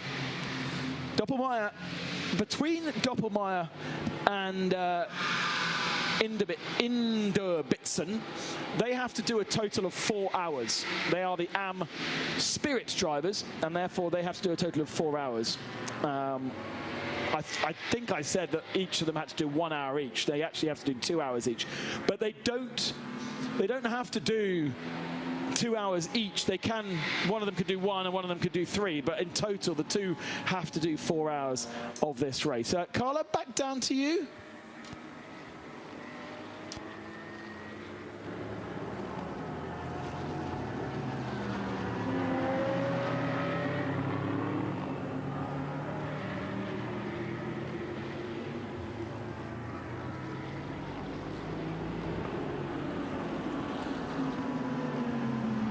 Is it for you to be in a race like this? Are you relaxed? I think the most important thing is to stay relaxed and keep cool, because now we go into the darkness. Everything can change, means also the setup of the car, but let's say there is no hurry at the moment. We expect that we have during the night a lot of trouble. Means car stuck maybe in the gravel and so on. So our idea is to survive and see what's going on tomorrow morning. We were having a conversation earlier. When you guys are at the fuel station and you just sit and wait, how long does that actually feel for you? The biggest problem is the heat. You really feel how the heat comes up. You have no air conditioning in this moment, so that is the biggest problem. After 1.5 hour stint, so that is really crazy. But we try now, or from now on, to go in double stints, because that saves some time for the driver change, and yeah, that is the idea now for the night. You have a co-driver, let's call it like that, or a teammate, Klaus Bachler, who is very experienced as well. You are two very experienced drivers together. How much do you, let's call it, cooperate to get the maximum out of the car? Of course, if you have 4 drivers driving, it's always difficult to find the proper mix for everybody, especially for our gentlemen. And Klaus is very experienced on this car. He nearly drives every weekend with Porsche. So that gives us also the opportunity to learn more about the car and about the possibilities. So for sure, it's very nice to have it with us. Are you getting tired by now? It's starting to get darker and darker. Is it ready? Are you ready for a break or not yet? Not yet. Let's go out and fire up. Let's see. That's how I know you. Good luck. Perfect. Thank you very much. It's only 7:30. It's not bedtime yet, and it's only 7:15. In fact. So 7:15. So it's at 7:40 is twilight. And we do know there's always a bit of a golden hour when that comes. The purple and green sectors start flicking up on the timing screens, just as it's a bizarre thing. Well, is it a bizarre thing? Snowy, you're a professional racing driver. Don't laugh. What is it that makes golden hour? Why is it that even if the light is less, in my head I'm like, right, okay, I can't see, so that's going to make it difficult. But somehow the times come at that point. It absolutely says what I said. There's a rhythm to a 24-hour race, and it's almost unquantifiable that you have this drama to start with, and all this activity, and all of a sudden, and just something with the light change. Maybe it's to do with the moon and all that kind of stuff. I don't know. I'm not into all the horology and stuff, but something seems to settle, and there's a calmness that seems to come over to you, and it's just. There's this calmness, it's all settles in, and all of a sudden you're just driving in a different way and a different level, and I don't really know why. Are we going to say that it's a spiritual thing? Correct. Wow. You've just summed it up for me absolutely perfectly, yeah. So many times I've asked that question, and it's always been about temperature. But Peter Snowden has just whipped out the moon power and spirituality of sunset is why people go faster. I love that. Clip it up and put it in your highlights reel, everyone. We're on board with Michael Kroll going through turn 3 in his number 11 Hoffer Racing Mercedes. As the sun comes down, we don't have a clear sky this evening, so there isn't the danger of the sun penetrating through the windscreen and into the eyes of the drivers. Instead, it's a rather somber, overcast affair. I've even got a jumper on. But the threat of rain, I think, much less actually than we've seen the last 2 nights. The clouds have been very, very dark the last 2 evenings, but tonight it looks a bit fairer. It's just more clouds. And Kroll now heading up to this turn 9, which is blind on the apex, turning through that right-hander, open up the steering wheel because it's important to get a good run under this new bridge and into the braking zone at turn number 10, which has taken various different shapes and guises over the last couple of years. It's now back almost to how it used to be as a long sweeping left-hander. Very few bits of this Barcelona track have changed, and since it was finished, I want to say late 80s, but I don't have it in front of me to give you exact figures. And now back down the hill through the final turn, which is closest to the Granola's building and construction site, industrial site, not construction site, to the outside of that turn, and then along the main straight.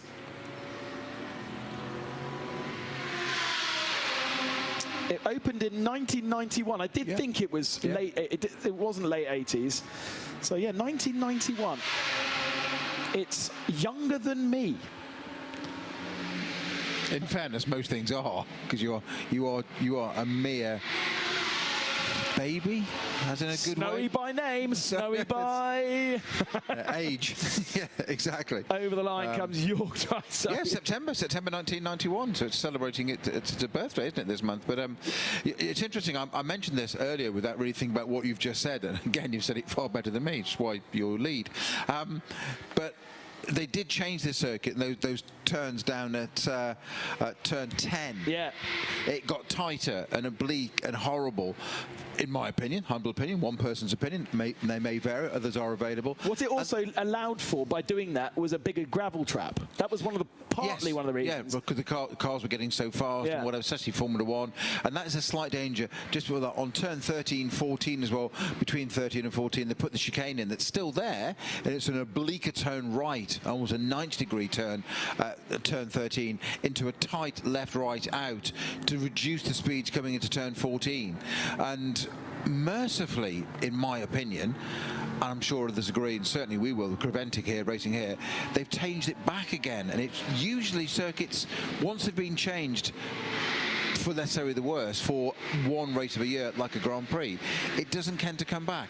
They have gone back to the original circuit again, and that's what they use for the Grand Prix still now. Yeah, that final turn again, now back to how it was before, is a very fast turn, and there is no space to make the gravel trap any larger on the outside there. And it was thought of 10-15 years ago that it was too small, and therefore they were not going to be, it wasn't going to be safe, so they needed to slow down the entry into the final turn, put a chicane in, also create an overtaking opportunity apparently, but then the FIA have kind of gone back on that.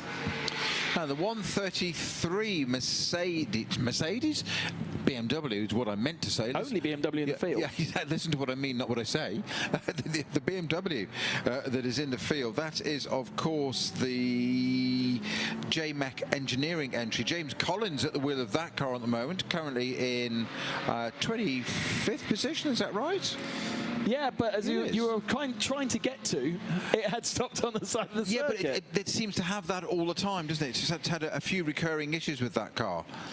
It is still leading by 21 laps over the Cupra in that category. But it is true that it is stopped at turn 1 or 2 a couple of times. Now, on this particular occasion, we did just pick it up. It could have been recovering from a spin, but we certainly had, on the previous occasion, it just stop and then just start again. So I know John went down there and had a big chat with the guys about one of their guys at a wedding, but we didn't get to the bottom of if the car had a problem or not.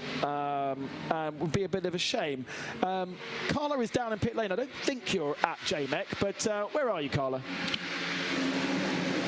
I am currently standing next to Martin from the Home Guard Motorsports team, and I learned this weekend that you guys actually started with the TCR car and switched 2 seasons ago to the 992.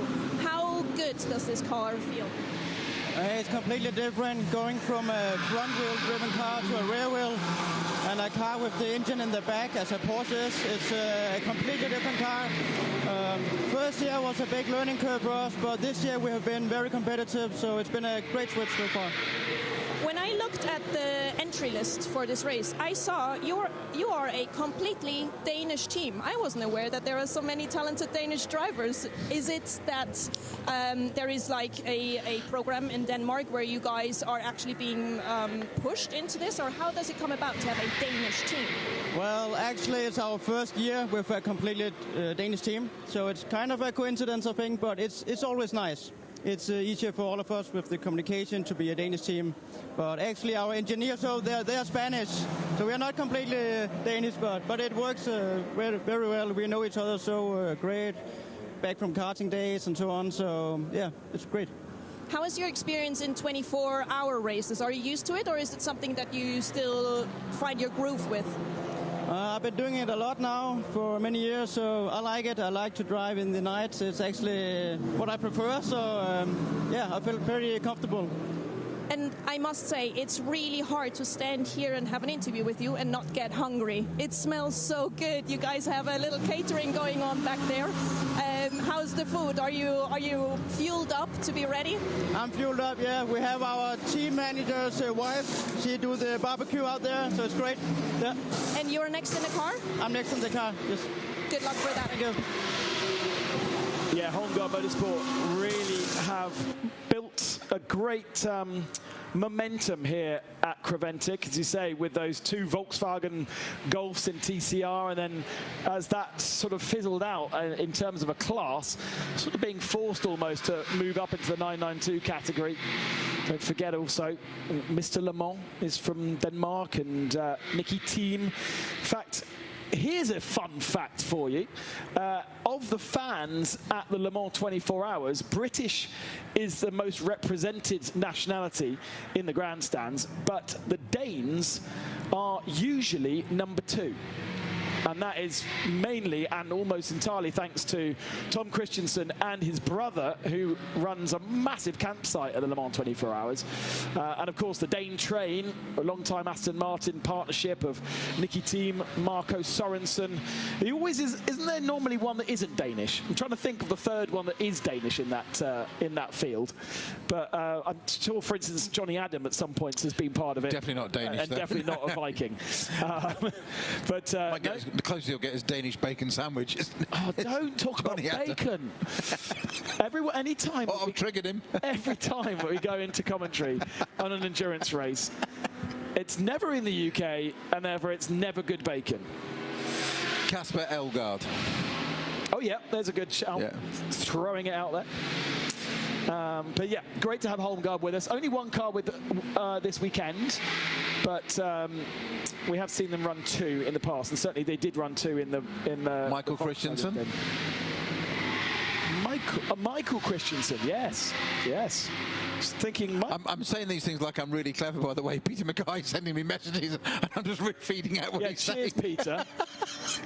I could take credit, but I can't. I've got to credit the correct man. I mean, it's better if we just use Google, to be honest. Exactly. Well, we don't need Google. We've got Peter Mackay. Yeah, that's on a true. break. We've got our own. Watching the Ryder Cup, and he's still coming out just rattling out Danish names because he can, because he's good like that.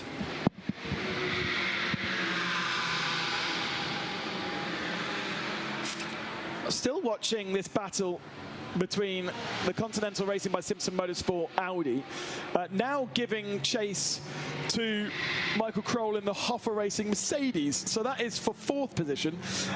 One little thing I remembered whilst I was having my dinner, or I was reminded, I should say, whilst I was having my dinner, that in that car is Alex Acker. But we have not seen Alex Acker in that car. And I said, he actually had his arm in what I thought was a sling, but it was a scarf that he was using as a sling. I said, have you hurt yourself? He said, no, and took it off. I was like, fine. I was like, but we haven't seen you yet. He's like, no, not racing for another couple of hours.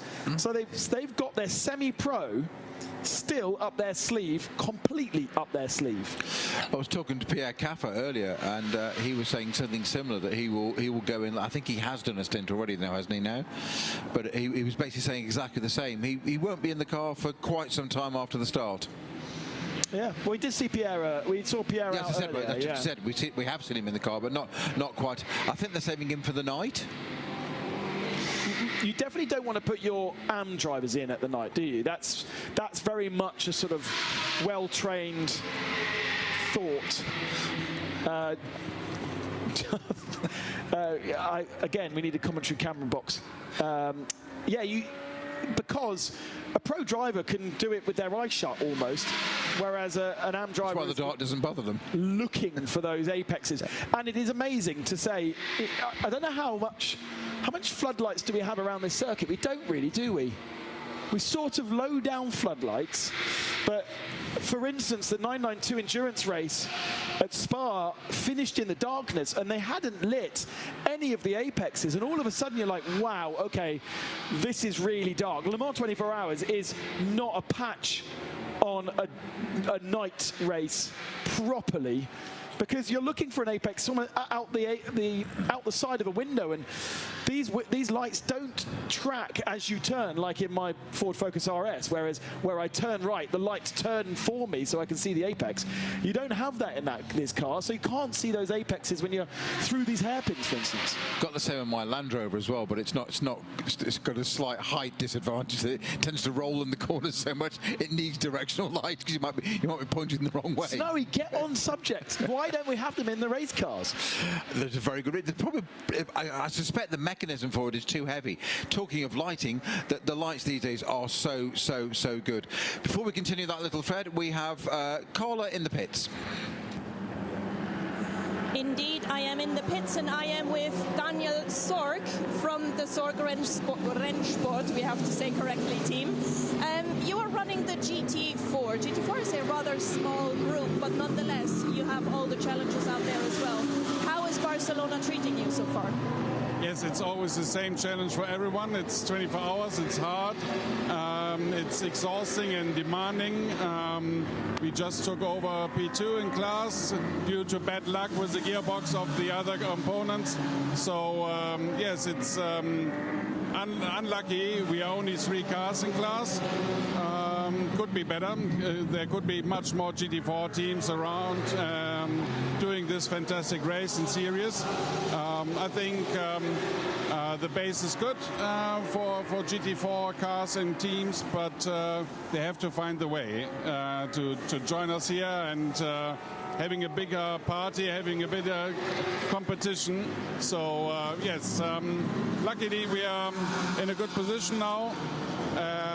We are driving with 4 amateur drivers and a semi-pro driver. So yeah, it's our goal is to finish the race as best as possible, and then having a party. What is it that you enjoy most about running a GT4 team in this championship? Yeah, it's a good combination between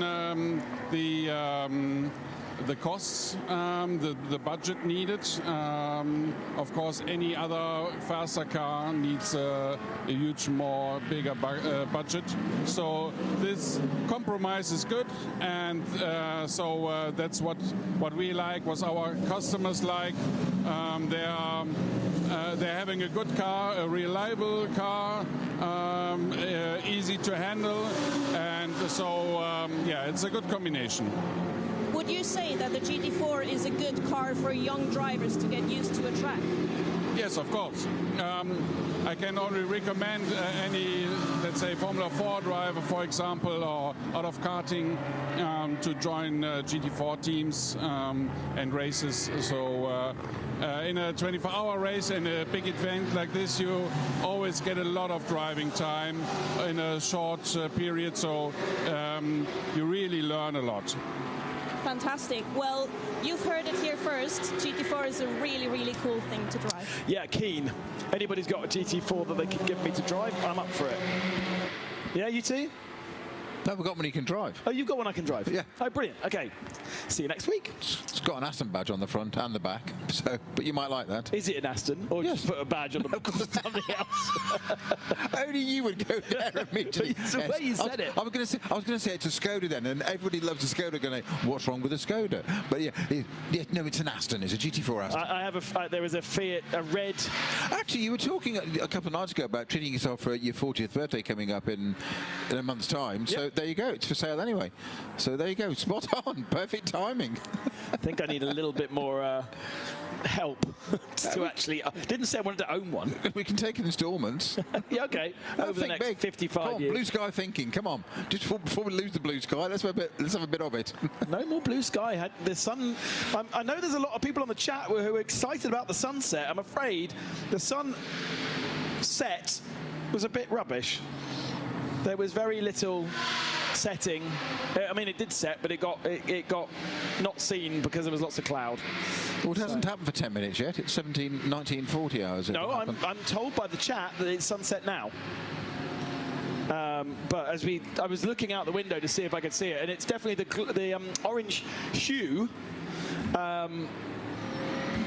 not hue, has gone off the clouds, and therefore I think it's goodbye sun until tomorrow morning. And I think we basically come on air when the sun starts to come up tomorrow morning, because we were... Shall I look at the sunrise time? Well, I noticed when my alarm went off 2 mornings ago, it was still dark outside. That's unheard of for you, isn't it? Absolutely. What is this grotesque notion? What is this idea of waking up? I do not like waking up in the darkness. That is it's not fun. Yes, somebody on the chat did also mention that these cars do have these almost like fog lights that shine to the left and the right. I promise you, they do not quite do the same. There is the sunset. Thank you, Mr. Director. It isn't. It's not great. I'm looking forward to a better one next week in Greece. Carla, go on. You're about to make me laugh.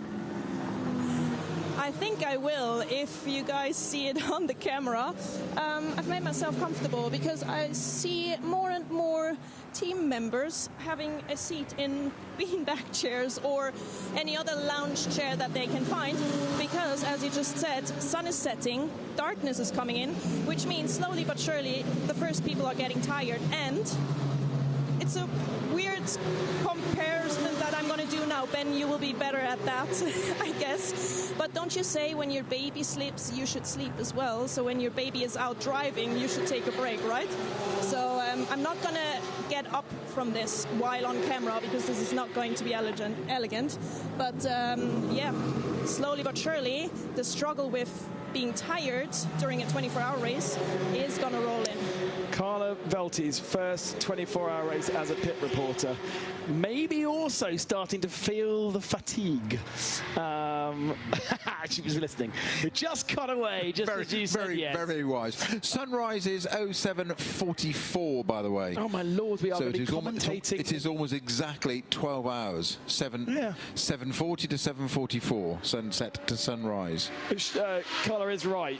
Snow would know better. You should go to sleep when your babies go to sleep and wake up when they wake up. That's the best strategy, but it is a really sad life if you do that. A little bit of brandy in the milk sorted out, then they sleep. Like, you know, a 1 or 2 year old baby is supposed to sleep 14 to 17 hours a day. So yeah, right. It's supposed to. That's the stats.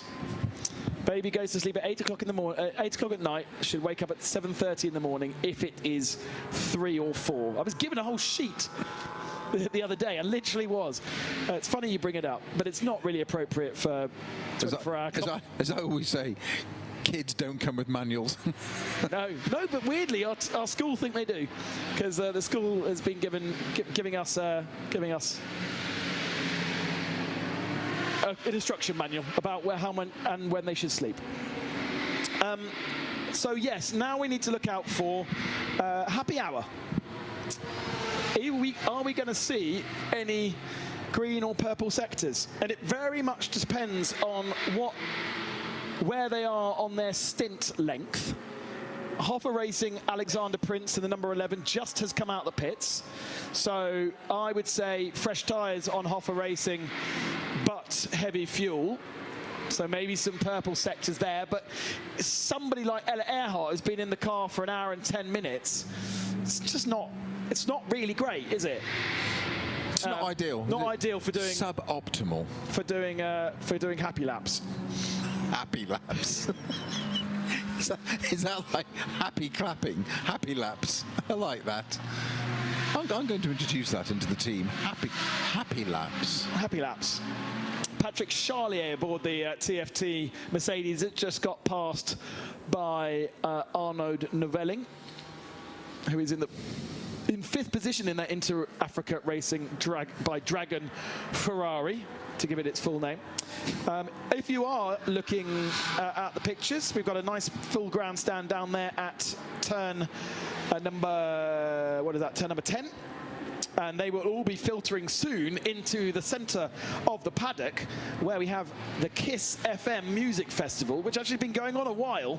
But I imagine as the darkness falls, the festive and festival will continue. Not forgetting the fireworks at midnight. No, I'm not looking forward to that, because I'm hoping that I'll be asleep by then and they'll probably wake me up.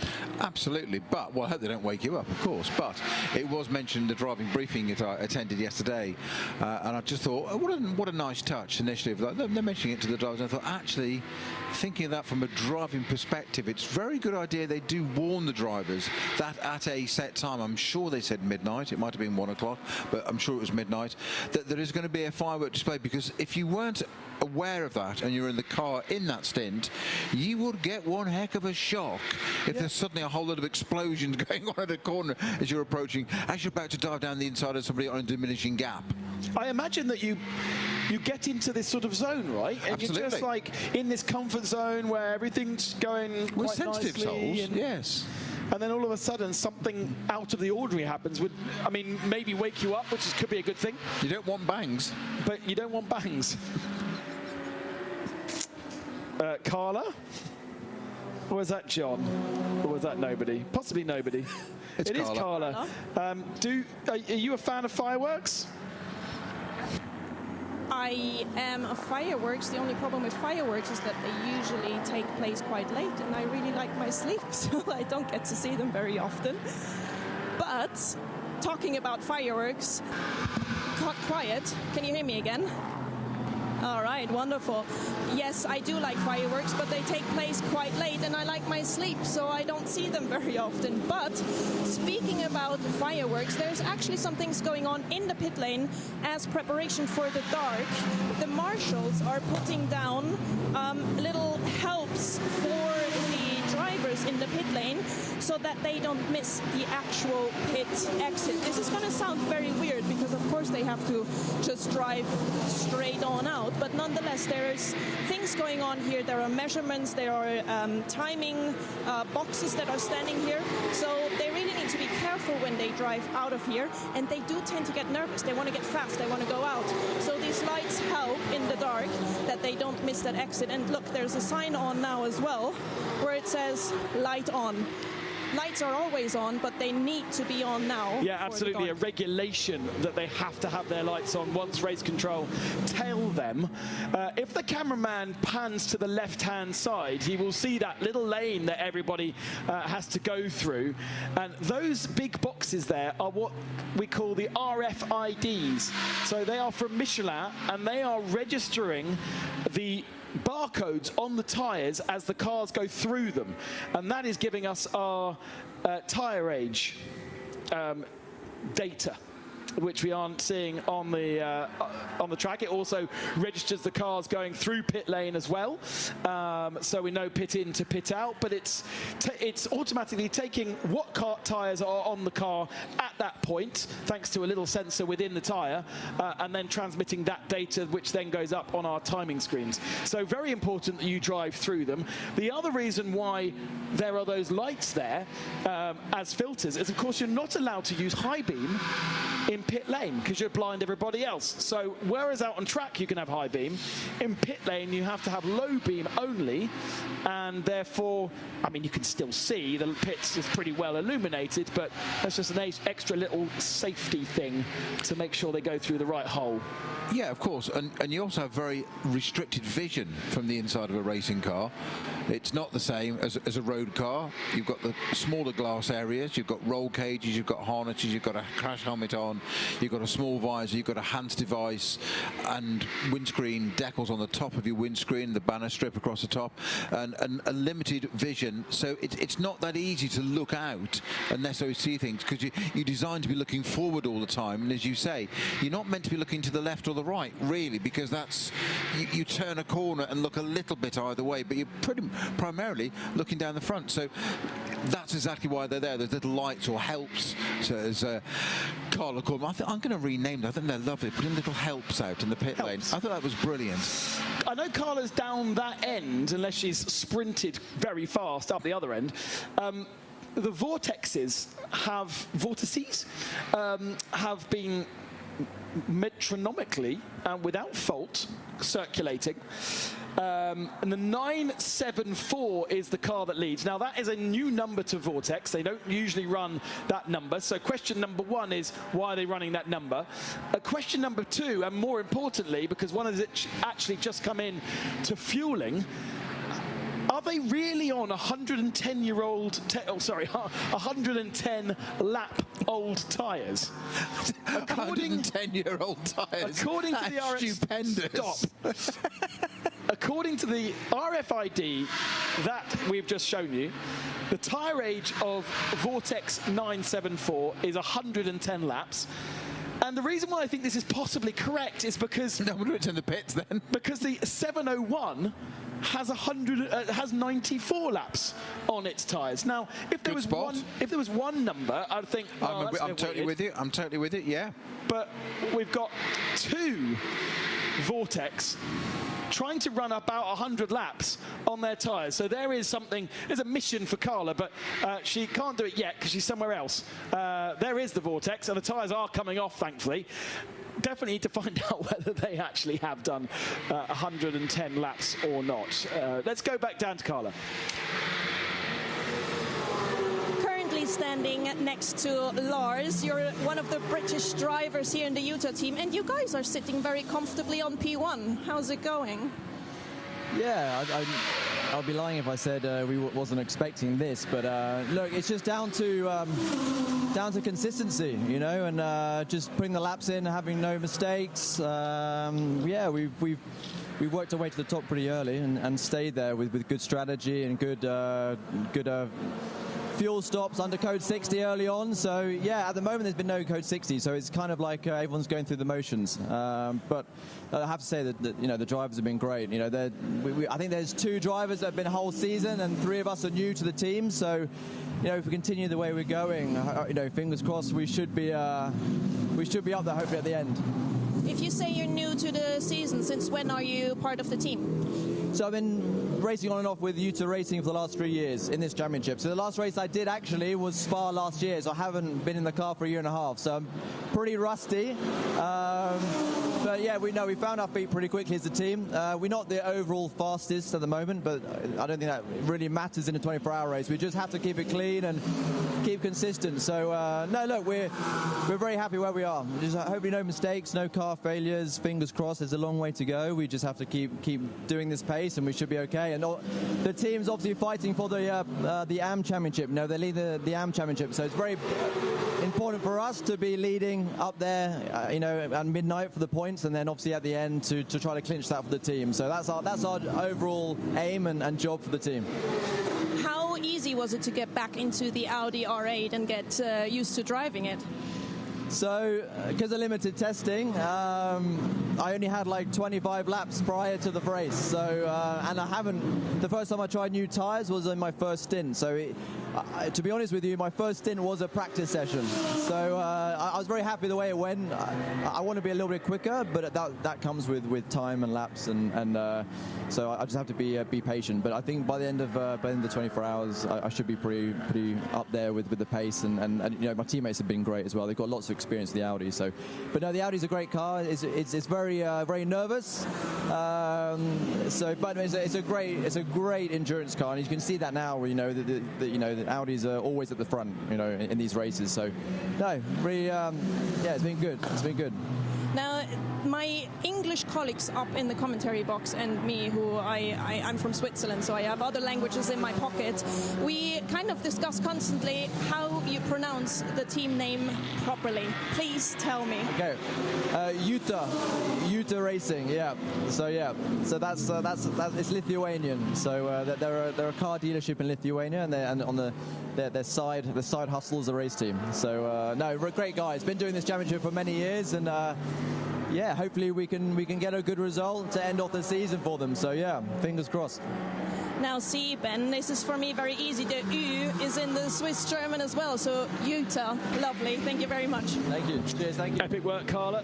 Thank you very much. I want to be him because outside of racing this Audi and being a motorsport racing driver, he is also super yacht captain of Motor Yacht Fana, based out of Palma, Mallorca. So that's his day job, and that's how Lars makes his money, and this is how he spends it and comes and races. I can't think of anything better. The only question mark is why he's not at the Monaco Boat Show, which is this weekend, where all the super yachts of the world gather and show off how amazingly cool they all are. I like my boats, but Monaco Boat Show or race an R8 around Barcelona. Well, I mean, maybe as the super yacht captain, Thana, he's taken Thana to Monaco, parked it up, and gone, right, I'm off for the weekend. I'll be back on Monday to pick it up. But that is, yeah, all right, I'm going to go and make friends with Lars, and we're going to live happily ever after. Well, that's what you think anyway. Yeah. Good stuff. Thank you very much. Forever now known as Jutta Racing rather than Jutta Racing. And yes, also not saying the U correctly because it should be an U, like the Swiss German U. With an umlaut. That's an omelette. You're back to bacon and egg again, aren't you? Oh no, not food again. I've already had my dinner. Dinner or supper? Oh, don't go there. They're different things. Yeah, they are. You have dinner at lunchtime. No! What are you talking about? Dinner, supper, and tea. 3 different ways to have a meal in the evening. No, tea is afternoon tea. You go out for dinner and you have friends over for supper. That's you. End of. Full Peter stop. Snowy, that's you. But if we consulted John Hindhaugh, he would say something very different. And maybe even, I don't know about Peter Mackay. I don't know. I think tea would be suitable in Scotland as well. Scotch egg and a dram, wouldn't he? I don't know. Good anyway, mix. There we go. So we've covered off some good subjects in the last 5 minutes. Super yacht captains to omelettes. And we still have to find out if Vortex are running 100 laps on their Michelin tyres. And I'm pretty sure that is exactly where Carla is off to next before she hands over to John Hindhaugh for the last of our commentary stints into the evening here. Now see, Kerry Cobb, our producer in London, says agree Snowy with my tea, dinner and supper. It literally is. Different parts of England have different ways of thinking about it. You could draw lines across England and have different ways of describing. Sorry, I'm really sorry to those of you that aren't British and think, what the hell are they talking about?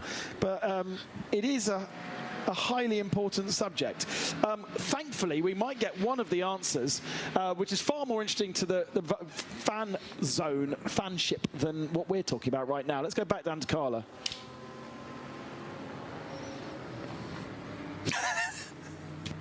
to questions that you have, and I am at the Vortex team. Now, I have actually two men next to me because I need two men to answer these questions. Question number one for you. You are one of the drivers, and apparently you can tell me why the number 974 is on your car. You know Réunion Island? You know? Mauritius? Madagascar? Madagascar, you know? Yes, I do. Indian Ocean? Little Island, French? Indian Ocean? My island, you know? Same. I go Barcelona for the course race, just for the race. I speak a little English, sorry. Je passe un bon moment. Comment on dit je passe un bon moment? Tu peux parler en français si tu veux. Parler en français, ah bah merci beaucoup. Ah mais fallait le dire avant. Bon en tout cas très content d'être ici. Le numéro sur la voiture c'est le 974, donc c'est le code du département de l'île de la Réunion. Bah c'est mieux comme ça déjà. C'est l'île de la Réunion et dans l'océan Indien, on n'est pas loin de Madagascar et de l'île Maurice. D'accord. Et donc moi je suis venu ici que pour ça, pour faire cette course à Barcelone. Cette magnifique course d'ailleurs, elle est vraiment géniale, très bien organisée. Donc je remercie beaucoup l'organisation, je remercie beaucoup la Team Vortex.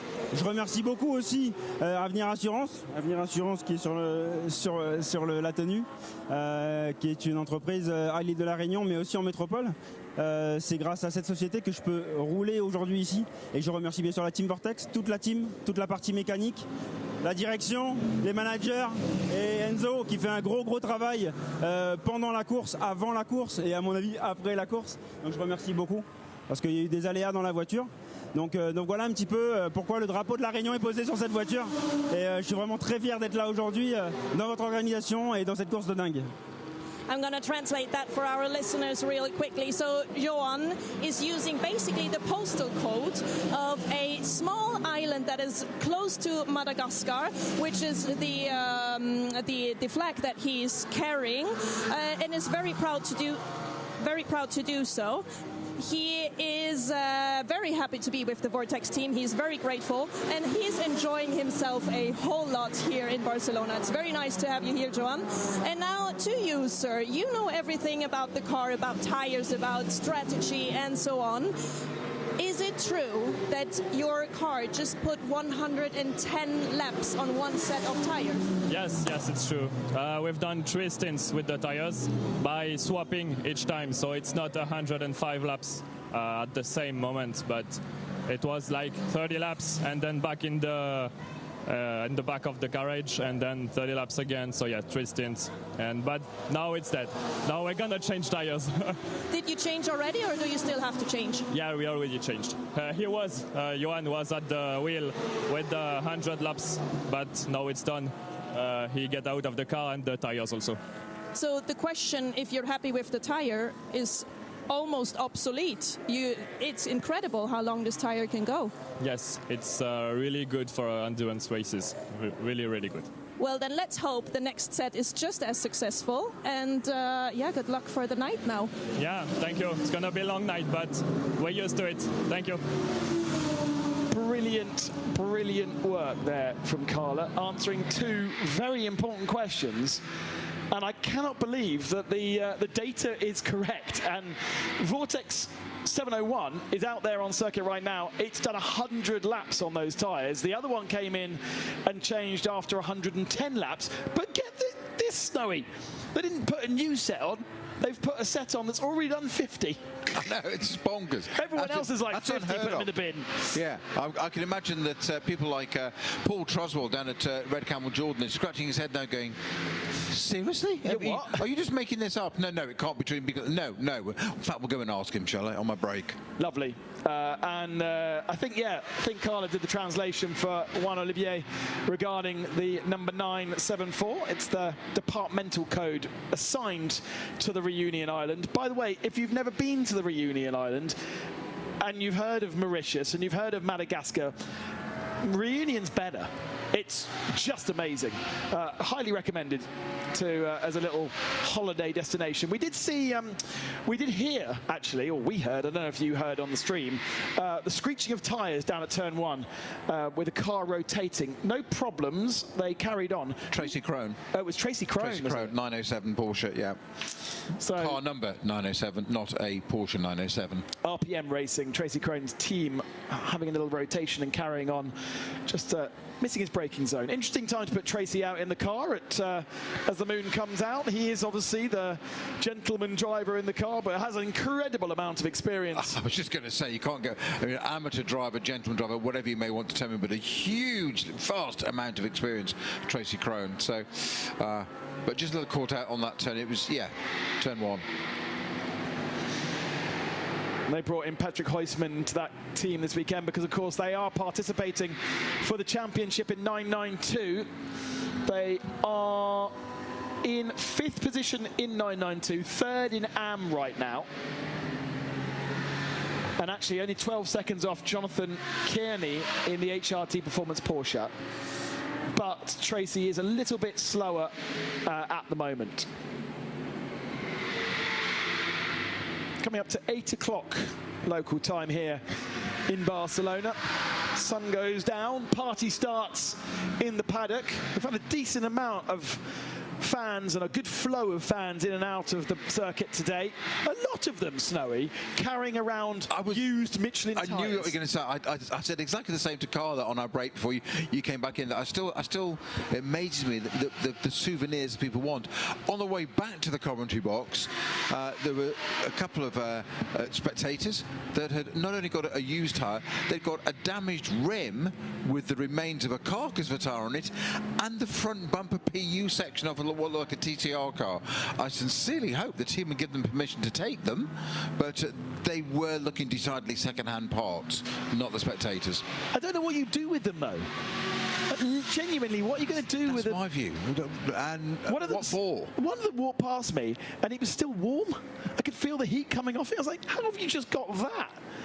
But a lot of the fans not only getting themselves a day's worth of action and maybe a grid walk as well, but they've taken some Michelin tyres home, and presumably they don't do that every weekend. Otherwise, they would need to have a big garden full of tyres. You could build a tyre wall. Oh, come on! What else? What else would you want to use? I mean, 4 minutes off the end of my stint. That's not a bad finisher, is it?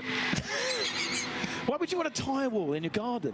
Surely there's better things you could do. Well, depends what you're going to do. If you're going to race a car around your garden, it's very sensible. I mean, what I would do is fill them with concrete and use them as weights. But they'd be very heavy. You used to do that with kart tyres to weigh down the awnings. Yeah, there's a huge difference in scale. Yeah. A GT3 tyre and a kart tyre. I'd be going for the... weights and dumbbells is kind of like springing to mind here. Going for the Cupra tyre rather than the Ferrari GT3 tyre. Lights coming down, so we have to start to get used to what the lights at the front of the cars look like, because that's all we're going to now be seeing until we wake up tomorrow morning at around 8 o'clock. Just a reminder that we are waiting for the Jutta Racing Audi to come into the pits. The stint length is nearly 2 hours for Arnus Kakauskas, with Patrick Charlet in 2nd position and Nick Gwelling up to 3rd position at Haas RT. John Hindhaugh rejoins us for the last 2 hours down in pit lane. John, what have you got for us? Just a bit of audio for you at the moment as Seb's taking a break.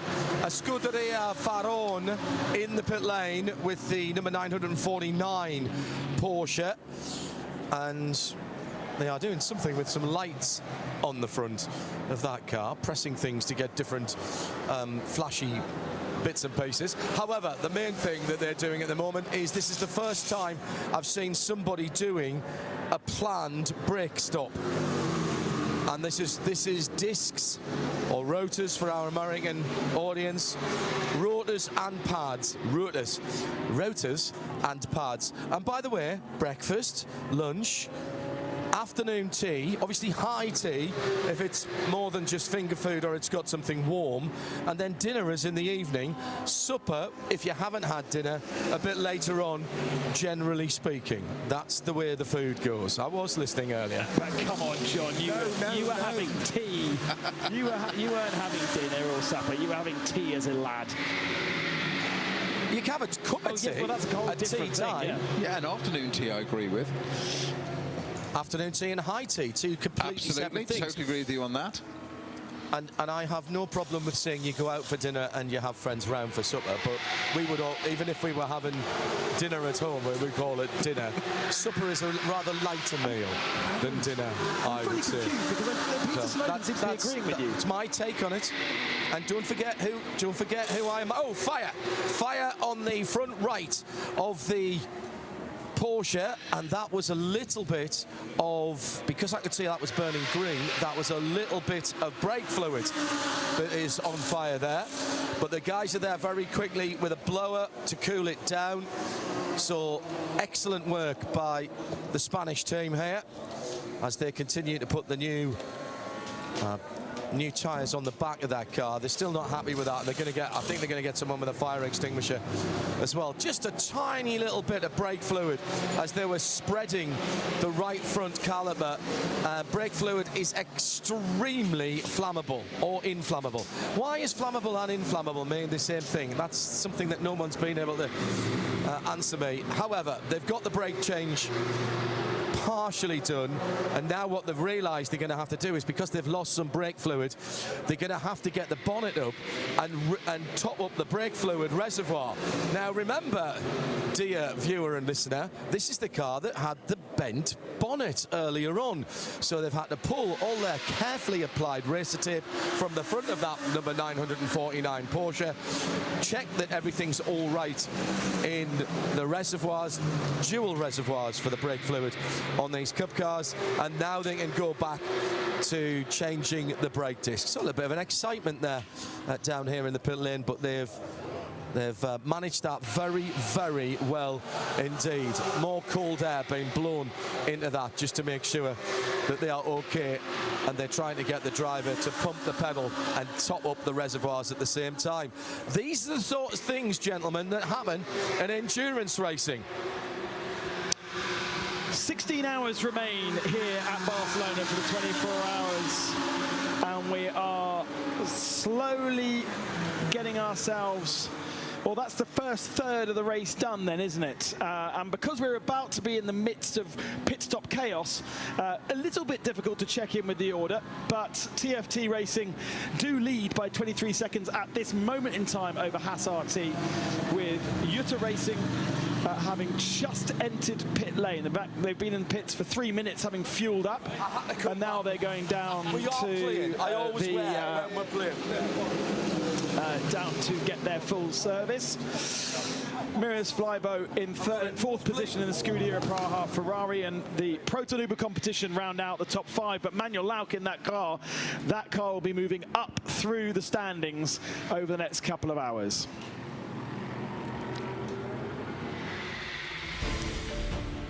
Race started at midday here in Barcelona, and we had Maro Engel and Klaus Bachler at it at the front of the field for the first couple of hours. But lots of drama with lots of early code 60s and lots of unreliability. It's really settled down though since about 3:30 in the afternoon. We have not had a single code 60, and a few little maladies and a few little issues, but only covered by local yellow flags. It's otherwise been very, very clean out there. Very, very difficult to understand who is at the head of the field, because really it cycles through about 8 different cars depending on at what point we are in the strategy. But the two Mercedes of TFT and Hoffa Racing are at the sharp end, along with the Haas RT and the Jutta Racing Audis, Protonuba competition Porsche, and the Ferraris of Inter Africa and Scuderia Praha. We haven't really seen the Ferrari of era showing much yet. Just the 2 retirements, Red Ant Racing and GP Racing Team, unfortunately taking no further part. A few other question marks over some unreliability, but the 2 Hondas that we had issues early doors have got themselves back going again. Tracy Crone faced the wrong direction just recently. That was the last yellow flag, but we're back to full green flag conditions once more. And it is TFT Racing that lead by 16 seconds over Haas RT, with Jutta Racing now down in 4th position, having just come back out the pits. Scuderia Praha ahead of them. Proton Uber Competition in 5th position. Hoffa Racing, Inter Africa Racing by Dragon. Santalok Junior Team also part of the fun. And the Continental Racing by Simpson Motorsport. There and thereabouts. You probably could then start to say that in 10th position, the Get Speed Mercedes is on the fringes, and certainly E2P Racing, that has been spun around twice, is perhaps out of contention completely for victory, although only 3 laps back at this moment in time, and with pit stops lasting about 4 minutes, that's at least 2 laps. Red Camel Jordan lead 9.92, but only 53 seconds ahead of Mulder Motorsport in 13th position, with Seb Lejeune Racing, the 888 machine, in 3rd in class and leading the AM category. Big gaps though between the cars behind Seb Lejeune.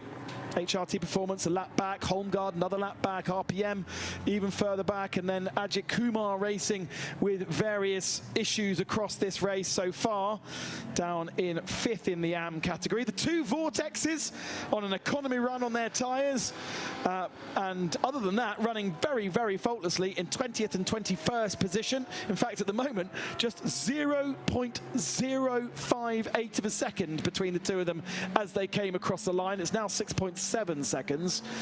In GT4, Venture, their Mercedes, the 421, leads that class, 22nd overall, with Team Sorg Rennsport, the 427 in 24th, and NM Racing in 26th position, but they had an issue with the gearbox in their Mercedes. They're back out on circuit now, but with that issue, they lost about 25 laps.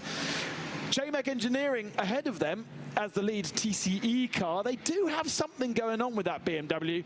Every so often it stops on track, but they still lead by, what is it, now 18 laps over the AS Best Racing Cupra. Then the first of the Through Honda Racing Civics in 3rd position, the Asbest Racing Porsche Cayman in 4th position, and the second of the Through Racing Hondas in 5th in the TCE category. One other car to check off the list is the Viper Nisa Racing Mercedes that is back out on circuit. Those Malaysians keep that car a-ticking. Those are your 2 retirements. Red Ant Racing and GP Racing Team officially out of the race, leaving us with 31 cars still running in this Barcelona 24 hours for 2025.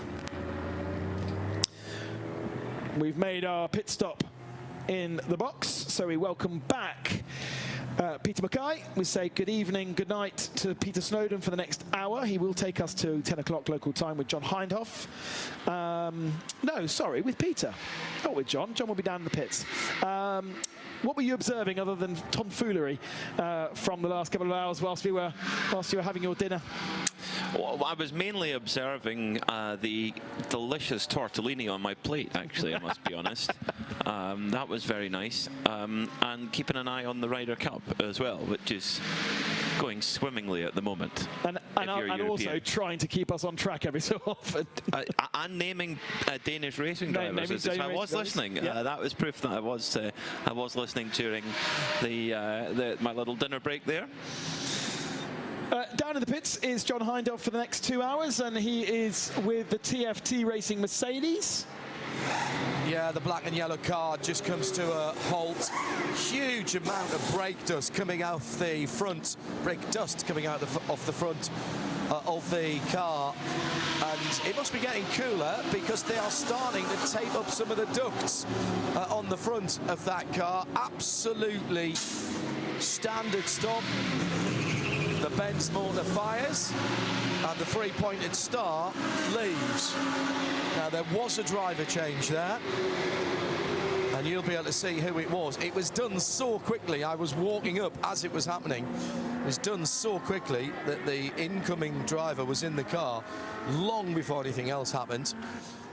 The outgoing driver is just standing around. Was that Benjamin? Yes, I think it was. Let's see. I'm just going to pop into the garage, lads, see if I can steer there. Oh no, it's Patrick. Yeah, Patrick Charlier of the car. Charlier. He is the AM in that car, races in Porsche Carrera Cup France, alongside Jordan Boisson in the endurance races. Patrick, un petit mot, s'il vous plaît. Ça va? Impeccable.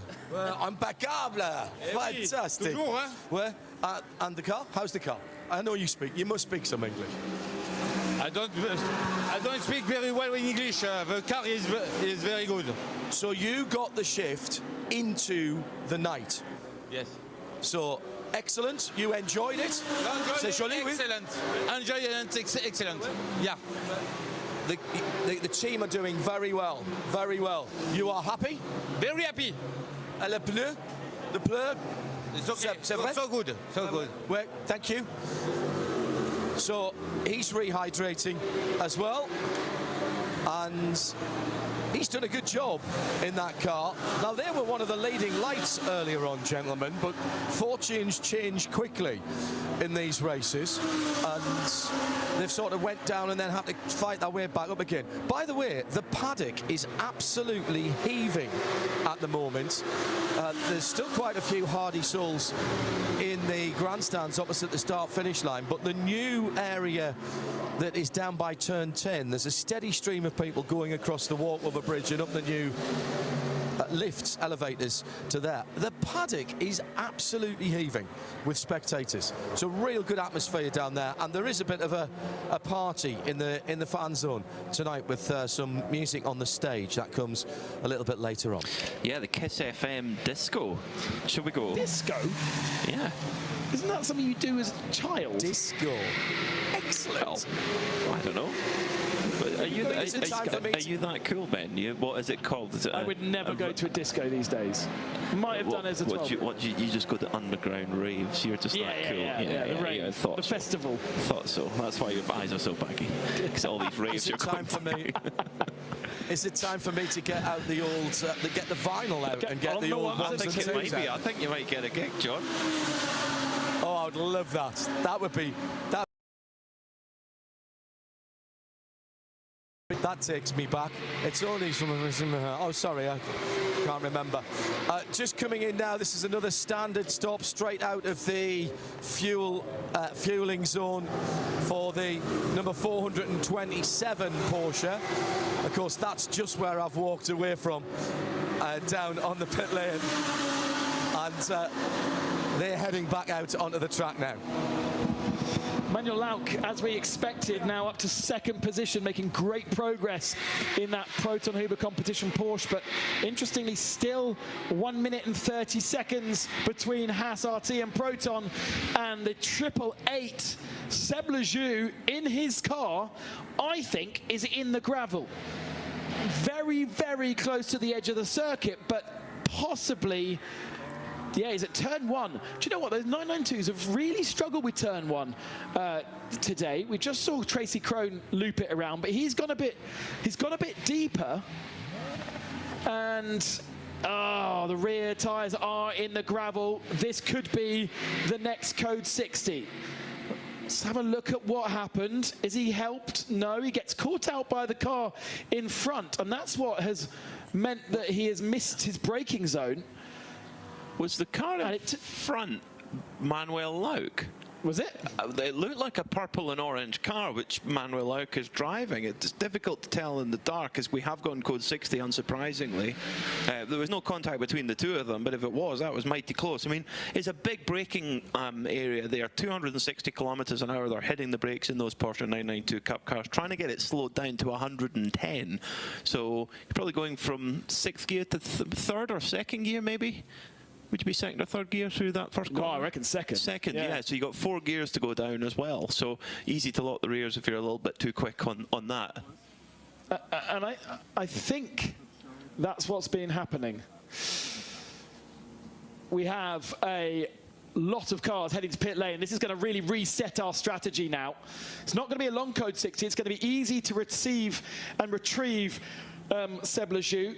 just a reminder that the 2026 calendar was released earlier on this weekend, and we will be visiting mainly the same tracks as we did last year in 2025, bar one change to the calendar. Mugello will kick off as it does at the end of March. It's a little bit earlier than last year, one weekend earlier, in fact. We go to Spa in late April, so it's going to be relatively chilly then.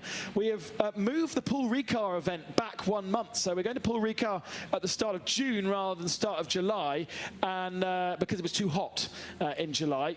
It really was very hot, and instead we're going to go to the Nürburgring in July, which certainly won't be hot and probably be raining in the start of July. That's the first weekend of July, so just after the Spa 24 hours. So why not do Spa 24 hours one weekend and Nürburgring 12 the next?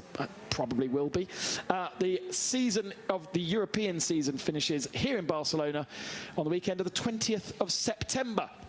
So 5-round championship. There is also a new Radical Cup, which will support all 5 rounds. A Radical European Series, if you happen to own one of those. And we also have TCR Europe supporting some of those race weekends as well. So it's going to be a good festival if you want to come and support and watch any of our 24H series in 2025. No specific... actually, I think there was a specific announcement that the Nürburgring will be a double 6. So a 6-hour and then a 6-hour. Mugello usually is as well, or is it a 7 and a 5, isn't it? Weird one like that. Spa is 2, but Ricard was a straight through, so I imagine Ricard will again be a straight through 12 hours. All these different things mean different requirements from the teams and requirements of ourselves. There's been no congestion down at the fuel bays. I've just been watching. It's quite well occupied, but there is still a couple of bays available.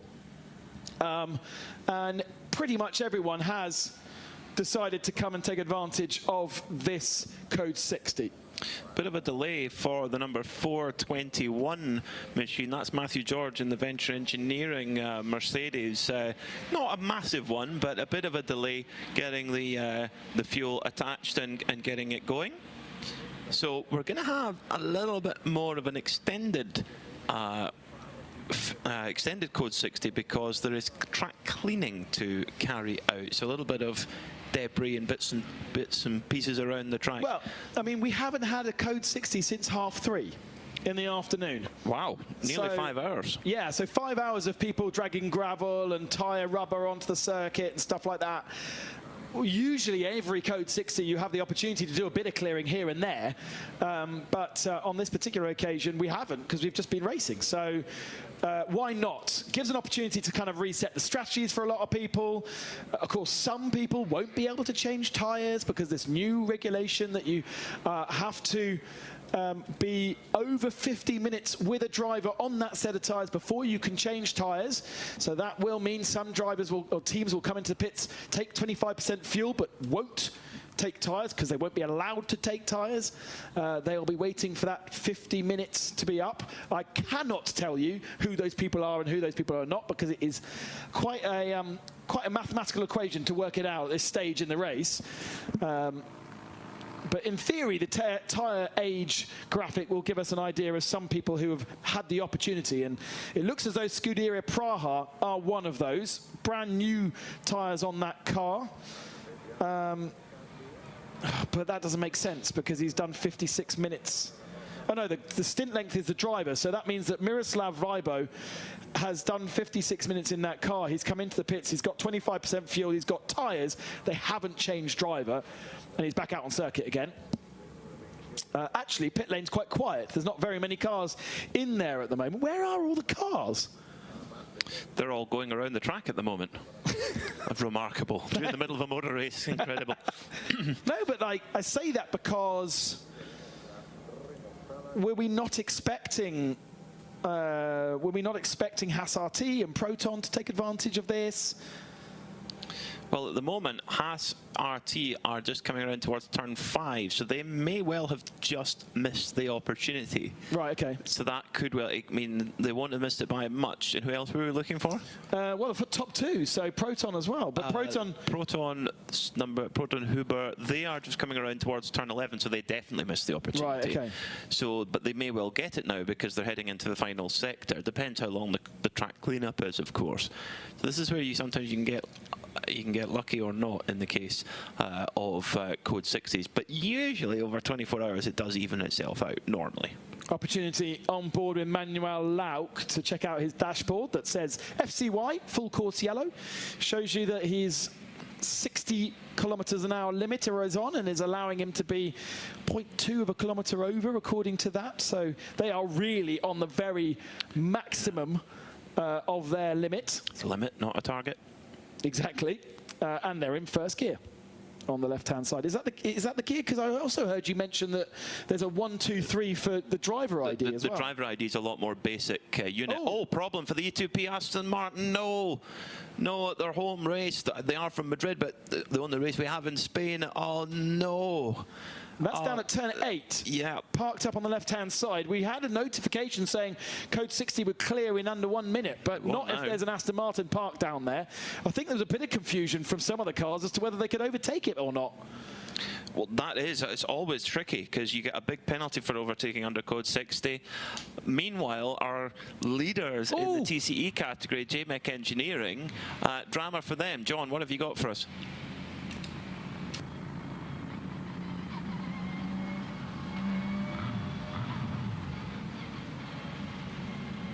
Has been extended, but this is absolutely not a scheduled stop. There was a call just as that Code 60 came out. It was pushed backwards. They're putting the jack stands underneath that stop it falling down. I'm going to let them get on for a moment. These are the lads from the northeast of England, and we've been having a bit of banter with these guys that is soccer related. But the good news is they've still got a substantial lead, and the second bit of good news is that this Code 60 has just been extended. The tape is coming off the front of that car, and the bonnet is coming up. Right, I'm gonna, now that we've got the driver out, I'm going to wait for a second and see if we can work out what's happened. Everybody is going about their business. They've got the torches out in there. Who brought that car in, lads? Whilst he's getting his helmet Kevin off. Clark, so their pro driver. Jimmy Clark. Haas RT, by the way, coming into pit lane, but missing the fuel station. So it wasn't because there was cars in the fuel station, because they didn't need fuel. They've come straight down to change driver and change tyre, but not take 25% fuel, interestingly. That is a very interesting decision. I don't know why you wouldn't take 25% fuel. What happened, Kate? What was going on there? The Code 60's come out and it's been extended, so you have got a bit of time to work on this. What's the problem with this lovely BMW? I think there's an engine mounting come loose because it's locking up the steering, and the rack's very close on these engines. Right. And also the throttle's dropping out. Let me get out the way. Come on, let's go out the back so that these guys can go about that work. So this needs to be. So you've got a substantial lead. So there's no panic in that respect. You've got to just go about the business here with the guys under the car. Yeah, that's why we decided to do it now. We keep losing the throttle, so I have to completely shut the power off, which is quite dangerous in the dark. So we need to sort that. And you have to power off, power back on, then restart the engine. Then you got to throttle again. But that's blooming dangerous. How are you getting on with these lads from the northeast? I can understand them, but can you understand them? All the stuff that's coming on the radio? I normally just about understand them by the time it's home time, and then the next year I have to start again. See, the worst thing is if we all get together, we'll end up starting to talk faster and faster. Right, so other than that, and in the early part of the race, you've got to be delighted with this beautiful old car. Yeah. I mean, it is an old car, and James has done a fantastic job of it, and it is a beautiful thing to drive as well. It really does overdo its mark, but yeah, we always get niggling problems on something. Brand new cars have niggling problems, and the lads are as good as gold. They'll sort it, I'm sure they will. Do you know what I love? I love the the reception that it gets from the fans and the emotion that it instills in the fans when this comes out, and particularly in this new colour, it looks absolutely bonza, doesn't it? Yeah, I mean, the lads that come and speak to us, they love it, and you know, they bring the kids up as well, because they know when they were younger, they had one of these. Yeah, yeah. So they wanted one. Yeah, oh, yeah, well, true. And then they sit their kids in it. We let them sit in and to get a picture of it, and they absolutely love it, and we love it as well. That's what we come here for. It's, you know, it's for the banter with the lads and see the crowd and the other drivers. It's brilliant. Well, and the thing is, Creventic allows you to do that with a car like this. There's not many other championships at this level, at these sort of tracks, that you can go to. No, that's right. I was saying that to Creventic when he was on the start line. I said, please keep this group going, because for us lads, we're really enjoying it, and these others are in the group, and to have 5 in the group, that's fantastic. Yeah, absolutely really good. Yeah, right. Brilliant. I'll let you get back on, talk to the lads and debrief with them and see what's going on, and we'll wish you the best. Yeah. I want to see this car back out. Oh, he'll be back. We want to see this car back out. Right, I'm going to get out of the way, guys, and let them go on. They've got this up on the hijacks now, and they're assessing what's going on. And it looks like the front bumper's coming off as well. So they're going to work. What's the situation with those guys in their class lead? It's massive. Gentlemen. Yeah, they've got 17 laps in hand at this moment. Right. So that, well, it's getting cut into at the moment, but not by much in code 60. So there's no need for them to panic. And the thing that they've got to do right now is take this opportunity to get it done and get a proper fix on it. 17 minutes even at racing speed. It's getting on for half an hour, that, lads, isn't it? I mean, this code 60 laps are about 5 odd minutes. So 5 minutes of 17 laps is a long time. But we should be going back to green flag racing relatively shortly. I say relatively because every time we go back to the Aston Martin, the marshals around it, but they're not necessarily recovering it. They kind of, it's almost like, who is in the car? Antonio Cenero is saying, no, I've got this, guys. I just need to reboot it and it's all fine. And the marshal's like, well, we want to tow you off the track. No, it's fine. Don't touch. It's any minute now. Any minute now, yeah. I've got it any minute now. No, now there's the recovery truck heading towards them, the RACC recovery truck. So you've got it running before that the RACC truck of doom arrives. Yeah, it's very Top Gear, isn't it? Yes. Don't get caught by them. The Royal Automobile Club of Catalonia. And if they need that, a low loader, a flatbed, to get the car back to the pit lane, that suggests that the car is locked in gear. Could be gearbox then, maybe. Which would also make sense, because he had stopped on a hill, and he hasn't rolled back. So he's... and the brake lights aren't on, yes. He's up between turn 7 and turn 8, which is an uphill section, and he isn't rolling backwards. So I wonder if that car has got stuck in gear. We're getting a theory together here, aren't we? Yeah, so the moment the Royal Automobile Club of Catalonia truck is hugging the inside line of turn 5 at the moment. So Antonio Cenero's got probably about 45 seconds to get the Aston fired up and off into the distance. Otherwise, it is going to be a lift onto the flatbed, sadly. Meanwhile, Manuel Lauck has still not brought the Proton Uber competition Porsche in, whereas Haas RT did take opportunity to change tyres, not fuel. I still don't get that. Still don't know why you wouldn't just take 25% fuel, because you can, and you're not really being punished for it. But they drove straight past the fuel Bowsers and straight in to change tyres. So they got fresh tyres on that car. Have they? It says 31. And on the Haas RT car. Oh, the Haas RT, yeah. Sorry, I thought you were talking about Manuel Lauck. Yeah, Lauck hasn't come into the pits, hasn't responded at all to the code 60. Okay, so probably because if he came in, he wouldn't be able to. Now 31. Oh, he's probably. Oh, they came in right at the start. Very. He did. Okay, so got right a little top up then. Okay, so they're in quite good position then. Our Proton Uber competition, our championship leaders. Let's find out a bit more about the JMEC Engineering story. They're now just 16 laps ahead. So Junichi Yamamoto, France Best Racing, is getting closer, and when it goes green, they will get closer much more quickly. John, what's the update? I know that this isn't one of the big glamour teams in this paddock and up and down this pit lane, They are working together like a well-oiled machine. There's 3 groups of mechanics in the box working on different things at the moment. They're taking the opportunity to do a little bit of stuff that they had earlier on the front bumper and the front splitter. There's 2 lads working away on that. They've got 2 lads underneath the car, and they think it's actually not an engine mount but a gearbox mount. You heard when we talked to Keith earlier on that he thought it might have been an engine mount. So they're going to work on that, and they're working from the top and the bottom with this at the moment. It is absolutely lovely to watch. This is not a full-time team. This is not one of your work-supported teams or works-blessed teams. This is a group of lads from the northeast who are doing this to say they've done it. And hashtag this is endurance. We've mentioned it a few times already. A fan favourite, this lovely BMW M3. They'll do a bit of planned maintenance as they're going along as well. Great to watch this. It's just a shame I haven't got the cameraman at the minute, but Seb's on it, a well-deserved break.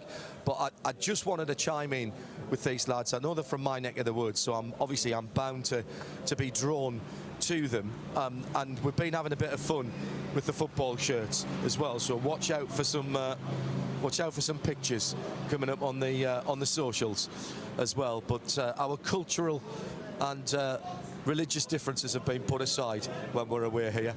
Wish them the best for this. This is not going to be an easy fix or a quick fix, but there's a fix going in there at the moment, and this extension of the code 60 is exactly what they need to be able to take their time, identify the exact problem. They've now got a trolley jack underneath the gearbox as well, just to take a little bit of the tension of the gearbox and the engine. There's a new driver, helmeted as well, ready to go, and that is a red and white helmet. How have you allowed somebody with a red and white striped helmet in your car? It's not a bad looking helmet though, is it? He's got his BMW Motorsport, Swiss watch on it, Worth sponsors. It's not a bad looking one for a red. What do we think? Is this a gearbox or an engine mountain, and is it fixable? Yeah, it's fixable. Everything's fixable. Everything's fixable. It's coming at a good time. Code 60's being extended. We'll see. Like I say, it's an engine mount, we think. It'll get done. Okay. See, there you go. Hashtag this is endurance. Remember it for later. I'm going to leave them to it, gents, and wander back down the pit lane and pop my head in anywhere else that's got a car in. So JMEC Engineering still in the leaders by 15 laps now. Remember, it was 16 last time we checked up on it as we stay under code 60. But if you are going to have this type of problem, definitely have it when there's a code 60 going on. At the moment, on our tracker at least, the number 90 E2P Aston Martin, which is the cause of this extended part of the code 60 at least, is still showing as in the same place. Yeah, but those trackers are really good.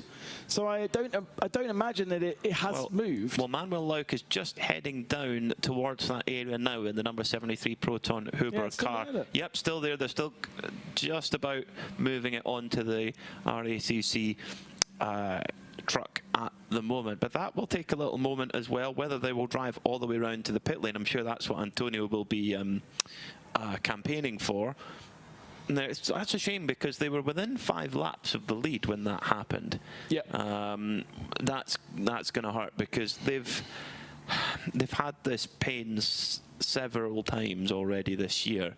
It's a new program for them. Last 2 years in Michelin 24-hour series competition, they've had an older version of the Porsche GT3R, the 991, and they had a lot of good results with it. They've made a big commitment this year, brand new car, to go and take on a full season with the Aston Martin, and it's just been a disaster for them. That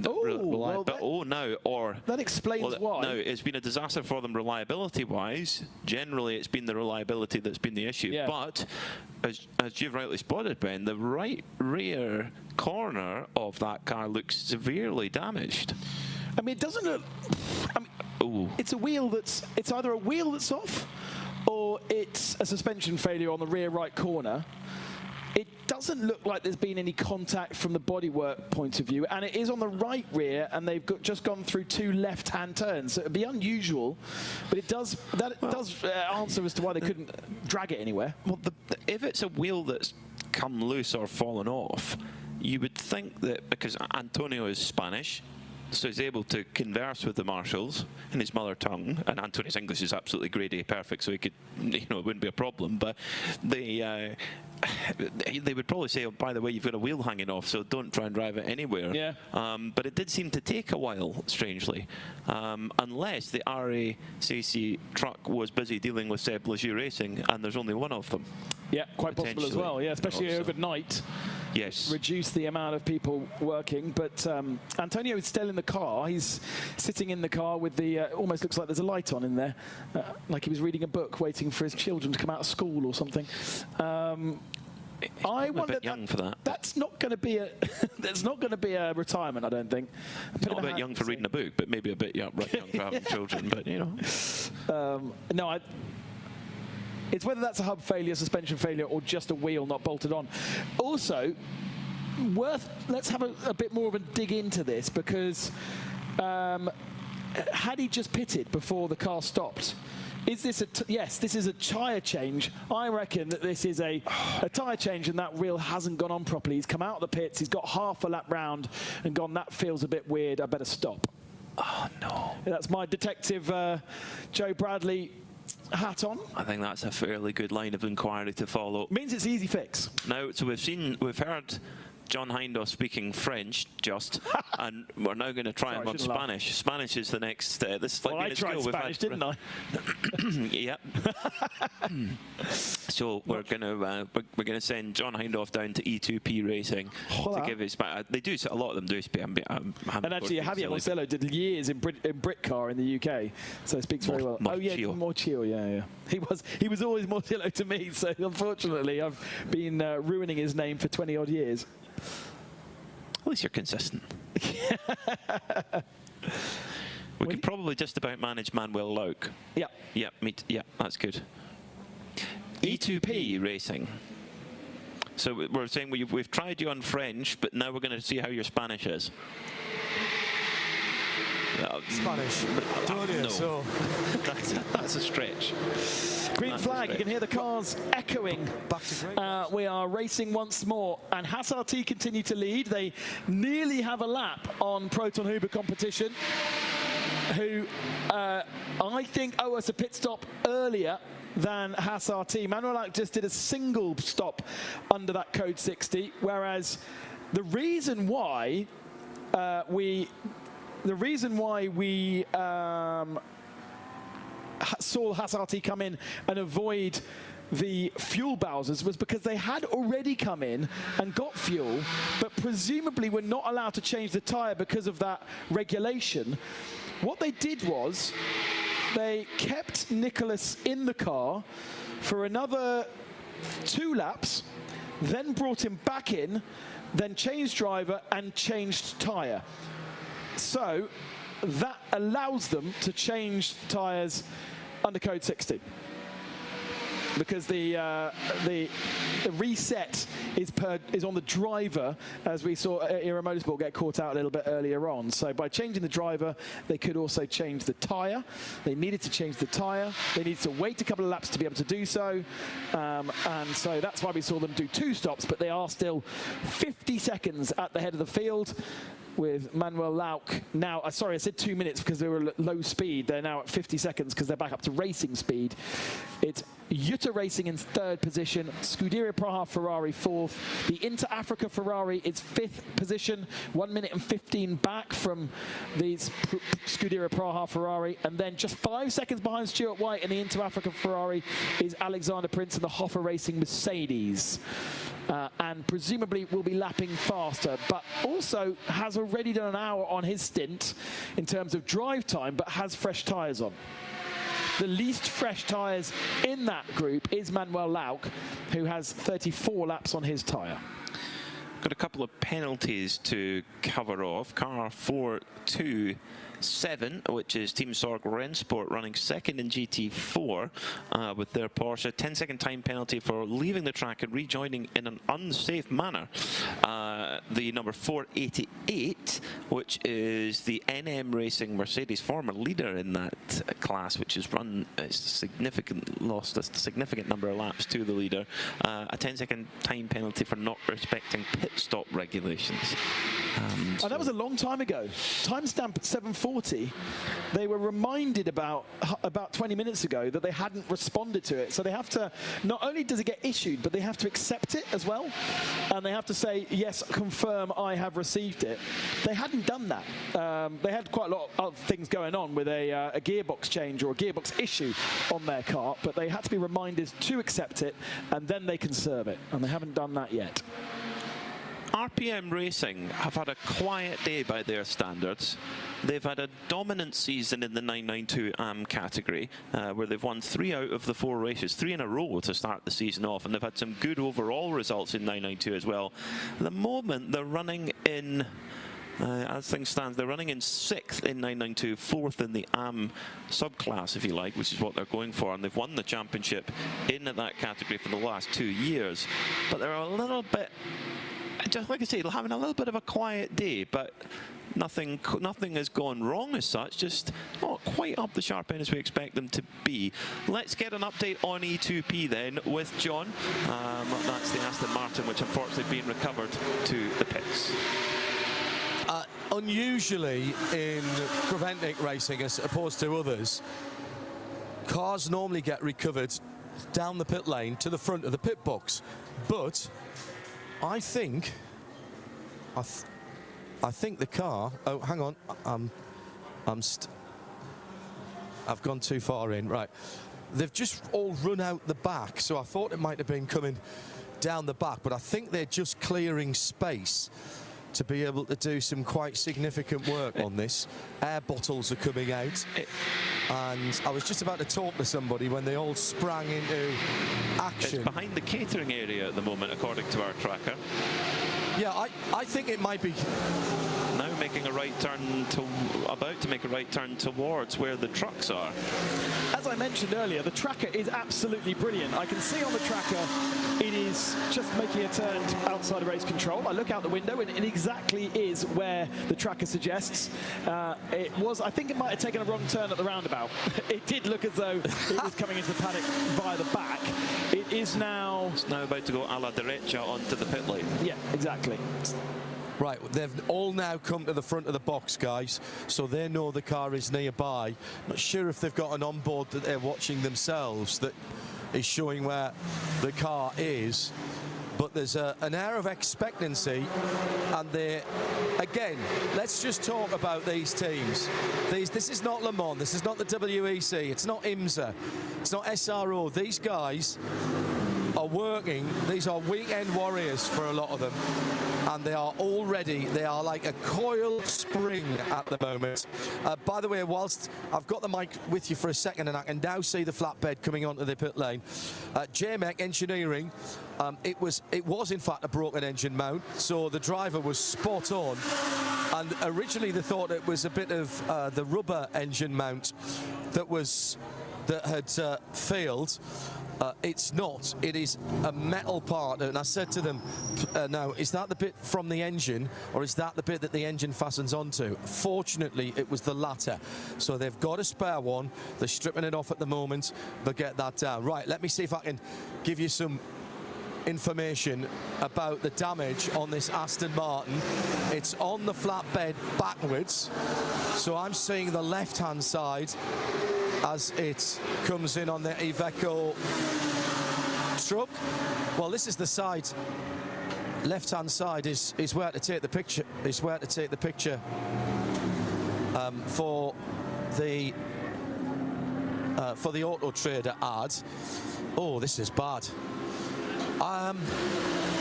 No, it's not bad. It's not that bad. The wheel is off and stuck under the wheel arch. The worrying bit is I can still see the nut on the centre of the wheel, so it may have stripped either. Now, if they're lucky, it stripped the centre lock nut and not the actual hub itself. It was up on its jacks on the back of the flatbed, and this wheel and Michelin tyre is jammed up on the right rear suspension and on the rail of the outside rail of the Iveco truck. So is the suspension damaged, or is it literally the wheel is not on the hub? The wheel isn't attached. Okay. The nut is still on the wheel. That's the worry. And that's normal, isn't it? That it's sort of it hovers there. Yeah. Captures. Yeah. It's got a capture on it. It could be that they just are able to bolt a new wheel on and off we go. That would be lovely, wouldn't it? It would. It's stuck in gear at the moment, so this is going to not be an easy recovery. So the team have brought an air bottle out. They're going to put it gently up on it. Right, the wheel is now back on, and they're going to, listen, they're going to try and tighten it up. Now, let's hope that wasn't cross-threaded. I don't think it was. So now they're having a good look. This is mega. It's up on its jacks on the flatbed. They're going to let it down slowly. That looks all right. The question is, will it roll off the truck? And at that point, oh yeah, we've got movement.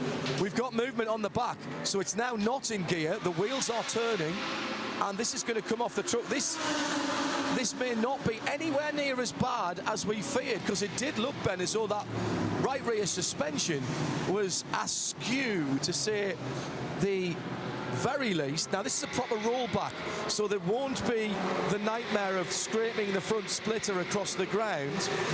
It'll come down to pretty much flat on the floor. Yeah, it's going to be flat on the floor now. This is brilliant.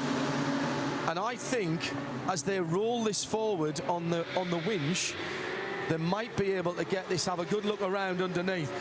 So this is the car that the driver didn't want to walk away from, and I can understand that now, because it looks like it may just have been the wheel. We have got one of the Creventic scrutineers here to make sure everything's safe and going on. Mark's just standing to my left-hand side. But I think they've got away with one here. Had they just been at the pitch, we'd already the got sidewalls of those. Yeah.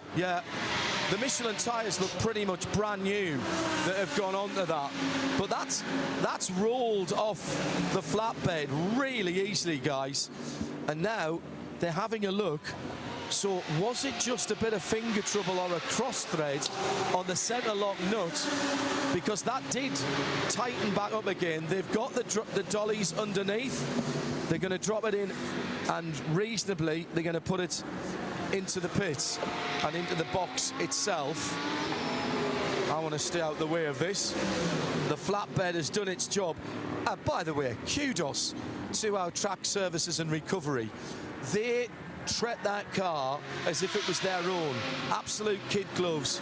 No damage at all, either loading it, which must have been a nightmare with that wheel on, wheel half on and half off, or indeed taking it off. Right, they've got it in the garage. Now the process of examination begins. I'll let them do that and check in with you in a moment. Let's get back to some track action. It sounds good news over E2P. That I think so, yeah. Doesn't sound like a stuck-in-gear gearbox problem. It does sound as though, from what we've deduced, that it was simply that they came into the pits, got a new set of tyres on, but one didn't go on quite as they expected, and within half a lap, the driver stopped on circuit to not cause any further damage. We ride on board with Alexander Prince in the Hoffa Racing number 11 Mercedes with the silver and pink livery, chasing down Stuart White and the Inter Africa Racing dark red Ferrari. This is for 5th position. There's only a single second between the two of them. There's also a single second between Carl Tilley and Luke Breukers for 11th position. And actually, Luke Breukers is only 4 seconds ahead of Martin Rump at the head of the 992 category. And they're also that little battle pack is being chased down by Peter Grelink, the leader of the race in the Haas RT Audi. So plenty of little battles going on right now. It's fascinating to see. But it's great that the Into Racing Africa Ferrari is now at the sharp end, because it did look a little bit worrying the early part of this race and qualifying as well, that perhaps we would not be seeing it where we expected it to be. But Axel Jeffries was the star of the show about 2 hours ago and got that right back up into contention. Stuart White got an interesting background as well. Young driver. In fact, he turns 24. What day are we today? Saturday. He turns 24 on Tuesday.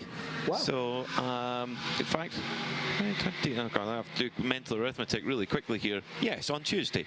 So many happy returns when that comes to it. He'll be 24 then. He's got an interesting background, a bit of single-seater stuff. Actually, South African Formula 1600 champion. Okay. So started off in low, light-powered single-seaters. Then he's sort of slowly progressed into GTs, as many young drivers do.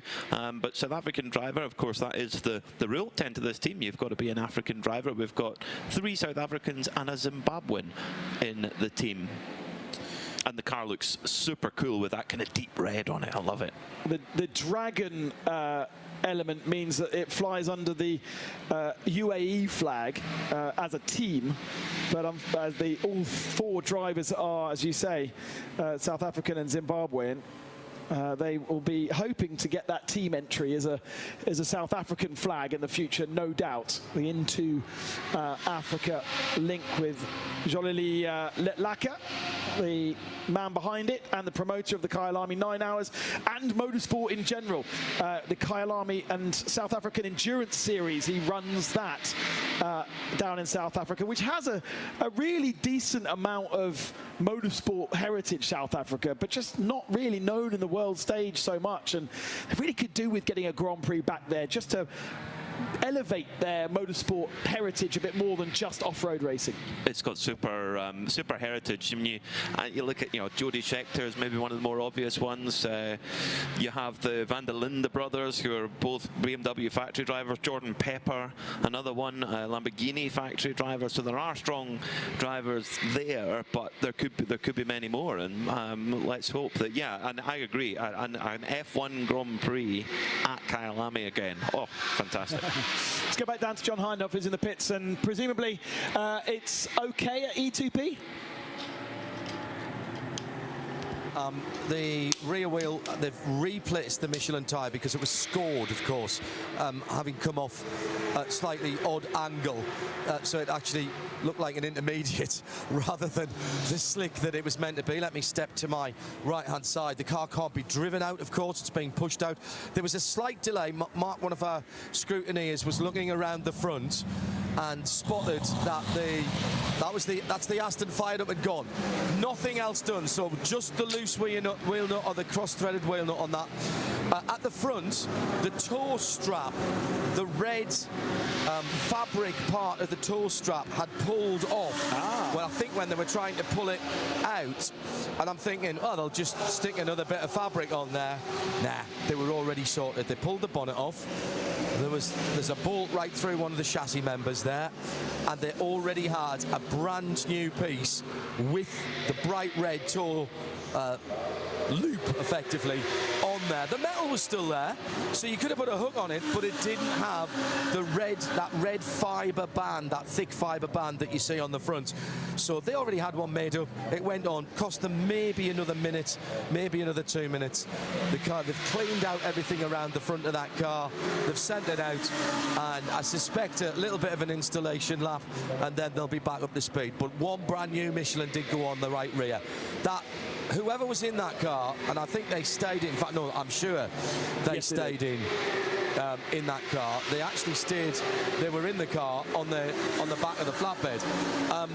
That car, they did a great job in recognising they had a problem and getting it slowed down before that wheel parted company and did damage on the way off.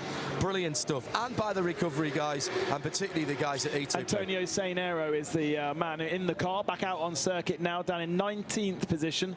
They are unfortunately the last of the run. Oh, they're not the last of the running GT3 cars, are they? Because of course, Viper Nisa are almost 100 laps back from them after all their issues early doors. The Malaysians will keep on running. They've got 5 drivers this weekend, and every single one of those members of the team travel from Malaysia, from Sepang over to come racing here. They'll love the Malaysia 12 hours where they'd only have to roll out of bed and a short commute to the racetrack rather than coming all the way over here. Can't wait to see what they can do over there. Long time touring car running team, as well as running over in the Endurance Series. And the Malaysian 12 Hours is a long-running event in Asia, big event, has had different promoters over the years, multi-class, very similar to what they do with Creventic. So it's a really obvious fit for Creventic to take over that race. And for the first time, it will be a Creventic Series event in December. Now, I don't think the last race was December. I think the last race was something like February this year. So there's a slight date change. Yeah, it's usually around February, March time normally. Yeah, but it works perfectly for the Michelin 24-hour series paddock, because the cars are being shipped out to the east around that time. We're getting ready for the Middle East season in Abu Dhabi and in Dubai. So it's perfect timing for the teams. And I said it earlier, going to Malaysia is going to be great. It's a country that's very, very passionate about motorsport, particularly in Kuala Lumpur, where Sepang is based. It's right beside the airport, so if you fancy a holiday, it's a great place to go. Fly in and see the action, see the race, because you've got lots of good golf courses around there. You go into town and have a great time. It's a really thriving city, is Kuala Lumpur.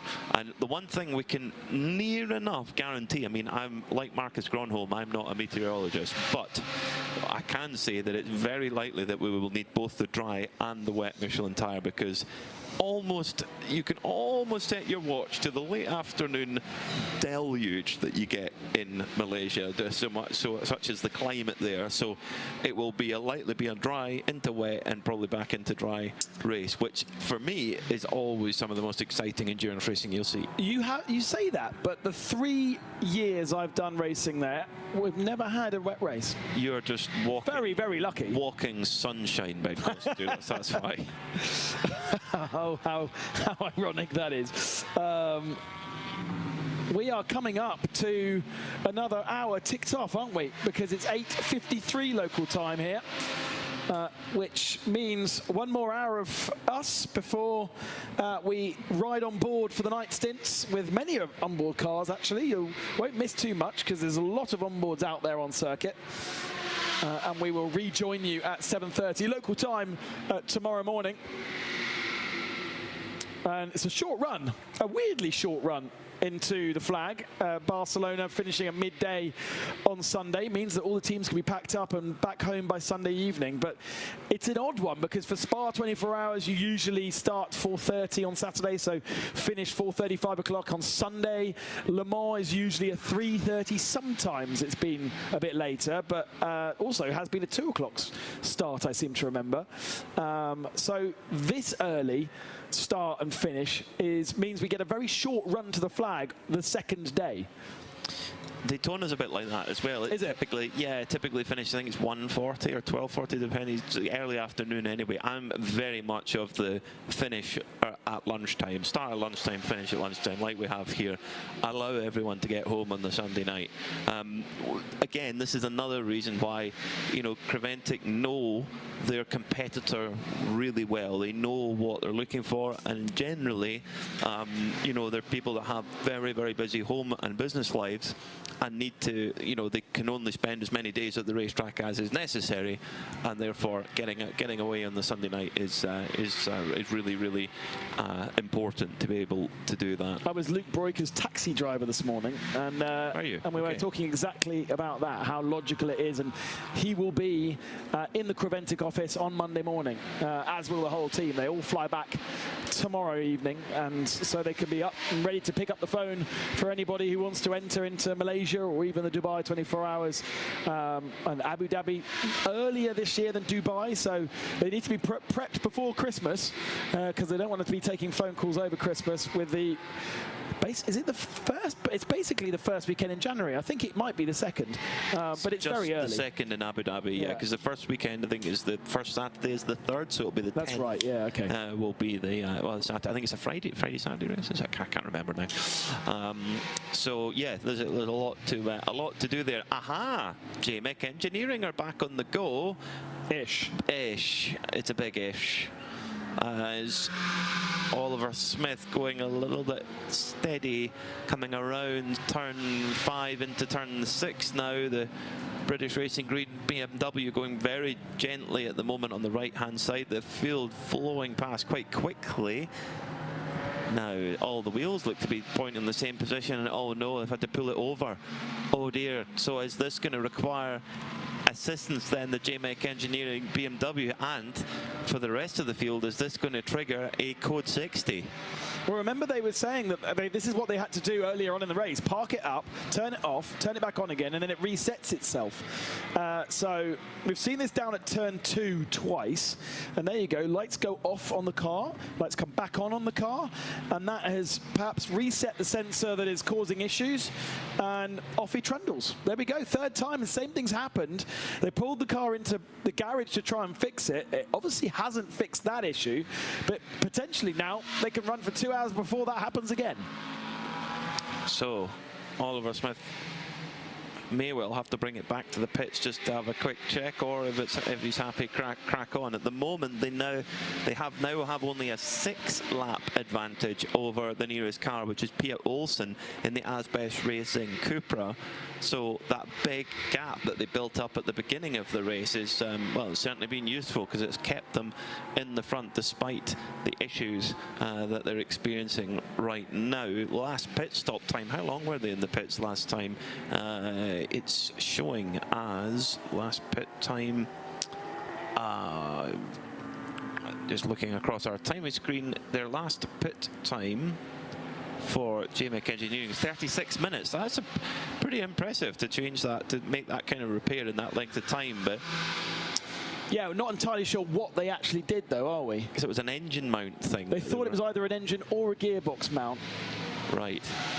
And that was then causing an electronic issue on this resetting issue. The car is moving again, but not at full racing speed. It is coming back down towards pit in. Yeah, it's going to come back into the pit lane, and it's going to go back in to the garage. So they may have replaced a mount, but it hasn't fixed the main issue with that car. Doesn't appear so. So Asbest Racing, they will be motivated because they are in turn, they are 24 laps ahead of their nearest competitor. Yeah. So they're not as much under pressure from behind. So they could now get up into the front of the TCE and TCX category, which is a real dolly mixture of cars. We've got a 20-year-old BMW, a fairly generously aged Cupra, which must be about 15 years old, I would say, maybe 10 at the least.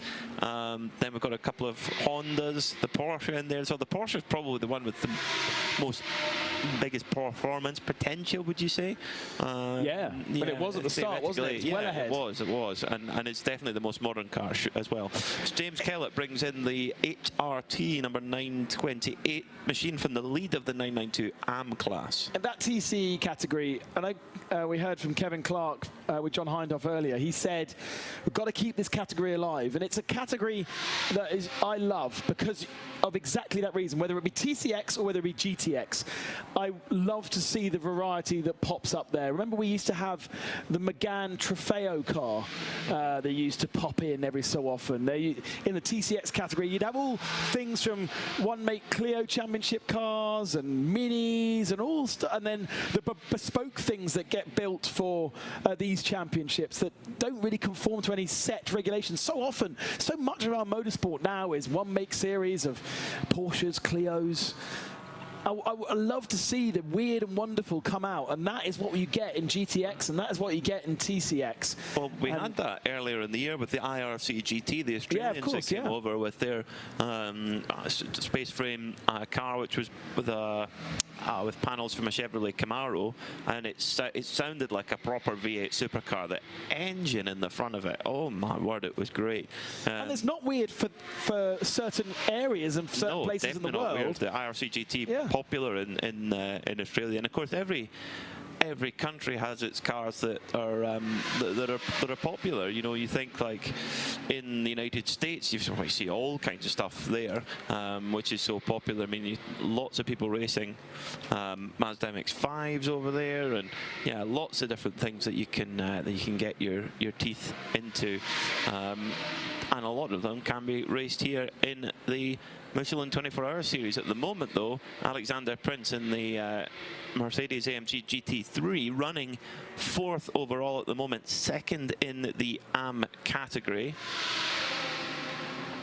Heading down towards turn 1 at the moment, and then up through the gears through to turn 2. And then in that endless right-hander where the tyre will just be screaming, no, let me go, let me go. But not as bad as it would be in the heat of the day, of course. It's in the cool of night. It's actually, it's not, I wouldn't say it's chilly, but it's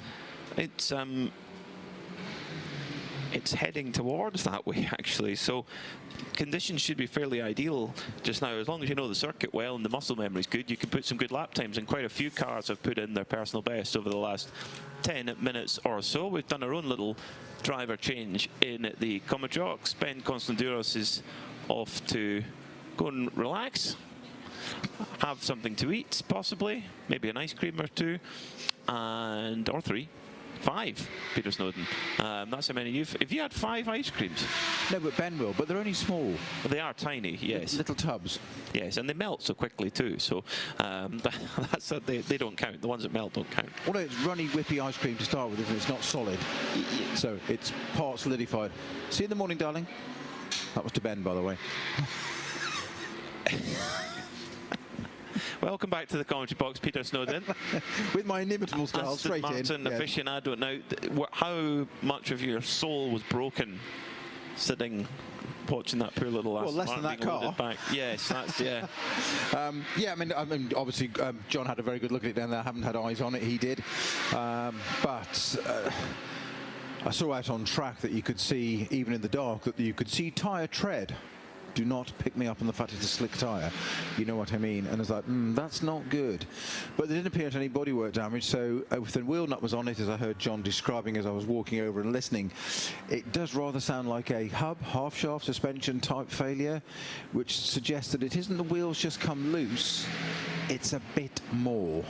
Okay, right. So not just finger trouble in the pits. Oh. Well, it'd be nice, but I mean... Well, let's do it. At the moment, where are they? They are circulating, and at reasonable speed as well. 145 flat last time by for Antonio Cinero, so that's good. And it's just frustrating for them because they were only 5 laps off the lead, so well within touch of a really, really good result, which they deserve after the year that they've had. It's just been really tricky. The car's has not treated them well, unfortunately. There's still 15 hours to go. There is, but I think when if you're 5 laps down and you say there's 15 hours to go, you think, okay, yes, we can really get a good result. But when we're now, you're 16 laps down, different conversation, I think. It's a lap an hour. Don't worry about it. Positive thinking, yeah. Why Absolutely. not? Just keep going. Eternal optimism. See what falls your way. But you are relying on the... You are, of course, absolutely right, and I'm being slightly optimistic to say the least. But genuinely, you just never know what might happen. And never say never. All part of it. Well, Philip Hamprecht for RPM Racing at the moment, sitting 6th in 992, heading on as the Proton Huber competition team go to work. That car was brought in by Manuel Lauk from 6th position. That's where it still sits. And we'll confirm who's taken it out. I wonder if it might be Konstantin Dressler, actually, as they come out of the pits. 40 kilometres an hour speed limit in the pits. 20 kilometres an hour in the refueling area. You can almost get out and walk faster. I think 20 kilometres, yeah, what is 20 kilometres an hour? It's about 12 miles an hour? Okay, no. Yeah, about 12 miles an hour. About 12, yeah. I shall find out exactly for you. Let's just use my little converters just to So make it is Konstantin Dressler. Good guess there, who's taken the car out. The 2007 EDAC VW Polo Cup champion. It is 12.42 miles an hour. Far off with 12 then. Yeah, That's exactly. good. Yeah, no, you weren't. So I don't think I can walk at 12 miles an hour, mind you. Run, maybe. And it would not for very long. Standard human walking pace is accepted to be 4 miles an hour, roughly. normally? 4 miles an hour, so it's a third. So you couldn't get out and walk faster. Hyperbole is a speciality of commentators, as we know, though, of course. What? Sorry, I missed that bit. I was listening to John. Sorry. Hyperbole is a speciality of commentators. So that's almost our job. I thought that was an American stadium game, Hyperbole. Hyperbole. Oh, it's hyperbole, is it? Oh, I've been getting that wrong all these years. No He's wonder. here all night. Thankfully, there's only 3 hours left of it. And only an hour of me. Yeah, exactly. More pertinently. Constantine Dressler and the Proton Hooper competition team, they have got a job to do. It's not just trying to win their class. It's not just trying to win this race overall. It's trying to win the championship. They've been with us all the way through the season. As things are right now, they are currently in 7th, but they have just taken a pit stop. Even with that, they probably going to be able to win the championship, but there is so long to go. We've got to be careful on that one. But with a good result today, in this race, they can win the championship overall as a Pro-Am car. Now, one of the other contenders for this race win is Haas RT, and John Hindhaugh has an update for us down with them. Just been into fuel and gone straight past me, then straight past its pit, and going straight.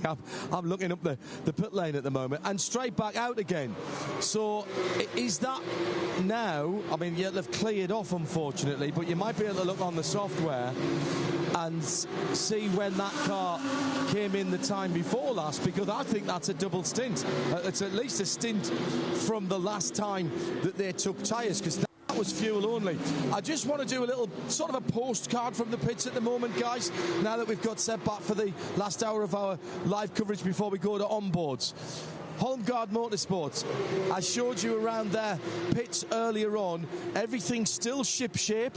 Everything's still perfectly stacked up. They've had no dramas. But look at this.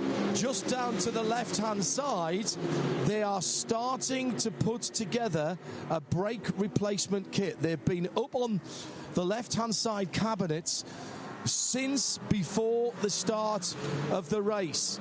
Now, we're not at half distance by a measure yet, but they're already beginning to think maybe if we get a long full course purple, code 60, maybe that might be a chance. Have a quick look next door into Hoffa Racing. Hoffa Racing, oh hello. They've just picked up a set of discs as well, but they're taking those away nice and relaxed. This is what happens in between pit stops. We cover all of the activity of the pit stops. You don't see what happens between them. And we've got full course purple. Have we just gone code 60, guys? Or has it just got quiet out there? It's just got quiet. Right, okay. It's about to get very, very loud, John, because there's about 10 cars about to come by you. There you go.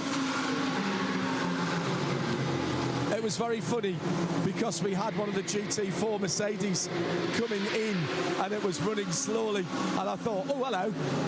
So Holmgard and Hoffa we've seen. Proton Huber, they've had their problems. They're still trucking on, and again, nice and serene in there. HRT, well, again, work going on here on the Ferrari, the Dragon. So let's have a quick update. A set of tyres going on the front of that. This looks much closer. They are fastening up the calipers. So they've done a brake disc, or they're about to do a brake disc change, sorry. They were slackening off the calipers. Lefty-loosey, righty-tighty, Hindhaugh, remember. So the 98 car getting well before half distance, gentlemen, getting a Brembo brake change, full Brembo brake change. And why is that? What's happened? Let's have a look. No, a brake change, but more importantly, I'm going to go through so I don't stand on anybody or anything. Broken half shaft, broken drive shaft off the back on the left rear, and they are having a good look at that. They're going to try and drive out the bit in the middle with the circlip into it and push. Now that's the interference fit, so that's got to go back in somehow. And they are trying in not perfect workshop conditions and with still a hot disc from the back of there, which is why they've got the gloves wrapped around it, to try and feed that half shaft back in. So more extensive work than I thought here as we're walking up the pit lane. So contrast what we saw at Hofer and Holmgaard. Serene, beautiful, taking a bit of an easy run. Driver's still in the car here. But even in the midst of their problems with the half shaft, they're using the time to do the front brake disc, which would be planned service, or at least. So, contrast what's going on in the pits. Endurance racing is always an event of contrasts.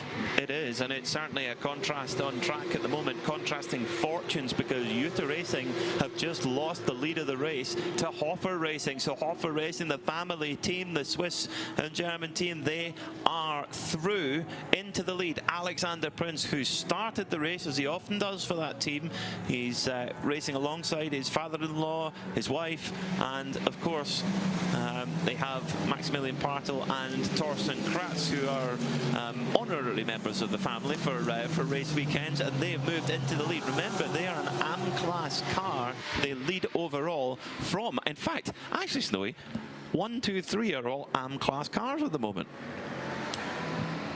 Good spot. Yes, I hadn't noticed that. You're absolutely right, yeah. And fourth is a Pro-Am. Yeah, exactly, it's a Pro-Am. The first of the Pro GT3s, if you like, is the Haas RT car, which is in fifth. But we should say, though, that car is not... It has not long been in the pits, though, hasn't it? Because it's just gone out, but it didn't take tyres. So its tyres are 22 laps old at the moment. So by the end of that stint, could be, yes, could be past their best. But interesting to see how different the conditions are now, because when we were in the heat of the day, the drivers were talking about temperatures of 105 Celsius in the tyre, massive tyre degradation, really difficult, times dropping away, and as it's cooled down, now you've got teams that are considering about running them more than one stint. So how times change, but the pace at the front of the field is hot. Alexander Prinz at 1:43.7, that's nearly 4 seconds quicker than Nicolas Michelin in the Utah Audi. And what were we looking at in qualifying? 1:41s, weren't we? Yes, and the fastest race lap last year was a 1:41.1. Yeah, and qualifying, we got sub. I think we get a 1:40.3, yes. Not as an average, but one of the pro stints in qualifying. I think a couple just dipped into 1:40s. Nobody did a 39, but 1:40s. So let's go back down to the pits. The second place car in 992 is Red Camel Jordan's. John has an update for us down in pit lane. Super fast pit stop for Red Camel Jordans. Remember, they were having some issues getting their setup here earlier on in the week. The Michelin technicians looking very carefully at the edges of the tyres. That's where they were having the problems earlier in the week. They look much better than the ones that you had earlier in the week. Are you happier with what you're seeing here on these tyres? Yes. The wear is extreme, but manageable. Yeah. So that was a hell of a pit stop that you guys just pulled off there. Was a nice one. Yeah. Who's just got into the car? Who's got in? So Luke? No, Luke out. Luke came out. Yeah, Luke came out. Sorry, yes, I saw his helmet. I'll let you get back on with the team. I'm going to quickly grab Ivo. Come on out, and we'll get him in. Oh, in fact, let's get Ivo first, because I haven't spoken to Ivo. Haven't spoken to you at all this week. I've been leaving you to it. So problems early in the week getting you set up to get the car to work here, because this is a so-and-so of a place for getting this set up. It looks a lot better now. I've just looked at the Michelin tyres that have come off. Yes, it's much better. Still, we did 47 laps, and we had some issues with the tyres, so much longer we cannot drive. But we found a good solution, I think. Paul Trustwell said he wanted to see you get at least 50 from a set of tyres. You haven't quite got the 50 yet. Sorry? Paul Trustwell said he wanted to see 50 laps from a set of tyres. Haven't quite got there yet. Not yet, but that has to do with the Code 60, of course, because of course we have to come in and the fuel is done, so that's after 47 laps. Yeah, okay, that's fine. Let's see if we can grab Luke before he... I'll get him. Right, he's going to go and get him. So this is the classic dilemma, isn't it, guys, about whether you are fuel limited or tyre limited, and what happens when you get Code 60. That slows you down so you don't get as many laps. Luke, nice stint, mate. Heck of a pit stop, really good. Who got in the car? My brother got in the car, Rick took it over, and the pit stop was indeed good. It was a bit of a shame of the Code 60, so I couldn't drive that much, but I think I had 40 minutes of full push, which was very fun. And the tyres, we've been talking about the tyres, particularly with you guys all week. It seems you've got a better balance on the car now, and you're able to get that run on the tyres that you couldn't get earlier in the week. Yes, definitely. And today it was still in the afternoon, was very, we were very doubting if it was good. But now when the temperature dropped, we are quite confident we now have a good car. Now, we talk about, and the guys in the booth talk about the temperature dropping and what differences it makes. How do you feel the difference as a driver? You were in the heat of the day, you've just got out in full dark, and that temperature's dropped, what, 10 or 15 degrees? The track temperature is still very pleasant here in the paddock. So what do you feel that's different, and does that mean you can drive differently? I think you could say that it feels like the tires have been slightly rubbed in with grease. So you're just sliding a bit too much every time you want to, and now when the temperature drops, you feel the grip. So that's the difference. So what we call mechanical grip, you're feeling the car sitting. It's a Porsche, it's got the weight over the back, so you're feeling the car sitting down as you accelerate, and it's more stable under braking. Yes, as well. You can brake a little bit later, so which is fun during the night because of course it's darker, but you have to exceed your expectations, you know.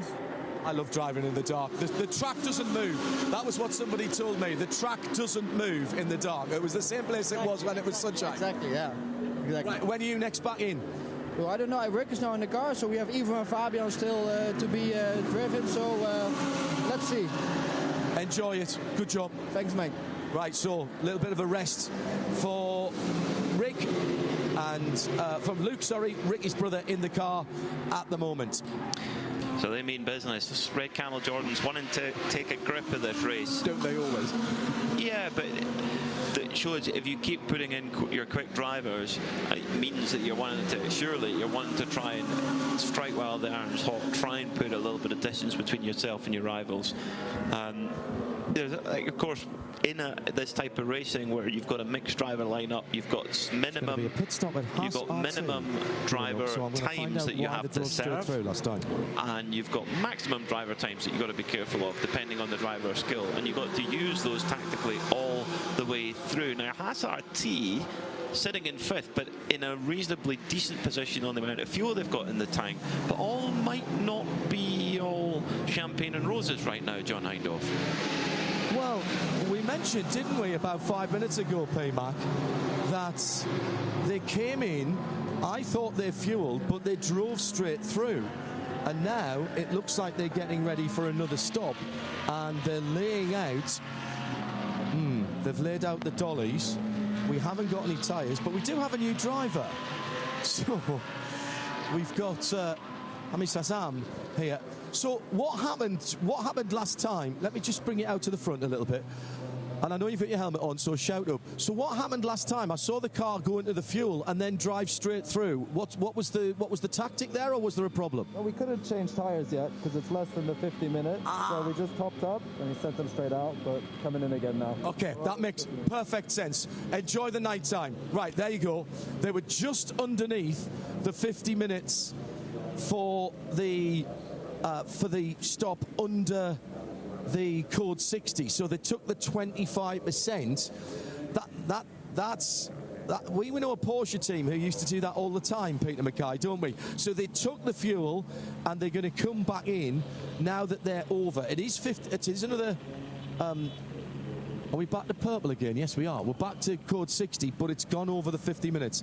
So they will be able to grab another 25% of fuel and then get a new set of tyres and a new driver in. That's quick thinking. I like it. Well, there's going to need to be some more quick thinking on the strategy side of things for several of the teams, because we are code 60, because unfortunately the JMEC Engineering BMW is being slowly towed away by, I think it's a Nissan Navara pickup truck with orange flashing light on the roof, to be just for completeness. Stop laughing at me, Peter Snowden. No, I'm laughing with you, not at you. Yes, okay, well, that's good. I like that. Okay. We've identified the race car, but the tow car is also quite important. We did the orange flashing light. We did this at the icing on the cake. We did this the light on the tow truck. Mugello as well, where they have the deepest gravel traps, and they're everywhere. And we had a really tricky track condition there with being cold and wet. So the Manitou lifters were highly used there, so they got plenty of action there. As race leader Alexander Prince has made it into fueling, as has the three cars chasing him: Utah Audi, TFT Mercedes, and Continental Racing Audi. So Alexander Prince had 28 laps on his tyres, so he's probably able to put new ones on because it's over 50 minutes, which it is. So this is, I would say this has worked out fairly well for Hoffer Racing, Snowy. Yeah, just finish your note on the 133 JMEC Engineering BMW. This was running second in class. It's on an out lap, it was, with Oliver Smith at the wheel, the young British driver in that car. And into turn 7, it stopped perfectly on the outside of turn 7, where there is a wide gravel trap going all the way up to turn 8 there, but right at the point where there's a little concrete causeway, which we saw the footage there, didn't we, of it being towed back. It's obviously brought a little bit of debris onto the tracks then, but it's not gone off, it's not spun, it's not rotated, it's not impacted anything. It just appears to have stopped on an outlap, which is a little bit concerning for us to why that is. But that's a second place class in the TCE. Second place car in the TCE class. Great shame. That car's been doing so well, but it's had a few issues, yet still managed to be in second place. I'm hoping this isn't terminal for it. They really need to keep chasing it, though. Unfortunately now, though, they're 5 laps behind, having been over 20 laps ahead. They're now 5 laps behind the Asbest Racing Cupra. So they've lost 25 laps, effectively. Yeah, they've lost a lot of time, yeah. We're going to be back to green flag racing very soon, well under a minute until that list. Now, the Ajit Kumar Red Ant Porsche has been into fuel, has topped up, as has the Sir Grensport Porsche GT4. And often going again. E2P also in at fueling, as are Proton Huber also. So Hoffer Racing are the team of the moment right now, having a great event. And, well, the man of the moment, I would wager, is Alexander Prince, who's caught up with John Hindhaugh. Yeah, absolutely spot on. Man of the moment, team of the moment, Hoffer Racing. Alexander Prince, I just said, you came in the lead. Did you know? So did you know? Nope. Not at all. I was just focusing on my lap times, keep it consistent. I was pushing behind the Ferrari, who was really fast, and then I just tried to hold it clean through the traffic. And it seems like that it worked out, so I'm really happy. I had so much fun, and I can't wait to be back in the car in the night, yeah. That was an overtake for the lead. Top 3 cars at one stage just before that code 60, all Pro-Am cars. You guys are doing a fabulous job. Not half distance yet, though, so we've got to be fairly cool about this. Yeah, we know there's a long way to go for sure. It's nice to be in this position in this point of the race, and even it is really nice to know that we are able to fight in the night from the balance-wise, from the car. The guys did such an amazing job with giving us this machine. It's just pure fun to ride this machine and to push also and try to give the pro drivers a hard time here. I'll ask you the same question I asked one of the other drivers further up the pit lane. So you were out there right in the hottest part of the day, and now you've been out there in full dark. Explain to our audience how that changes what you're feeling in the car and how you drive the car, and is there a difference between them? Yeah, for sure, it is the vision. You really have to adjust in the first laps through the vision. You have to see where are your reference points on the track. You have to find them in the dark also. And then it's also that you have to really have a good eye to read the traffic. Because a lot of slow cars, even in the dark, maybe they struggle a bit more. And you have to be careful that you not just do a dive bomb and then you destroy the whole race. Yeah, it's just about find your own rhythm with the car, find where can I push, drive fast laps and not over push the tires. And then for sure, I was the first driver in the night now in the car. I have to see how is the balance of the car with the lower temperature, track temperature. So I have to give all this information to my engineer so that maybe he can adjust something for the next drivers. Yeah, I'm happy. So do you adjust your information, maybe adjusts the starting tyre pressures, maybe adjusts where you have the brake balance or the ABS? Is that the sort of thing you're talking about? Yes, for sure. It is changing temperatures make a big difference to the tires. So we have to adjust the tire pressure. And then for sure, in this point of race, the brakes get used. So you have to adjust your braking balance, the ABS, the TC. Sometimes you switch it in one lap, you change it in between the corners. So yeah, it is a lot of work, but I just love it to drive in the dark, in the night. I can see it. Go and settle yourself down, finish your debrief.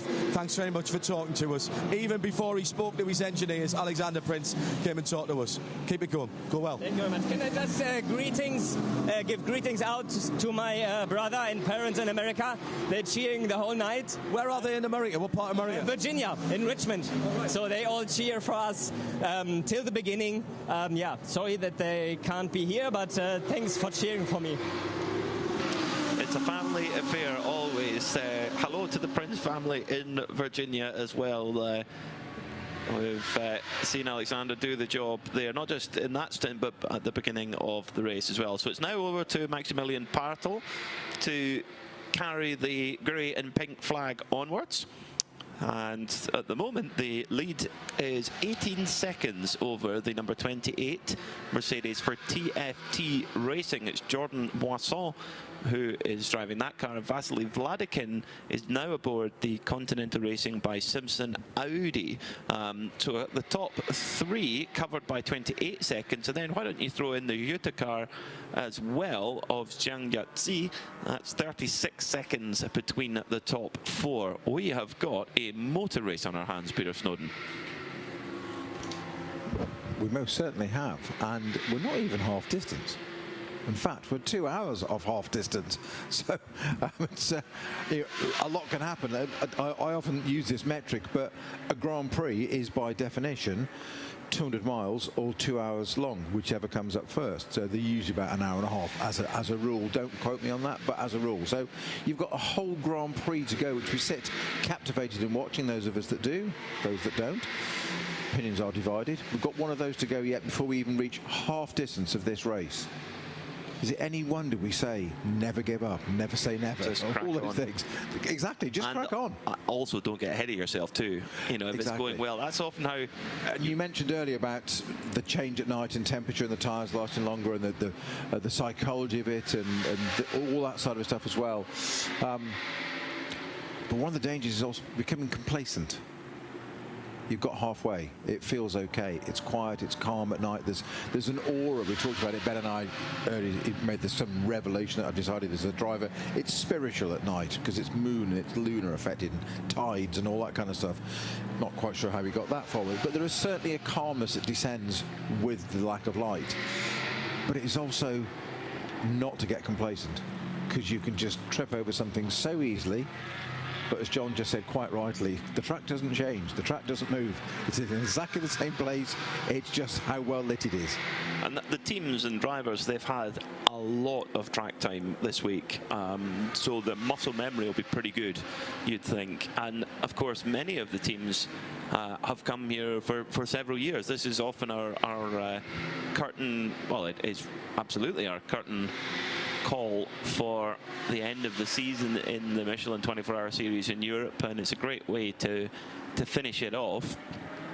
And many of the teams know the track inside and out. So that muscle memory will come back quicker, of course, as the testing begins. But yeah, that, I think when you really lean on it, that's in the dark. In terms of cars out there, what have we got? We've got 33 cars. So we've seen more cars, so the traffic could also be much more busy than it is also.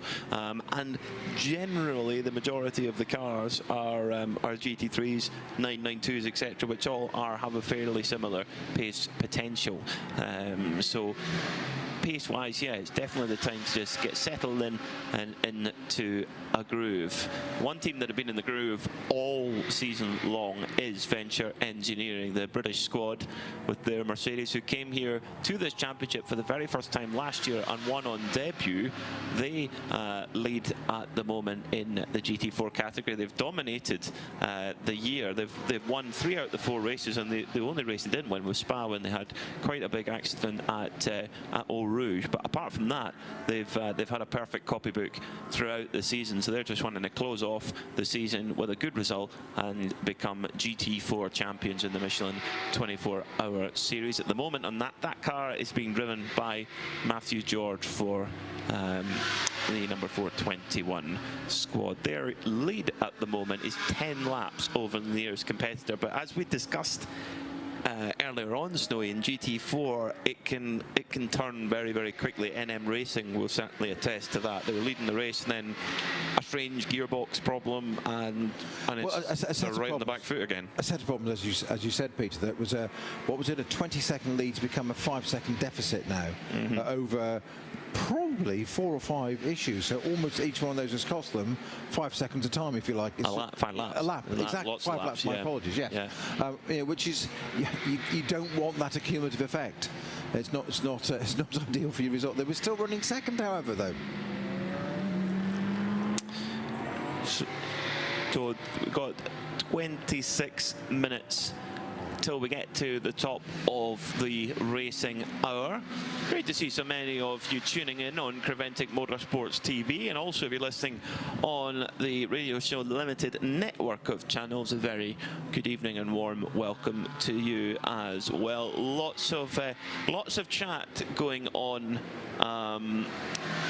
about, of course, the achievement of Max Verstappen and Chris Lullum today on their first time in a Ferrari, in a first full race in NLS in a GT3 car, and they came away with the victory. Quite a remarkable thing. So a lot of people are talking about that, and unsurprisingly, one thing I would like to add is, of course, don't forget the number 81 Ferrari of Era Motorsport, which are just creeping back up the order again. They're at the moment sitting on the fringes of the top 10. They're 4th in the Pro-Am category, but they are raising money for a very, very important charity, New Life Special Babies, which raise money for newborn babies who need special medical care, and they raise for money basically to help fund treatment units for those babies. If you go onto the Era Motorsport social media page, you'll get the link there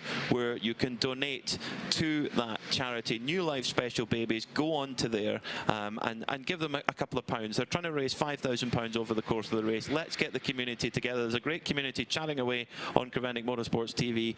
If you can get on there, if you've got a couple of euros to spare, just add them on. But they'd be very, very grateful, and it would go to a great cause.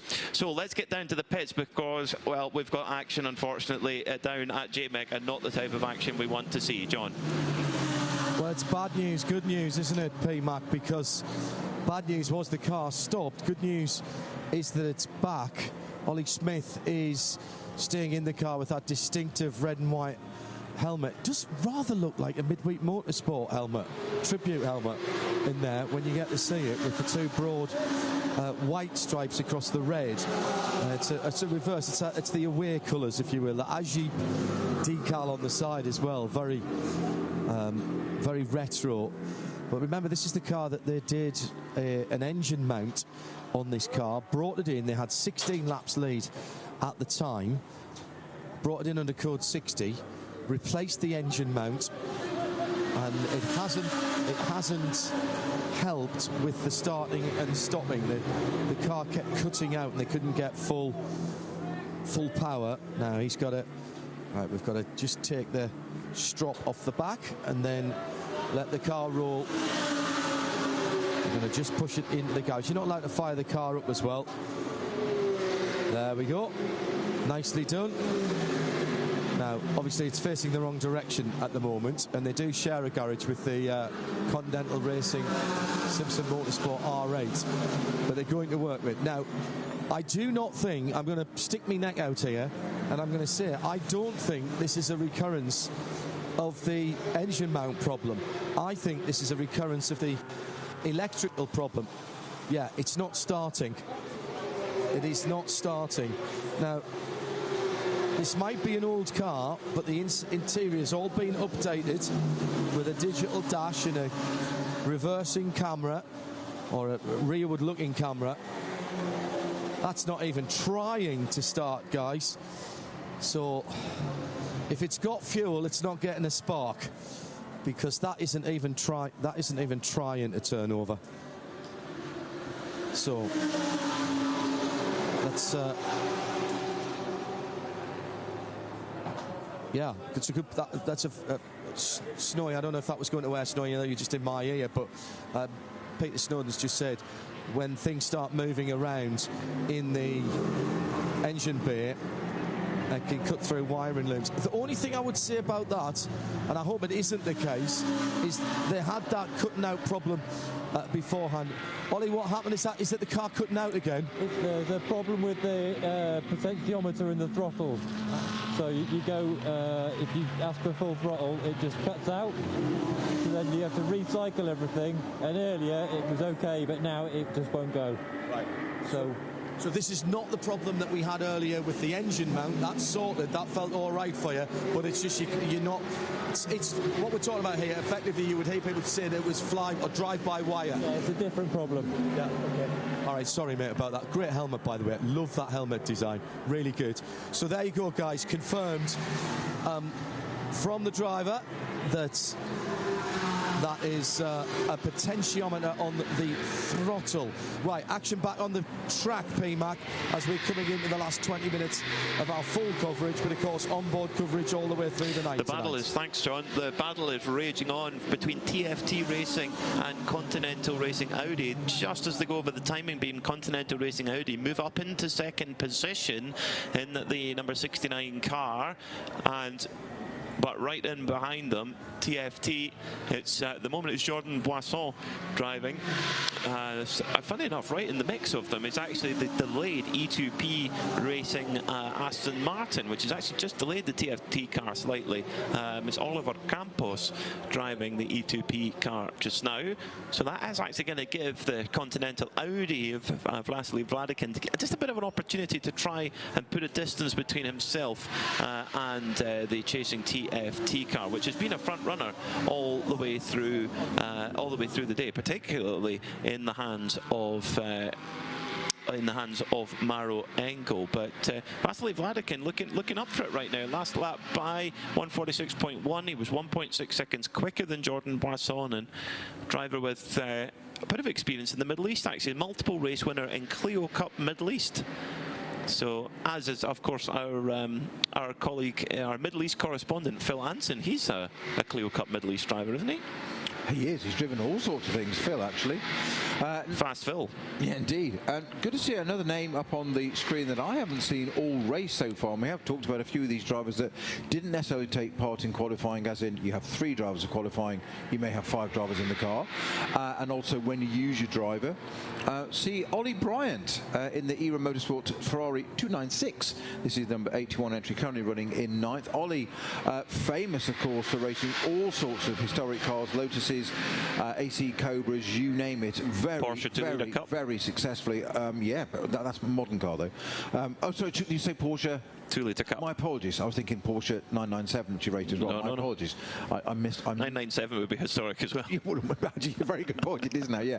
Yeah. Thanks, because I raced one of those as well. I was going to say ex Peter Snow. At the same time as Ollie Bryant in the same team, Tech 9 Motorsport. In fact, he raced the same car in British GT. We raced it in FI GT3 European, and we quite literally, or the team quite literally, used the same cars, and the calendar didn't clash, would you believe? So the same cars were doing both series, and they just changed the decals and the tyres from Avon tyres in the British G to Michelin's in the FIA each weekend, and the setup.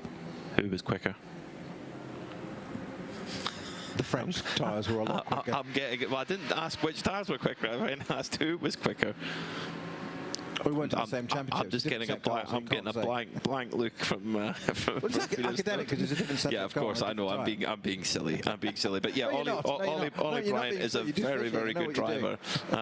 Yeah, champion in the Porsche 2-litre Cup Championship, which uses Porsche 911s from 1965 to 66. I think it's around that. It's a very specific era of 2-litre car, and they have a really unique noise because you can use different exhausts on them, but the way that the exhaust works, it makes a very different noise actually than what you would expect a Porsche of that sort of generation. Now, this is a message that you don't like to see flash up on the screen. Car 901 team manager, that's the Red Ant Ajit Kumar car, to report to race control. So something is afoot there.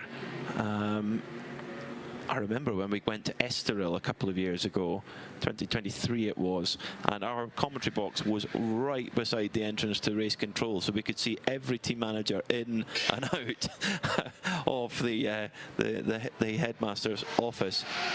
So the 901 car has got two things hanging over it. It's got a warning for not respecting instructions from race direction, and a track limit infringement, third offence.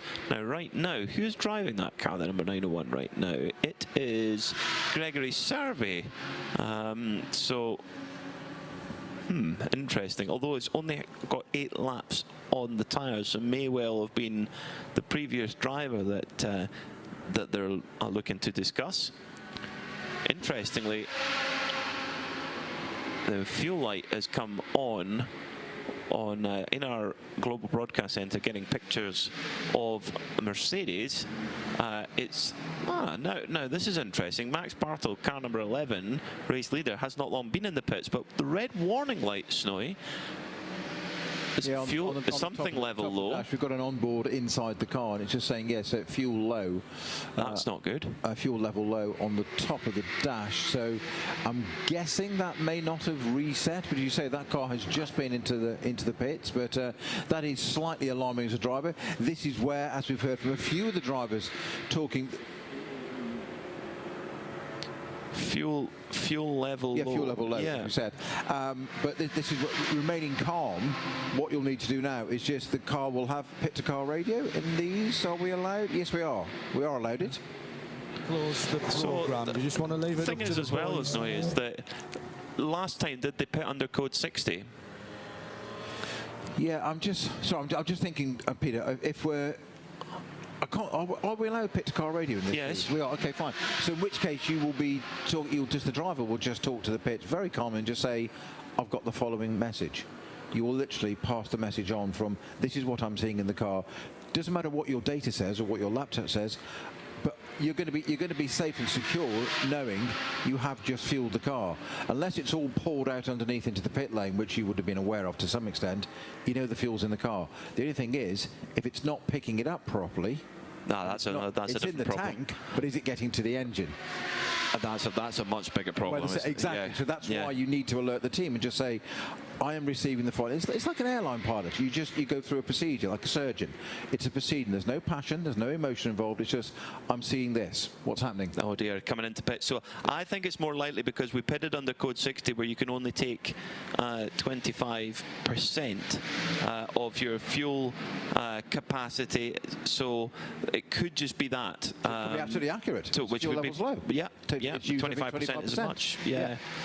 Done at the moment 11 laps on the tyres, but that would mean then could just fill up with fuel and just drive through. Don't have to come in for tyres. So on and away you go. Not too bad. And being an AM class car as well, it can fill up all the way. It's got the really big fuel allowance there, so they can get this top right up. So Maximilian Parto can sort of crack the knuckles a bit here as the fuel's going in, going, right, we're going to get properly settled into a night shift here. And that's exactly what they've got to do. That Mercedes-AMG GT3 has been running like clockwork all the way through. The drivers have not made any mistakes, and they're going very, very strongly at the moment.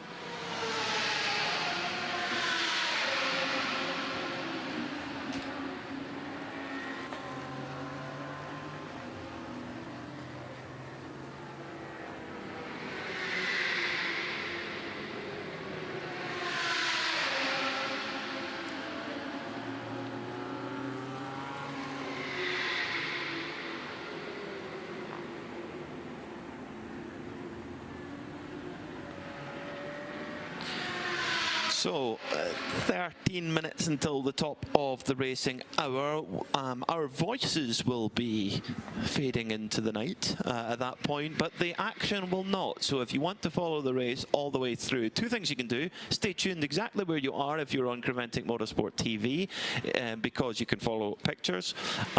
If you're listening on the Radio Show Limited network of channels, we'll be back at, help me here, Snowy, 7 o'clock local time tomorrow? No, 7:30 local 7:30 local time tomorrow. But on Creventic Motorsport TV, we'll have a succession of onboards all the way through. Also, there's a good time to have a timing screen up as well. So you can go into livetiming.getraceresults.com/24H series, and that means you can have pictures and follow what's going on with penalties, times, etc. So you needn't worry about the action. Meanwhile, the Dragon Run into Africa Ferrari is back going again, and John Hindhaugh is down there with eyes on. And I just got absolutely peppered with detritus from the Michelin tyres as that pulled out. That is a heck of a job by the Dragon crew, and there rightly were a few slap palms and high fives going on there. That's been a long old job with that car. Remember, that had the issue with the left rear half shaft, the left rear drive shaft, but the car is back in the race. There's another one. Hashtag this is endurance. So that is very impressive to get that car back out and going. They've lost a lot of laps. 22 laps from the overall lead. So keep on trucking. Keep on trucking. It's Max Partel now cracking on. Looks like he has not taken, well, he couldn't have taken tyres by the rules, so all in order there. And showing just how competitive this 24 Hours of Barcelona has been so far here in 2025. They were in the race lead when they came into the pitch to fuel up. They've dropped all the way down to 7th place. Now, normally at this time of the race, you would expect it to be a little bit more spread out than that. I mean, we've seen 12-hour races where it would be more spread out than that at the intervention break, whereas here it's just been it's super competitive. So many teams that have had an ideal run. You think the race leader right now, Continental Racing by Simpson, they have had no mistakes. TFT Racing in second, likewise. Juta Racing in third, same. Haas RT, very few. Now, our yellow flag is being 98, shown. 98. Car stopped straight away at turn 8.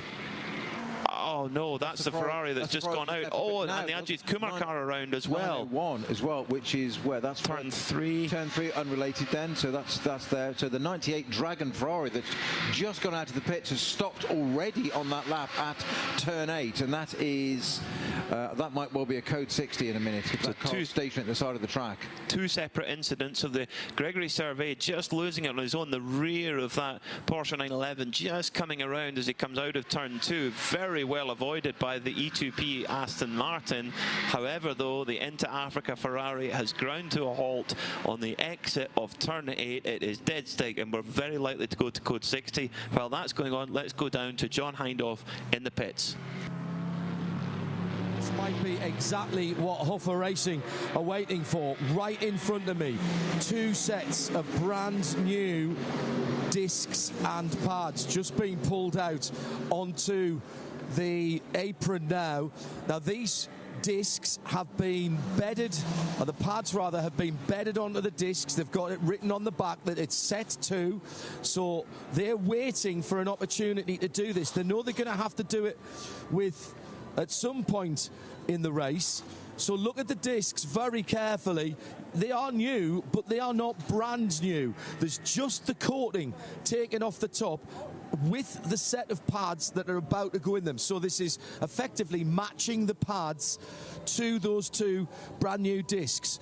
The serrated bits in the middle, that is to facilitate them going onto the hub, and also there's an ABS sensor that uses parts of that as well. The big pliers, the big long handle pliers, not the little red ones, the big ones with the flat ends, that's a spreader, and that pulls open the brake pads. So the brake pads are getting worn and worn and worn, so they're getting closer and closer and closer to the discs. When you want to change them, you've got to put in a new pad that's twice as wide as the ones you're taking out. So you've got to spread them together in synchronicity on either side of the car. So you'll see the 2 mechanics either side of the car, they'll signal each other and then they'll pull them apart, making sure they don't get any air in the system. The perfect time to do this is when you're losing less time, because it's a code 60. They've been sitting there for at least an hour, because I noticed them when Seb first came back, and so this is the first opportunity they've had to do this as we're heading towards not fully halfway, but at least a point in the race where they think this set of discs will go the rest of the way. That's planning, but that's what happens when you're at the sharp end of the field. Does the planning get you to the sharp end of the field, or do you plan because you're at the sharp end of the field? No. The planning and the organisation is what gets you to be at the sharp end of the whole field, not just their class. Hofer Racing thinking it out. Well, the car at the moment is just going into the stadium section at turn 12, so it shouldn't be long before it arrives, and that's really clever thinking. The car is absolutely brimmed with fuel, having just come through.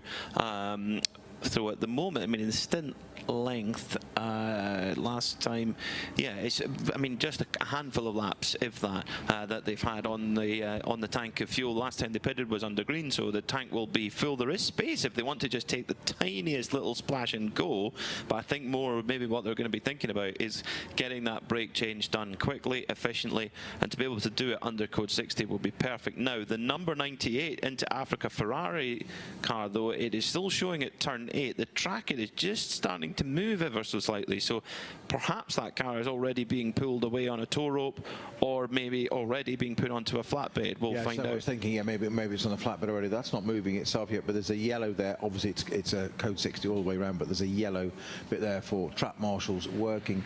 I'm quite surprised at a number of cars that have stayed out in this, Peter, rather than just everybody diving in for a code 60. Hofer Racing car entry is into the pit lane.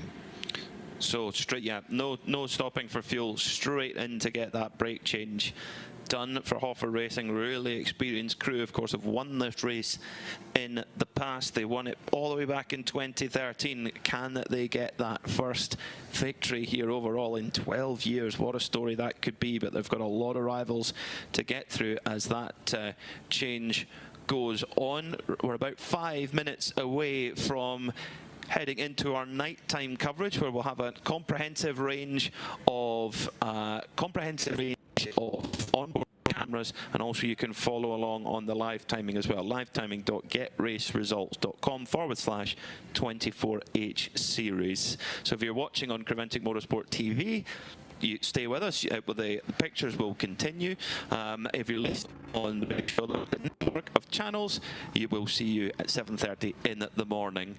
It's been quite a day so far here at the Circuit de Barcelona. Let's recap what we've seen so far today.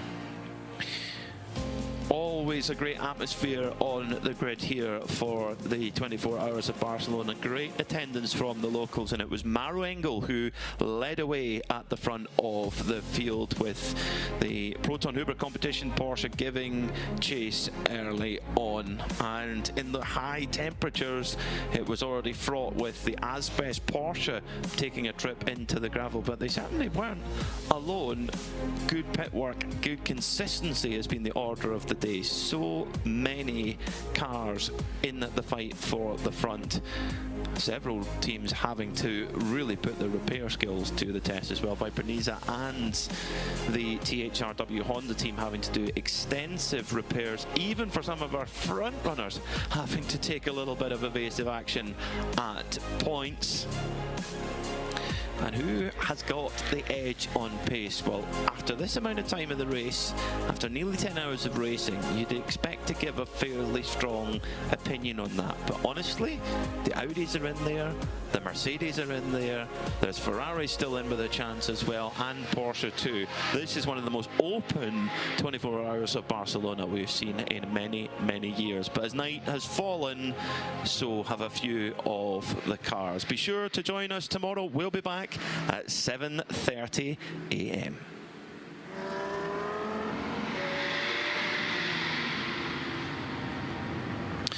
So a quick run through the order as things stand. A little bit jumbled at the moment after that last code 60, with Jutta Racing Audi leading the way from the Audi of Continental Racing by Simpson. That's car number 69. Not much between them at the moment. Jordan Boisson for the number 28 TFT Mercedes sits in third. In fourth, it's the Haas RT Audi number 21. That car is piloted by Ramez Azam at this time. And then rounding out the top five in the Pro-Am class, championship contenders, Scuderia Praha number 56. They are in fifth, and they've got their hot shoe aboard in Joseph Kral. In sixth, it's the number 73 Proton Huber competition machine, and likewise they have just fitted their hot shoe with Klaus Bachler climbing aboard. In seventh, it's the Hofer Racing Mercedes, but they are ahead of the game. They've got a big tank of fuel on board. They've just done a rear brake change, strangely, not a front brake change, a rear brake change. So then we may well see them change the fronts later on in the race. Aero Motorsport are slowly getting themselves back into the sharp end of the race. They're in eighth. And then in ninth, it's the Get Speed Mercedes number 286. Rounding out the top 10, Santaloc Junior team, former champions in the Pro-Am category. In 992, always competitive right now, it's Milner Motorsport, but it's been going back and forth between them and Red Camel Jordans all the way through. Do not write off HRT Performance. They were on pole, of course, out of all of the they were up in their class. They were in pole as well. The 888 Seb Lejeune Racing, they've had a couple of little issues, but still for the fourth place 992 car. Holmgard Motorsport are 15th overall, fifth in their category. RPM Racing, we haven't seen them show the pace and the performance we're so used to them having, but they are still going around. They haven't had any mistakes or anything like that yet, so they will just keep on going as the night wears on. And Ajit Kumar Racing, they sit 17th overall at the moment. E2P Racing, unfortunately, a rear right wheel issue has cost them time. They were only 5 laps off the lead. They're now a little bit more than that. They're in 18th overall. Your leader in GT4, last year's winners, and your champions-elect in GT4, Venture Engineering, they sit 19th in the lead of their category. It's good if Ria Farron, they round out the top 20 overall in their Porsche Cup machine. In GTX, it's a battle of the two Vortexes, and now it's number 701 that leads ahead of number 974. It has really been in the early part of the race, the 974, that's done the business. It was the car that set the class pole, but now it's the regular season car, the 701, that's ahead. Into Africa Racing, they have just triggered this last code 60 and are being recovered back to the pit lane as we speak. They're in 23rd. Second in GT4 is the Sorg Rennsport, number 427. 27. Then it's NM Racing, the local Spanish team. Leader in TCE is Asbest Racing, who are continuing to build their lead as the JMEC engineering car, unfortunately, still in the pits as we stand. THRW round out the podium in that class. Viperniza Racing are 29th, and Asbest Porsche round out the top 30. Just the last couple of cars then. Here it is in 31st. It's THRW Honda. It's 32nd, Red Ant Racing. They are retired for the day. And likewise, GP Racing Team number 938.